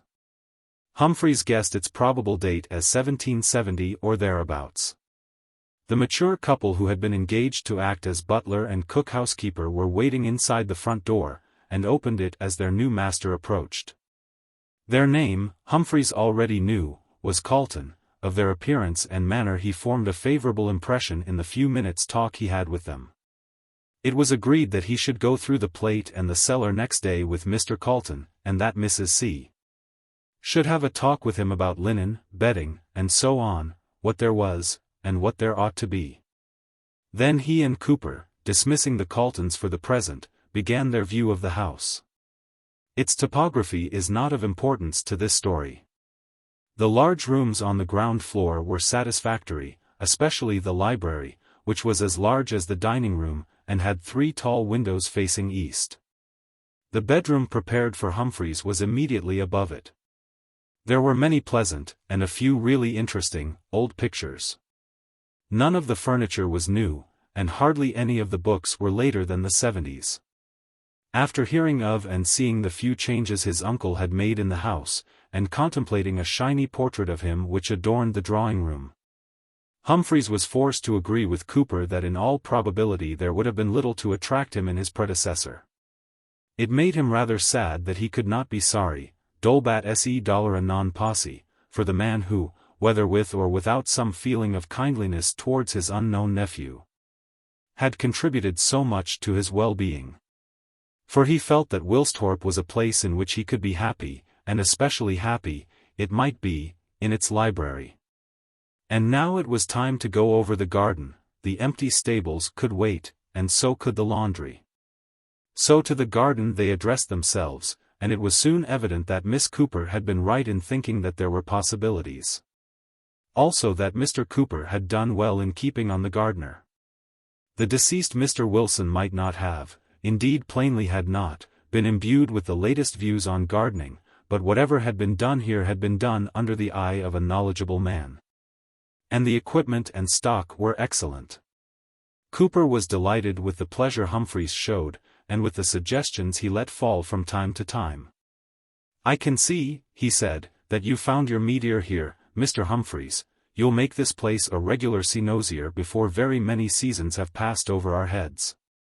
I wish Clutterham had been here, that's the head gardener, and here he would have been of course, as I told you, but for his son's being hors d'oeuvre with a fever, poor fellow. I should like him to have heard how the play strikes you. Yes, you told me he couldn't be here today, and I was very sorry to hear the reason, but it will be time enough tomorrow. What is that white building on the mound at the end of the grass ride? Is it the temple Miss Cooper mentioned?" "That it is, Mr. Humphreys, the Temple of Friendship. Constructed of marble brought out of Italy for the purpose, by your late uncle's grandfather. Would it interest you perhaps to take a turn there? You get a very sweet prospect of the park." The general lines of the temple were those of the Sibyl's Temple at Tivoli, helped out by a dome, only the whole was a good deal smaller. Some ancient sepulchral reliefs were built into the wall, and about it all was a pleasant flavor of the grand tour. Cooper produced the key, and with some difficulty opened the heavy door. Inside there was a handsome ceiling, but little furniture. Most of the floor was occupied by a pile of thick circular blocks of stone, each of which had a single letter deeply cut on its slightly convex upper surface. "What is the meaning of these?" Humphreys inquired. "Meaning? Well, all things, we're told, have their purpose, Mr. Humphreys, and I suppose these blocks have had theirs as well as another. But what that purpose is or was, Mr. Cooper assumed a didactic attitude here, for one, should be at a loss to point out to you, sir. All I know of them, and it's summed up in a very few words, is just this, that they're stated to have been removed by your late uncle, at a period before I entered on the scene, from the maze. That, Mr. Humphreys, is—" "Oh, the maze," exclaimed Humphreys. "I'd forgotten that, we must have a look at it. Where is it?" Cooper drew him to the door of the temple, and pointed with his stick. "Guide your eye," he said, somewhat in the manner of the second elder in Handel's Susanna. "Far to the west direct your straining eyes. Where yon tall home tree rises to the skies. Guide your eye by my stick here, and follow out the line directly opposite to the spot where we're standing now, and I'll engage, Mr. Humphreys, that you'll catch the archway over the entrance. You'll see it just at the end of the walk answering to the one that leads up to this very building. Did you think of going there at once? Because if that be the case, I must go to the house and procure the key. If you would walk on there, I'll rejoin you in a few moments' time." Accordingly Humphreys strolled down the ride leading to the temple, past the garden front of the house, and up the turfy approach to the archway which Cooper had pointed out to him. He was surprised to find that the whole maze was surrounded by a high wall, and that the archway was provided with a padlocked iron gate. But then he remembered that Miss Cooper had spoken of his uncle's objection to letting anyone enter this part of the garden. He was now at the gate, and still Cooper came not. For a few minutes he occupied himself in reading the motto cut over the entrance, Secretum meum mihi edi filius domus me, and in trying to recollect the source of it. Then he became impatient and considered the possibility of scaling the wall. This was clearly not worth while. It might have been done if he had been wearing an older suit, or could the padlock, a very old one, be forced?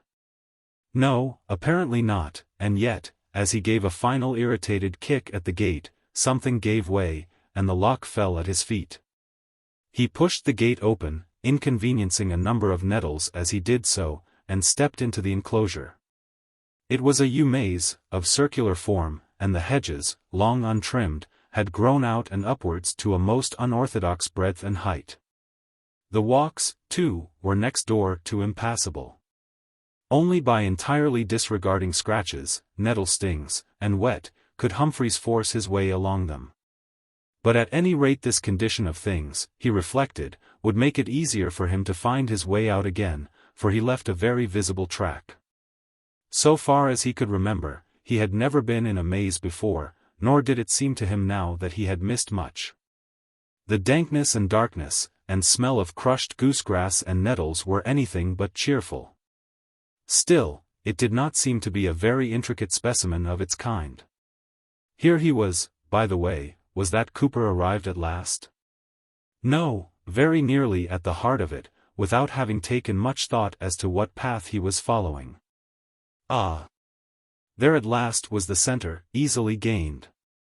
And there was something to reward him. His first impression was that the central ornament was a sundial. But when he had switched away some portion of the thick growth of brambles and bindweed that had formed over it, he saw that it was a less ordinary decoration. A stone column about 4 feet high, and on the top of it a metal globe, copper, to judge by the green patina, engraved, and finely engraved too, with figures in outline, and letters. That was what Humphreys saw, and a brief glance at the figures convinced him that it was one of those mysterious things called celestial globes, from which, one would suppose, no one ever yet derived any information about the heavens. However, it was too dark, at least in the maze, for him to examine this curiosity at all closely, and besides, he now heard Cooper's voice, and sounds as of an elephant in the jungle. Humphreys called to him to follow the track he had beaten out, and soon Cooper emerged panting into the central circle. He was full of apologies for his delay. He had not been able, after all, to find the key. But there, he said, you've penetrated into the heart of the mystery unaided and unannealed, as the saying goes. Well, I suppose it's a matter of 30 to 40 years since any human foot has trod these precincts. Certain it is that I've never set foot in them before. Well, well. What's the old proverb about angels fearing to tread? It's proved true once again in this case. Humphreys' acquaintance with Cooper, though it had been short, was sufficient to assure him that there was no guile in this allusion, and he forbore the obvious remark, merely suggesting that it was fully time to get back to the house for a late cup of tea, and to release Cooper for his evening engagement. They left the maze accordingly, experiencing well-nigh the same ease in retracing their path as they had in coming in. Have you any idea, Humphreys asked, as they went towards the house, why my uncle kept that place so carefully locked? Cooper pulled up, and Humphreys felt that he must be on the brink of a revelation.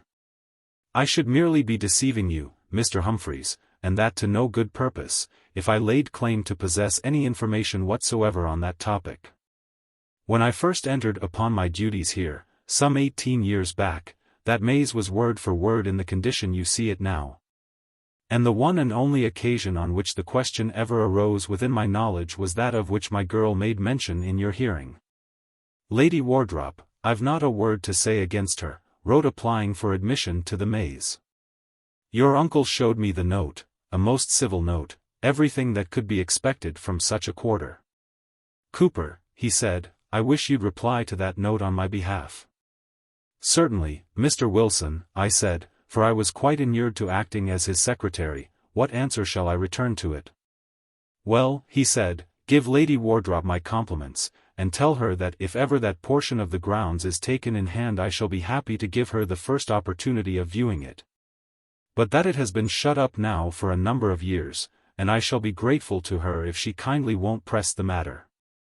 That, Mr. Humphreys, was your good uncle's last word on the subject, and I don't think I can add anything to it. Unless, added Cooper, after a pause, it might be just this, that, so far as I could form a judgment. He had a dislike, as people often will for one reason or another, to the memory of his grandfather, who, as I mentioned to you, had that maze laid out. A man of peculiar tenets, Mr. Humphreys, and a great traveller. You'll have the opportunity, on the coming Sabbath, of seeing the tablet to him in our little parish church. Put up it was some long time after his death. Oh! I should have expected a man who had such a taste for building to have designed a mausoleum for himself. Well, I've never noticed anything of the kind you mention. And, in fact, come to think of it, I'm not at all sure that his resting place is within our boundaries at all. That he lays in the vault I'm pretty confident is not the case. Curious now that I shouldn't be in a position to inform you on that heading. Still, after all, we can't say, can we, Mr. Humphreys, that it's a point of crucial importance where the poor mortal coils are bestowed? At this point they entered the house, and Cooper's speculations were interrupted. Tea was laid in the library, where Mr. Cooper fell upon subjects appropriate to the scene. A fine collection of books. One of the finest, I've understood from connoisseurs, in this part of the country, splendid plates, too, in some of these works. I recollect your uncle showing me one with views of foreign towns, most absorbing it was, got up in first-rate style. And another all done by hand, with the ink as fresh as if it had been laid on yesterday, and yet, he told me, it was the work of some old monk hundreds of years back. I've always taken a keen interest in literature myself. Hardly anything to my mind can compare with a good hour's reading after a hard day's work. Far better than wasting the whole evening at a friend's house, and that reminds me, to be sure. I shall be getting into trouble with the wife if I don't make the best of my way home and get ready to squander away one of these same evenings. I must be off, Mr. Humphreys. And that reminds me, said Humphreys, if I'm to show Miss Cooper the maze tomorrow we must have it cleared out a bit. Could you say a word about that to the proper person? Why, to be sure. A couple of men with scythes could cut out a track tomorrow morning. I'll leave word as I pass the lodge, and I'll tell them, what'll save you the trouble, perhaps, Mr. Humphreys, of having to go up and extract them yourself, that they'd better have some sticks or a tape to mark out their way with as they go on. A very good idea. Yes, do that, and I'll expect Mrs. and Miss Cooper in the afternoon, and yourself about 10:30 in the morning. It'll be a pleasure, I'm sure, both to them and to myself, Mr. Humphreys. Good night. Humphreys dined at 8. But for the fact that it was his first evening, and that Calton was evidently inclined for occasional conversation, he would have finished the novel he had bought for his journey. As it was, he had to listen and reply to some of Calton's impressions of the neighborhood and the season. The latter, it appeared, was seasonable. And the former had changed considerably, and not altogether for the worse, since Calton's boyhood, which had been spent there. The village shop in particular had greatly improved since the year 1870. It was now possible to procure there pretty much anything you liked in reason, which was a conveniency, because suppose anything was required of a sudden, and he had known such things before now.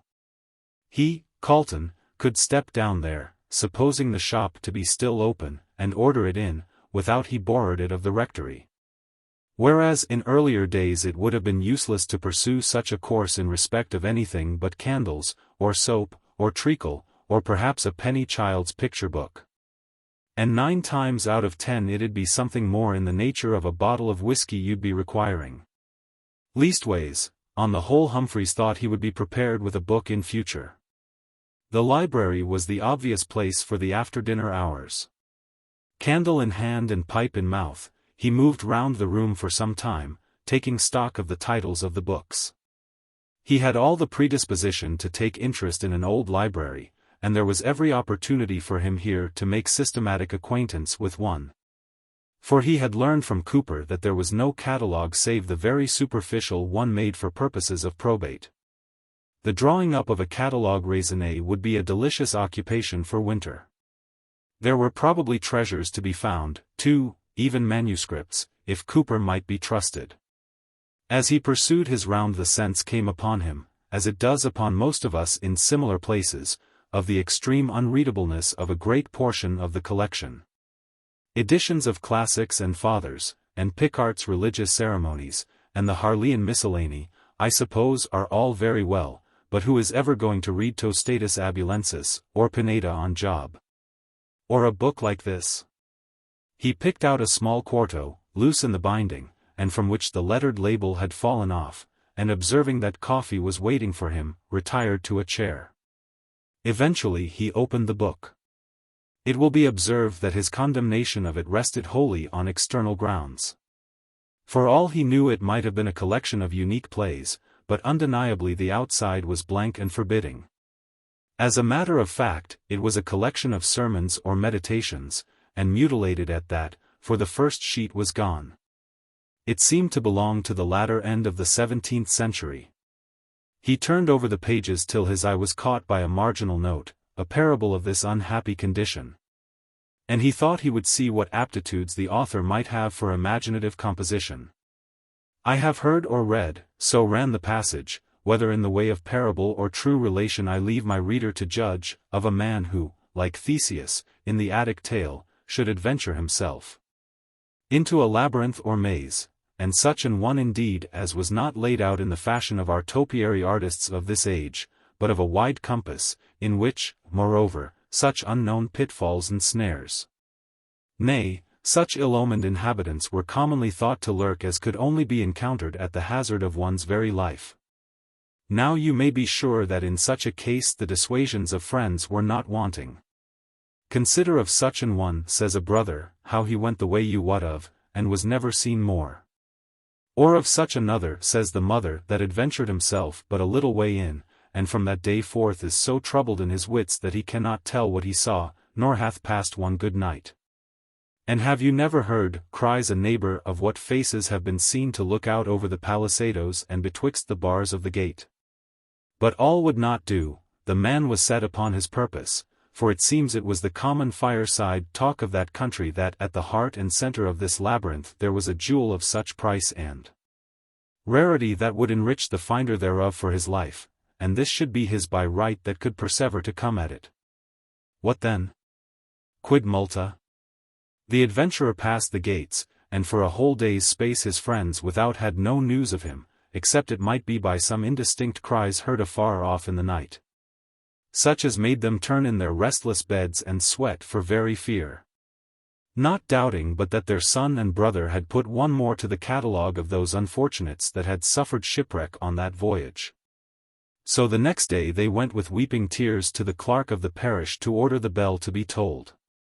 And their way took them hard by the gate of the labyrinth, which they would have hastened by, from the horror they had of it. But that they caught sight of a sudden of a man's body lying in the roadway. And going up to it, with what anticipations may be easily figured, found it to be him whom they reckoned as lost, and not dead, though he were in a swound most like death. They then, who had gone forth as mourners, came back rejoicing, and set to by all means to revive their prodigal, who, being come to himself, and hearing of their anxieties and their errand of that morning, says he, you may as well finish what you were about, for all I have brought back the jewel, which he shewed them, and 'twas indeed a rare piece, I have brought back that with it that will leave me neither rest at night nor pleasure by day. Whereupon they were instant with him to learn his meaning, and where his company should be that went so sore against his stomach. Oh, says he, 'tis here in my breast, I cannot flee from it, do what I may.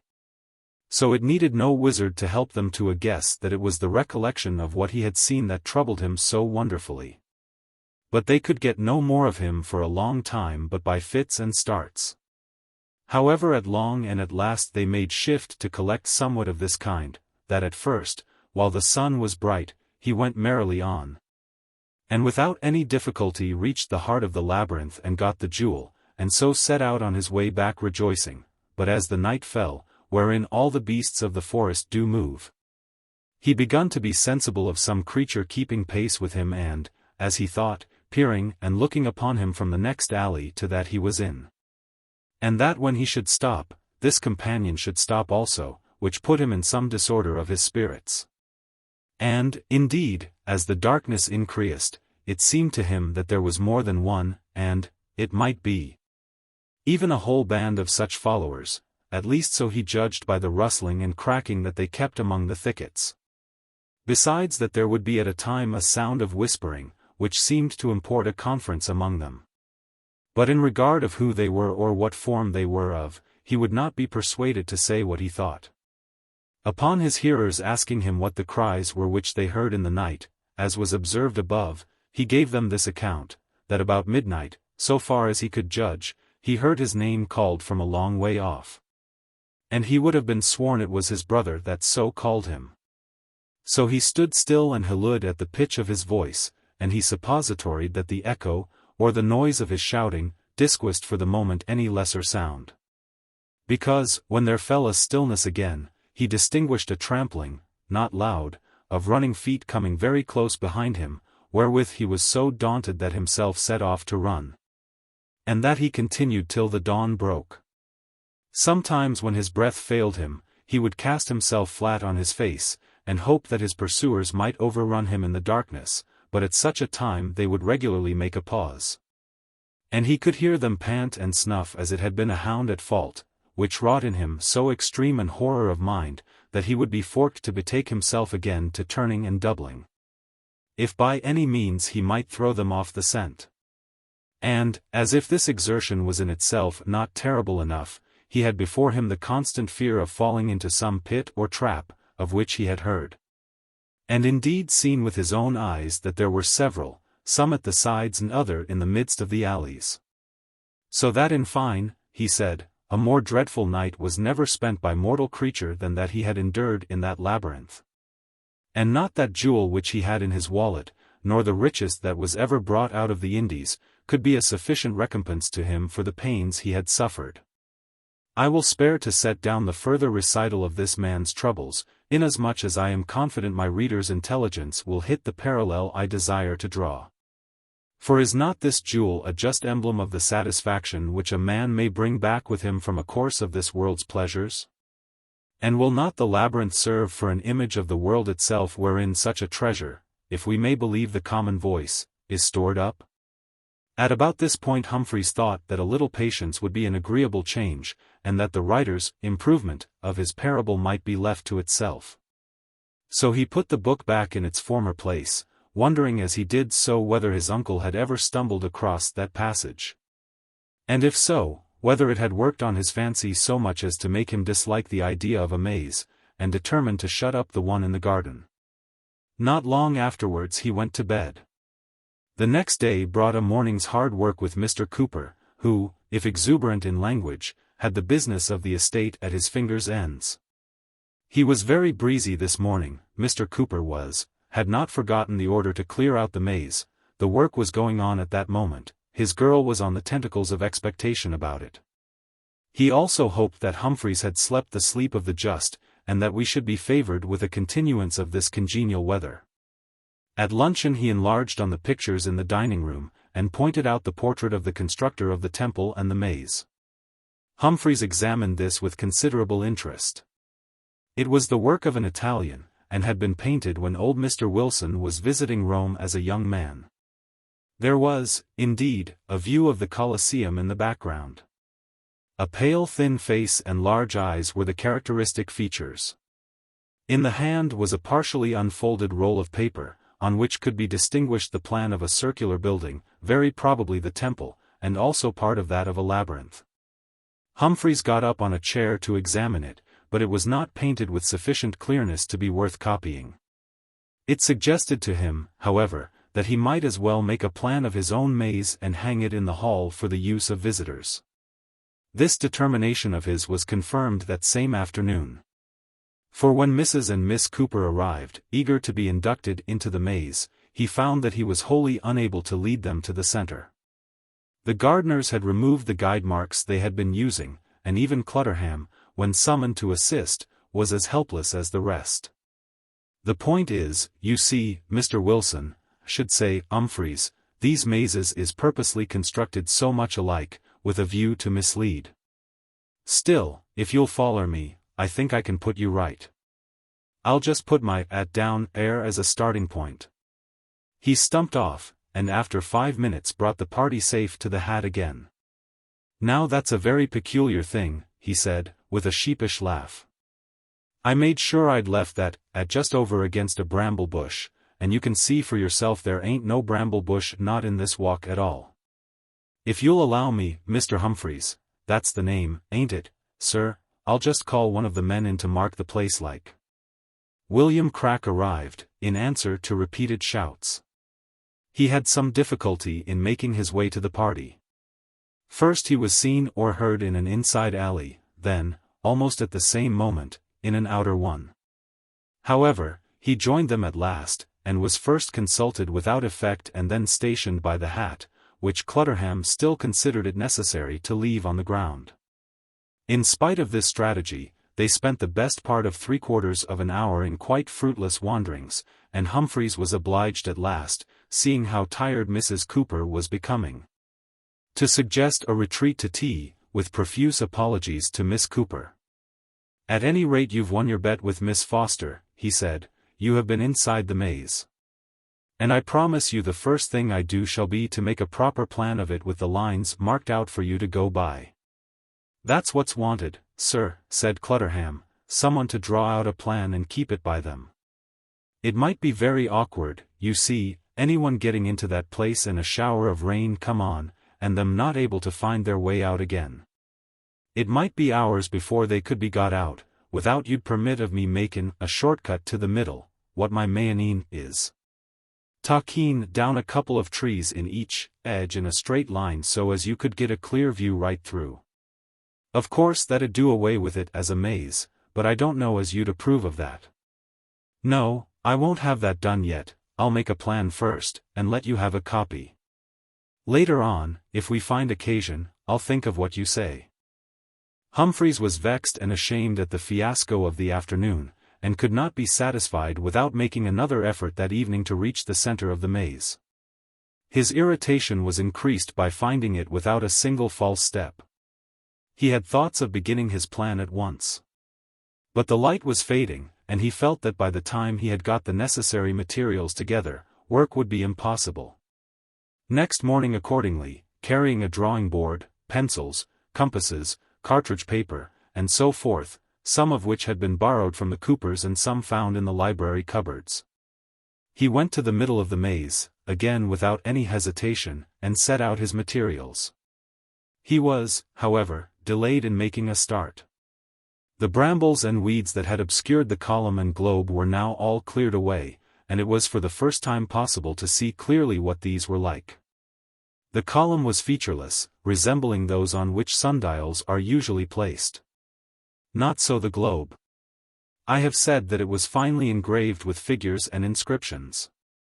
And that on a first glance Humphreys had taken it for a celestial globe, but he soon found that it did not answer to his recollection of such things. One feature seemed familiar. A winged serpent, Draco, encircled it about the place which, on a terrestrial globe, is occupied by the equator, but on the other hand, a good part of the upper hemisphere was covered by the outspread wings of a large figure whose head was concealed by a ring at the pole or summit of the whole. Around the place of the head the words Princeps Tenebrarum could be deciphered. In the lower hemisphere there was a space hatched all over with cross lines and marked as Umbra Mortis. Near it was a range of mountains, and among them a valley with flames rising from it. This was lettered, will you be surprised to learn it, Vallis Filiorum Hinum. Above and below Draco were outlined various figures not unlike the pictures of the ordinary constellations, but not the same. Thus, a nude man with a raised club was described, not as Hercules but as Cain.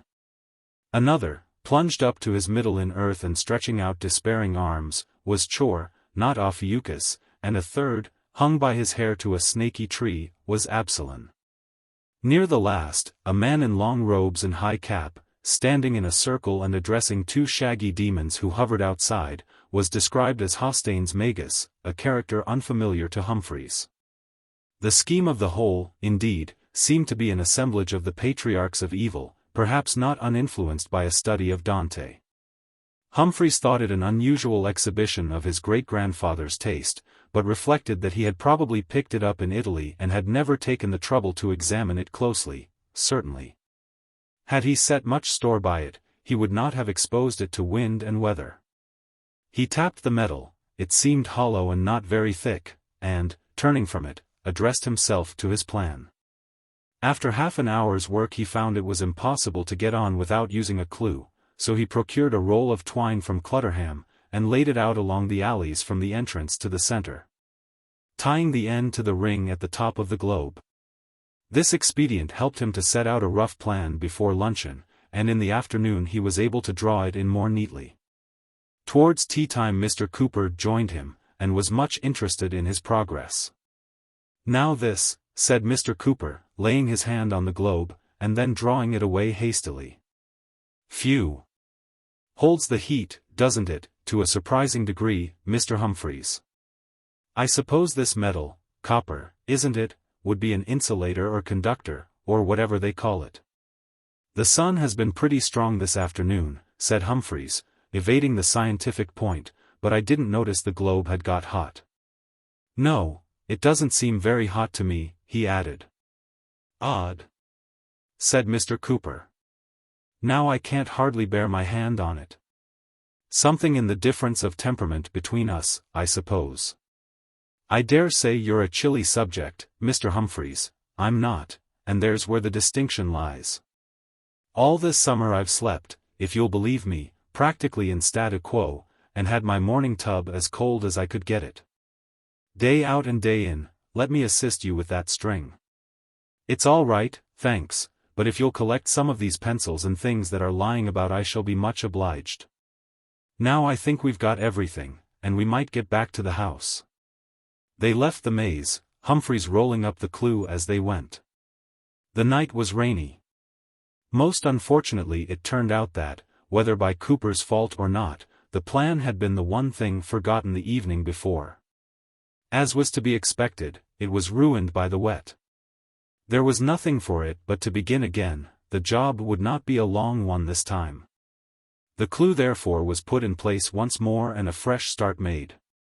But Humphreys had not done much before an interruption came in the shape of Carlton with a telegram. His late chief in London wanted to consult him. Only a brief interview was wanted, but the summons was urgent. This was annoying, yet it was not really upsetting. There was a train available in half an hour, and, unless things went very cross, he could be back, possibly by 5 o'clock, certainly by 8. He gave the plan to Carlton to take to the house, but it was not worth while to remove the clue. All went as he had hoped. He spent a rather exciting evening in the library, for he lighted tonight upon a cupboard where some of the rarer books were kept. When he went up to bed he was glad to find that the servant had remembered to leave his curtains undrawn and his windows open. He put down his light, and went to the window which commanded a view of the garden and the park. It was a brilliant moonlight night. In a few weeks' time the sonorous winds of autumn would break up all this calm. But now the distant woods were in a deep stillness, the slopes of the lawns were shining with dew. The colors of some of the flowers could almost be guessed. The light of the moon just caught the cornice of the temple and the curve of its leaden dome, and Humphreys had to own that, so seen, these conceits of a past age have a real beauty. In short, the light, the perfume of the woods, and the absolute quiet called up such kind old associations in his mind that he went on ruminating them for a long, long time. As he turned from the window he felt he had never seen anything more complete of its sort. The one feature that struck him with a sense of incongruity was a small Irish yew, thin and black, which stood out like an outpost of the shrubbery, through which the maze was approached. That, he thought, might as well be away. The wonder was that anyone should have thought it would look well in that position. However, next morning, in the press of answering letters and going over books with Mr. Cooper, the Irish yew was forgotten. One letter, by the way, arrived this day which has to be mentioned. It was from that Lady Wardrop whom Miss Cooper had mentioned, and it renewed the application which she had addressed to Mr. Wilson. She pleaded, in the first place, that she was about to publish a book of mazes, and earnestly desired to include the plan of the Wilsthorpe maze. And also that it would be a great kindness if Mr. Humphreys could let her see it, if at all, at an early date, since she would soon have to go abroad for the winter months. Her house at Bentley was not far distant, so Humphreys was able to send a note by hand to her suggesting the very next day or the day after for her visit. It may be said at once that the messenger brought back a most grateful answer, to the effect that the morrow would suit her admirably. The only other event of the day was that the plan of the maze was successfully finished. This night again was fair and brilliant and calm, and Humphreys lingered almost as long at his window. The Irish hue came to his mind again as he was on the point of drawing his curtains, but either he had been misled by a shadow the night before, or else the shrub was not really so obtrusive as he had fancied. Anyhow, he saw no reason for interfering with it. What he would do away with, however, was a clump of dark growth which had usurped a place against the house wall, and was threatening to obscure one of the lower range of windows. It did not look as if it could possibly be worth keeping. He fancied it dank and unhealthy, little as he could see of it. Next day, it was a Friday, he had arrived at Wilsthorpe on a Monday. Lady Wardrop came over in her car soon after luncheon. She was a stout elderly person, very full of talk of all sorts and particularly inclined to make herself agreeable to Humphreys, who had gratified her very much by his ready granting of her request. They made a thorough exploration of the place together, and Lady Wardrop's opinion of her host obviously rose sky-high when she found that he really knew something of gardening. She entered enthusiastically into all his plans for improvement, but agreed that it would be a vandalism to interfere with the characteristic laying out of the ground near the house. With the temple she was particularly delighted, and, said she, "Do you know, Mr. Humphreys, I think your bailiff must be right about those lettered blocks of stone. One of my mazes, I'm sorry to say the stupid people have destroyed it now, it was at a place in Hampshire, had the track marked out in that way. They were tiles there, but lettered just like yours, and the letters, taken in the right order, formed an inscription, what it was I forget, something about Theseus and Ariadne. I have a copy of it, as well as the plan of the maze where it was.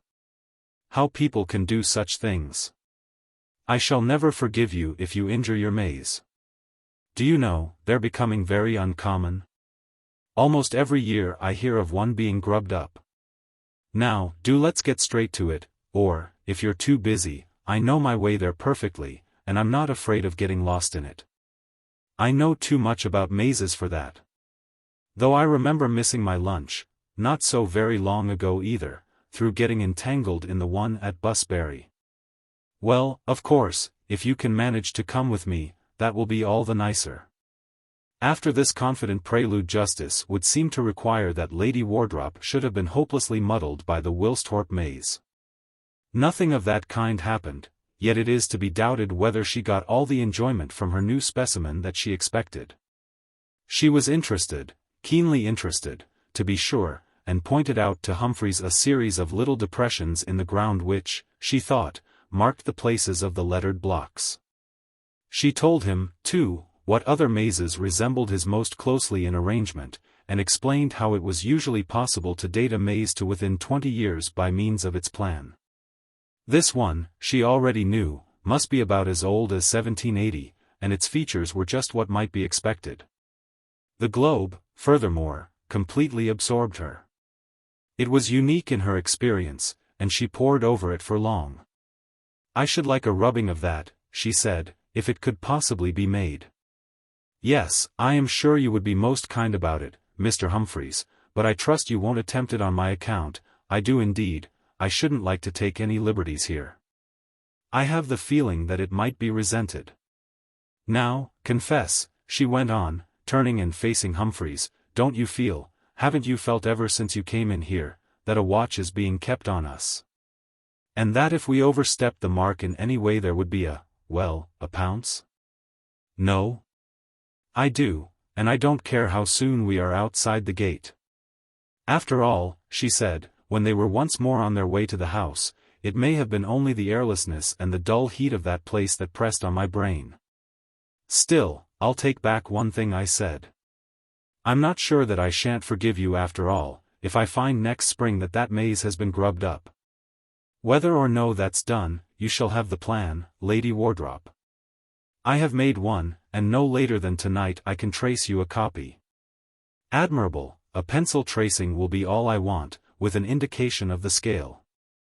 I can easily have it brought into line with the rest of my plates. Many, many thanks. Very well, you shall have that tomorrow. I wish you could help me to a solution of my block puzzle. What, those stones in the summer house? That is a puzzle, they are in no sort of order. Of course not. But the men who put them down must have had some directions, perhaps you'll find a paper about it among your uncle's things. If not, you'll have to call in somebody who's an expert in ciphers. Advise me about something else, please, said Humphreys. That bush thing under the library window, you would have that away, wouldn't you? Which? That? Oh, I think not, said Lady Wardrop.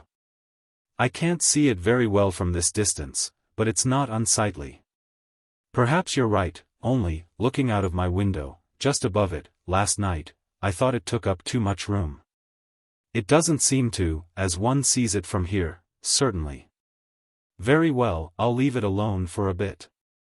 Tea was the next business, soon after which Lady Wardrop drove off. But, halfway down the drive, she stopped the car and beckoned to Humphreys, who was still on the front door steps.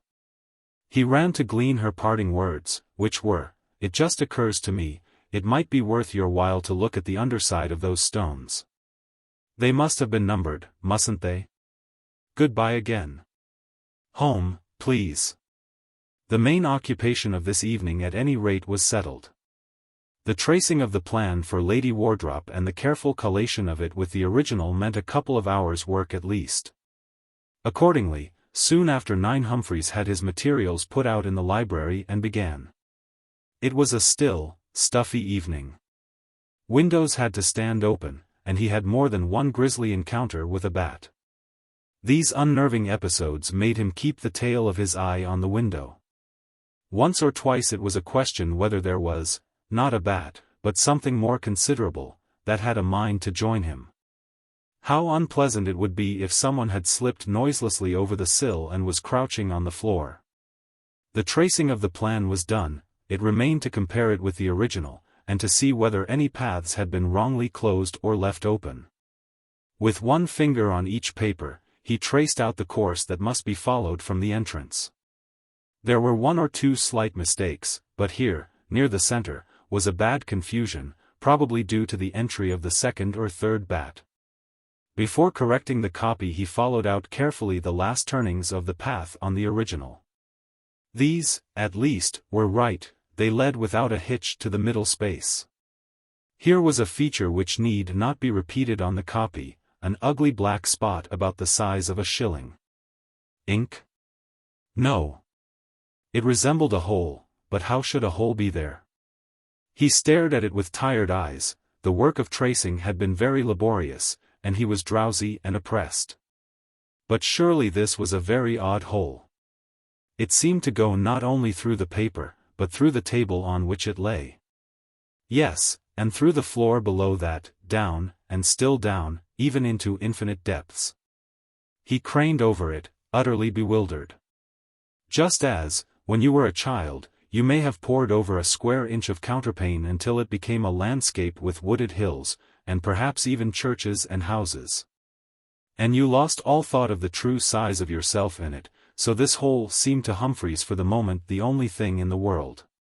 For some reason it was hateful to him from the first, but he had gazed at it for some moments before any feeling of anxiety came upon him. And then it did come, stronger and stronger, a horror lest something might emerge from it, and a really agonizing conviction that a terror was on its way, from the sight of which he would not be able to escape. Oh yes, far, far down there was a movement, and the movement was upwards, towards the surface. Nearer and nearer it came, and it was of a blackish-grey color with more than one dark hole. It took shape as a face, a human face, a burnt human face, and with the odious writhings of a wasp creeping out of a rotten apple there clambered forth an appearance of a form. waving black arms prepared to clasp the head that was bending over them. With a convulsion of despair Humphreys threw himself back, struck his head against a hanging lamp, and fell. There was concussion of the brain, shock to the system, and a long confinement to bed. The doctor was badly puzzled, not by the symptoms, but by a request which Humphreys made to him as soon as he was able to say anything. "I wish you would open the ball in the maze." "Hardly room enough there, should have thought," was the best answer he could summon up, "but it's more in your way than mine, my dancing days are over." At which Humphreys muttered and turned over to sleep, and the doctor intimated to the nurses that the patient was not out of the wood yet. When he was better able to express his views, Humphreys made his meaning clear, and received a promise that the thing should be done at once. He was so anxious to learn the result that the doctor, who seemed a little pensive next morning, saw that more harm than good would be done by saving up his report. "Well," he said, "I am afraid the ball is done for, the metal must have worn thin, I suppose. Anyhow, it went all to bits with the first blow of the chisel." "Well? Go on, do," said Humphreys impatiently. "Oh. You want to know what we found in it, of course. Well, it was half full of stuff like ashes." "Ashes? What did you make of them?" "I haven't thoroughly examined them yet, there's hardly been time, but Cooper's made up his mind, I dare say from something I said, that it's a case of cremation. Now don't excite yourself, my good sir. Yes, I must allow I think he's probably right. The maze is gone, and Lady Wardrop has forgiven Humphreys. In fact, I believe he married her niece. She was right, too, in her conjecture that the stones in the temple were numbered. There had been a numeral painted on the bottom of each. Some few of these had rubbed off, but enough remained to enable Humphreys to reconstruct the inscription. It ran thus: Penetrans ad interiora mortis. Grateful as Humphreys was to the memory of his uncle, he could not quite forgive him for having burnt the journals and letters of the James Wilson who had gifted Wilsthorpe with the maze and the temple. As to the circumstances of that ancestor's death and burial no tradition survived. But his will, which was almost the only record of him accessible, assigned an unusually generous legacy to a servant who bore an Italian name. Mr. Cooper's view is that, humanly speaking, all these many solemn events have a meaning for us, if our limited intelligence permitted of our disintegrating it. While Mr. Calton has been reminded of an aunt now gone from us, who, about the year 1866, had been lost for upwards of an hour and a half in the maze at Covent Gardens, or it might be Hampton Court. One of the oddest things in the whole series of transactions is that the book which contained the parable has entirely disappeared. Humphreys has never been able to find it since he copied out the passage to send to Lady Wardrop. The residence at Whitminster. Dar. Ashton, Thomas Ashton, Doctor of Divinity, sat in his study, habited in a dressing gown, and with a silk cap on his shaven head, his wig being for the time taken off and placed on its block on a side table. He was a man of some 55 years, strongly made, of a sanguine complexion, an angry eye, and a long upper lip. Face and eye were lighted up at the moment when I picture him by the level ray of an afternoon sun that shone in upon him through a tall sash window, giving on the west. The room into which it shone was also tall, lined with bookcases, and, where the wall showed between them, panelled. On the table near the doctor's elbow was a green cloth, and upon it what he would have called a silver standish, a tray with inkstands, quill pens, a calf-bound book or two, some papers, a churchwarden pipe and brass tobacco box, a flask cased in plated straw, and a liqueur glass. The year was 1730, the month December, the hour somewhat past 3 in the afternoon. I have described in these lines pretty much all that a superficial observer would have noted when he looked into the room. What met Dr. Ashton's eye when he looked out of it, sitting in his leather armchair? Little more than the tops of the shrubs and fruit trees of his garden could be seen from that point, but the red brick wall of it was visible in almost all the length of its western side. In the middle of that was a gate, a double gate of rather elaborate iron scrollwork, which allowed something of a view beyond. Through it he could see that the ground sloped away almost at once to a bottom, along which a stream must run, and rose steeply from it on the other side, up to a field that was park-like in character, and thickly studded with oaks, now, of course, leafless. They did not stand so thick together but that some glimpse of sky and horizon could be seen between their stems.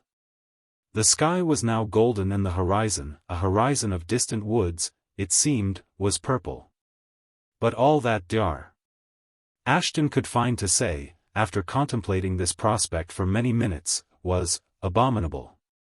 A listener would have been aware, immediately upon this, of the sound of footsteps coming somewhat hurriedly in the direction of the study. By the resonance he could have told that they were traversing a much larger room.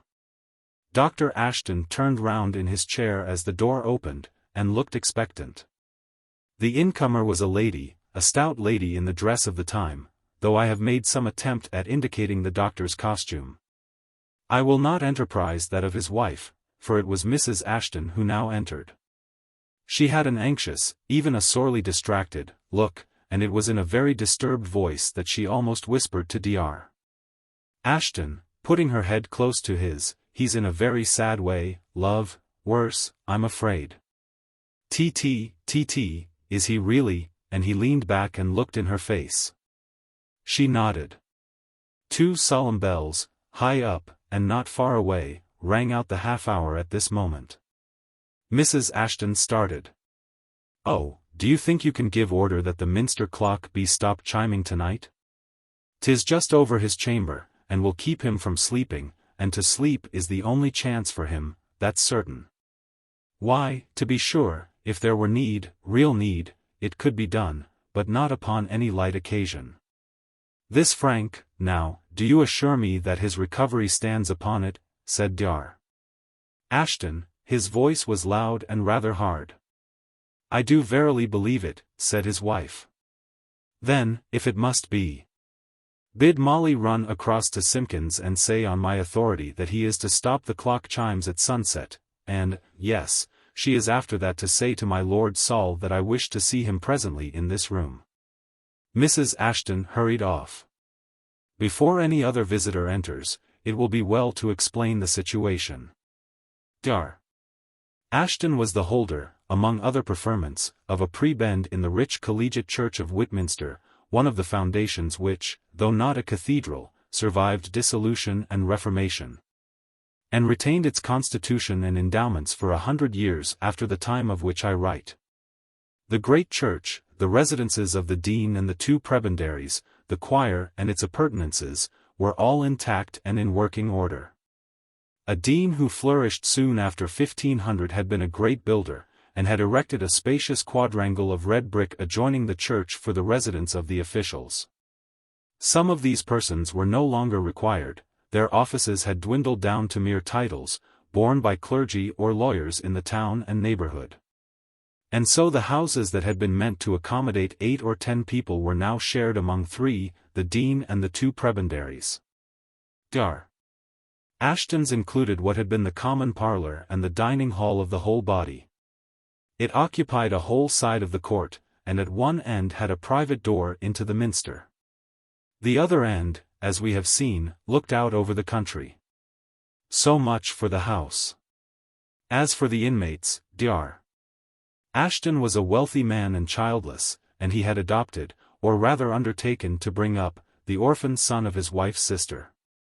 Frank Siddall was the lad's name. He had been a good many months in the house. Then one day came a letter from an Irish peer, the Earl of Kildonan, who had known Dr. Ashton at college, putting it to the doctor whether he would consider taking into his family the Viscount Saul, the Earl's heir, and acting in some sort as his tutor. Lord Kildonan was shortly to take up a post in the Lisbon embassy, and the boy was unfit to make the voyage, not that he is sickly, the Earl wrote, though you'll find him whimsical. Or of late I've thought him so, and to confirm this, 'twas only today his old nurse came expressly to tell me he was possessed, but let that pass. I'll warrant you can find a spell to make all straight. Your arm was stout enough in old days, and I give you plenary authority to use it as you see fit. The truth is, he has here no boys of his age or quality to consort with, and is given to moping about in our raths and graveyards, and he brings home romances that fright my servants out of their wits. So there are you and your lady forewarned. It was perhaps with half an eye open to the possibility of an Irish bishopric, at which another sentence in the Earl's letter seemed to hint, that Dr. Ashton accepted the charge of my Lord Viscount Saul and of the 200 guineas a year that were to come with him. So he came, one night in September. When he got out of the chaise that brought him, he went first and spoke to the post-boy and gave him some money, and patted the neck of his horse.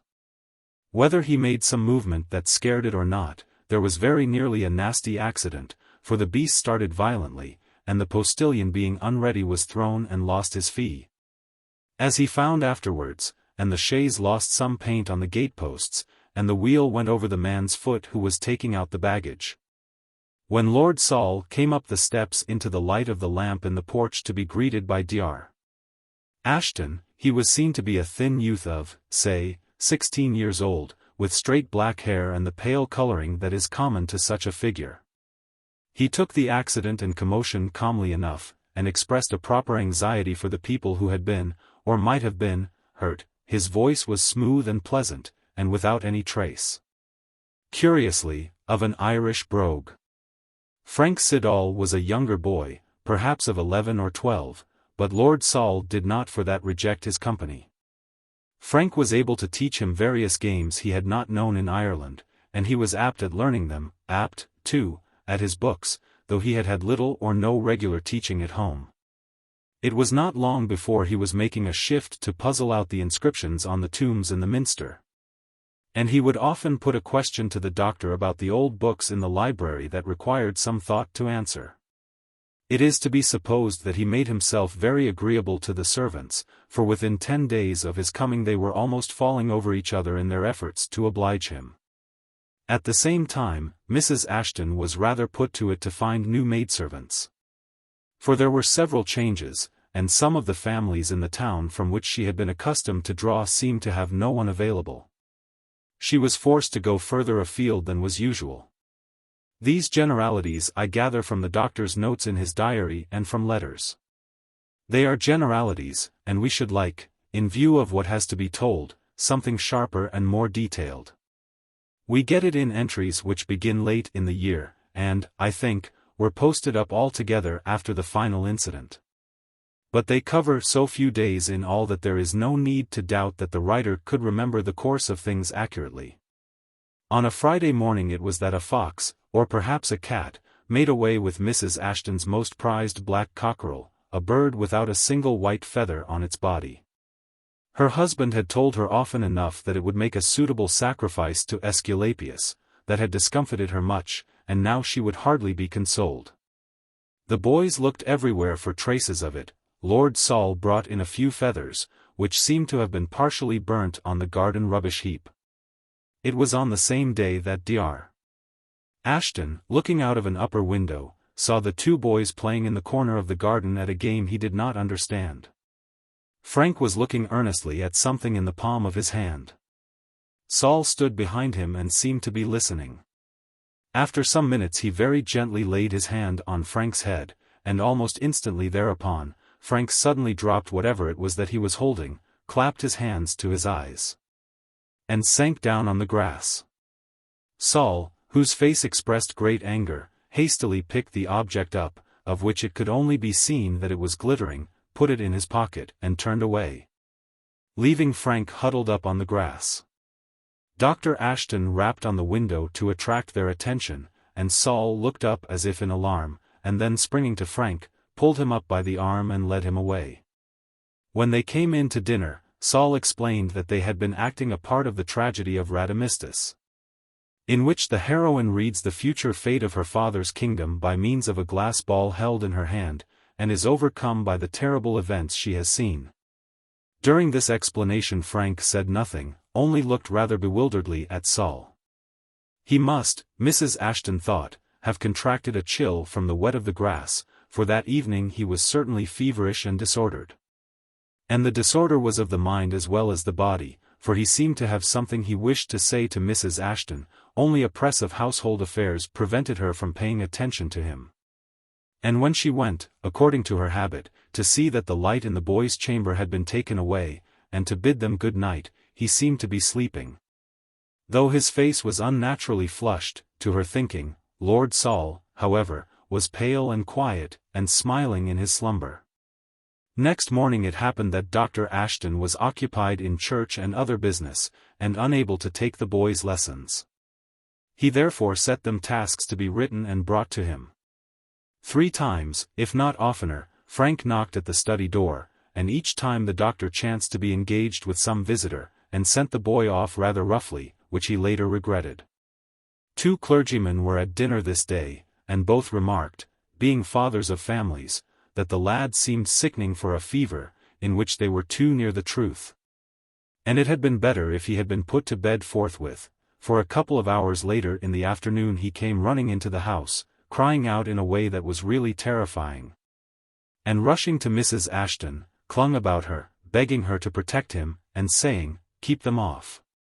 Keep them off," without intermission. And it was now evident that some sickness had taken strong hold of him. He was therefore got to bed in another chamber from that in which he commonly lay, and the physician brought to him, who pronounced the disorder to be grave and affecting the lad's brain, and prognosticated a fatal end to it if strict quiet were not observed, and those sedative remedies used which he should prescribe. We are now come by another way to the point we had reached before. The Minster clock has been stopped from striking, and Lord Saul is on the threshold of the study. "What account can you give of this poor lad's state?" was Dr. Ashton's first question. "Why, sir, little more than you know already, I fancy. I must blame myself, though, for giving him a fright yesterday when we were acting that foolish play you saw. I fear I made him take it more to heart than I meant." "How so?" "Well, by telling him foolish tales I had picked up in Ireland of what we call the second sight." "Second sight? What kind of sight might that be?" "Why, you know our ignorant people pretend that some are able to foresee what is to come, sometimes in a glass, or in the air, maybe. And at Kildonan we had an old woman that pretended to such a power. And I dare say I coloured the matter more highly than I should, but I never dreamed Frank would take it so near as he did. You were wrong, my lord, very wrong, in meddling with such superstitious matters at all, and you should have considered whose house you were in. And how little becoming such actions are to my character and person or to your own. But pray how came it that you, acting, as you say, a play, should fall upon anything that could so alarm Frank?" "That is what I can hardly tell, sir. He passed all in a moment from rant about battles and lovers and Cleodora and Antigenes to something I could not follow at all. And then dropped down as you saw." "Yes, was that at the moment when you laid your hand on the top of his head?" Lord Saul gave a quick look at his questioner, quick and spiteful, and for the first time seemed unready with an answer. "About that time it may have been," he said. "I have tried to recollect myself, but I am not sure. There was, at any rate, no significance in what I did then." "Ah," said Dr.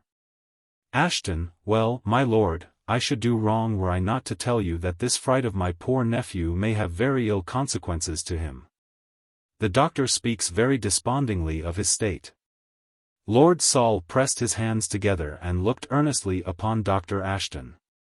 "I am willing to believe you had no bad intention, as assuredly you could have no reason to bear the poor boy malice, but I cannot wholly free you from blame in the affair." As he spoke, the hurrying steps were heard again, and Mrs. Ashton came quickly into the room, carrying a candle, for the evening had by this time closed in. She was greatly agitated. "Oh, come!" she cried, "come directly. I'm sure he is going."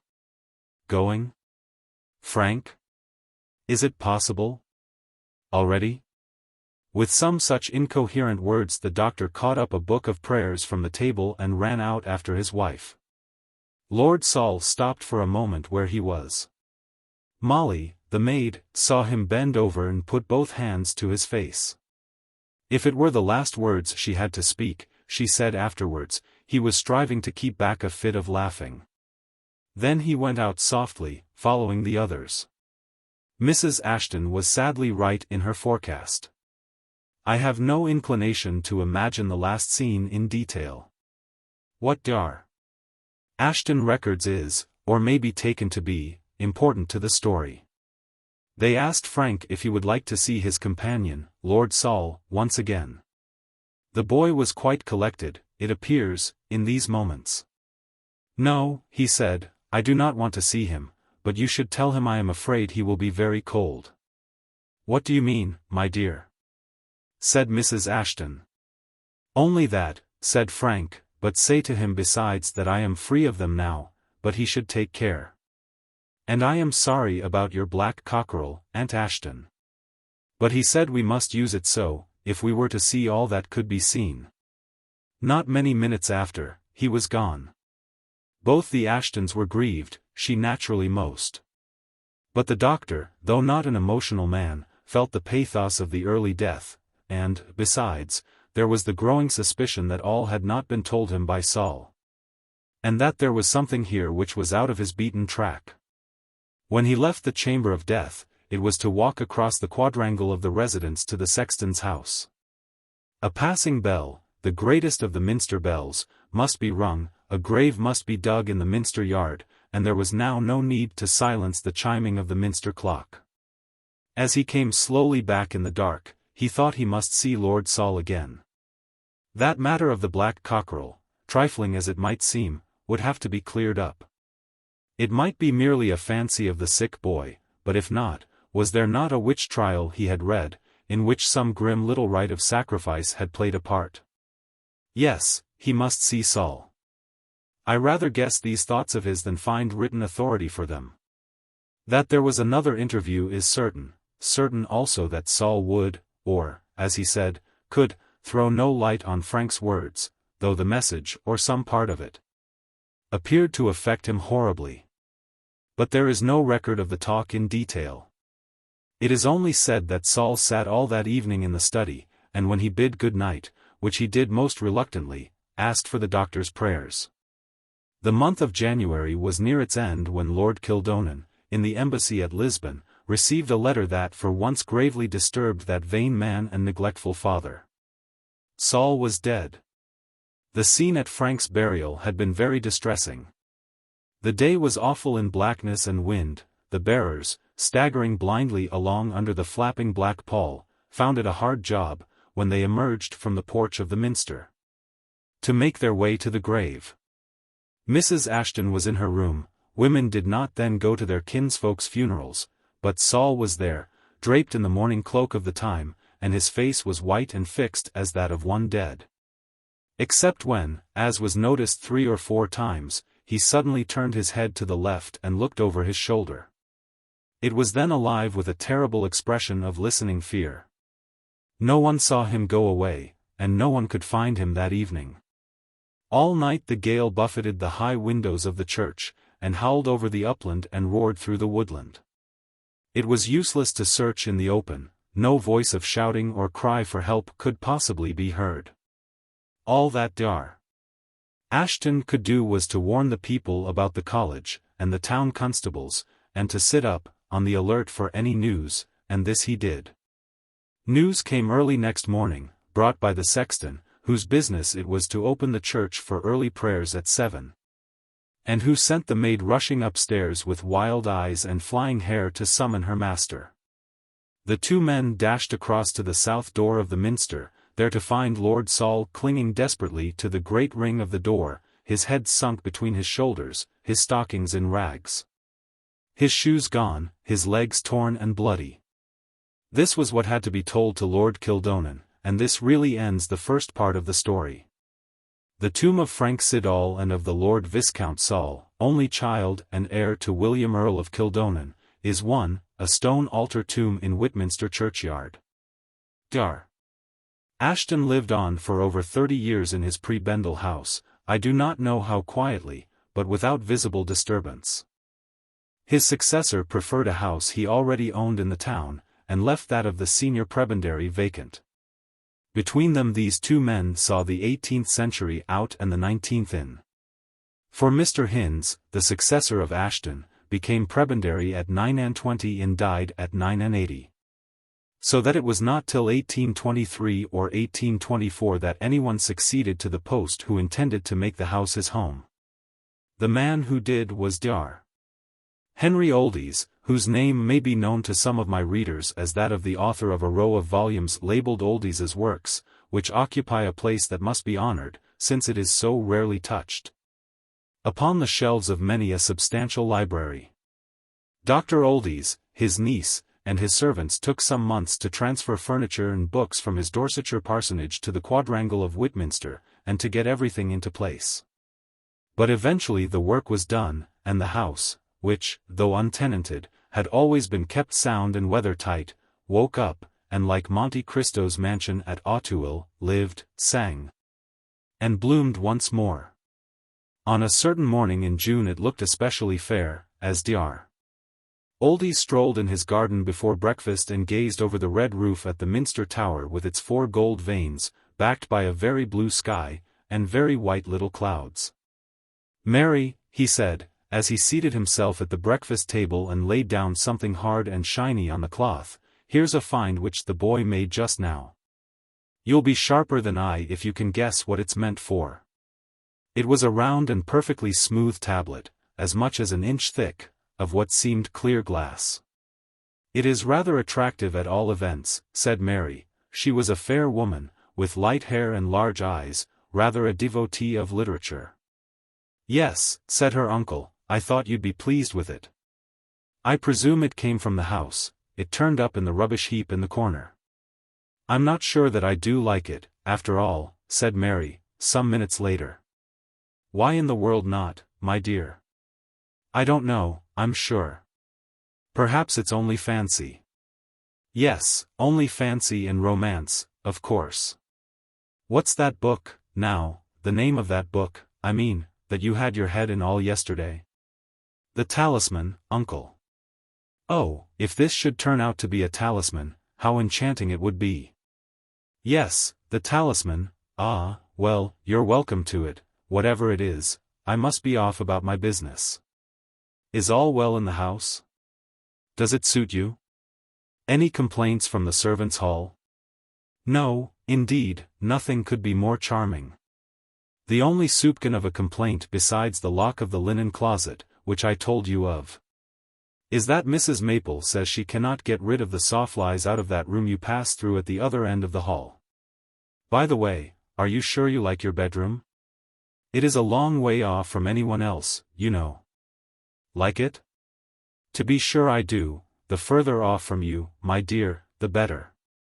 There, don't think it necessary to beat me, accept my apologies. But what are sawflies? Will they eat my coats? If not, they may have the room to themselves for what I care. We are not likely to be using it." "No, of course not." "Well, what she calls sawflies are those reddish things like a daddy-long-legs, but smaller, and there are a great many of them perching about that room, certainly. I don't like them, but I don't fancy they are mischievous." "There seem to be several things you don't like this fine morning," said her uncle, as he closed the door. Miss Oldys remained in her chair looking at the tablet, which she was holding in the palm of her hand. The smile that had been on her face faded slowly from it and gave place to an expression of curiosity and almost strained attention. Her reverie was broken by the entrance of Mrs. Maple, and her invariable opening, "Oh, miss, could I speak to you a minute?" A letter from Miss Oldys to a friend in Lichfield, begun a day or two before, is the next source for this story. It is not devoid of traces of the influence of that leader of female thought in her day, Miss Anna Seward, known to some as the Swan of Lichfield. My sweetest Emily will be rejoiced to hear that we are at length, my beloved uncle and myself, settled in the house that now calls us master, nay, master and mistress, as in past ages it has called so many others. Here we taste a mingling of modern elegance and hoary antiquity, such as has never ere now graced life for either of us. The town, small as it is, affords us some reflection, pale indeed, but veritable, of the sweets of polite intercourse, the adjacent country numbers amid the occupants of its scattered mansions some whose polish is annually refreshed by contact with metropolitan splendor, and others whose robust and homely geniality is, at times, and by way of contrast, not less cheering and acceptable. Tired of the parlors and drawing-rooms of our friends, we have ready to hand a refuge from the clash of wits or the small talk of the day amid the solemn beauties of our venerable minster, whose silvern chimes daily knoll us to prayer, and in the shady walks of whose tranquil graveyard we muse with softened heart, and ever and anon with moistened eye, upon the memorials of the young, the beautiful, the aged, the wise, and the good. Here there is an abrupt break both in the writing and the style. But my dearest Emily, I can no longer write with the care which you deserve, and in which we both take pleasure. What I have to tell you is wholly foreign to what has gone before. This morning my uncle brought in to breakfast an object which had been found in the garden. It was a glass or crystal tablet of this shape. A little sketch is given, which he handed to me, and which, after he left the room, remained on the table by me. I gazed at it, I know not why, for some minutes, till called away by the day's duties. And you will smile incredulously when I say that I seemed to myself to begin to descry reflected in it objects and scenes which were not in the room where I was. You will not, however, be surprised that after such an experience I took the first opportunity to seclude myself in my room with what I now half believe to be a talisman of mickle might. I was not disappointed. I assure you, Emily, by that memory which is dearest to both of us, that what I went through this afternoon transcends the limits of what I had before deemed credible. In brief, what I saw, seated in my bedroom, in the broad daylight of summer, and looking into the crystal depth of that small round tablet, was this. First, a prospect, strange to me, of an enclosure of rough and hillocky grass, with a grey stone ruin in the midst, and a wall of rough stones about it. In this stood an old, and very ugly, woman in a red cloak and ragged skirt, talking to a boy dressed in the fashion of maybe 100 years ago. She put something which glittered into his hand, and he something into hers, which I saw to be money, for a single coin fell from her trembling hand into the grass. The scene passed. I should have remarked, by the way, that on the rough walls of the enclosure I could distinguish bones, and even a skull, lying in a disorderly fashion. Next, I was looking upon two boys, one the figure of the former vision, the other younger. They were in a plot of garden, walled round, and this garden, in spite of the difference in arrangement, and the small size of the trees, I could clearly recognize as being that upon which I now look from my window. The boys were engaged in some curious play, it seemed. Something was smouldering on the ground. The elder placed his hands upon it, and then raised them in what I took to be an attitude of prayer, and I saw, and started at seeing, that on them were deep stains of blood. The sky above was overcast. The same boy now turned his face towards the wall of the garden, and beckoned with both his raised hands. And as he did so I was conscious that some moving objects were becoming visible over the top of the wall, whether heads or other parts of some animal or human forms I could not tell. Upon the instant the elder boy turned sharply, seized the arm of the younger, who all this time had been poring over what lay on the ground, and both hurried off. I then saw blood upon the grass, a little pile of bricks, and what I thought were black feathers scattered about. That scene closed, and the next was so dark that perhaps the full meaning of it escaped me.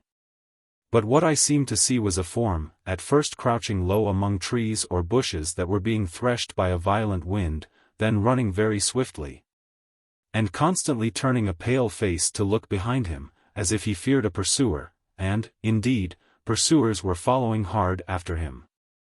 Their shapes were but dimly seen, their number, 3 or 4, perhaps, only guessed. I suppose they were on the whole more like dogs than anything else, but dogs such as we have seen they assuredly were not. Could I have closed my eyes to this horror, I would have done so at once, but I was helpless. The last I saw was the victim darting beneath an arch and clutching at some object to which he clung, and those that were pursuing him overtook him, and I seemed to hear the echo of a cry of despair. It may be that I became unconscious. Certainly I had the sensation of awaking to the light of day after an interval of darkness. Such, in literal truth, Emily, was my vision, I can call it by no other name, of this afternoon. Tell me, have I not been the unwilling witness of some episode of a tragedy connected with this very house? The letter is continued next day. The tale of yesterday was not completed when I laid down my pen.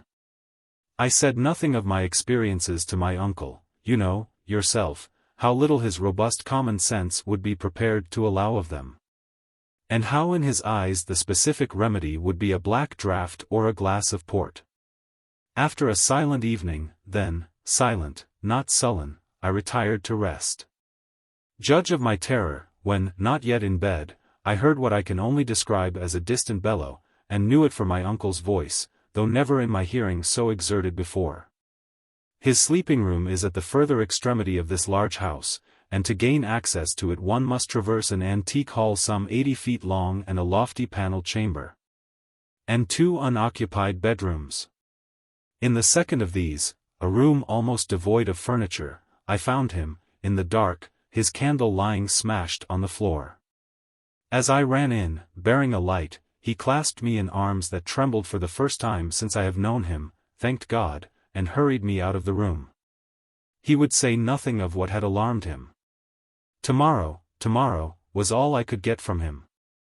A bed was hastily improvised for him in the room next to my own. I doubt if his night was more restful than mine. I could only get to sleep in the small hours, when daylight was already strong, and then my dreams were of the grimmest, particularly one which stamped itself on my brain, and which I must set down on the chance of dispersing the impression it has made.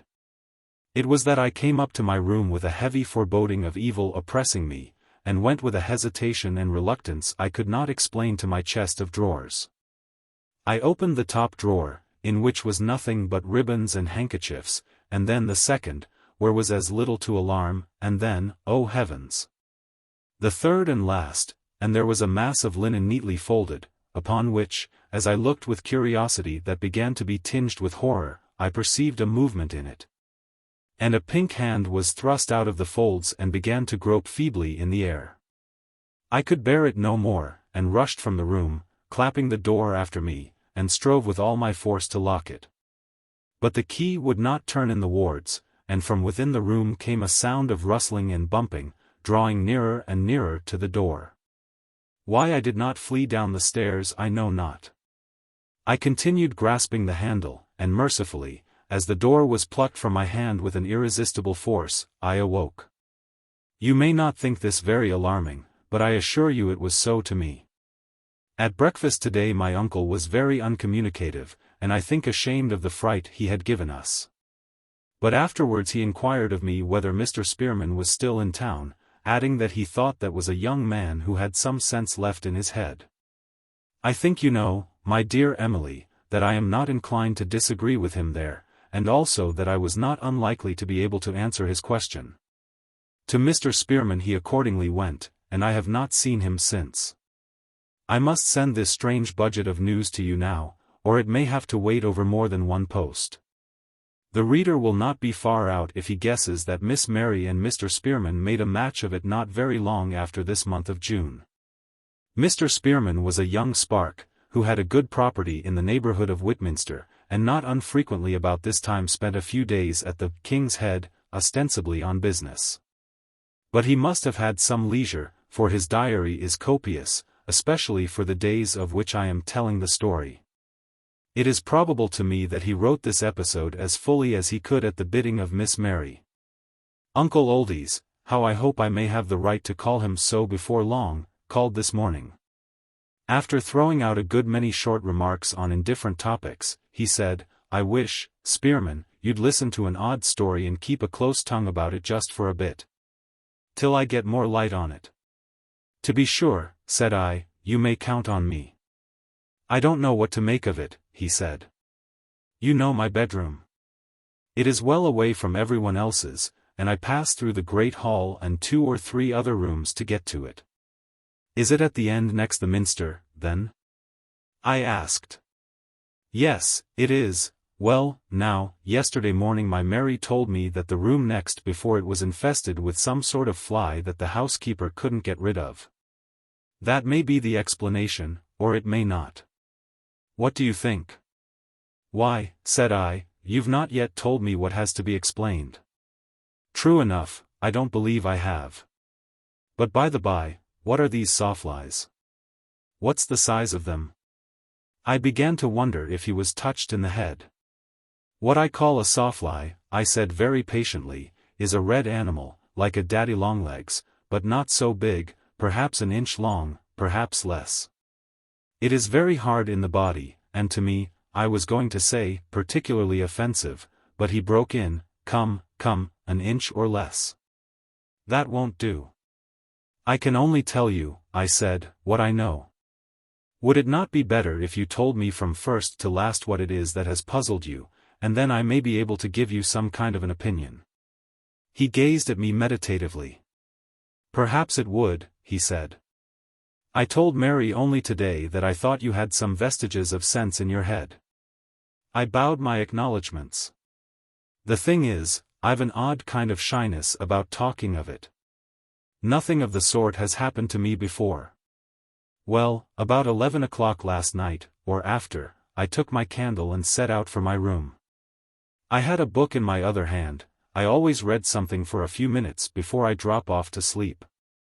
A dangerous habit, I don't recommend it, but I know how to manage my light and my bed curtains. Now then, first, as I stepped out of my study into the great hall that's next to it, and shut the door, my candle went out. I supposed I had clapped the door behind me too quick, and made a draught, and I was annoyed, for I'd no tinderbox nearer than my bedroom. But I knew my way well enough, and went on. The next thing was that my book was struck out of my hand in the dark. If I said twitched out of my hand it would better express the sensation. It fell on the floor. I picked it up, and went on, more annoyed than before, and a little startled. But as you know, that hall has many windows without curtains, and in summer nights like these it is easy to see not only where the furniture is, but whether there's anyone or anything moving. And there was no one, nothing of the kind. So on I went through the hall and through the audit chamber next to it, which also has big windows, and then into the bedrooms which lead to my own, where the curtains were drawn. And I had to go slower because of steps here and there. It was in the second of those rooms that I nearly got my quietus. The moment I opened the door of it I felt there was something wrong. I thought twice, I confess, whether I shouldn't turn back and find another way there is to my room rather than go through that one. Then I was ashamed of myself, and thought what people call better of it, though I don't know about better in this case. If I was to describe my experience exactly, I should say this: there was a dry, light, rustling sound all over the room as I went in. And then, you remember it was perfectly dark, something seemed to rush at me, and there was, I don't know how to put it, a sensation of long thin arms, or legs, or feelers, all about my face. And neck, and body.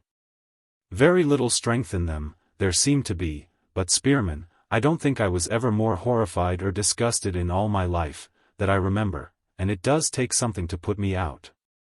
I roared out as loud as I could, and flung away my candle at random, and, knowing I was near the window, I tore at the curtain and somehow let in enough light to be able to see something waving which I knew was an insect's leg, by the shape of it, but, Lord, what a size! Why, the beast must have been as tall as I am. And now you tell me sawflies are an inch long or less. What do you make of it, Spearman? For goodness sake finish your story first, I said. I never heard anything like it. Oh, said he, there's no more to tell. Mary ran in with a light, and there was nothing there. I didn't tell her what was the matter. I changed my room for last night, and I expect for good. Have you searched this odd room of yours? I said. What do you keep in it? We don't use it, he answered. There's an old press there, and some little other furniture. And in the press, said I don't know, I never saw it opened, but I do know that it's locked. Well, should have it looked into, and, if you had time, I own to having some curiosity to see the place myself. I didn't exactly like to ask you, but that's rather what I hoped you'd say. Name your time and I'll take you there. No time like the present, I said at once, for I saw he would never settle down to anything while this affair was in suspense. He got up with great alacrity, and looked at me, I am tempted to think, with marked approval. "Come along," was all he said, however, and was pretty silent all the way to his house. My Mary, as he calls her in public, and I in private, was summoned, and we proceeded to the room. The doctor had gone so far as to tell her that he had had something of a fright there last night, of what nature he had not yet divulged. But now he pointed out and described, very briefly, the incidents of his progress. When we were near the important spot, he pulled up, and allowed me to pass on. "There's the room," he said. "Go in, Spearman, and tell us what you find." Whatever I might have felt at midnight, noonday I was sure would keep back anything sinister, and I flung the door open with an air and stepped in. It was a well-lighted room, with its large window on the right, though not, I thought, a very airy one. The principal piece of furniture was the gaunt old press of dark wood. There was, too, a four-post bedstead, a mere skeleton which could hide nothing, and there was a chest of drawers. On the windowsill and the floor near it were the dead bodies of many hundred sawflies, and one torpid one which I had some satisfaction in killing. I tried the door of the press, but could not open it. The drawers, too, were locked. Somewhere, I was conscious, there was a faint rustling sound, but I could not locate it, and when I made my report to those outside, I said nothing of it. But, I said, clearly the next thing was to see what was in those locked receptacles. Uncle Oldys turned to Mary. "Mrs. Maple," he said, and Mary ran off. No one, I am sure, steps like her, and soon came back at a soberer pace, with an elderly lady of discreet aspect. "Have you the keys of these things, Mrs. Maple?" said Uncle Oldys. His simple words let loose a torrent, not violent, but copious, of speech. Had she been a shade or two higher in the social scale, Mrs. Maple might have stood as the model for Miss Bates. "Oh, doctor, and miss, and you too, sir," she said, acknowledging my presence with a bend, "them keys. Who was that again that come when first we took over things in this house? A gentleman in business it was. And I gave him his luncheon in the small parlor on account of us not having everything as we should like to see it in the large one, chicken, and apple pie, and a glass of Madeira, dear, dear. You'll say I'm running on, Miss Mary. But I only mention it to bring back my recollection, and there it comes, Gardner, just the same as it did last week with the artichokes and the text of the sermon. Now that Mr. Gardner, every key I got from him were labeled to itself, and each and every one was a key of some door or another in this house, and sometimes two. And when I say door, my meaning is door of a room, not like such a press as this is. Yes, Miss Mary, I know full well, and I'm just making it clear to your uncle and you too, sir. But now there was a box which this same gentleman he give over into my charge, and thinking no harm after he was gone I took the liberty, knowing it was your uncle's property, to rattle it, and unless I'm most surprisingly deceived, in that box there was keys, but what keys, that, doctor, is known elsewhere, for open the box, know that I would not do. I wondered that Uncle Oldys remained as quiet as he did under this address. Mary, I knew, was amused by it, and he probably had been taught by experience that it was useless to break in upon it. At any rate he did not, but merely said at the end, "Have you that box handy, Mrs. Maple? If so, you might bring it here."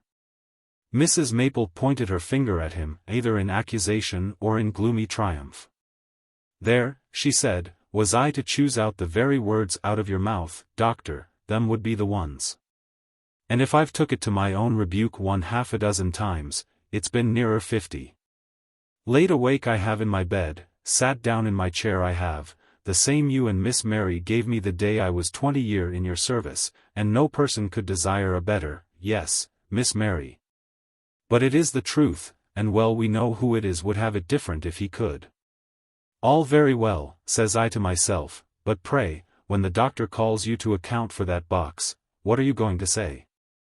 No, doctor, if you was some masters I've heard of and I was some servants I could name, I should have an easy task before me, but things being, humanly speaking, what they are. The one course open to me is just to say to you that without Miss Mary comes to my room and helps me to my recollection, which her wits may manage what's slipped beyond mine, no such box as that, small though it be, will cross your eyes this many a day to come. Why, dear Mrs. Maple, why didn't you tell me before that you wanted me to help you to find it, said my Mary. No, never mind telling me why it was, let us come at once and look for it. They hastened off together. I could hear Mrs. Maple beginning an explanation which, I doubt not, lasted into the furthest recesses of the housekeeper's department. Uncle Oldys and I were left alone. A valuable servant, he said, nodding towards the door. Nothing goes wrong under her, the speeches are seldom over 3 minutes. How will Miss Oldys manage to make her remember about the box? I asked. Mary? Oh, she'll make her sit down and ask her about her aunt's last illness, or who gave her the china dog on the mantelpiece, something quite off the point. Then, as Maple says, one thing brings up another, and the right one will come round sooner than you could suppose. There. I believe I hear them coming back already. It was indeed so, and Mrs. Maple was hurrying on ahead of Mary with the box in her outstretched hand, and a beaming face. What was it, she cried as she drew near, what was it as I said, before ever I come out of Dorsetshire to this place? Not that I'm a Dorset woman myself, nor had need to be. Safe bind, safe find, and there it was in the place where I'd put it, what, 2 months back, I dare say. She handed it to Uncle Oldys, and he and I examined it with some interest, so that I ceased to pay attention to Mrs. and Maple for the moment. Though I know that she went on to expound exactly where the box had been, and in what way Mary had helped to refresh her memory on the subject. It was an oldish box, tied with pink tape and sealed, and on the lid was pasted a label inscribed in old ink, "The Senior Prebendary's House, Whitminster." On being opened it was found to contain 2 keys of moderate size, and a paper, on which, in the same hand as the label, was "Keys of the press and box of drawers standing in the disused chamber." Also this, "The effects in this press and box are held by me, and to be held by my successors in the residence, in trust for the noble family of Kildonan, if claim be made by any survivor of it. I having made all the inquiry possible to myself am of the opinion that that noble house is wholly extinct, the last earl having been, as is notorious, cast away at sea, and his only child and heir deceased in my house, the papers as to which melancholy casualty were by me reposed in the same press in this year of our Lord 1753, March 21st. I am further of opinion that unless grave discomfort arise, such persons, not being of the family of Kildonan, as shall become possessed of these keys, will be well advised to leave matters as they are, which opinion I do not express without weighty and sufficient reason, and am happy to have my judgment confirmed by the other members of this college and church who are conversant with the events referred to in this paper. Though Ashton, St.P., Preb. Senner. Will. Blake, St.P., Decanus, Hen. Goodman, St.B., Preb. Junner. Ah, said Uncle Oldys, grave discomfort. So he thought there might be something. I suspect it was that young man, he went on, pointing with the key to the line about the only child and heir. Mary? The Viscounty of Kildonan was Saul. How do you know that, uncle? Said Mary. Oh, why not? It's all in Debrett, 2 little fat books. But I meant the tomb by the Lime Walk. He's there.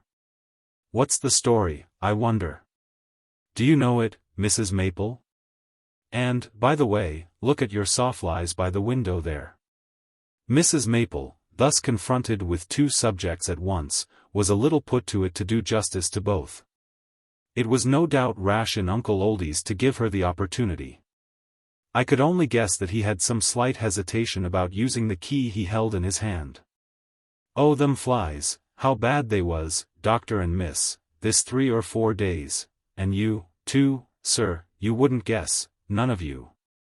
And how they come, too. First we took the room in hand, the shutters was up, and had been, I dare say, years upon years, and not a fly to be seen. Then we got the shutter bars down with a deal of trouble and left it so for the day, and next day I sent Susan in with the broom to sweep about. And not 2 minutes hadn't passed when out she come into the hall like a blind thing, and we had regular to beat them off her. Why, her cap and her hair, you couldn't see the color of it, I do assure you, and all clustering round her eyes, too. Fortunate enough she's not a girl with fancies, else if it had been me, why only the tickling of the nasty things would have drove me out of my wits. And now there they lay like so many dead things. Well, they was lively enough on the Monday, and now here's Thursday, is it, or no, Friday. Only to come near the door and you'd hear them pattering up against it, and once you opened it, dash at you, they would, as if they'd eat you. I couldn't help thinking to myself, if you was bats, where should we be this night? Nor you can't cresh, not like a usual kind of a fly.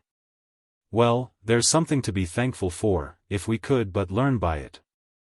And then this tomb, too, she said, hastening on to her second point to elude any chance of interruption, of them 2 poor young lads. I say poor, and yet when I recollect myself, I was at tea with Mrs. Simpkins, the sexton's wife, before you come, Doctor and Miss Mary, and that's a family has been in the place, what? I dare say 100 years in that very house, and could put their hand on any tomb or yet grave in all the yard and give you name and age. And his account of that young man, Mr. Simpkins's I mean to say, well. She compressed her lips and nodded several times. Tell us, Mrs. Maple, said Mary. Go on, said Uncle Oldys. What about him? Said I, never was such a thing seen in this place, not since Queen Mary's times and the Pope and all, said Mrs. Maple. Why, do you know he lived in this very house, him and them that was with him, and for all I can tell in this identical room, she shifted her feet uneasily on the floor. Who was with him? Do you mean the people of the house? Said Uncle Oldys suspiciously. Not to call people, Doctor, dear no, was the answer, more what he brought with him from Ireland, I believe it was. No, the people in the house was the last to hear anything of his goings-on. But in the town not a family but knew how he stopped out at night, and them that was with him, why they were such as would strip the skin from the child in its grave. And a withered heart makes an ugly thin ghost, says Mr. Simpkins. But they turned on him at the last, he says, and there's the mark still to be seen on the minster door where they run him down. And that's no more than the truth, for I got him to show it to myself, and that's what he said. A lord he was, with a Bible name of a wicked king, whatever his godfathers could have been thinking of. Saul was the name, said Uncle Oldys. To be sure it was Saul, Doctor, and thank you. And now isn't it King Saul that we read of raising up the dead ghost that was slumbering in its tomb till he disturbed it, and isn't that a strange thing, this young lord to have such a name? And Mr. Simpkins's grandfather to see him out of his window of a dark night going about from one grave to another in the yard with a candle. And them that was with him following through the grass at his heels, and one night him to come right up to old Mr. Simpkins's window that gives on the yard and press his face up against it to find out if there was anyone in the room that could see him, and only just time there was for old Mr. Simpkins to drop down like quiet, just under the window and hold his breath, and not stir till he heard him stepping away again, and this rustling like in the grass after him as he went. And then when he looked out of his window in the morning there was treadings in the grass and a dead man's bone. Oh, he was a cruel child for certain, but he had to pay in the end, and after. After, said Uncle Oldys, with a frown. Oh yes, Doctor, night after night in old Mr. Simpkins's time, and his son, that's our Mr. Simpkins's father, yes, and our own Mr. Simpkins too.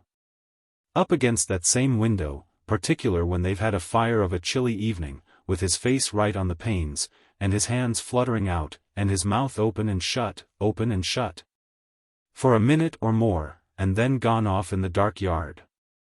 But open the window at such times, no, that they dare not do, though they could find it in their heart to pity the poor thing, that pinched up with the cold. And seemingly fading away to a nothink as the years passed on. Well, indeed, I believe it is no more than the truth what our Mr. Simpkins says on his own grandfather's word, a withered heart makes an ugly thin ghost. I dare say, said Uncle Oldys suddenly, so suddenly that Mrs. Maple stopped short. Thank you. Come away, all of you. Why, Uncle, said Mary, are you not going to open the press after all? Uncle Oldys blushed, actually blushed.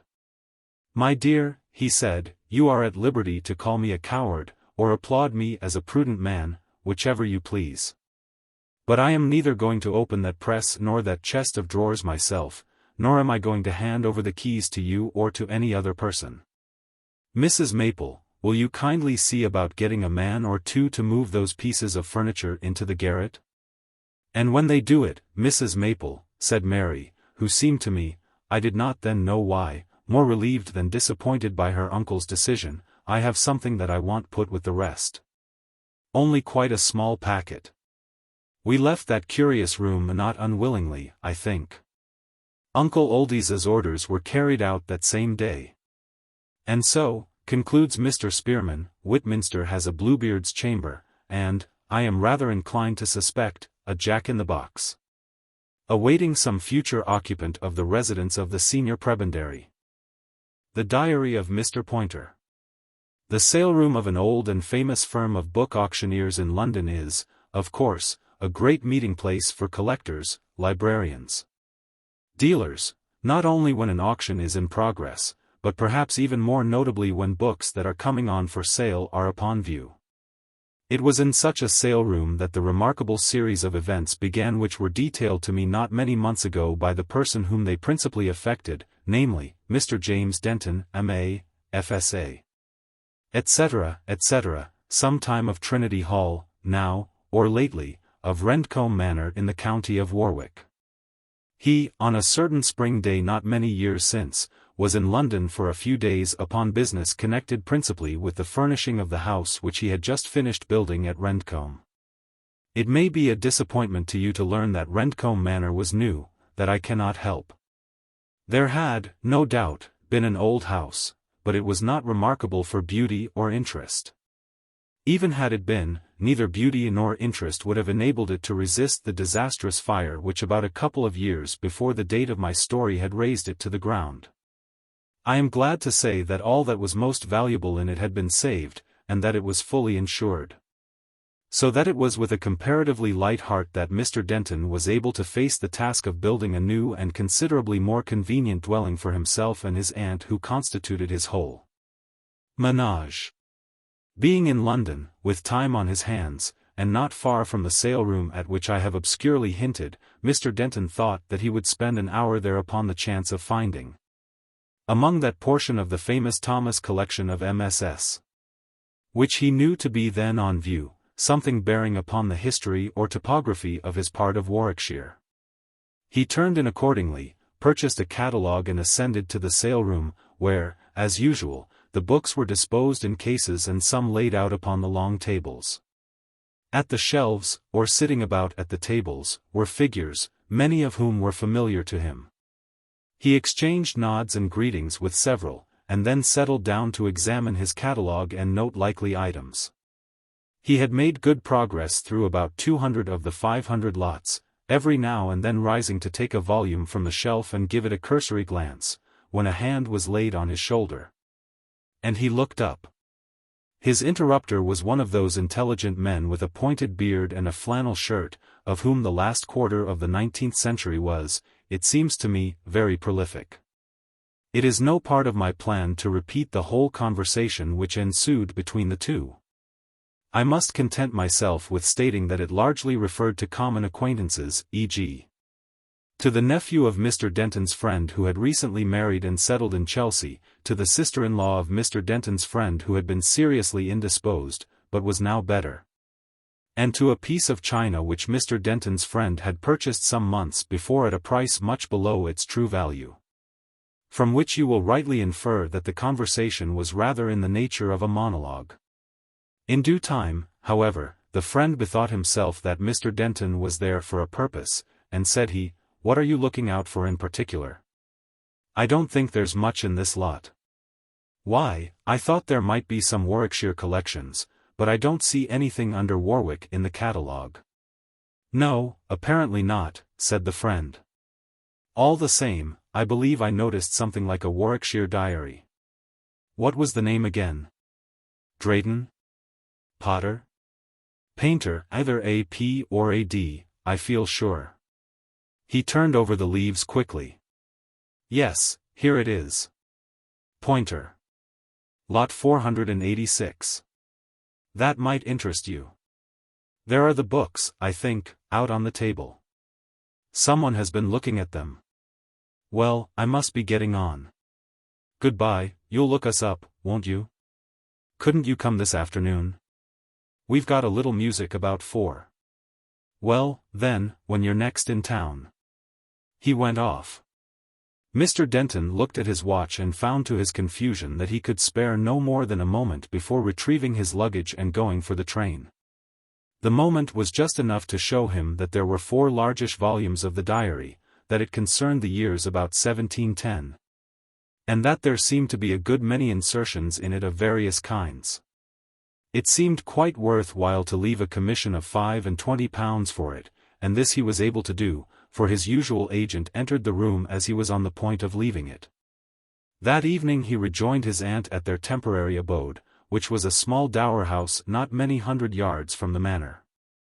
On the following morning the two resumed a discussion that had now lasted for some weeks as to the equipment of the new house. Mr. Denton laid before his relative a statement of the results of his visit to town, particulars of carpets, of chairs, of wardrobes, and of bedroom china. Yes, dear, said his aunt, but I don't see any chintzes here. Did you go to? Mr. Denton stamped on the floor, where else, indeed, could he have stamped? Oh dear, he said. The one thing I missed. I am sorry. The fact is I was on my way there and I happened to be passing Robbins's. His aunt threw up her hands. Robbins's. Then the next thing will be another parcel of horrible old books at some outrageous price. I do think. James, when I am taking all this trouble for you, you might contrive to remember the 1 or 2 things which I specially begged you to see after. It's not as if I was asking it for myself. I don't know whether you think I get any pleasure out of it. But if so, I can assure you it's very much the reverse. The thought and worry and trouble I have over it you have no idea of. And you have simply to go to the shops and order the things. Mr. Denton interposed a moan of penitence. Oh, aunt, yes, that's all very well, dear, and I don't want to speak sharply. But you must know how very annoying it is, particularly as it delays the whole of our business for I can't tell how long. Here is Wednesday, the Simpsons come tomorrow. And you can't leave them.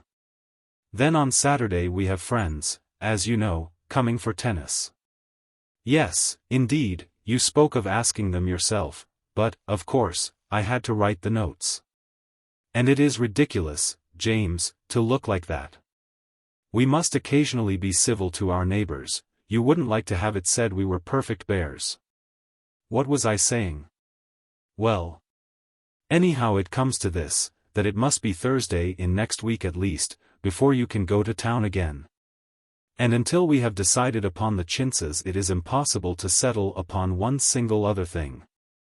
Mr. Denton ventured to suggest that as the paint and wallpapers had been dealt with, this was too severe a view, but this his aunt was not prepared to admit at the moment. Nor, indeed, was there any proposition he could have advanced which she would have found herself able to accept. However, as the day went on, she receded a little from this position, examined with lessening disfavor the samples and price lists submitted by her nephew. And even in some cases gave a qualified approval to his choice. As for him, he was naturally somewhat dashed by the consciousness of duty unfulfilled, but more so by the prospect of a lawn tennis party, which, though an inevitable evil in August, he had thought there was no occasion to fear in May. But he was to some extent cheered by the arrival on the Friday morning of an intimation that he had secured at the price of £12.10. The 4 volumes of Poynter's manuscript diary, and still more by the arrival on the next morning of the diary itself. The necessity of taking Mr. and Mrs. Simpson for a drive in the car on Saturday morning and of attending to his neighbors and guests that afternoon prevented him from doing more than open the parcel. Until the party had retired to bed on the Saturday night.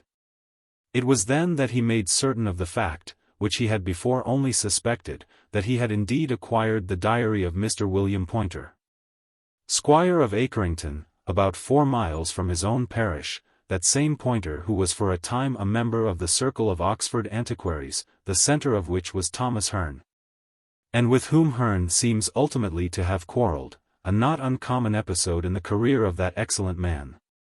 As is the case with Hearne's own collections, the diary of Poynter contained a good many notes from printed books, descriptions of coins and other antiquities that had been brought to his notice, and drafts of letters on these subjects, besides the chronicle of everyday events. The description in the sale catalogue had given Mr. Denton no idea of the amount of interest which seemed to lie in the book. And he sat up reading in the first of the 4 volumes until a reprehensibly late hour. On the Sunday morning, after church, his aunt came into the study and was diverted from what she had been going to say to him by the sight of the 4 brown leather quartos on the table. "What are these?" she said suspiciously. "New, aren't they?" "Oh. Are these the things that made you forget my chintzes?" "I thought so." "Disgusting. What did you give for them, I should like to know?" "Over £10. James, it is really sinful." "Well, if you have money to throw away on this kind of thing, there can be no reason why you should not subscribe, and subscribe handsomely, to my Anti-Vivisection League." "There is not, indeed, James, and I shall be very seriously annoyed if—" "Who did you say wrote them?" "Old Mr. Poynter, of Acrington." "Well, of course, there is some interest in getting together old papers about this neighborhood. But £10. She picked up one of the volumes, not that which her nephew had been reading, and opened it at random, dashing it to the floor the next instant with a cry of disgust as an earwig fell from between the pages. Mr. Denton picked it up with a smothered expletive and said, "Poor book. I think you're rather hard on Mr. Poynter." "Was I, my dear? I beg his pardon, but you know I cannot abide those horrid creatures. Let me see if I've done any mischief." "No, I think all's well, but look here what you've opened him on." "Dear me, yes, to be sure. How very interesting. Do unpin it, James, and let me look at it." It was a piece of patterned stuff about the size of the quarto page, to which it was fastened by an old-fashioned pin. James detached it and handed it to his aunt, carefully replacing the pin in the paper. Now, I do not know exactly what the fabric was, but it had a design printed upon it, which completely fascinated Miss Denton. She went into raptures over it, held it against the wall, made James do the same, that she might retire to contemplate it from a distance, then pored over it at close quarters, and ended her examination by expressing in the warmest terms her appreciation of the taste of the ancient Mr. Poynter who had had the happy idea of preserving this sample in his diary. "It is a most charming pattern," she said, "and remarkable too. Look, James, how delightfully the lines ripple. It reminds one of hair, very much, doesn't it? And then these knots of ribbon at intervals. They give just the relief of color that is wanted." "I wonder, I was going to say," said James with deference, "I wonder if it would cost much to have it copied for our curtains." "Copied? How could you have it copied, James?" "Well, I don't know the details, but I suppose that is a printed pattern, and that you could have a block cut from it in wood or metal." "Now, really, that is a capital idea, James. I am almost inclined to be glad that you were that you forgot the chintzes on Monday. At any rate, I'll promise to forgive and forget if you get this lovely old thing copied. No one will have anything in the least like it, and mind, James, we won't allow it to be sold. Now I must go, and I've totally forgotten what it was I came in to say. Never mind, it'll keep." After his aunt had gone, James Denton devoted a few minutes to examining the pattern more closely than he had yet had a chance of doing. He was puzzled to think why it should have struck Miss Denton so forcibly. It seemed to him not specially remarkable or pretty. No doubt it was suitable enough for a curtain pattern, it ran in vertical bands, and there was some indication that these were intended to converge at the top. She was right, too, in thinking that these main bands resembled rippling, almost curling, tresses of hair. Well, the main thing was to find out by means of trade directories, or otherwise, what firm would undertake the reproduction of an old pattern of this kind. Not to delay the reader over this portion of the story, a list of likely names was made out, and Mr. Denton fixed a day for calling on them, or some of them, with his sample. The first 2 visits which he paid were unsuccessful, but there is luck in odd numbers. The firm in Bermondsey which was third on his list was accustomed to handling this line. The evidence they were able to produce justified their being entrusted with the job. Our Mr. Cattell took a fervent personal interest in it. "It's ear-trending, isn't it, sir?" he said.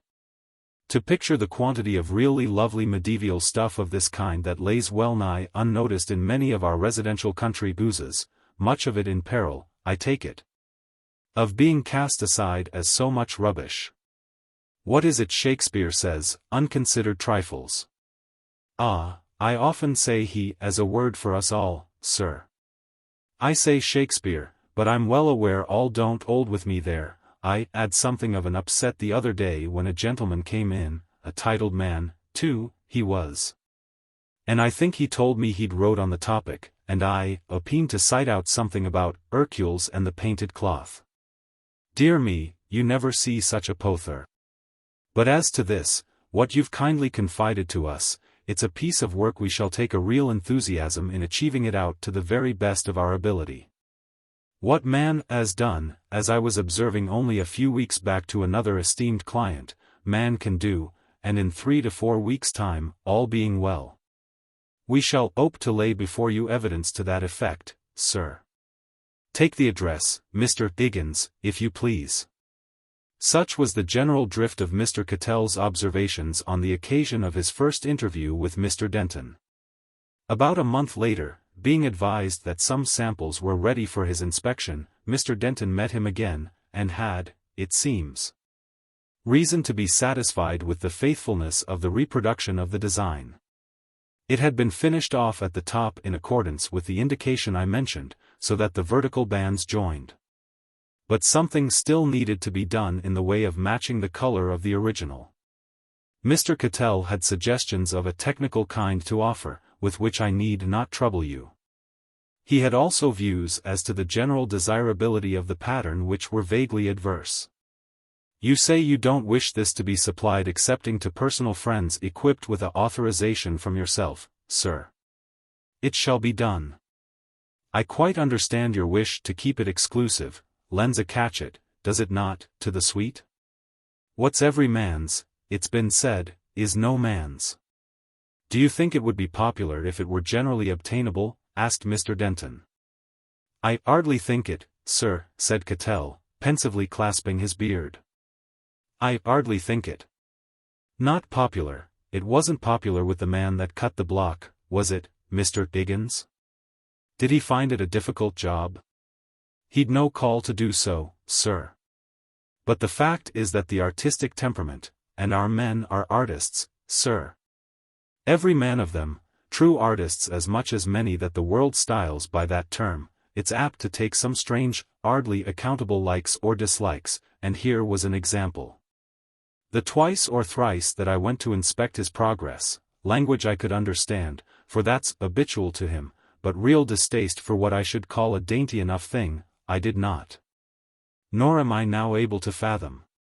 It seemed, said Mr. Cattell, looking narrowly upon Mr. Denton, as if the man scented something almost hevel in the design. Indeed? Did he tell you so? I can't say I see anything sinister in it myself. Neither can I, sir. In fact I said as much. Come, Gatwick, I said, what's to do here? What's the reason of your prejudice, for I can call it no more than that. But, no. No explanation was forthcoming. And I was merely reduced, as I am now, to a shrug of the shoulders, and a cui bono. However, here it is, and with that the technical side of the question came to the front again. The matching of the colors for the background, the hem, and the knots of ribbon was by far the longest part of the business, and necessitated many sendings to and fro of the original pattern and of new samples. During part of August and September, too, the Dentons were away from the manor, so that it was not until October was well in that a sufficient quantity of the stuff had been manufactured to furnish curtains for the 3 or 4 bedrooms which were to be fitted up with it. On the feast of Simon and Jude the aunt and nephew returned from a short visit to find all completed, and their satisfaction at the general effect was great. The new curtains, in particular, agreed to admiration with their surroundings. When Mr. Denton was dressing for dinner, and took stock of his room, in which there was a large amount of the chintz displayed, he congratulated himself over and over again on the luck which had first made him forget his aunt's commission and had then put into his hands this extremely effective means of remedying his mistake.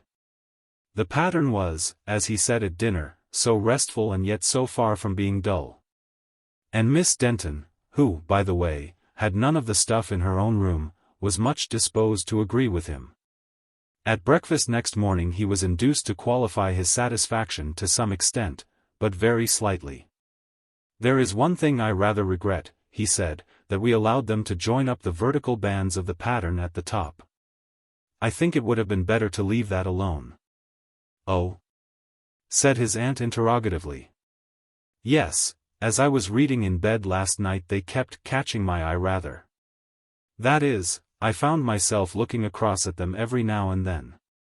There was an effect as if someone kept peeping out between the curtains in one place or another, where there was no edge, and I think that was due to the joining up of the bands at the top. The only other thing that troubled me was the wind. Why, I thought it was a perfectly still night. Perhaps it was only on my side of the house, but there was enough to sway my curtains and rustle them more than I wanted. That night a bachelor friend of James Denton's came to stay, and was lodged in a room on the same floor as his host, but at the end of a long passage, halfway down which was a red baize door, put there to cut off the draught and intercept noise. The party of 3 had separated. Miss Denton a good first, the 2 men at about 11. James Denton, not yet inclined for bed, sat him down in an armchair and read for a time. Then he dozed, and then he woke, and bethought himself that his brown spaniel, which ordinarily slept in his room, had not come upstairs with him. Then he thought he was mistaken, for happening to move his hand which hung down over the arm of the chair within a few inches of the floor, he felt on the back of it just the slightest touch of a surface of hair, and stretching it out in that direction he stroked and patted around it something. But the feel of it, and still more the fact that instead of a responsive movement, absolute stillness greeted his touch, made him look over the arm. What he had been touching rose to meet him. It was in the attitude of one that had crept along the floor on its belly, and it was, so far as could be recollected, a human figure. But of the face which was now rising to within a few inches of his own no feature was discernible, only hair. Shapeless as it was, there was about it so horrible an air of menace that as he bounded from his chair and rushed from the room he heard himself moaning with fear, and doubtless he did right to fly.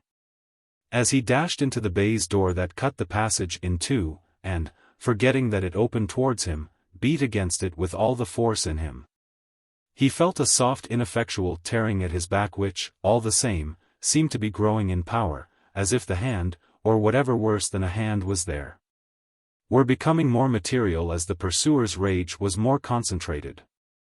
Then he remembered the trick of the door, he got it open, he shut it behind him, he gained his friend's room, and that is all we need know. It seems curious that, during all the time that had elapsed since the purchase of Poynter's diary, James Denton should not have sought an explanation of the presence of the pattern that had been pinned into it. Well, he had read the diary through without finding it mentioned, and had concluded that there was nothing to be said. But, on leaving Rendcombe Manor, he did not know whether for good, as he naturally insisted upon doing on the day after experiencing the horror I have tried to put into words. He took the diary with him. And at his seaside lodgings he examined more narrowly the portion whence the pattern had been taken. What he remembered having suspected about it turned out to be correct. 2 or 3 leaves were pasted together, but written upon, as was patent when they were held up to the light. They yielded easily to steaming, for the paste had lost much of its strength, and they contained something relevant to the pattern. The entry was made in 1707. Old Mr. Casbury, of Akerington, told me this day much of young Sir Everard Charlet, whom he remembered commoner of University College, and thought was of the same family as Dr. Arthur Charlet, now master of Yecul. This Charlet was a personable young gent, but a loose atheistical companion, and a great lifter, as they then called the hard drinkers, and for what I know do so now. He was noted, and subject to several censures at different times for his extravagancies, and if the full history of his debaucheries had been known, no doubt would have been expelled Yecul. Supposing that no interest had been employed on his behalf, of which Mr. Casbury had some suspicion. He was a very beautiful person, and constantly wore his own hair, which was very abundant, from which, and his loose way of living, the cant name for him was Absalom. And he was accustomed to say that indeed he believed he had shortened old David's days, meaning his father, Sir Job Charlet, an old worthy cavalier. Note that Mr. Casbury said that he remembers not the year of Sir Everard Charlet's death, but it was 1692 or 3. He died suddenly in October. Several lines describing his unpleasant habits and reputed delinquencies are omitted. Having seen him in such topping spirits the night before, Mr. Casbury was amazed when he learned the death. He was found in the town ditch, the hair as was said plucked clean off his head. Most bells in Oxford rung out for him, being a nobleman, and he was buried next night in St. Peter's in the East. But 2 years after, being to be moved to his country estate by his successor, it was said the coffin, breaking by mischance, proved quite full of hair, which sounds fabulous. But yet I believe precedents are upon record, as in Dr. Plot's History of Staffordshire. His chambers being afterward stripped, Mr. Casbury came by part of the hangings of it, which 'twas said this Charlet had designed expressly for a memorial of his hair. Giving the fellow that drew it a lock to work by, and the piece which I have fastened in here was parcel of the same, which Mr. Casbury gave to me. He said he believed there was a subtlety in the drawing, but had never discovered it himself, nor much like to pore upon it. The money spent upon the curtains might as well have been thrown into the fire, as they were. Mr. Cattell's comment upon what he heard of the story took the form of a quotation from Shakespeare. You may guess it without difficulty. It began with the words, "There are more things." An episode of cathedral history. There was once a learned gentleman who was deputed to examine and report upon the archives of the Cathedral of Southminster.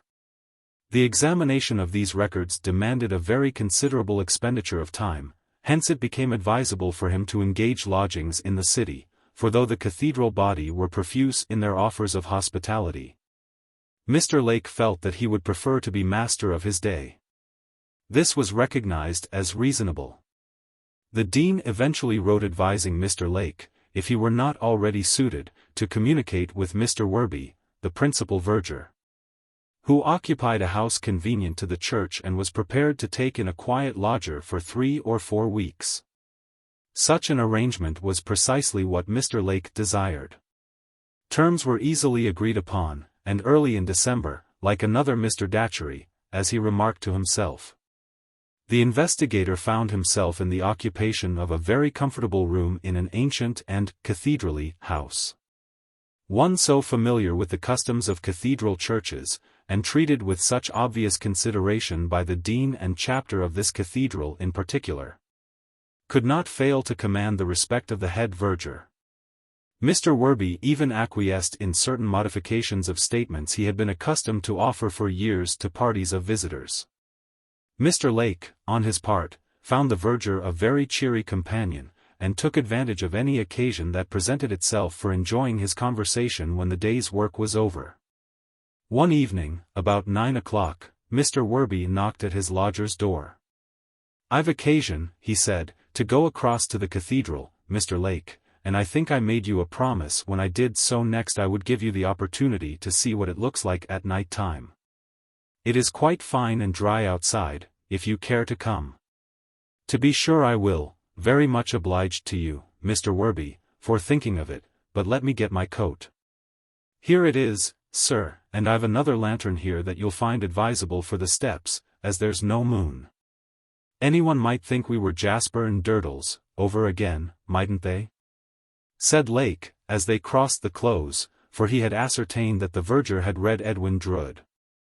Well, so they might, said Mr. Werby, with a short laugh, though I don't know whether we ought to take it as a compliment. Odd ways, I often think, they had at that cathedral, don't it seem so to you, sir? Full choral matins at 7 o'clock in the morning all the year round. Wouldn't suit our boys' voices nowadays, and I think there's one or two of the men would be applying for a rise if the chapter was to bring it in, particular the altos. They were now at the southwest door. As Mr. Werby was unlocking it, Lake said, "Did you ever find anybody locked in here by accident?" "Twice I did. One was a drunk sailor. However he got in I don't know. I suppose he went to sleep in the service, but by the time I got to him he was praying fit to bring the roof in. Lor! What a noise that man did make! Said it was the first time he'd been inside a church for 10 years, and blessed if ever he'd try it again. The other was an old sheep, them boys it was, up to their games. That was the last time they tried it on, though. There, sir, now you see what we look like. Our late dean used now and again to bring parties in, but he preferred a moonlight night, and there was a piece of verse he'd quote to relating to a Scotch cathedral, I understand. But I don't know, I almost think the effect's better when it's all dark like. Seems to add to the size and height. Now if you won't mind stopping somewhere in the nave while I go up into the choir where my business lays, you'll see what I mean.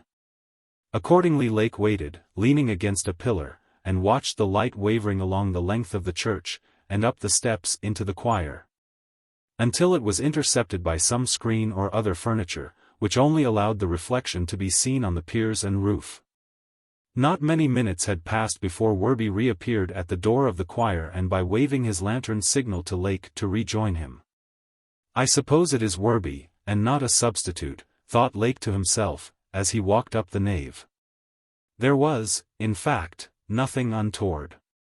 Werby showed him the papers which he had come to fetch out of the dean's stall, and asked him what he thought of the spectacle. Lake agreed that it was well worth seeing. I suppose, he said, as they walked towards the altar steps together, that you're too much used to going about here at night to feel nervous, but you must get a start every now and then, don't you? When a book falls down or a door swings to. No, Mr. Lake, I can't say I think much about noises, not nowadays. I'm much more afraid of finding an escape of gas or a burst in the stovepipes than anything else. Still there have been times, years ago. Did you notice that plain altar tomb there, 15th century we say it is, I don't know if you agree to that? Well, if you didn't look at it, just come back and give it a glance, if you'd be so good. It was on the north side of the choir, and rather awkwardly placed, only about 3 feet from the enclosing stone screen. Quite plain, as the verger had said, but for some ordinary stone paneling. A metal cross of some size on the northern side, that next to the screen, was the solitary feature of any interest. Lake agreed that it was not earlier than the Perpendicular period, but, he said, unless it's the tomb of some remarkable person.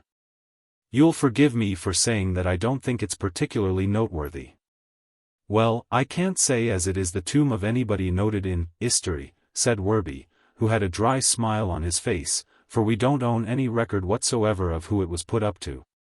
For all that, if you've half an hour to spare, sir, when we get back to the house, Mr. Lake, I could tell you a tale about that tomb. I won't begin on it now. It strikes cold here, and we don't want to be dawdling about all night. Of course I should like to hear it immensely. Very well, sir, you shall. Now if I might put a question to you, he went on, as they passed down the choir aisle, in our little local guide, and not only there. But in the little book on our cathedral in the series, you'll find it stated that this portion of the building was erected previous to the 12th century. Now of course I should be glad enough to take that view, but, mind the step, sir, but. I put it to you, does the lay of the stone, air in this portion of the wall, which he tapped with his key, does it to your eye carry the flavor of what you might call Saxon masonry? No, I thought not.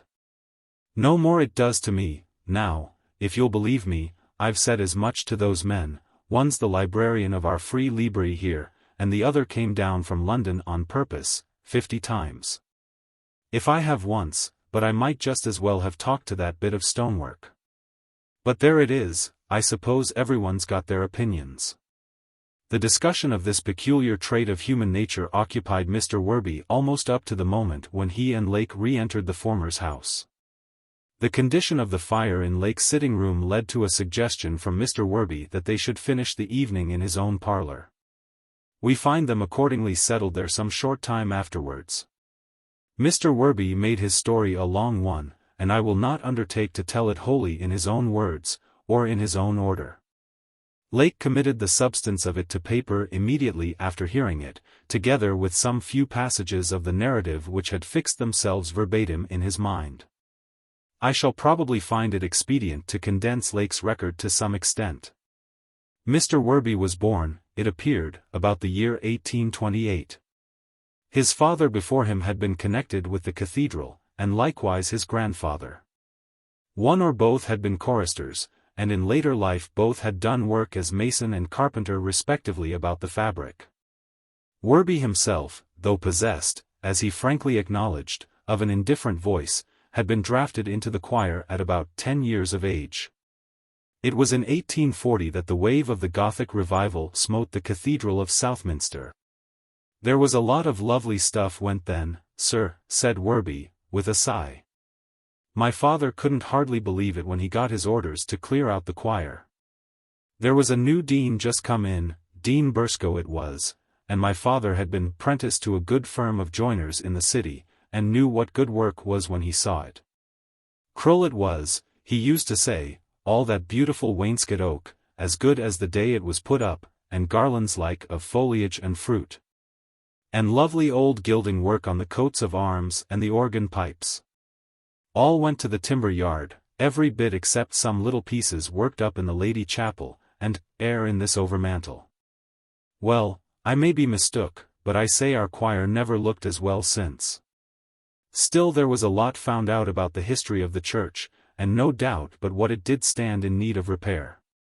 There was very few winters passed but what we'd lose a pinnacle. Mr. Lake expressed his concurrence with Werby's views of restoration, but owns to a fear about this point lest the story proper should never be reached.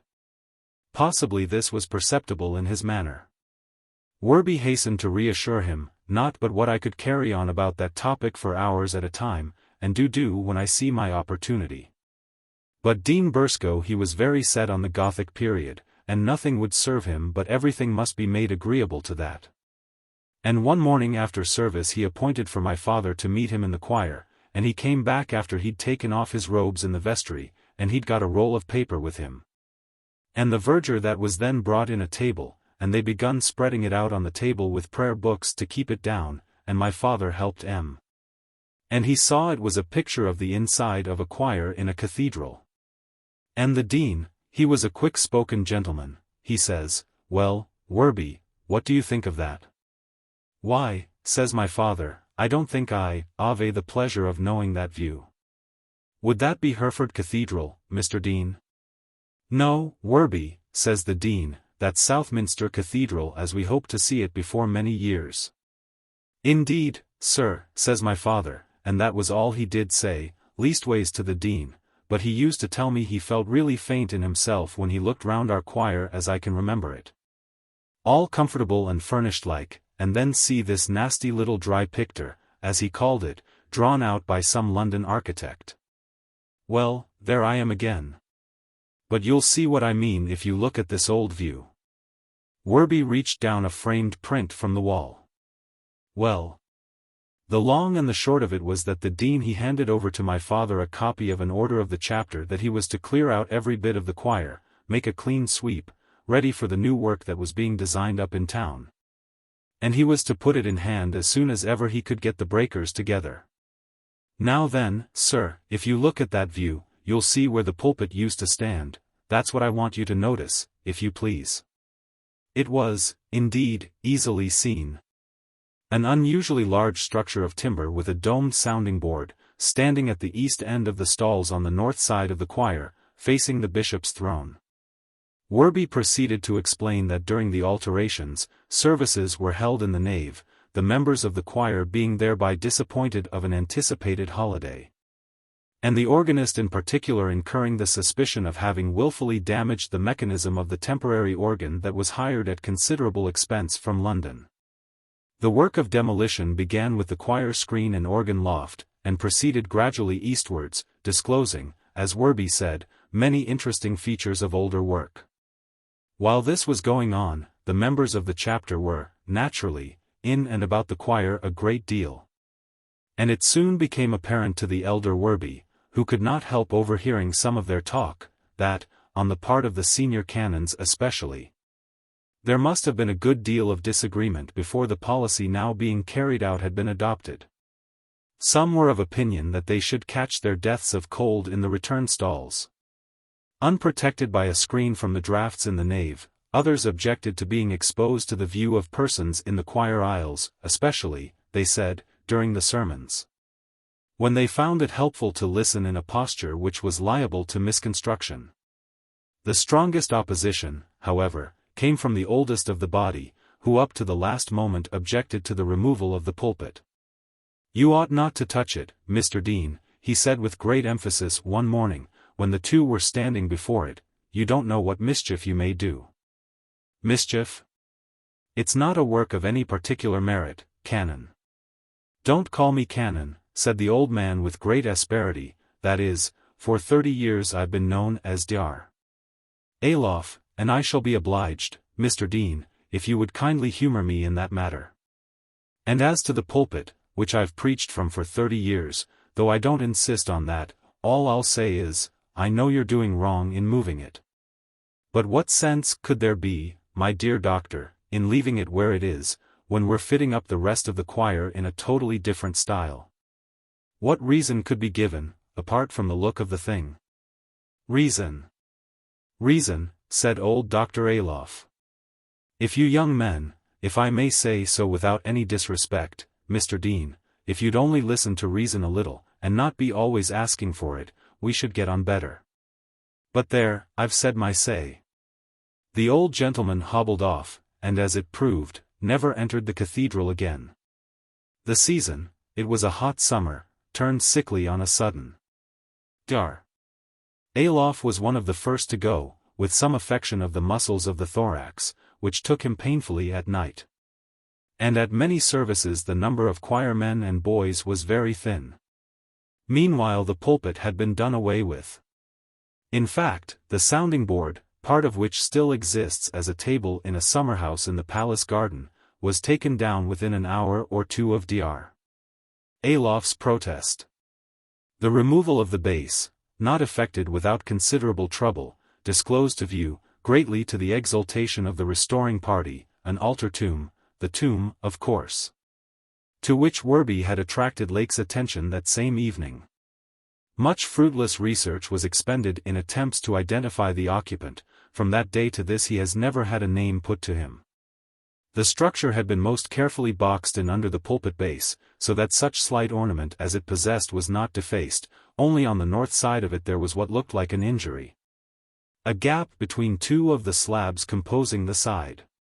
It might be 2 or 3 inches across.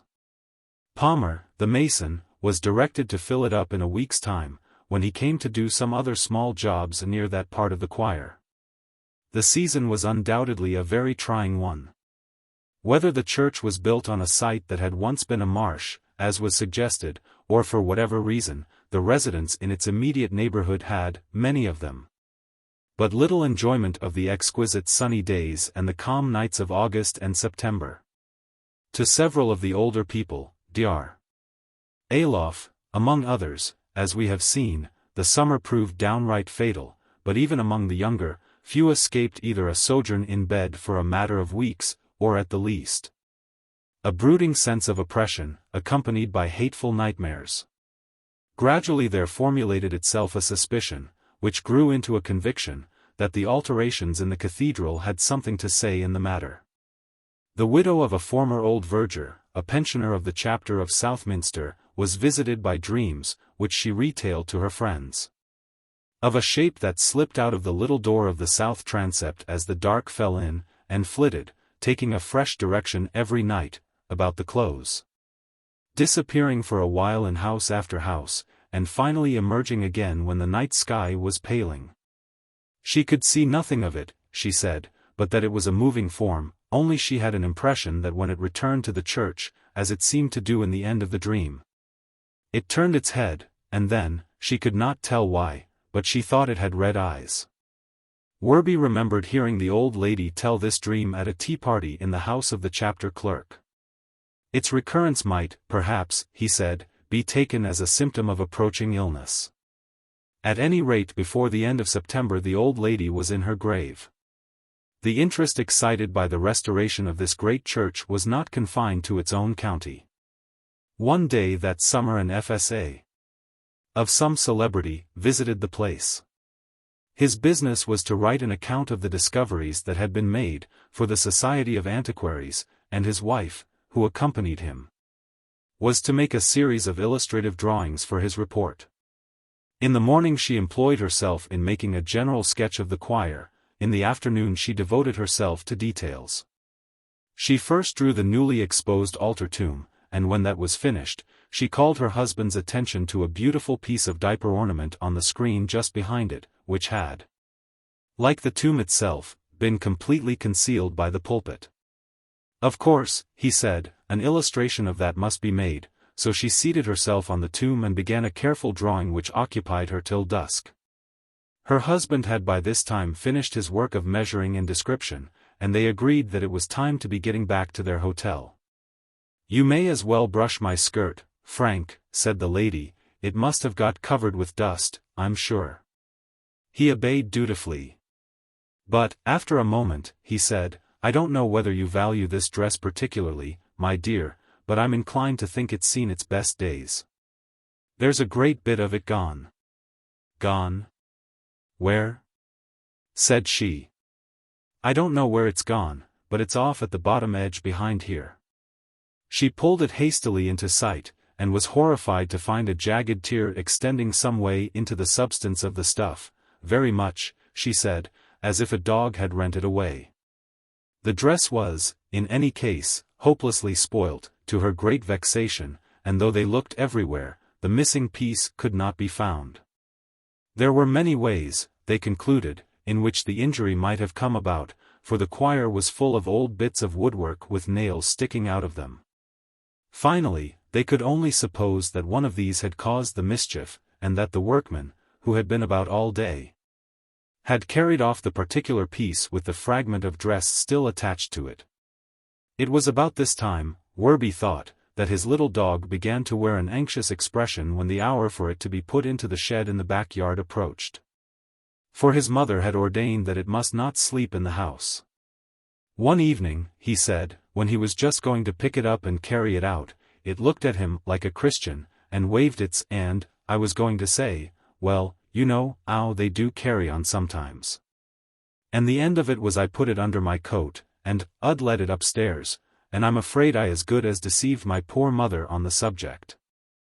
After that the dog acted very artful with hiding itself under the bed for half an hour or more before bedtime came, and we worked it so as my mother never found out what we'd done.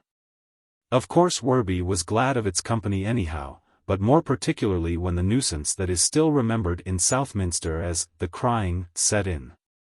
Night after night, said Werby, that dog seemed to know it was coming.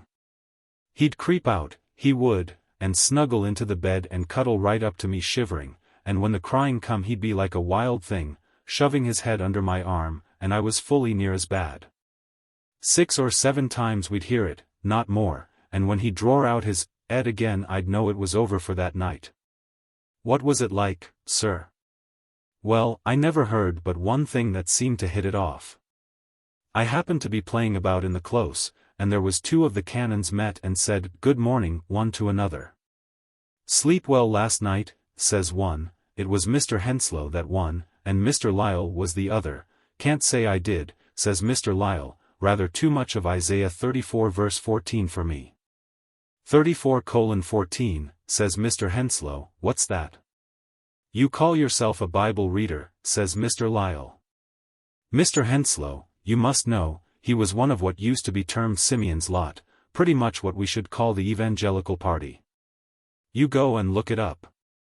I wanted to know what he was getting at myself, and so off I ran home and got out my own Bible, and there it was, the satyr shall cry to his fellow. Well, I thought, is that what we've been listening to these past nights?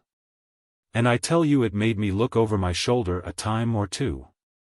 Of course I'd asked my father and mother about what it could be before that, but they both said it was most likely cats, but they spoke very short, and I could see they was troubled. My word! That was a noise, ungry-like, as if it was calling after someone that wouldn't come.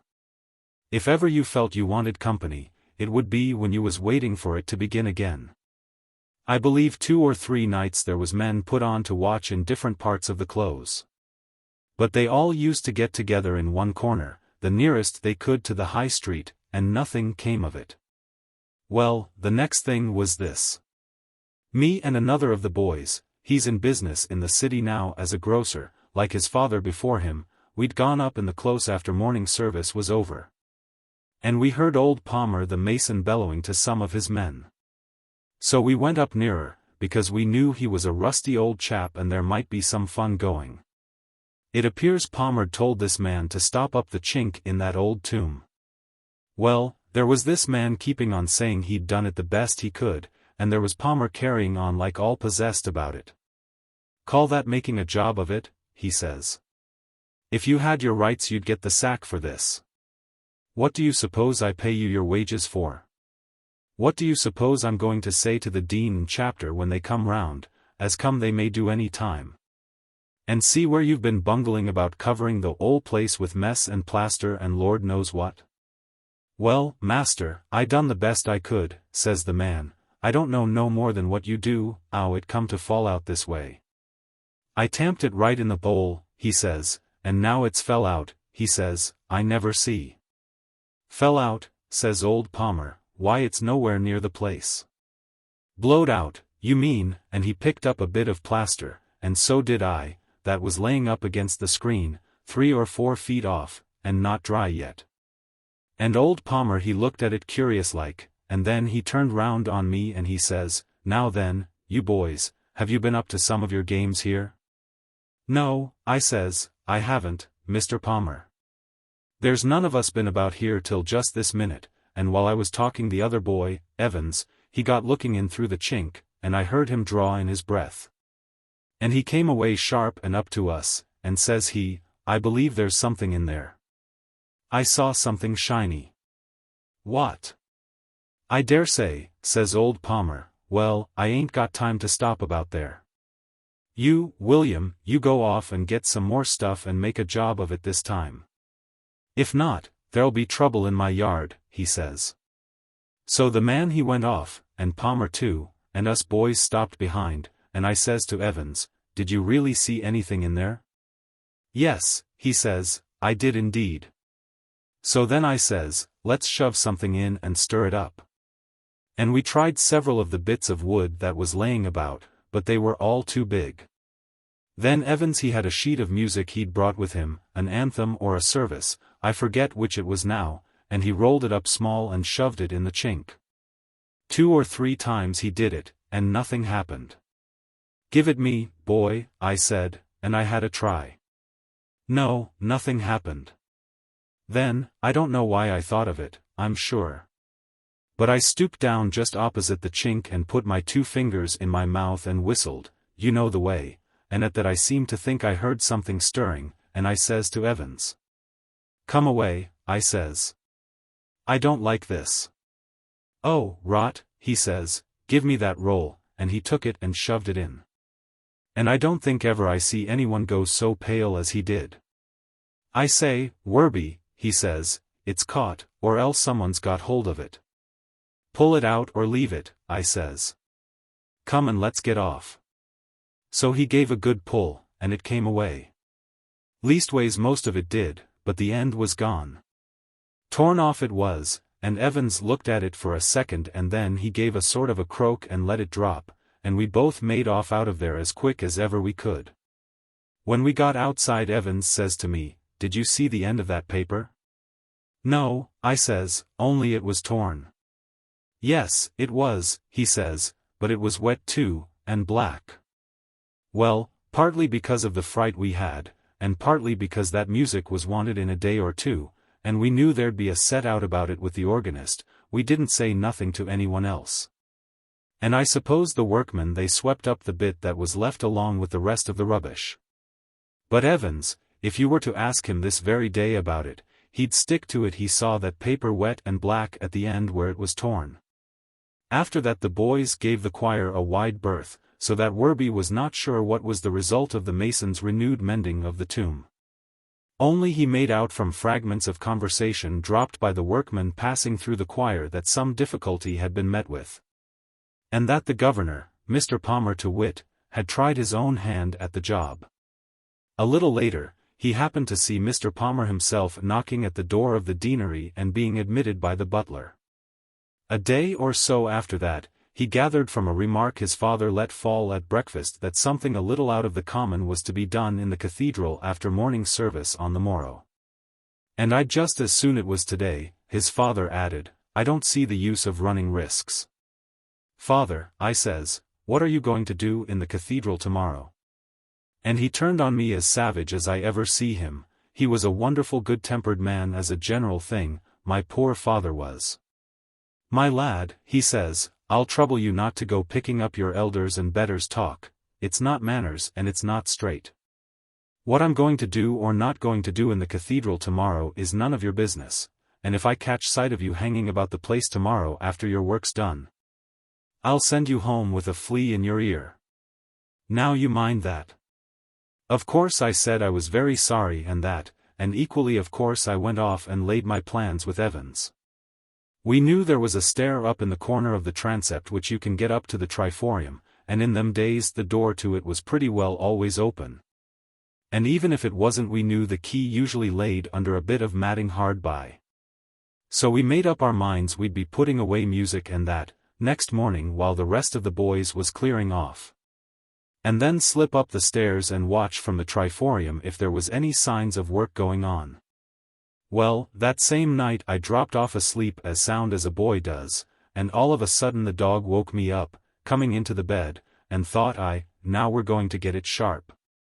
For he seemed more frightened than usual. After about 5 minutes sure enough came this cry. I can't give you no idea what it was like. And so near too, nearer than I'd heard it yet, and a funny thing, Mr. Lake, you know what a place this close is for an echo, and particular if you stand this side of it. Well, this crying never made no sign of an echo at all. But, as I said, it was dreadful near this night, and on the top of the start I got with hearing it, I got another fright. For I heard something rustling outside in the passage. Now to be sure I thought I was done. But I noticed the dog seemed to perk up a bit, and next there was someone whispered outside the door, and I very near laughed out loud. For I knew it was my father and mother that had got out of bed with the noise. "Whatever is it?" says my mother. "Hush." "I don't know," says my father, excited like, "don't disturb the boy. I hope he didn't hear nothing." So, me knowing they were just outside, it made me bolder. And I slipped out of bed across to my little window, giving on the close, but the dog he bored right down to the bottom of the bed, and I looked out. First go off I couldn't see anything. Then right down in the shadow under a buttress I made out what I shall always say was 2 spots of red, a dull red it was, nothing like a lamp or a fire. But just so as you could pick M out of the black shadow. I hadn't but just sighted M when it seemed we wasn't the only people that had been disturbed, because I see a window in a house on the left-hand side become lighted up, and the light moving. I just turned my head to make sure of it, and then looked back into the shadow for those two red things, and they were gone, and for all I peered about and stared, there was not a sign more of them. Then come my last fright that night, something come against my bare leg, but that was all right, that was my little dog had come out of bed, and prancing about, making a great to-do.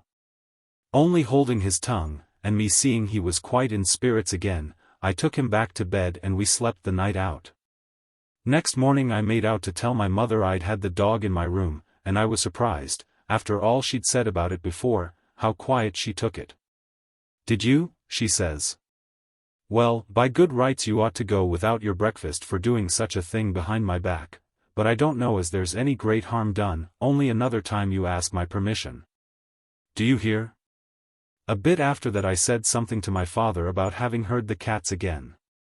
"Cats?" he says, and he looked over at my poor mother, and she coughed and he says, "Oh.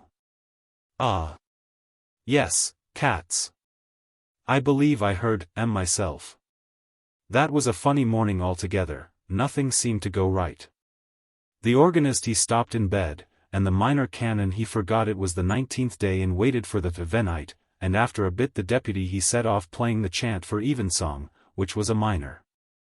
And then the decani boys were laughing so much they couldn't sing, and when it came to the anthem the solo boy he got took with the giggles, and made out his nose was bleeding.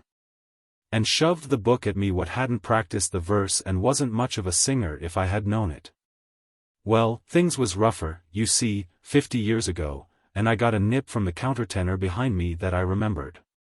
So we got through somehow, and neither the men nor the boys weren't by way of waiting to see whether the canon in residence, Mr. Henslow it was, would come to the vestries and find them. But I don't believe he did, for one thing I fancy he'd read the wrong lesson for the first time in his life, and knew it. Anyhow Evans and me didn't find no difficulty in slipping up the stairs as I told you. And when we got up we laid ourselves down flat on our stomachs where we could just stretch our heads out over the old tomb, and we hadn't but just done so when we heard the verger that was then first shutting the iron porch gates and locking the southwest door, and then the transept door, so we knew there was something up, and they meant to keep the public out for a bit. Next thing was, the dean and the canon come in by their door on the north, and then I see my father, and old Palmer, and a couple of their best men. And Palmer stood a-talking for a bit with the dean in the middle of the choir. He had a coil of rope and the men had crows. All of them looked a bit nervous. So there they stood talking, and at last I heard the dean say, "Well, I've no time to waste, Palmer. If you think this'll satisfy Southminster people, I'll permit it to be done. But I must say this, that never in the whole course of my life have I heard such arrant nonsense from a practical man as I have from you. Don't you agree with me, Henslow?" As far as I could hear Mr. Henslow said something like, "Oh.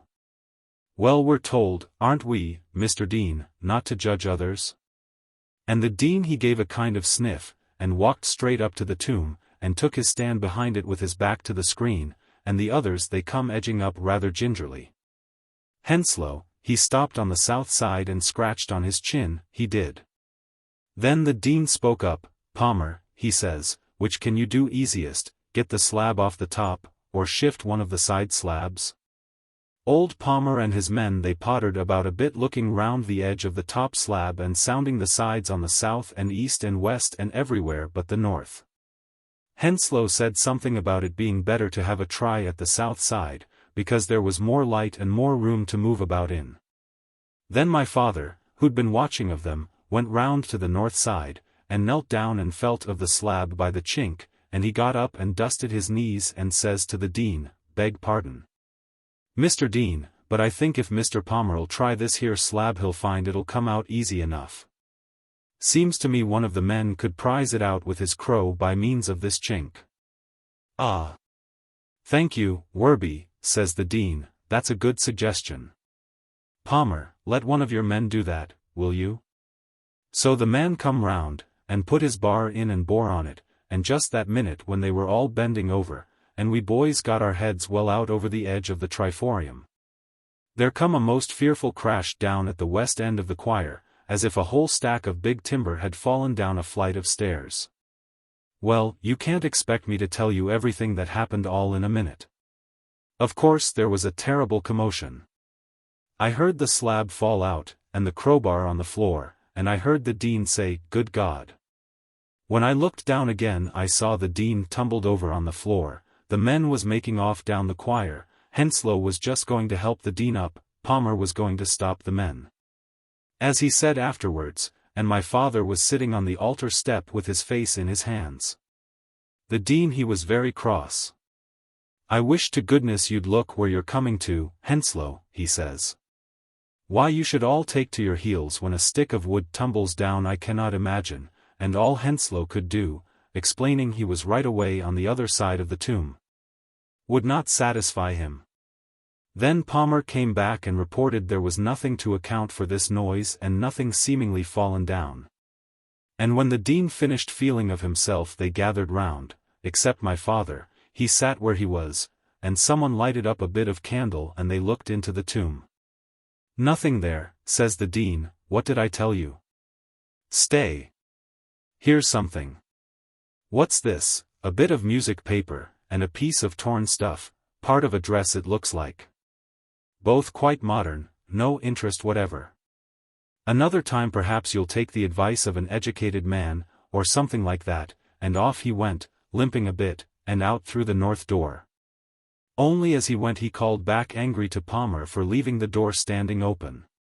Palmer called out, "Very sorry, sir," but he shrugged his shoulders, and Henslow says, "I fancy Mr. Dean's mistaken." I closed the door behind me, but he's a little upset. Then Palmer says, "Why, where's Werby?" and they saw him sitting on the step and went up to him. He was recovering himself, it seemed, and wiping his forehead, and Palmer helped him up onto his legs, as I was glad to see.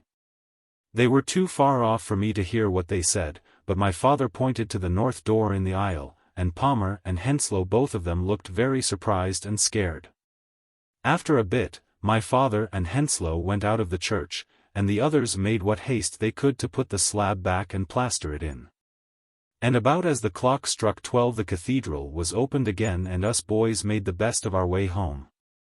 I was in a great taking to know what it was had given my poor father such a turn, and when I got in and found him sitting in his chair taking a glass of spirits, and my mother standing looking anxious at him, I couldn't keep from bursting out and making confession where I'd been. But he didn't seem to take on, not in the way of losing his temper. "You was there, was you? Well, did you see it?" "I see everything, father," I said, "except when the noise came." "Did you see what it was knocked the dean over?" he says, "that what come out of the monument?" "You didn't? Well, that's a mercy." "Why, what was it, father?" I said. "Come, you must have seen it," he says. "Didn't you see? A thing like a man, all over hair, and two great eyes to it?" Well, that was all I could get out of him that time, and later on he seemed as if he was ashamed of being so frightened, and he used to put me off when I asked him about it.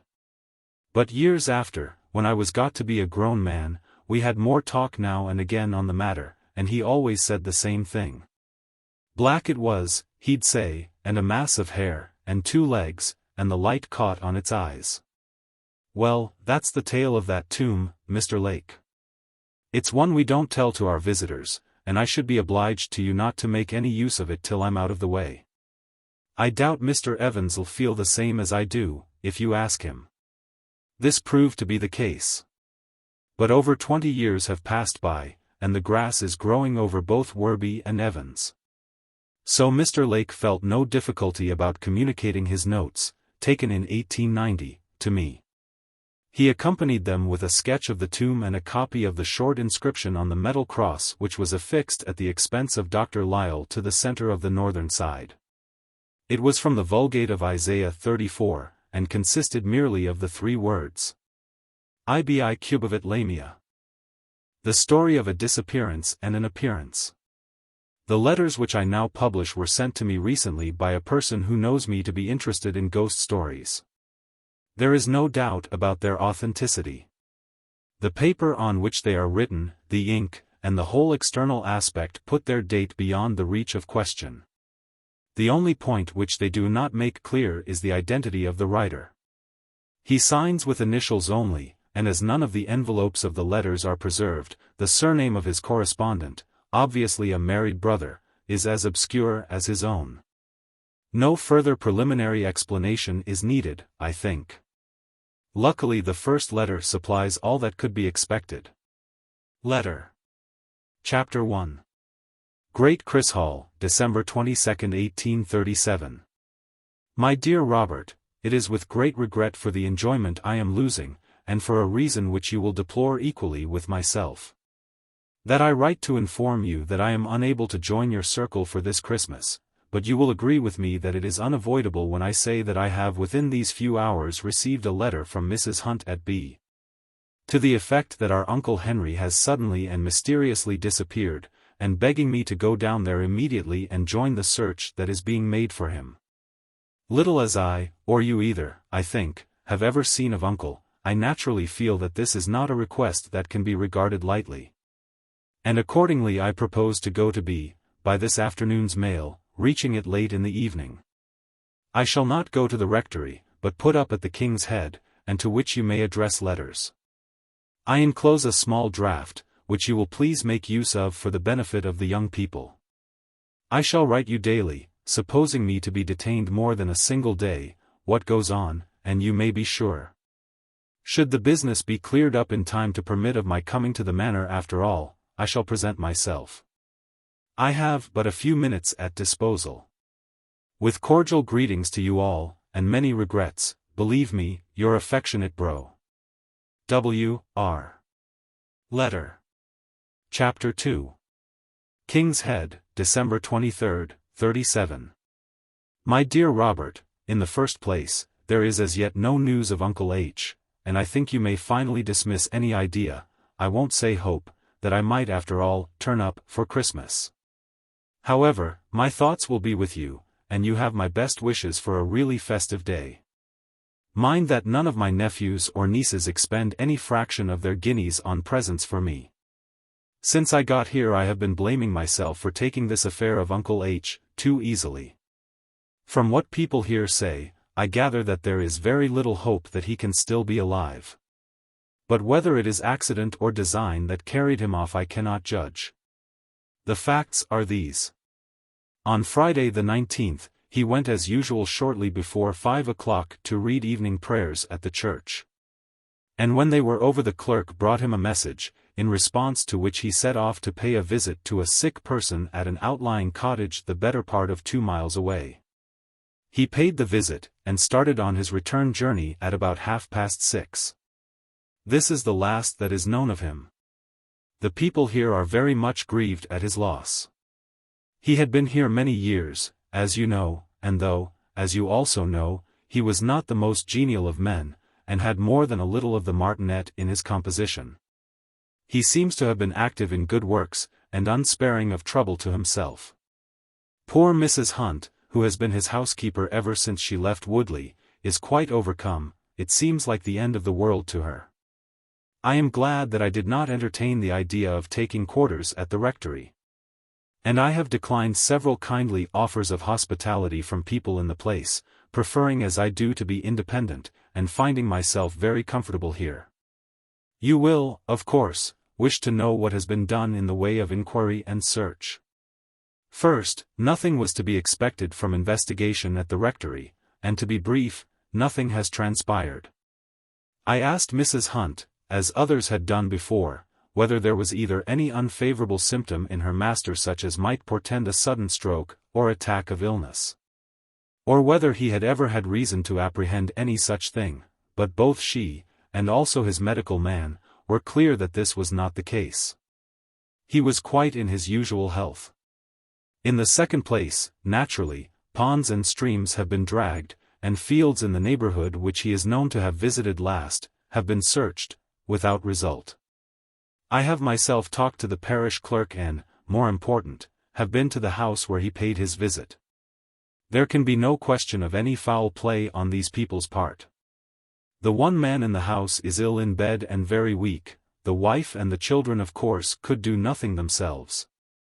Nor is there the shadow of a probability that they or any of them should have agreed to decoy poor Uncle H.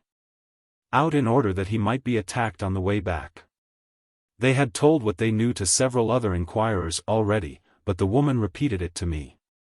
The rector was looking just as usual. He wasn't very long with the sick man. He ain't, she said, like some what has a gift in prayer. But there, if we was all that way, over would the chapel people get their living? He left some money when he went away, and one of the children saw him cross the stile into the next field. He was dressed as he always was, wore his bands. I gather he is nearly the last man remaining who does so, at any rate in this district. You see, I am putting down everything. The fact is that I have nothing else to do, having brought no business papers with me, and, moreover, it serves to clear my own mind, and may suggest points which have been overlooked. So I shall continue to write all that passes, even to conversations if need be. You may read or not as you please, but pray keep the letters. I have another reason for writing so fully, but it is not a very tangible one. You may ask if I have myself made any search in the fields near the cottage. Something, a good deal, has been done by others, as I mentioned, but I hope to go over the ground tomorrow. Bow Street has now been informed, and will send down by tonight's coach, but I do not think they will make much of the job. There is no snow, which might have helped us. The fields are all grass. Of course I was on the qui-vive for any indication today both going and returning. But there was a thick mist on the way back, and I was not in trim for wandering about unknown pastures, especially on an evening when bushes looked like men. And a cow lowing in the distance might have been the last trump. I assure you, if Uncle Henry had stepped out from among the trees in a little copse which borders the path at one place, carrying his head under his arm, I should have been very little more uncomfortable than I was. To tell you the truth, I was rather expecting something of the kind. But I must drop my pen for the moment. Mr. Lucas, the curate, is announced. Later. Mr. Lucas has been and gone, and there is not much beyond the decencies of ordinary sentiment to be got from him. I can see that he has given up any idea that the rector can be alive, and that, so far as he can be, he is truly sorry. I can also discern that even in a more emotional person than Mr. Lucas, Uncle Henry was not likely to inspire strong attachment. Besides Mr. Lucas, I have had another visitor in the shape of my Boniface, mine host of the King's Head, who came to see whether I had everything I wished. And who really requires the pen of a Boz to do him justice. He was very solemn and weighty at first. Well, sir, he said, I suppose we must bow our head beneath the blow, as my poor wife had used to say. So far as I can gather there's been neither hide nor yet hair of our late respected incumbent scented out as yet, not that he was what the Scripture terms a hairy man in any sense of the word. I said, as well as I could, that I supposed not, but could not help adding that I had heard he was sometimes a little difficult to deal with. Mr. Bowman looked at me sharply for a moment, and then passed in a flash from solemn sympathy to impassioned declamation. When I think, he said, of the language that man see fit to employ to me in this here parlour over no more a matter than a cask of beer, such a thing as I told him might happen any day of the week to a man with a family, though as it turned out he was quite under a mistake. And that I knew at the time, only I was that shocked to hear him I couldn't lay my tongue to the right expression. He stopped abruptly and eyed me with some embarrassment. I only said, dear me, I'm sorry to hear you had any little differences. I suppose my uncle will be a good deal missed in the parish? Mr. Bowman drew a long breath. Ah, yes, he said, your uncle. You'll understand me when I say that for the moment it had slipped my remembrance that he was a relative. And natural enough, I must say, as it should, for as to you bearing any resemblance to him, the notion of any such a thing is clean ridiculous. All the same, I bore it in my mind, you'll be among the first to feel, I'm sure, as I should have abstained my lips, or rather I should not have abstained my lips with no such reflections. I assured him that I quite understood, and was going to have asked him some further questions, but he was called away to see after some business. By the way, you need not take it into your head that he has anything to fear from the inquiry into poor Uncle Henry's disappearance, though, no doubt, in the watches of the night it will occur to him that I think he has, and I may expect explanations tomorrow. I must close this letter, it has to go by the late coach. Letter. Chapter 3. December 25th, 37. My dear Robert, this is a curious letter to be writing on Christmas Day, and yet after all there is nothing much in it. Or there may be, you shall be the judge. At least, nothing decisive. The Bow Street men practically say that they have no clue. The length of time and the weather conditions have made all tracks so faint as to be quite useless. Nothing that belonged to the dead man, I'm afraid no other word will do, has been picked up. As I expected, Mr. Bowman was uneasy in his mind this morning. Quite early I heard him holding forth in a very distinct voice, purposely so, I thought, to the Bow Street officers in the bar, as to the loss that the town had sustained in their rector. And as to the necessity of leaving no stone unturned, he was very great on this phrase, in order to come at the truth. I suspect him of being an orator of repute at convivial meetings. When I was at breakfast he came to wait on me, and took an opportunity when handing a muffin to say in a low tone, I 'ope, sir, you recognize as my feelings towards your relative is not actuated by any taint of what you may call malignity. You can leave the room, Eliza. I will see the gentleman as all he requires with my own hands. I ask your pardon, sir. But you must be well aware a man is not always master of himself, and when that man has been hurt in his mind by the application of expressions which I will go so far as to say, not ought to have been made use of, his voice was rising all this time and his face growing redder. No, sir, and, if you will permit of it, I should like to explain to you in a very few words the exact state of the bone of contention. This cask, I might more truly call it a firkin, of beer. I felt it was time to interpose, and said that I did not see that it would help us very much to go into that matter in detail. Mr. Bowman acquiesced, and resumed more calmly.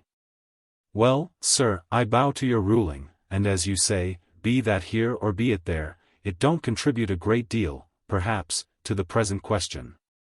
All I wish you to understand is that I am prepared as you are yourself to lend every hand to the business we have afore us. And, as I took the opportunity to say as much to the officers not 3/4 of an hour ago, to leave no stone unturned as may throw even a spark of light on this painful matter. In fact, Mr. Bowman did accompany us on our exploration, but though I am sure his genuine wish was to be helpful, I am afraid he did not contribute to the serious side of it. He appeared to be under the impression that we were likely to meet either Uncle Henry or the person responsible for his disappearance. Walking about the fields, and did a great deal of shading his eyes with his hand and calling our attention, by pointing with his stick, to distant cattle and laborers. He held several long conversations with old women whom we met, and was very strict and severe in his manner, but on each occasion returned to our party saying, well, I find she don't seem to have no connection with this sad affair. I think you may take it from me, sir, as there's little or no light to be looked for from that quarter, not without she's keeping some think back intentional. We gained no appreciable result, as I told you at starting. The Bow Street men have left the town, whether for London or not, I am not sure. This evening I had company in the shape of a bagman, a smartish fellow. He knew what was going forward, but though he has been on the roads for some days about here, he had nothing to tell of suspicious characters, tramps, wandering sailors or gypsies.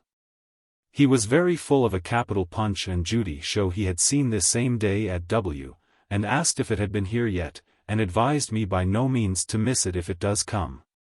The best Punch and the best Toby dog, he said, he had ever come across.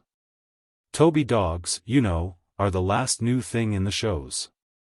I have only seen one myself, but before long all the men will have them. Now why, you will want to know, do I trouble to write all this to you? I am obliged to do it, because it has something to do with another absurd trifle, as you will inevitably say, which in my present state of rather unquiet fancy, nothing more. Perhaps, I have to put down. It is a dream, sir, which I am going to record, and I must say it is one of the oddest I have had. Is there anything in it beyond what the bagman's talk and Uncle Henry's disappearance could have suggested? You, I repeat, shall judge. I am not in a sufficiently cool and judicial frame to do so. It began with what I can only describe as a pulling aside of curtains, and I found myself seated in a place, I don't know whether indoors or out. There were people, only a few, on either side of me, but I did not recognize them, or indeed think much about them. They never spoke, but, so far as I remember, were all grave and pale-faced and looked fixedly before them. Facing me there was a Punch and Judy show, perhaps rather larger than the ordinary ones, painted with black figures on a reddish-yellow ground. Behind it and on each side was only darkness, but in front there was a sufficiency of light. I was strung up to a high degree of expectation and listened every moment to hear the panpipes and the ru-tu-tu-it. Instead of that there came suddenly an enormous, I can use no other word, an enormous single toll of a bell, I don't know from how far off, somewhere behind. The little curtain flew up and the drama began. I believe someone once tried to rewrite Punch as a serious tragedy, but whoever he may have been, this performance would have suited him exactly. There was something satanic about the hero. He varied his methods of attack, for some of his victims he lay in wait, and to see his horrible face, it was yellowish-white. I may remark, peering round the wings made me think of the vampire in Fuseli's foul sketch. To others he was polite and carneying, particularly to the unfortunate alien who can only say shalabala, though what Punch said I never could catch. But with all of them I came to dread the moment of death. The crack of the stick on their skulls, which in the ordinary way delights me, had here a crushing sound as if the bone was giving way, and the victims quivered and kicked as they lay. The baby, it sounds more ridiculous as I go on, the baby, I am sure, was alive. Punch wrung its neck, and if the choke or squeak which it gave were not real, I know nothing of reality. The stage got perceptibly darker as each crime was consummated, and at last there was one murder which was done quite in the dark, so that I could see nothing of the victim, and took some time to effect. It was accompanied by hard breathing and horrid muffled sounds, and after it Punch came and sat on the footboard and fanned himself and looked at his shoes, which were bloody, and hung his head on one side, and sniggered in so deadly a fashion that I saw some of those beside me cover their faces, and I would gladly have done the same. But in the meantime the scene behind Punch was clearing, and showed, not the usual house front, but something more ambitious, a grove of trees and the gentle slope of a hill, with a very natural, in fact, I should say a real, moon shining on it. Over this there rose slowly an object which I soon perceived to be a human figure with something peculiar about the head, what, I was unable at first to see. It did not stand on its feet, but began creeping or dragging itself across the middle distance towards Punch, who still sat back to it. And by this time, I may remark, though it did not occur to me at the moment, that all pretense of this being a puppet show had vanished. Punch was still Punch, it is true, but, like the others, was in some sense a live creature, and both moved themselves at their own will. When I next glanced at him he was sitting in malignant reflection. But in another instant something seemed to attract his attention, and he first sat up sharply and then turned round, and evidently caught sight of the person that was approaching him and was in fact now very near. Then, indeed, did he show unmistakable signs of terror. Catching up his stick, he rushed towards the wood, only just eluding the arm of his pursuer, which was suddenly flung out to intercept him. It was with a revulsion which I cannot easily express that I now saw more or less clearly what this pursuer was like. He was a sturdy figure clad in black, and, as I thought, wearing bands. His head was covered with a whitish bag. The chase which now began lasted I do not know how long, now among the trees, now along the slope of the field, sometimes both figures disappearing wholly for a few seconds, and only some uncertain sounds letting one know that they were still afoot. At length there came a moment when Punch, evidently exhausted, staggered in from the left and threw himself down among the trees. His pursuer was not long after him, and came looking uncertainly from side to side. Then, catching sight of the figure on the ground, he too threw himself down. His back was turned to the audience, with a swift motion twitched the covering from his head, and thrust his face into that of Punch. Everything on the instant grew dark. There was one long, loud, shuddering scream, and I awoke to find myself looking straight into the face of, what in all the world do you think? But a large owl, which was seated on my windowsill immediately opposite my bed foot, holding up its wings like two shrouded arms. I caught the fierce glance of its yellow eyes, and then it was gone. I heard the single enormous bell again, very likely, as you are saying to yourself, the church clock, but I do not think so, and then I was broad awake. All this, I may say, happened within the last half hour. There was no probability of my getting to sleep again, so I got up, put on clothes enough to keep me warm, and am writing this rigmarole in the first hours of Christmas Day. Have I left out anything? Yes, there was no Toby dog, and the names over the front of the Punch and Judy booth were Kidman and Gallop, which were certainly not what the bagman told me to look out for. By this time, I feel a little more as if I could sleep, so this shall be sealed and wafered. Letter. Chapter 4. December 26, 37. My dear Robert, all is over. The body has been found. I do not make excuses for not having sent off my news by last night's mail, for the simple reason that I was incapable of putting pen to paper. The events that attended the discovery bewildered me so completely that I needed what I could get of a night's rest to enable me to face the situation at all. Now I can give you my journal of the day, certainly the strangest Christmas day that ever I spent or am likely to spend. The first incident was not very serious. Mr. Bowman had, I think, been keeping Christmas Eve, and was a little inclined to be captious. At least, he was not on foot very early, and to judge from what I could hear, neither men or maids could do anything to please him. The latter were certainly reduced to tears, nor am I sure that Mr. Bowman succeeded in preserving a manly composure. At any rate, when I came downstairs, it was in a broken voice that he wished me the compliments of the season, and a little later on, when he paid his visit of ceremony at breakfast, he was far from cheerful, even Byronic, I might almost say, in his outlook on life. I don't know, he said, if you think with me, sir, but every Christmas as comes round the world seems a hollerer thing to me. Why, take an example now from what lays under my own eye. There's my servant Eliza, been with me now for going on 15 years. I thought I could have placed my confidence in Eliza, and yet this very morning, Christmas morning too, of all the blessed days in the year, with the bells a-ringing and, all like that, I say. This very morning, had it not have been for Providence watching over us all, that girl would have put, indeed I may go so far to say, put the cheese on your breakfast table. He saw I was about to speak, and waved his hand at me. It's all very well for you to say, yes, Mr. Bowman, but you took away the cheese and locked it up in the cupboard, which I did, and have the key here. Or if not the actual key, one very much about the same size. That's true enough, sir, but what do you think is the effect of that action on me? Why, it's no exaggeration for me to say that the ground is cut from under my feet. And yet when I said as much to Eliza, not nasty, mind you, but just firm-like, what was my return? Oh, she says, well, she says, there wasn't no bones broke, I suppose. Well, sir, it 'urt me, that's all I can say, it 'urt me, and I don't like to think of it now. There was an ominous pause here, in which I ventured to say something like, yes, very trying, and then asked at what hour the church service was to be. 11 o'clock, Mr. Bowman said with a heavy sigh.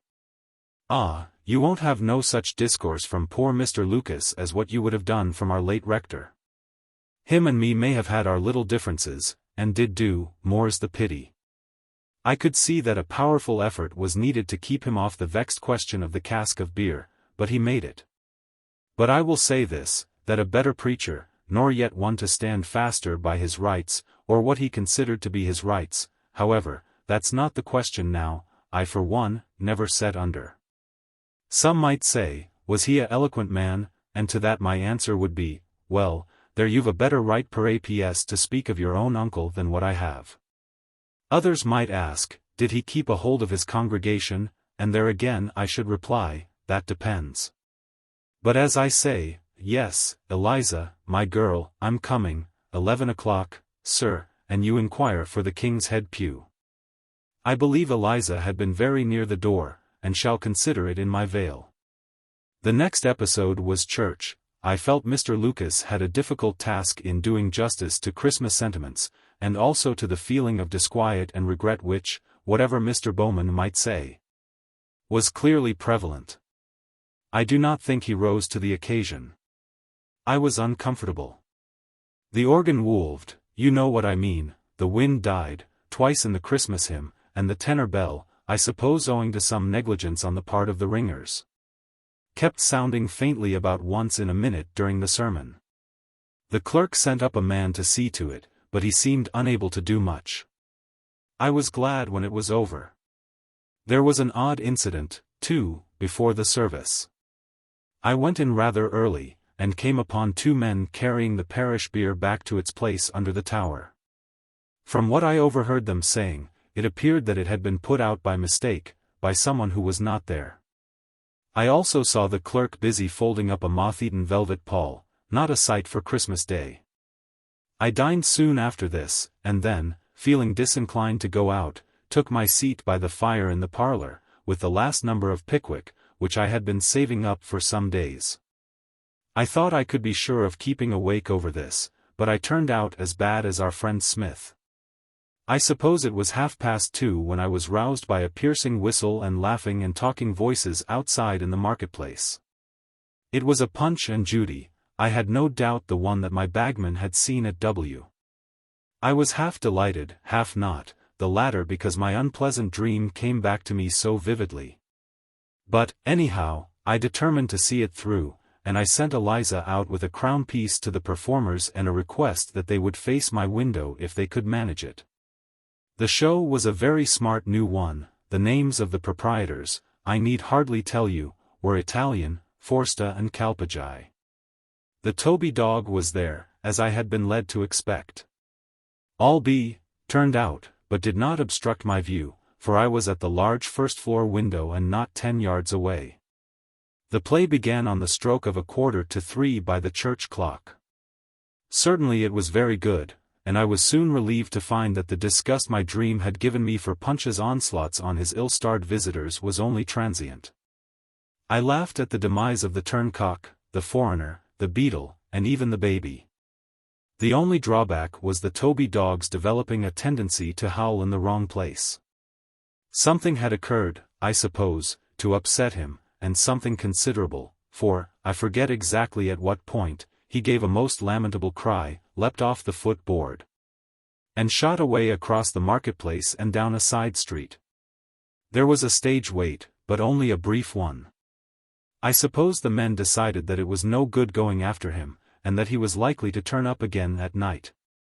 We went on. Punch dealt faithfully with Judy, and in fact with all comers, and then came the moment when the gallows was erected, and the great scene with Mr. Ketch was to be enacted. It was now that something happened of which I can certainly not yet see the import fully. You have witnessed an execution, and know what the criminal's head looks like with the cap on. If you are like me, you never wish to think of it again, and I do not willingly remind you of it. It was just such a head as that I, from my somewhat higher post, saw in the inside of the showbox, but at first the audience did not see it. I expected it to emerge into their view, but instead of that there slowly rose for a few seconds an uncovered face, with an expression of terror upon it, of which I have never imagined the like. It seemed as if the man, whoever he was being forcibly lifted, with his arms somehow pinioned or held back, towards the little gibbet on the stage. I could just see the night-capped head behind him. Then there was a cry and a crash. The whole showbox fell over backwards, kicking legs were seen among the ruins, and then two figures, as some said. I can only answer for one, were visible running at top speed across the square and disappearing in a lane which leads to the fields. Of course everybody gave chase. I followed. But the pace was killing, and very few were literally, at the death. It happened in a chalk pit. The man went over the edge quite blindly and broke his neck. They searched everywhere for the other, until it occurred to me to ask whether he had ever left the marketplace. At first everyone was sure that he had. But when we came to look, he was there, under the showbox, dead too. But in the chalk pit it was that poor Uncle Henry's body was found, with a sack over the head, the throat horribly mangled. It was a peaked corner of the sack sticking out of the soil that attracted attention. I cannot bring myself to write in greater detail. I forgot to say the men's real names were Kidman and Gallop. I feel sure I have heard them, but no one here seems to know anything about them. I am coming to you as soon as I can after the funeral. I must tell you when we meet what I think of it all.